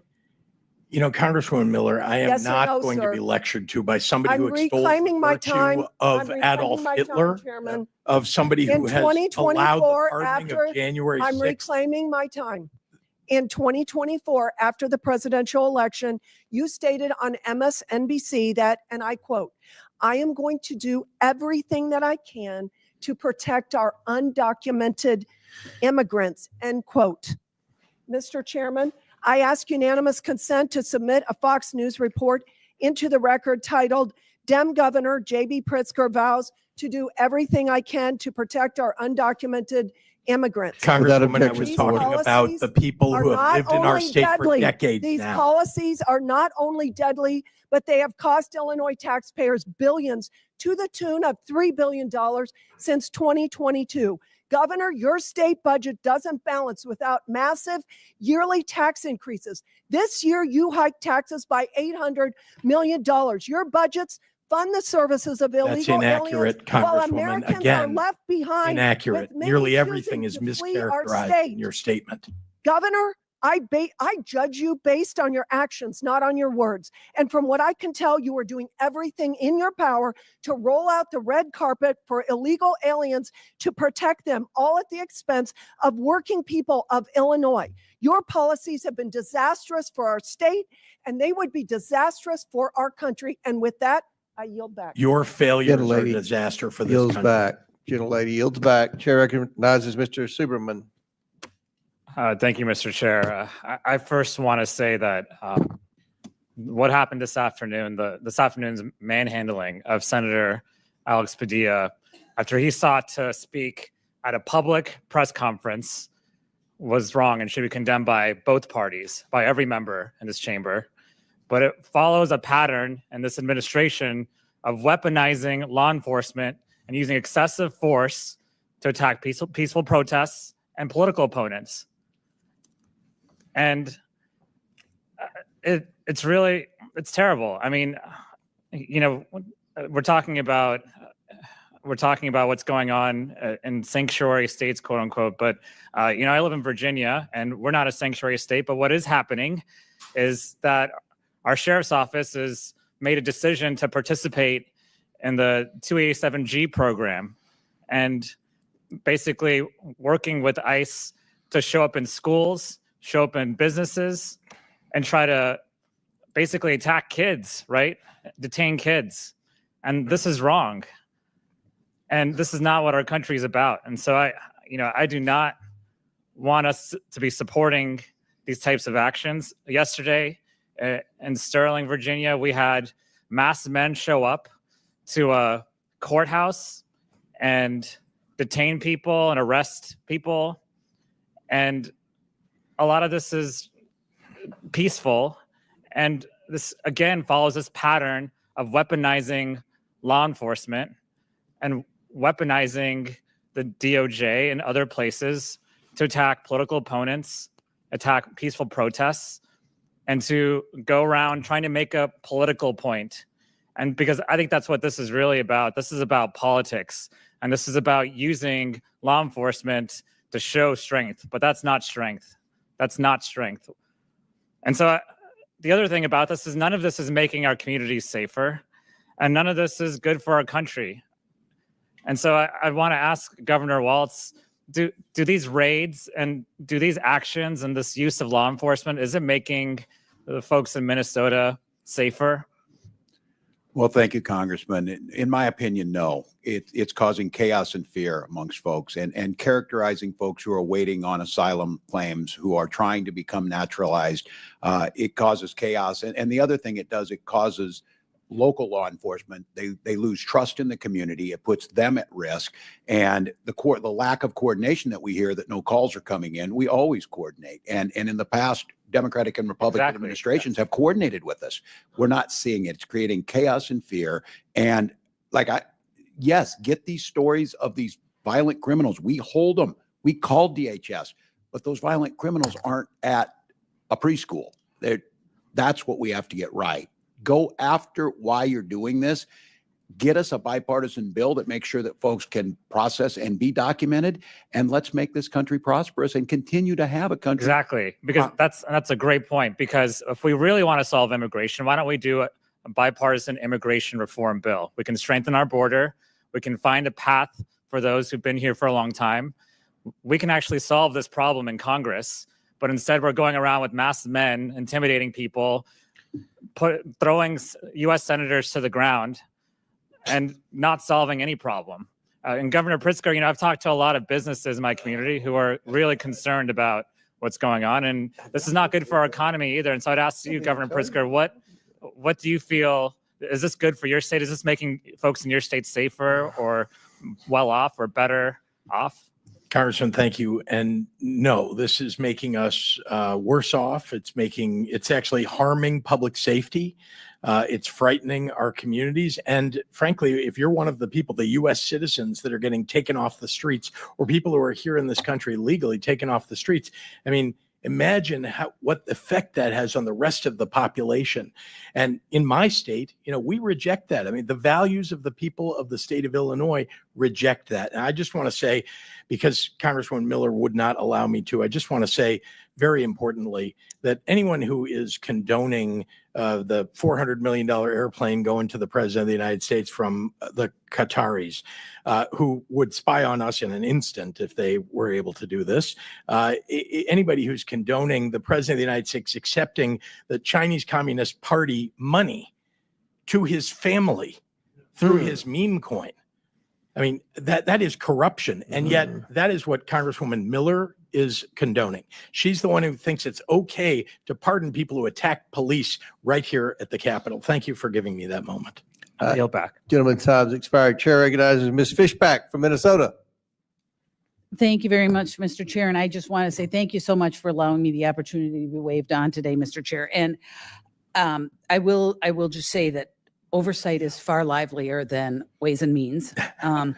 But, and Governor Walz, I want to say, I thank you for being here because I know you've been very, very busy running around the country, giving speeches and having town halls in Republican And passing balanced districts. Yeah, well, you were running around though. I know, well, they were trying to negotiate that. I'm a So it's my multitasker. time, Mr. Governor Walz, it's my time.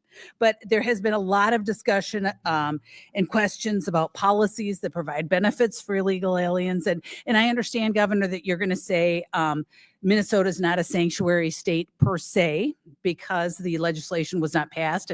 And just a yes or no question, Ranking Member Lynch had mentioned that there was a bill that was introduced for a sanctuary state this year in the Minnesota legislature. Would you have signed that bill? Did you support that bill? Oh, thousands of bills introduced, hypothetical. We don't have it. I operate under the same law you Okay, operated under. okay. honest. Thank you, Governor Walz. Under But Lieutenant Governor. but Governor Walz, we all know that you probably had you probably had some opinion on that bill. You're just choosing not to answer because the answer was probably yes, you would have signed that bill if it had passed. So, but like Mr. Emmer, Mr. Crane, I think Mr. McGuire, a whole bunch of them mentioned the policies that Minnesota has. So yes, I understand, not a sanctuary state per se, but the policies are certainly making it into, I think, as I recall, they mentioned driver's license for all. They mentioned the free tuition for illegal immigrants. They mentioned the Medicaid benefits. So you in essence create a sanctuary state. You know, the not sheriff formally. supported the driver's license bill, Uh, the hospitals and others. Governor Walz, I am certainly aware of that. I served many years in the legislature. I still keep an eye. I have many friends there. I understand that. But in essence, they are creating a sanctuary state in practice. And so we are going to talk a little bit about the legislature because just earlier this week, both chambers of the Minnesota legislature passed HF1. And you're probably familiar with it. I don't know if you've signed it yet or not, but it repeals Minnesota Care eligibility for illegal immigrants, adults ages 18 and older. And with that recent repeal of eligibility for illegal immigrants, a policy that initially, it was after my time, was enacted in your time, 2023 under your administration. Now being reversed with those budget negotiations. I was just wondering, first of all, do you know how many illegal immigrants were covered and are currently covered in Minnesota with Medicaid? I don't have the exact number. It's not Medicaid, it's state that does this through Minnesota Care. Okay, Different well, program. but you still don't know how many. So I don't have all it of those from my booth. negotiations you were deeply involved in earlier that you mentioned you were deeply involved in, that number never came up? I don't have it in front of me right now. Okay. So we can certainly get it to you. I would love it. I would love to have that. But do you support, I understand, did you support that provision that removing the illegal immigrants? I will sign it into law. No, did you support it during the negotiations? Do I support it? I'm going to sign the bill. But there's negotiations. So I guess what I'm We're very hearing, though, good is at you it. That's didn't why we have a support- balanced budget. You didn't And so I support- negotiated with the Republicans. Do I think it makes sense? Look, Congresswoman, that federal law requires us to provide health care to people when they show up in emergency rooms. That's why the hospitals have uncompensated care. Reclaiming my time because you're trying to change the subject because I asked you very specifically during negotiations, did you support the provision to eliminate illegal immigrants from healthcare? It's a question that makes no sense. I support right. it at the end of the All day right. in a negotiation, which I Thank agreed to you. and will Thank sign you. it. Thank you, Governor. You were here in Congress. You understand what reclaiming your time means. Yeah, you understand that. But I guess I will move on because, there was concerns about SNAP provisions being cut and all kinds of,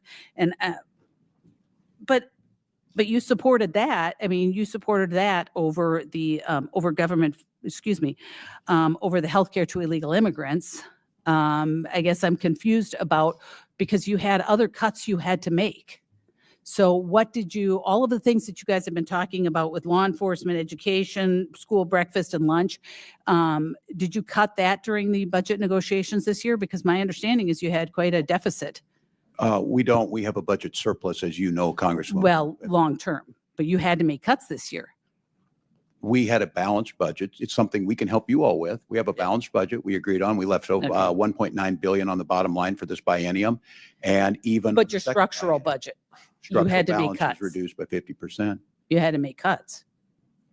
Or no, you didn't make any cuts.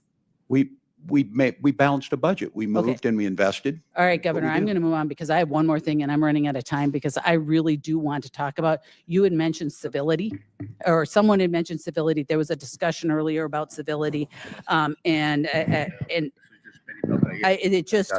Mr. Fallon had mentioned how you had said, you want to kick Republican ass. You've mentioned bullying. There's another one where you're going to bully the SHIT out of President Trump. There's all kinds of things.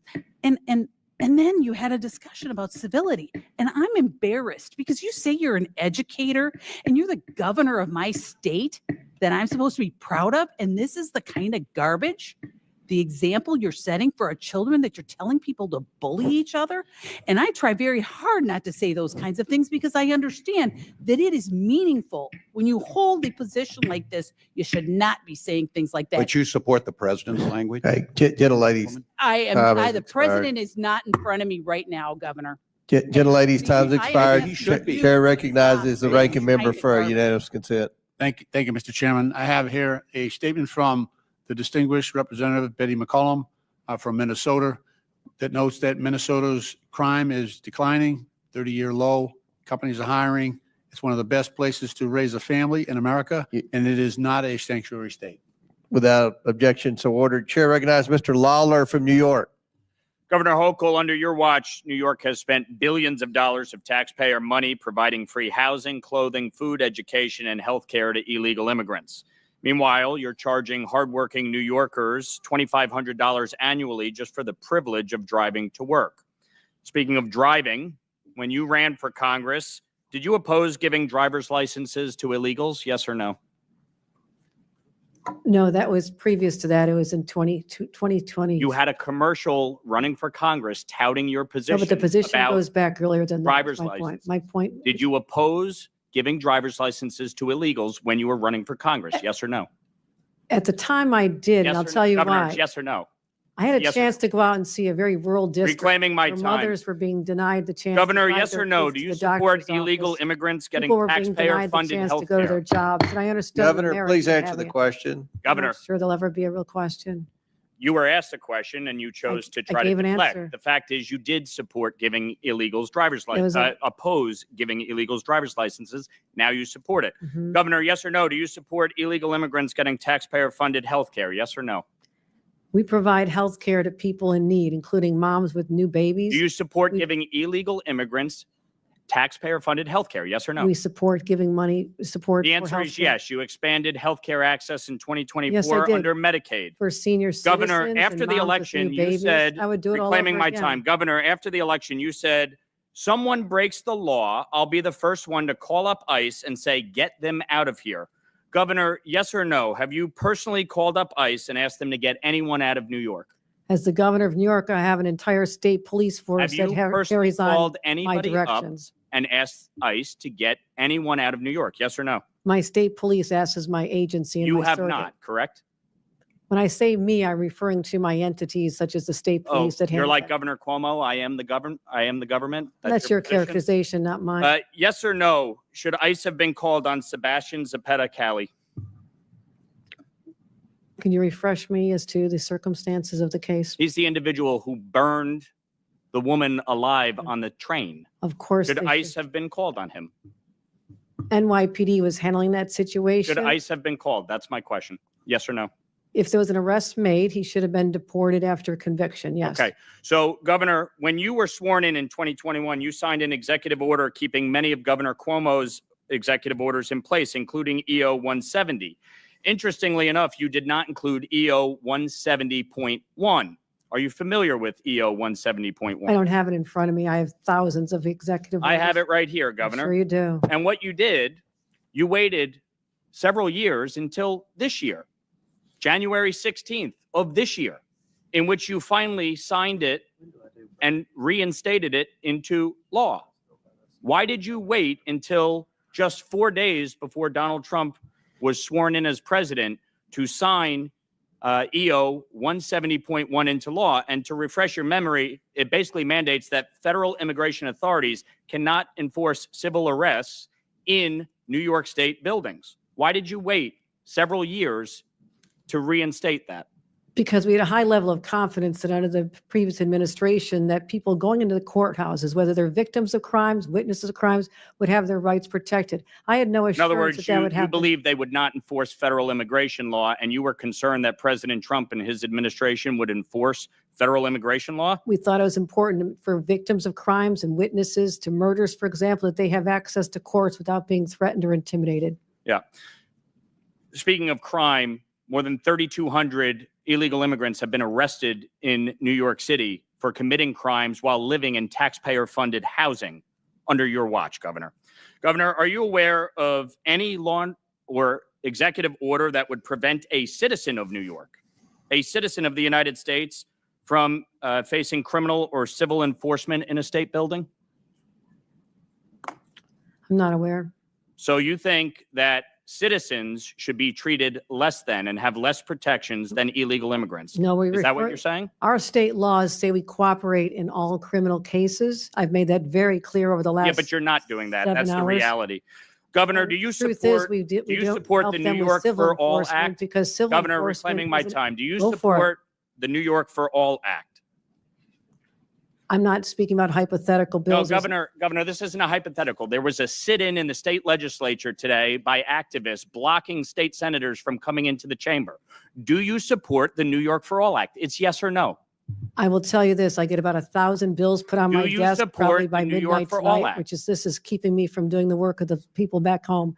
But I can. Governor, sit here you've as done long a as you terrible like. job as governor. It's not keeping you from anything. Frankly, New York is better off with you down here and not in the state. The I fact don't is, think we're better off with you the here. fact is, Governor, you will support the New York for All Act. You will sign it into law if it passes the I have no state confidence it's legislature. going to pass. You have no confidence it will pass. don't If know. it does pass, will you sign it? I'm not able to keep an eye on it. They're voting on. Will the you sign it positions now. into law if it passes? I have about 1,000 bills that get Will passed you every sign the year. New York for All Act into law if it You passes? have to wait Yes or and no? see, like every other bill. We have to wait and see? Yes, Governor, because you can't take a position on the New York for All Act. It would put into state statute that New York is a sanctuary state. That's why you're here. That is the exact reason why you're sitting in front of us testifying, because of your disastrous EOs, your disastrous pro-criminal policies that have resulted in the death Chairman. of New Yorkers. Mr. That is your failure. And the fact is that you can't even answer the question. No, the Will reason you I'm support sitting the here New is York because for All Act? Republicans are Gentlemen's looking Yes or time. no? to Time's deflect from the expired. big, bad, ugly bill that's going to hurt people. in Governor- your Governor, district. gentlemen's will time's you expired. Governor, are you going to support the answer New his York question for when All you Act? sign the I don't know bill? what he's asking me. He asked if you're going to sign the I bill. don't ask anybody in the state of New York. I never say how I'm going to vote on decide on a bill until it lands on my desk. You are the Thousands- governor of the state. You are supposed I'm to well lead. aware. You well want aware New I'm York the to governor. be a of the Gentlemen's state. time's sanctuary state. expired. It's shameful. It's shameful. You can't even answer the question. When it lands on my desk, I'll do the proper Mr. Chair- evaluation. Chair You'll do what? recognizes. That's you- what we You'll do. do what? That's how You'll you become sign a it into governor. law. You'll That's never know. exactly what Okay, you'll do. Chair recognizes Sign it ranking into law. member. Thank you. Mr. Chairman, I have a number of unanimous consent requests, one from the National Immigration Center, Without objection to order. National Immigrant Justice Center, and the Alliance for Immigrants. Without objection to order. They speak for themselves. Chair recognizes Mr. Stauber from Minnesota. Thank you very much. Governor Rawls, thanks for being here today. I'm going to ask you a few questions, and I ask you to keep your remarks brief. I got a lot to go through. As you know, I spent 23 years as a law enforcement officer in the state of Minnesota. You know that, right? Do you know that, yes or no? I Not a don't know trick how many. question. It's not a trick Congressman, question. I don't know. I'll how many answer it for you. years. 23 years in Duluth. Thank you for that. So, Governor, do you recognize this picture? I do recognize the picture. Briefly describe it to us. What is it? What's going on? These were folks, I believe the people in the picture now are incarcerated in Minnesota. It's to a the best precinct of 3 my- burning down because of your decision. Was this a peaceful protest? Was this a peaceful protest? The gentleman standing there, Was this a That was a- peaceful protest? it was a criminal act that people were prosecuted for. So it wasn't a peaceful protest, right? As I watched lawlessness devastate Los Angeles this past week, I was reminded of your failure to protect Minnesota from similar riots. Governor Walz, on May 29th of 2020, during your own press conference, you described your response to the riots during the 2020 Summer of Love as, quote, an abject failure. Governor, I couldn't agree with you more. That's out of context. And on Congressman, May you know it. 17th, 2025, you were at the law school, graduating Minnesota Law School, talking to the graduates. And we've talked about this. You called the enforcement of illegal immigrants a modern day Gestapo. You've been asked 3-4 times if you would rescind that, and you won't. Will you rescind it? This is like the 5th time. Yes or no? Congressman, I was talking to law students about due process, and I So said you won't rescind it? you took an oath to due Governor, process. was there a violent al-Shabaab terrorist who entered our country illegally, arrested in Minneapolis last year? Yes, there was. Were there 3 illegal child predators arrested by ICE in St. Paul earlier this year? I certainly hope so. That's their job. Yes, there was. Are the officers who arrested the al-Shabaab terrorists or the child predators, are they Nazis or the Gestapo? The tactics of wearing They're masks, not. the tactics of wearing masks, Why did you unidentified, due process. tell us that they were the Gestapo? Do you believe that any of the violent illegal immigrants I have mentioned have a right to be in this country? I don't know what their immigration status was. They're illegal, violent criminals that ICE took off the streets of Minneapolis. You did not say, Last week, Congressman, what their status Governor, was. last week, law enforcement officers in the state of Minnesota took 900 pounds of meth off the streets. Do you support that? We certainly do. Do you know that Fentanyl, ICE? other things. Do you know that ICE assisted in that those arrests and investigations? Do you support the assistance of ICE in that enforcement action? Yes or no? I can't speak to that because we were not included in the briefing. You don't know if ICE was part of it? I'm telling you, they were. I don't have that data. I would have to trust you. Will you apologize to our constituents and law enforcement officers for making them and their families less safe with your incendiary actions? I'll congratulate them that they helped us work on the largest pension bill for Governor. Minnesota law enforcement in Governor. 30 years. Claiming my time. Governor, what weapons did you carry in war? Congressman, for 24 years, I carried. No. What weapons did you carry in war? What did you carry? What in did uniform? I You tell you know I what, Governor, misspoke. you're You know I barking down the misspoke. wrong tree. Okay, You know I You misspoke. lied to the Minnesotans. You said that you carried weapons in war. Mr. That is Chairman. stolen valor. You My- know what? My wife Yeah, served 25, Mr. Chairman, 24 years in Iraq- the A little bit of military, respect for the and witness. she's an Iraq war veteran. You know what I mean? She was Just over in the, hectoring is in not- the war not- zone. That's On stolen a point of- valor, and I'm so Point of order, disgusted with Mr. you. Chairman. And so are the people that you serve Point with. of order. Point of order. That's stolen Halt valor. just a minute. Stay. Stolen I valor. don't know. You Mr. didn't Chairman, carry weapons that's in not questionable war. witness. Congressman, my 24 years with That's not public for Will you many, many apologize years. for lying? Objection. Will you know I'm- apologize for lying? Objection. All right. Hold on. Pause. That's not questioning a witness. That's not questioning a witness. You The think point of so, order. huh? State your point, Mr. Rankin. No, you're State yelling your at point. him. There you go. You're hectoring. You're All hectoring. right. You're hectoring. State your Governor, That's- you didn't carry that's weapons not- in war, did you? State your point. You didn't Proceed. carry You weapons got in 24 war, seconds. did you? Congressman, you know I didn't misspoke. carry weapons in war, yes or no? You lied. Governor, what rank did you retire at? I What rank served, did you retire at? Congressman, I served my battalion as the command sergeant major. That's not the question for I asked. pay- What rank did you retire at? I retired as a master sergeant in Okay, EA. here's your coin that says you're retired at a command sergeant major. That's Says your I wore challenge that- coin. It This says is- I wore the rank. This is that's right. You didn't retire, did you? I did Stolen retire after valor. 24 years. Here is a picture of your coin, your challenge Jesus coin. Christ. I'm disgusted with you. I'm just. Mr. Governor, Chairman, the you lie time when is the expired. truth- Congressman, you lie I'm- when the I'm truth Gentleman's is time's better. expired. You called half Trump supporters Nazis and fascists, and you know what? That's why the Minnesota Police and Peace Association did not support you in the last election because Well, I you're missing support in them. action. And- Gentleman's time's expired. On behalf of the folks from the land of rocks and cows, thank you. Now you're back. Chair recognizes Ms. Tenney from New York. Thank you, Mr. Chairman, and thank you for allowing me to wave onto this committee for this important oversight committee hearing. And happy to have the governors here to hopefully answer some questions and just to address a couple things that that I've heard in this committee hearing. I haven't appeared on oversight before. I do serve in a much milder Ways and Means Committee. But I just want to say a couple things about what this committee, what we're doing today and about sanctuary cities. We are all children of immigrants. My grandparents met at Ellis Island. They sat in quarantine. They came from other countries. They came here to work. That's not what this is about.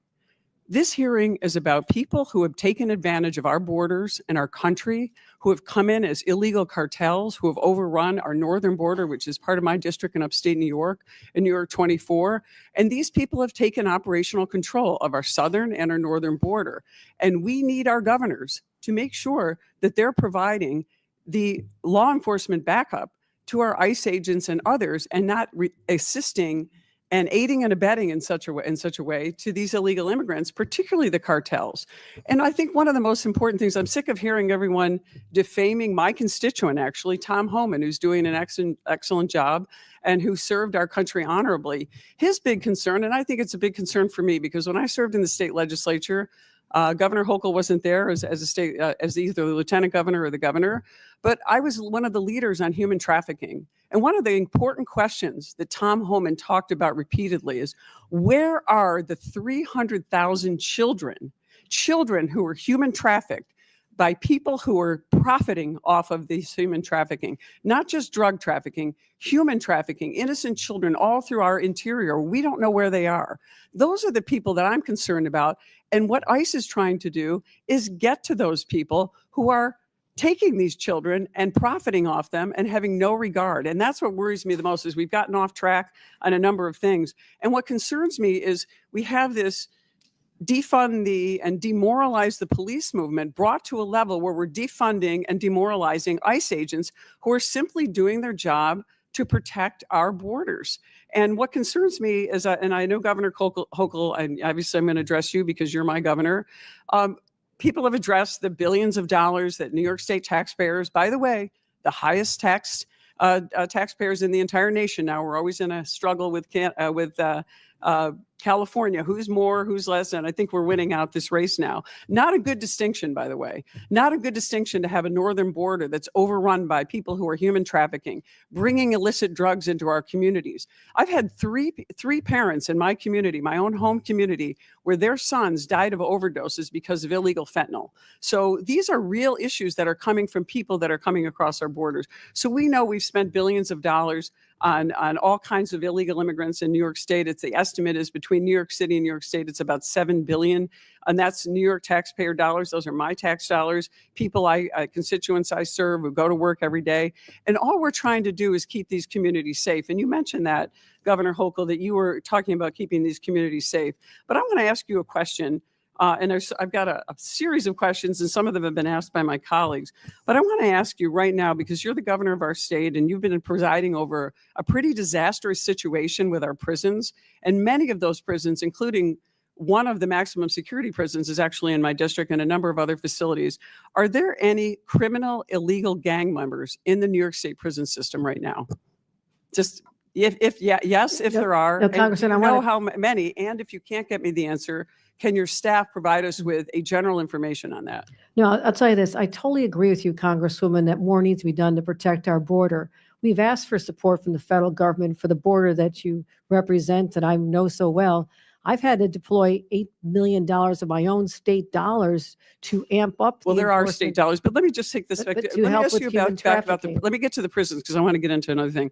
Are there criminal, illegal immigrant gang members in the New York State prison system right now? If there are, there will be. Do you know? 30 No, day- no. I don't Yes. know. Do you know Of if course there are? I'm sure there are. But That's do you know? why Can I've you already just- sent that's all I want to 1,300. know. Can you get I've me the already number? had ICE take 1,300 of them upon. But completion I'm of not this asking you budget. that. I'm So I asking have you, no can we doubt get that the there's some there. information about how many of these, whether they're Tren de Aragua, whether they're MS-13, Crips, Bloods? I've toured the prisons. I've seen, people that they line up in rows. I want to know how many of our illegal immigrants that are putting not only other inmates at risk, but also our prison guards who are at risk. Because right now, these types of people are in our prison system are putting our corrections officers at risk.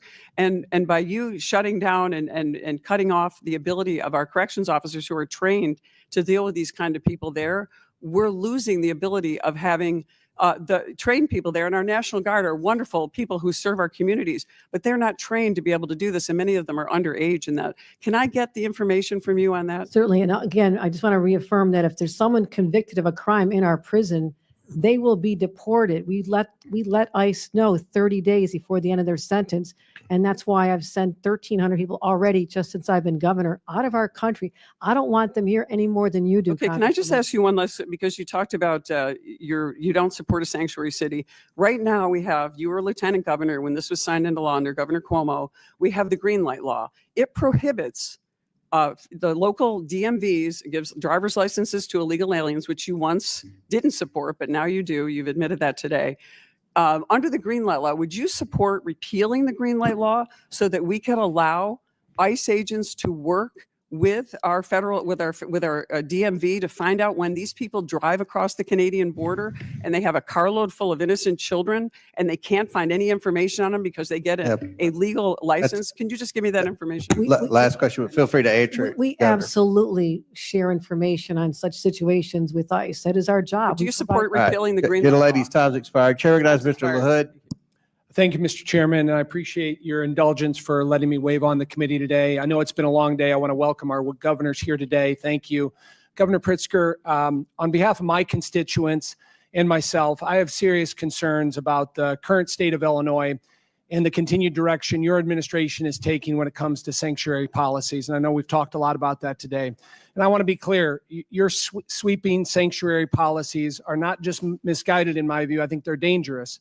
Your agenda puts ideology above public safety, ties the hands of law enforcement, and signals to violent, criminal, illegal immigrants that Illinois is a safe haven. Your administration has made the state of Illinois among the national outliers to defy federal law.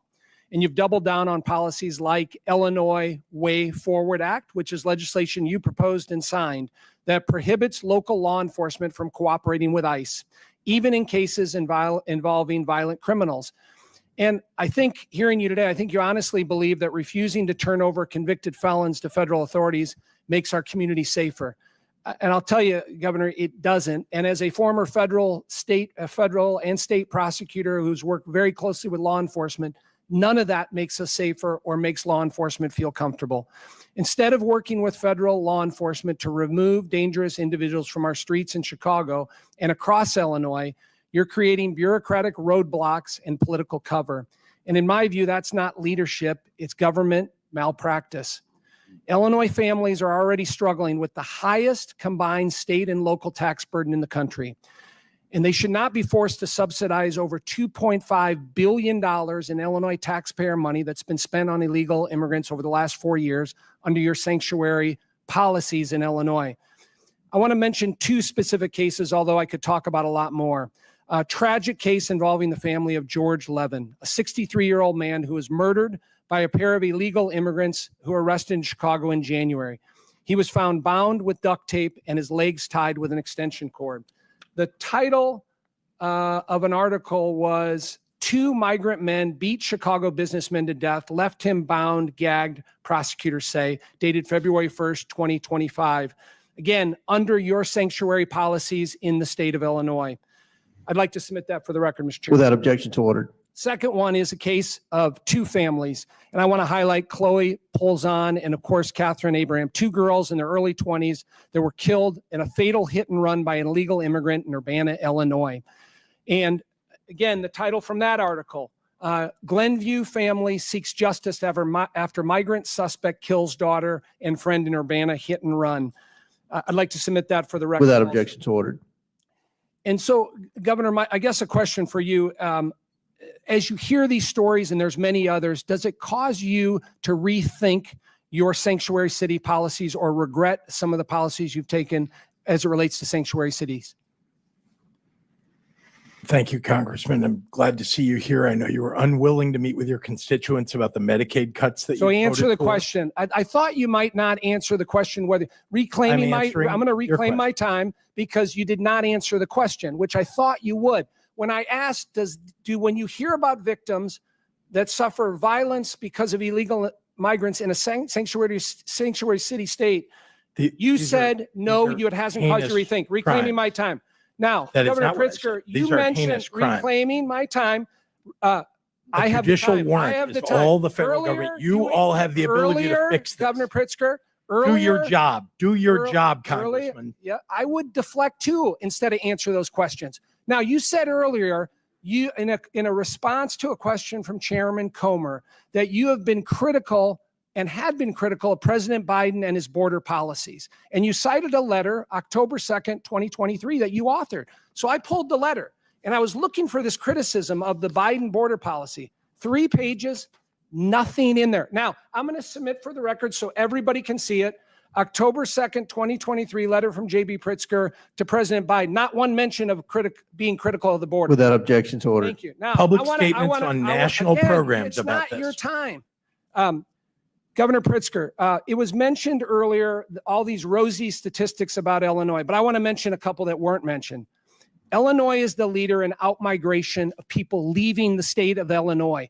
We've led for the last 4 years, 5 years, people want to leave the state of Illinois. We lost a congressional seat, as you're well aware. We have the lowest population in the city of Chicago now than in 100 years. People continue to flee Illinois. We have the 5th highest unemployment rate in the country, the 2nd highest property tax rate in the country, the 5th highest illegal immigration population in the country, with over 500,000 illegal immigrants leaving in Illinois. None of that got mentioned before, but that's the reality. And to be honest with you, Governor Pritzker, I wish you didn't have to be here today as my governor. I really do. But unfortunately, because of your failed policies, you have spotlighted Illinois, and that truly is unfortunate, and I yield back. Gentleman yields back. And Congressman, our half last, of that is completely false and needs to be corrected, and I will if given the moment to speak. our chair Our rec- population is increasing.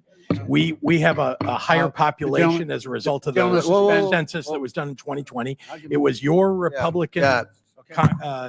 governor. Governor, you'll and have you time to served in the answer that. legislature. You were part of those policies. We are turning the Governor, state around. Chair recognizes Mr. Jack. Well, thank you, Mr. Chairman. And as the last questioner today, Mr. Walls, I think you're not going to need any more Diet Mountain Dew after this.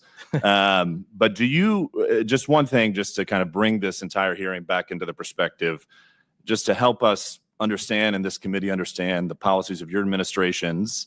We'll start with you, Governor Walls. Do you accept U.S. code, which establishes that improper entry into our country is illegal and enforceable by the federal government? Improper entry, meaning not asking for Illegally asylum, crossing is an illegal act and therefore a criminal act. Civil in some cases, criminal as the government does it. Yes. Thank you. Governor Pritzker?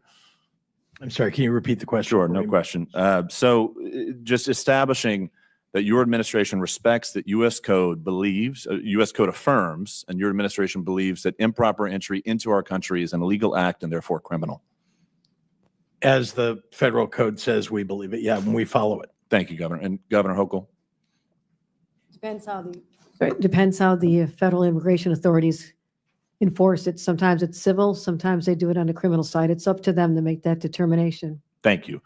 One of the reasons why we just want to establish that is with respect to illegal immigration. I mean, you were elected in your states, but your state's policies affect my state in Georgia, affect my constituents in Georgia, because when you create policies that incentivize illegal immigration, incentivize folks crossing illegally and being criminals into our country, it challenges, it presents challenges to us, and it presents challenges to our ability to protect our constituents. In my district, every single person on this panel, Republican and Democrat, has a story, a painful story about how an illegal immigrant or many illegal immigrants have taken lives of those within our districts. In fact, in my district alone, in Columbus, Georgia, Dr. Malcolm Goodchild was killed by a drunk driver illegally here in our country. Of course, we talked about Laken Riley. My colleagues have done that ad nauseum. So we also talk about the financial burden that's associated with those of us that represent folks in Georgia and your states as well. In Georgia alone, I just want for the record to note that $563 has been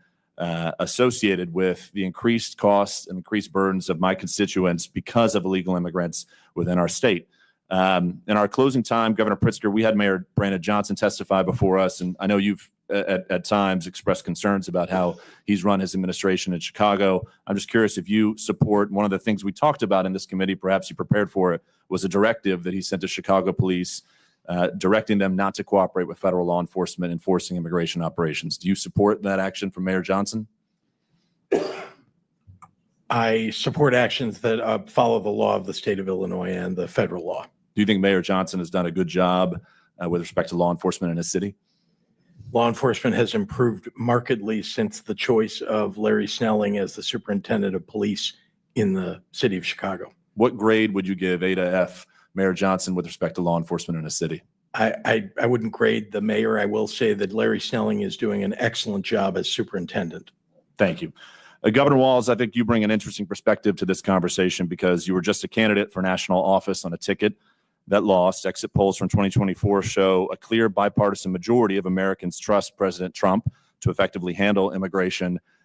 Recent polling affirms Americans overwhelmingly support President Trump's immigration policies by a 30% margin. Even CBS published a survey that shows 6 out of 10 Americans say it is very important to deport illegal aliens. And of course, we've established that anyone crossing the border is, in fact, a criminal. So, Governor Walz, I'm just curious, given Americans' overwhelming support of President Trump's immigration policies, do you believe your record on immigration is one of the reasons you lost the vice presidency?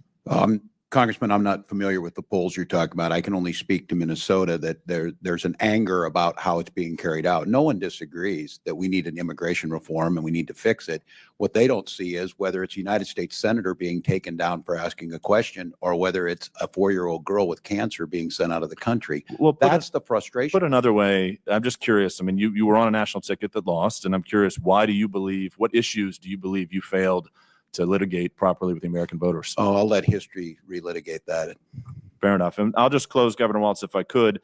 You know, one of the concerns that's been raised about why illegal immigration was so bad under President Biden is that he just cognitively was not there during the end of his presidency. When did you first become aware of President Biden's cognitive decline? I don't have the expertise to judge on that. Did you have conversations with Vice President Harris at any point about his cognitive decline? Not that I can recall, no. With that, I yield back to our chairman. Thank you for convening this hearing, and I appreciate your attention to all of our communities that we serve. Thank you, Chairman. Thank you, gentleman. Yields back. Because we had some wave-on members on our side that went over, I'm going to yield 2 minutes to Mr. Lynch. Thank you. I just want to update the gentleman on the most recent polls. You're right. The president did have favorable marks on his immigration policy early on, but since these snatch and grabs have started, he's underwater. 54% of the American people oppose his current policy, this active policy he's got going on right now. With that, I know Governor Pritzker, you had a desire to fire back at some of the allegations to you. You have that opportunity now. I yield you as much time as you need. Although if you have any left over, you can give it to your colleagues.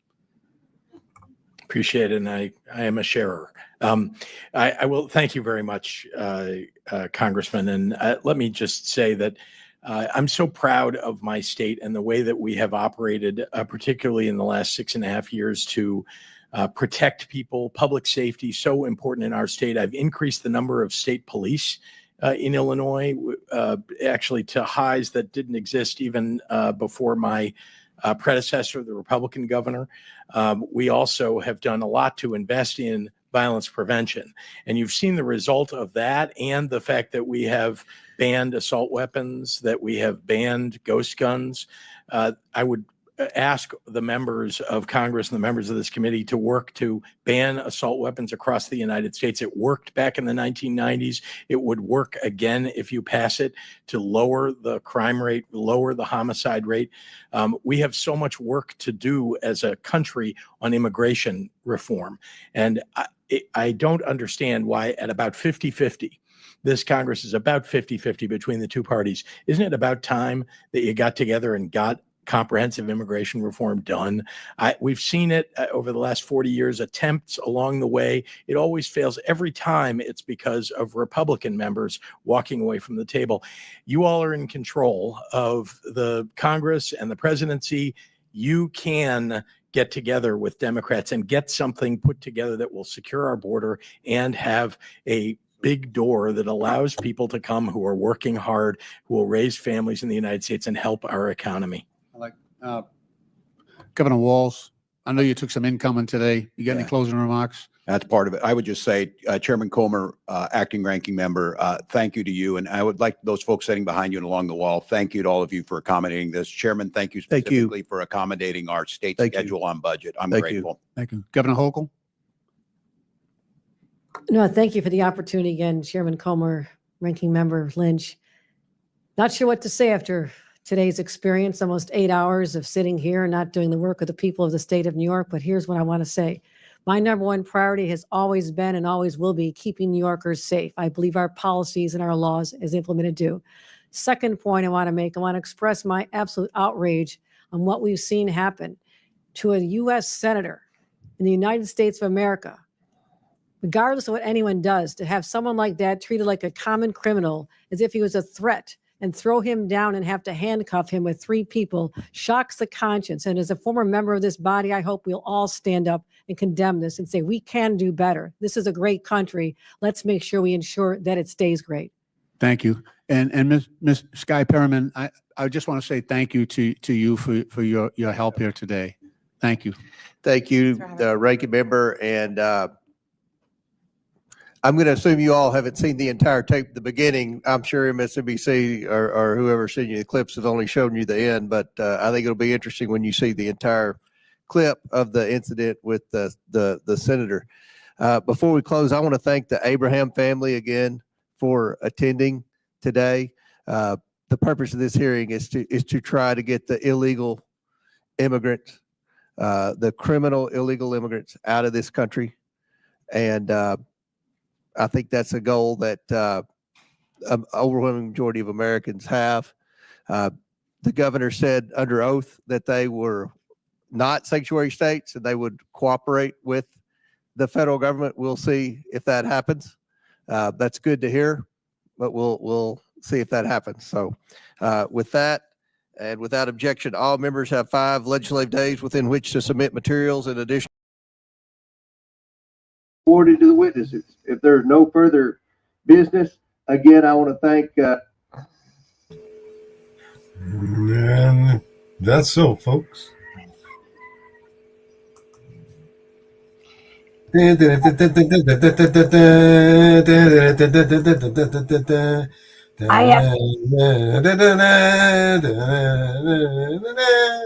have to say both sides are idiots.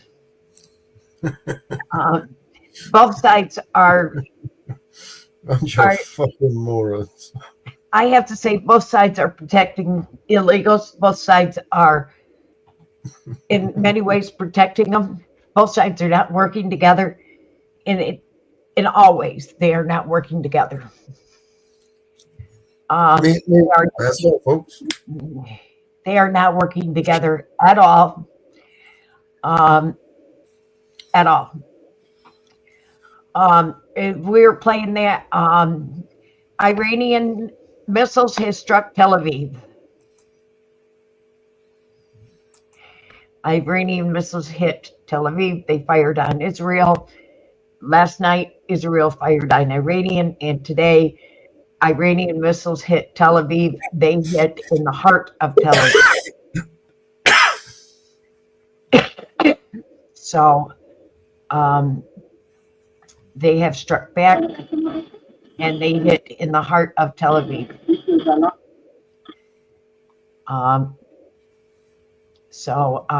They hit in the heart of Tel Aviv. So they retaliated. So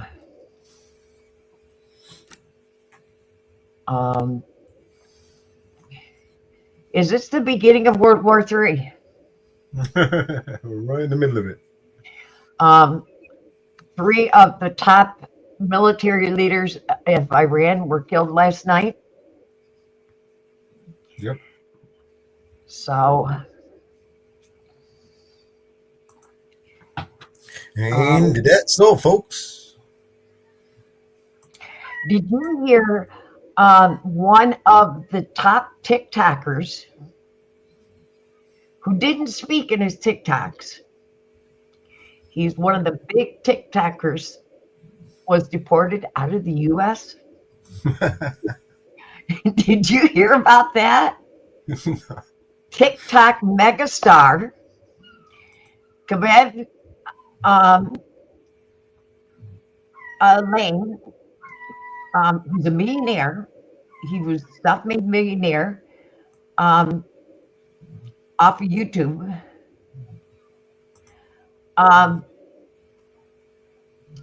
Was detained and removed by ICE. He actually was on the red carpet.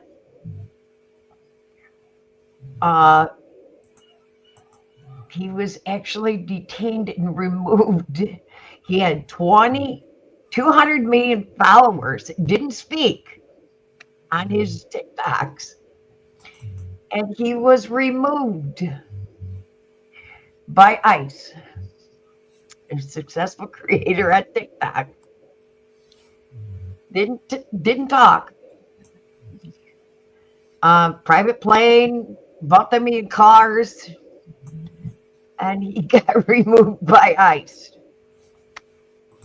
for overstaying his visa. Can you believe that? Multi-millionaire got removed by ICE. When I seen that on YouTube, I couldn't believe it. I couldn't believe it. That surprised me. That really surprised me. It surprised me. But, you know, for the governors and for Democrats, that is wrong calling them Nazis because of the Jews. I have friends that are Jews. That is wrong. That I agree wholeheartedly is wrong. Because of what the Jews went through. I don't agree with that at all. And I have spoken out publicly. There's a difference between immigrants that come here legally and ones that come across the border illegally. I am very strong on that.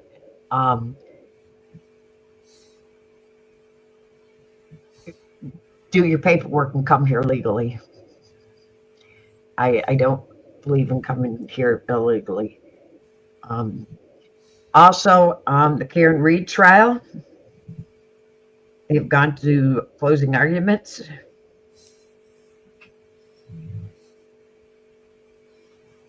They have gone to closing arguments. Another thing that went where Biden, where Trump was trying to make it so only legal citizens could vote in the United States, a judge has blocked that. It has been blocked, which I think is wrong. I think only citizens of the United States should vote, but it was blocked.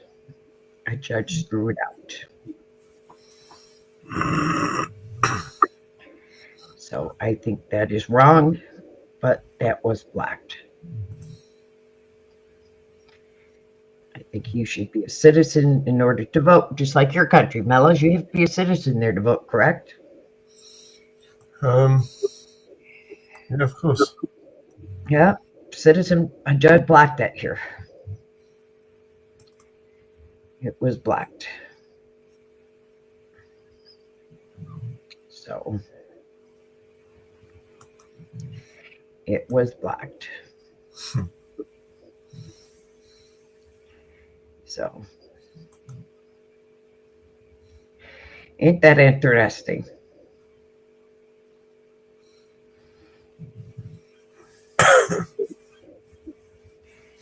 Interesting. So, but let me see if I can pull this one up. Because they've got pictures now of the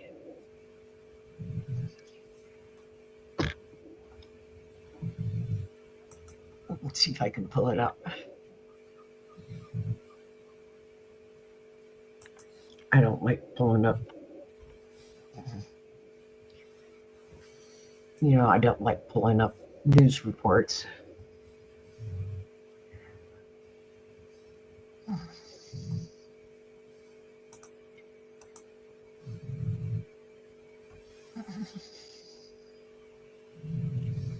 You know how much I hate pulling up fake news.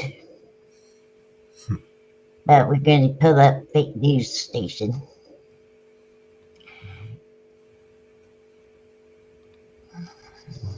Okay, so we're going to remove that graphic was erroneous.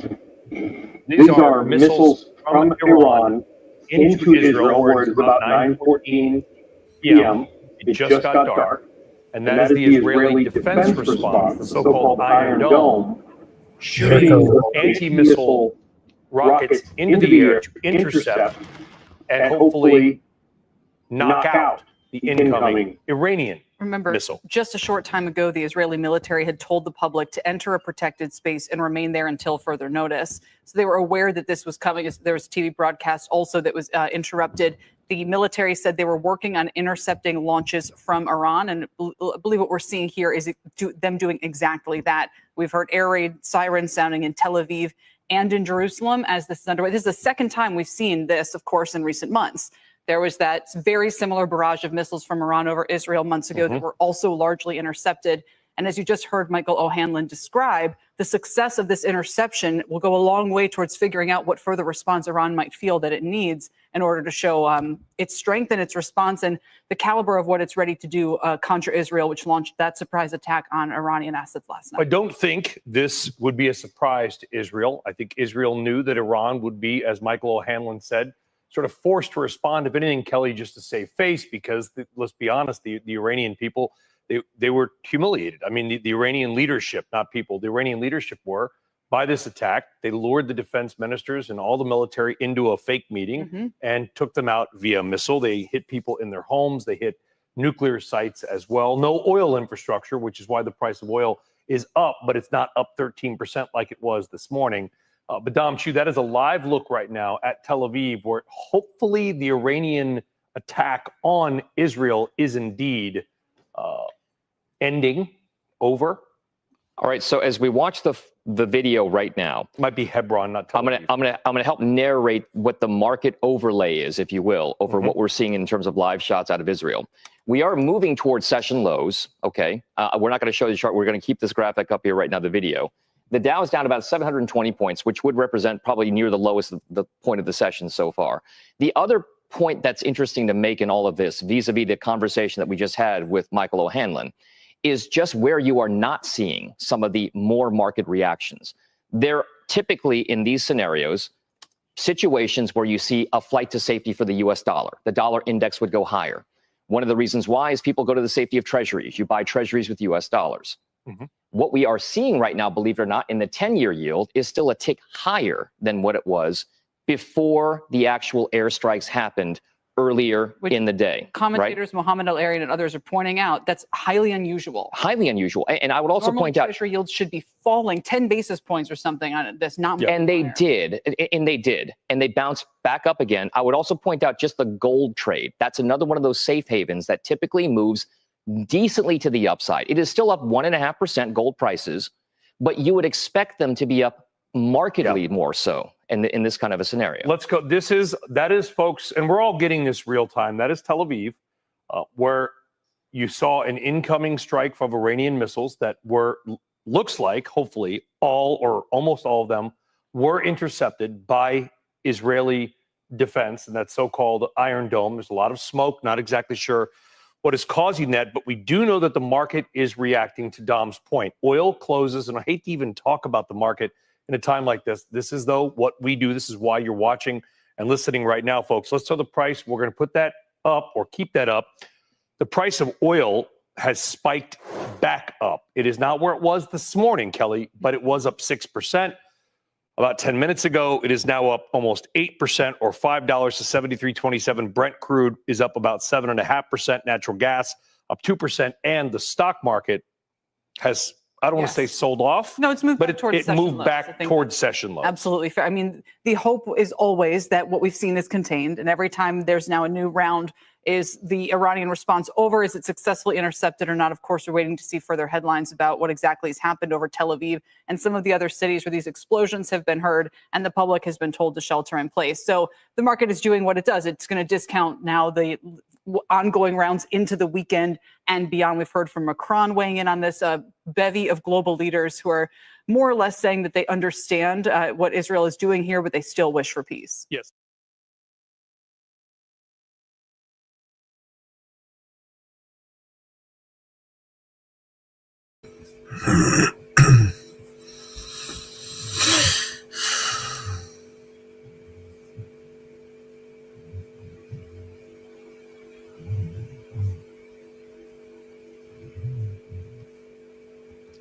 We knew it was going to happen.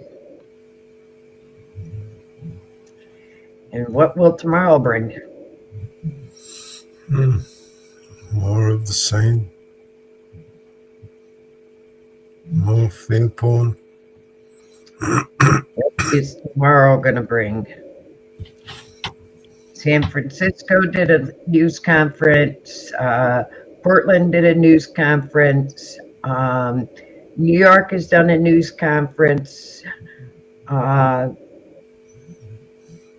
Everybody is doing news conference. Florida's done a news conference.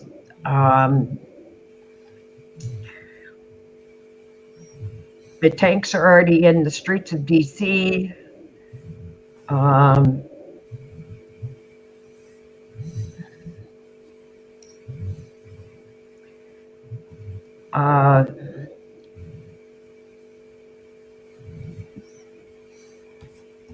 The governor of Texas has already called out the National Guard. I see one sheriff in Florida said that you riot, you throw bricks, you touch our officers, you pull a gun on our officers, we will notify your family where your body will be. He was blunt. He was blunt. He was blunt.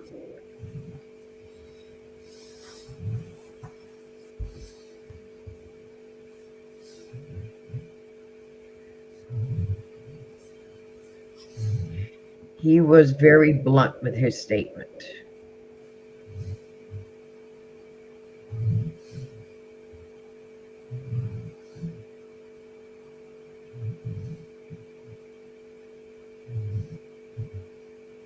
So that was interesting.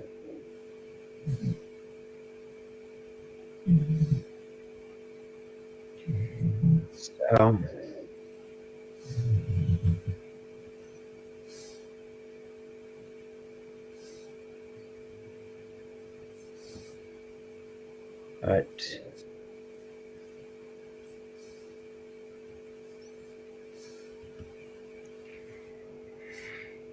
but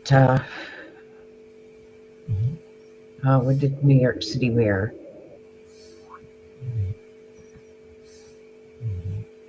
New York City Mayor, he has confirmed outside agitators, including domestic extremist groups linked to last year's Columbus riot, are planning to infiltrate and provoke violence and confrontation with police. What I uncovered, violent migrant gang members are now merging into those protests. Some are armed, repeat offenders, and extreme agitators whose dominations are covered for criminal activities.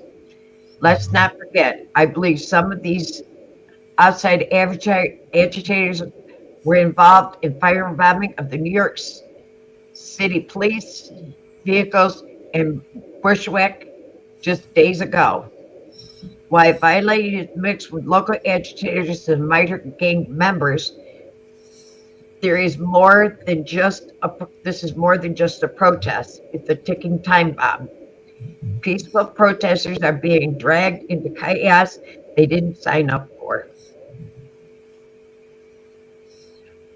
Like we have been saying, Mellows, this is a ticking time bomb.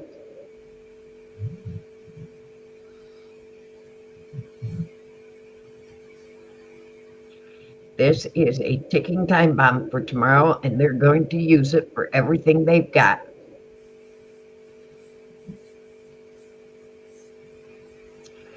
And it's going to blow tomorrow. It is going to blow tomorrow.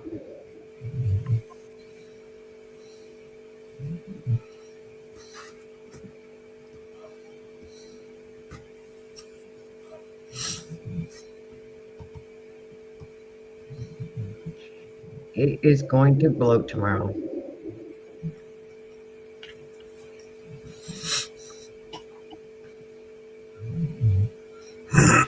You are so right.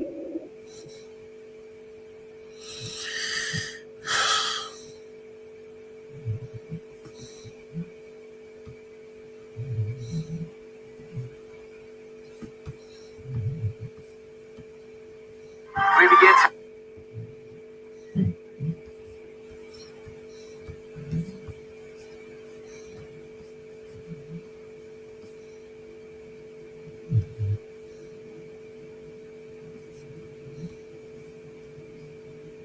Tonight with breaking news, CBS News has learned Israel is fully ready to launch an operation into Iran. Multiple sources confirm U.S. officials anticipate that Iran could then retaliate against certain American sites in neighboring Iraq. That's prompted the State Department to order non-emergency government officials to evacuate. The U.S. has ordered some staff at its embassy in Baghdad to leave. Officials ordering them to leave the Middle East or leave Iraq due to heightened regional tensions, and the Pentagon telling military families that they can voluntarily leave locations throughout the Middle East. President Trump was asked by reporters about that while attending a show at the Kennedy Center last night. Take a listen to some of what he had to say. Well, they are being moved out because it could be a dangerous place, and we'll see what happens. But they are being, we've given notice to move out. We'll see what happens. Is there anything that can be done to dial the temperature down in the region? They can't have a nuclear weapon. Very simple. They can't have a nuclear weapon. A top Iranian military official is responding this morning saying, quote, "We warn the enemy not to make any mistakes and to carefully consider the consequences of their actions." Now, these rising tensions, they're leading the State Department to evacuate all non-essential personnel from nearby Baghdad, and military families in the region, they're voluntarily departing as well. Meanwhile, Israel stands poised to launch an unprecedented attack on Iran. U.S. officials have told CBS News that Jerusalem is readying an operation against Tehran's nuclear program. That's despite the Trump administration's ongoing talks with Iran. Middle East envoy Steve Witkoff is slated to meet with Iranian officials for his sixth round of those talks in coming days. The U.S. anticipates an Israeli attack could prompt Iran to retaliate on some American military and diplomatic sites in Iraq. Stuart, how serious is this move by the U.S., and does it actually suggest potentially we're going to see a direct confrontation with Iran soon? I mean, I think that is a very hard prediction to make. Certainly what we can say is that from the Israeli side, they have been deeply concerned about Iran's nuclear program for many years. They have been planning ways of taking it out militarily for many years. What seems to be a little different this time is that obviously the US and Iran are engaged in attempts to come to some sort of agreement. That is a sort of a return of sorts to the nuclear agreement we saw under Obama. But both sides have set out red lines that seem entirely incompatible. So, for instance, the US says there is no way that Iran should have any enrichment capability. Iran says that's an absolute red line, and it must have some because it is a signatory to the non-proliferation agreement. So I think there is a mounting sense within the region that these two sides are incompatible. At the same time, you have Israel clearly very keen to do some sort of military action to degrade at least the nuclear capabilities within Iran. You say that it's Israel that has to move quickly. The United States right now is actually asking, or at least hinting to Israel to, pardon the pun, cool its jets when it comes to attacking Iran. Will Israel listen? I think Israel has to listen up to a point where we feel that it becomes an existential issue for the state of Israel. But it's We're not concerned. yet. Would you say it's not yet an existential issue? I would say that all Israelis prefer a diplomatic solution. a solution in which Iran no longer can enrich uranium on its own soil, use that uranium to put that enriched uranium into warheads that Iran is developing secretly, and then put them onto missiles, which Iran, as you saw, already has those missiles. Those missiles, by the way, can strike now Paris. They can strike London. So yes, but there's a time to this. And right now, we're concerned that the negotiations going on between the United States and Iran are being dragged out. The Iranians are great negotiators. They know how to drag these things out ad infinitum. And we also know that while they're dragging these out, not only are they buying this rocket fuel from China, they are also extending the Iranian enrichment by 30%, which is sending an unequivocal message that they're not really afraid of the United States and Israel right now. And that's why 2 weeks ago, President Trump told Israeli Prime Minister Benjamin Netanyahu that it's an inappropriate time right now to take any sort of action that could disrupt those talks. Now, those talks are set to continue on Sunday, but in an interview that was released yesterday, Trump said he had grown, quote, less confident about the prospects of a deal. And just this morning, the board of the UN's nuclear watchdog found that Iran isn't complying with its nuclear obligations for the first time in 2 decades. In response, Iran called the decision biased and said it would accelerate its nuclear enrichment program. Iranian defense minister has said that if Iran is forced into a conflict, they would attack American interests. Now, part of the reason Israel has this view of Iran is they have been attacked by, according to Israel, Hezbollah in Lebanon, the Houthi rebels in Yemen. Those are Iranian-backed. But as you just mentioned, the U.S. administration is trying to negotiate a nuclear peace agreement with Tehran. So as Israel makes these threats, where do these talks really stand? So as I said, there is a 6-round scheduled talks on Sunday, but right now we seem to be at an impasse in terms of negotiations. Iran has said that the U.S. proposal is unacceptable. The U.S. is of the stance that Iran should not be allowed to enrich uranium for their nuclear program, and that's kind of where we're at. And Israel has long believed that Iran has used these talks as a to stall and to continue their aims in terms of enriching uranium. So right now, negotiations have stalled, and that's where we're at right now. Makes me think that Israel has to act and act quickly. And this is not new. Several years ago, the Chinese signed a 25-year, $400 billion agreement with Iran that had a military dimension. China buys its oil from Iran. And Iran is also an ally of North Korea. Those missiles you see kicking off are knockoffs of North Korean missiles. And Russia. Russia not only provides Iran with weaponry, it builds the Iranian nuclear reactors. So all of the America's adversaries in the world are aligned with Iran, and that's why they call it the anti-American axis. So, Saeed, if there were to be some kind of attack, what practically could Iran do at this stage to retaliate? Well, the defense minister of Iran said yesterday on the sidelines of the cabinet meeting that the country has tested a missile with a 2-ton warhead. So Iran has been preparing itself and has been advancing its defense program, its defense capabilities. And let's face it, the area that Iran has most progressed in ever since the Islamic Revolution is the defense and military programs and capabilities. So there have been a couple of unveilings, there have been a couple of advancements by Iran that could actually jeopardize the U.S. and Israel's interests in the region. You know, there's significant intelligence sharing between the U.S. and Israel. So what is the White House saying about these reports that Israel may launch this attack? Well, I think one very telling sign is the notices that went out to Americans living in the region. Errol, you alluded to it, but some Americans told to leave. That includes the State Department telling non-emergency officials, ordering them to leave the Middle East or leave Iraq due to heightened regional tension. They do not appear to be. In fact, the supreme leader of Iran, Ali Khamenei, Ayatollah, came out and said that any suggestion in an Iran nuclear deal that Iran should stop enriching uranium is nonsense.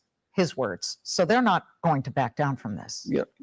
My approach, well, maybe of a certain age, right? It's the Dirty Harry approach, which is go ahead, pull the trigger, be my guest. Israel has the right and the ability to defend itself against a country which every single day says it exists to wipe us off the map, supports organizations like Hamas, Hezbollah, the Houthis, which are trying to destroy us. And we're defending ourselves very well against them. He is going to head to Bedminster, New Jersey for the weekend, but his recent trip to the Middle East did not include a stop in Israel. What do you read into that? I think his interests were economic, financial, to get Saudi investment, to sell large arms packages to the Middle East. We understand that. Okay. That was what was concerned for us.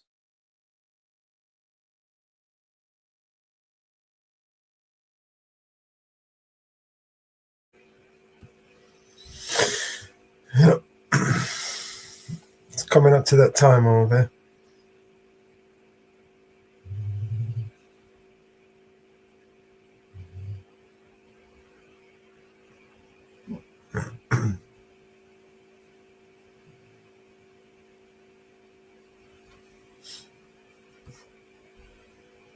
Yes.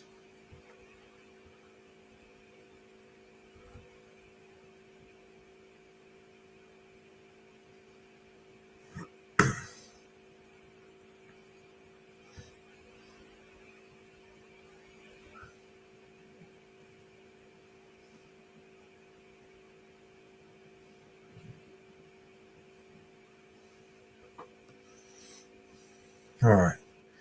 I think we're going to call this here. Thank you, everybody, for joining us. We will see you on the next one. I'm muted. I've been talking to you and I'm muted. We have 2 destroyers in the Mediterranean Sea. We just said 2 more there. So it's going to be interesting to see what's going to happen in the next few hours and tomorrow. We'll probably go live tomorrow with everything going on with the parades. And see what happens. So, but it's going to be interesting. Thank you all for joining. I hope some you got some interesting information out of that hearing. And everybody, keep an open mind about what happened with that governor out of that congressman out of California. Because he did barge in and it was not answering. It wasn't opened up to questions yet. When he barged in and started asking questions, the news conference just started. And he went in demanding answers. So keep an open mind. Remember when it was Biden's, the Republicans did it to them, and now the Democrats are doing it to the Republican side. So it's just flip script. It's just flip script. The Republicans did it when the Democrats were in charge. Now the Democrats are doing it to the Republicans. It's just flip script. So remember that. It's flip script.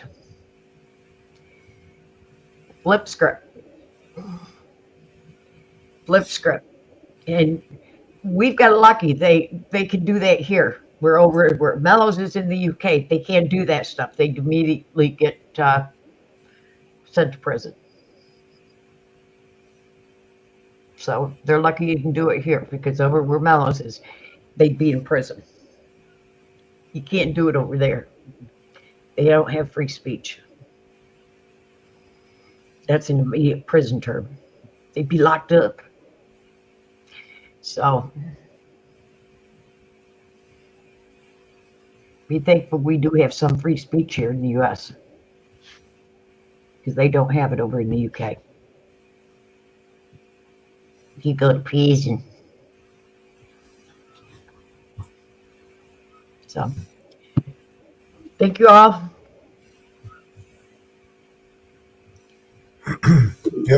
Let's see on the next one. All right. Let's end this here. Right.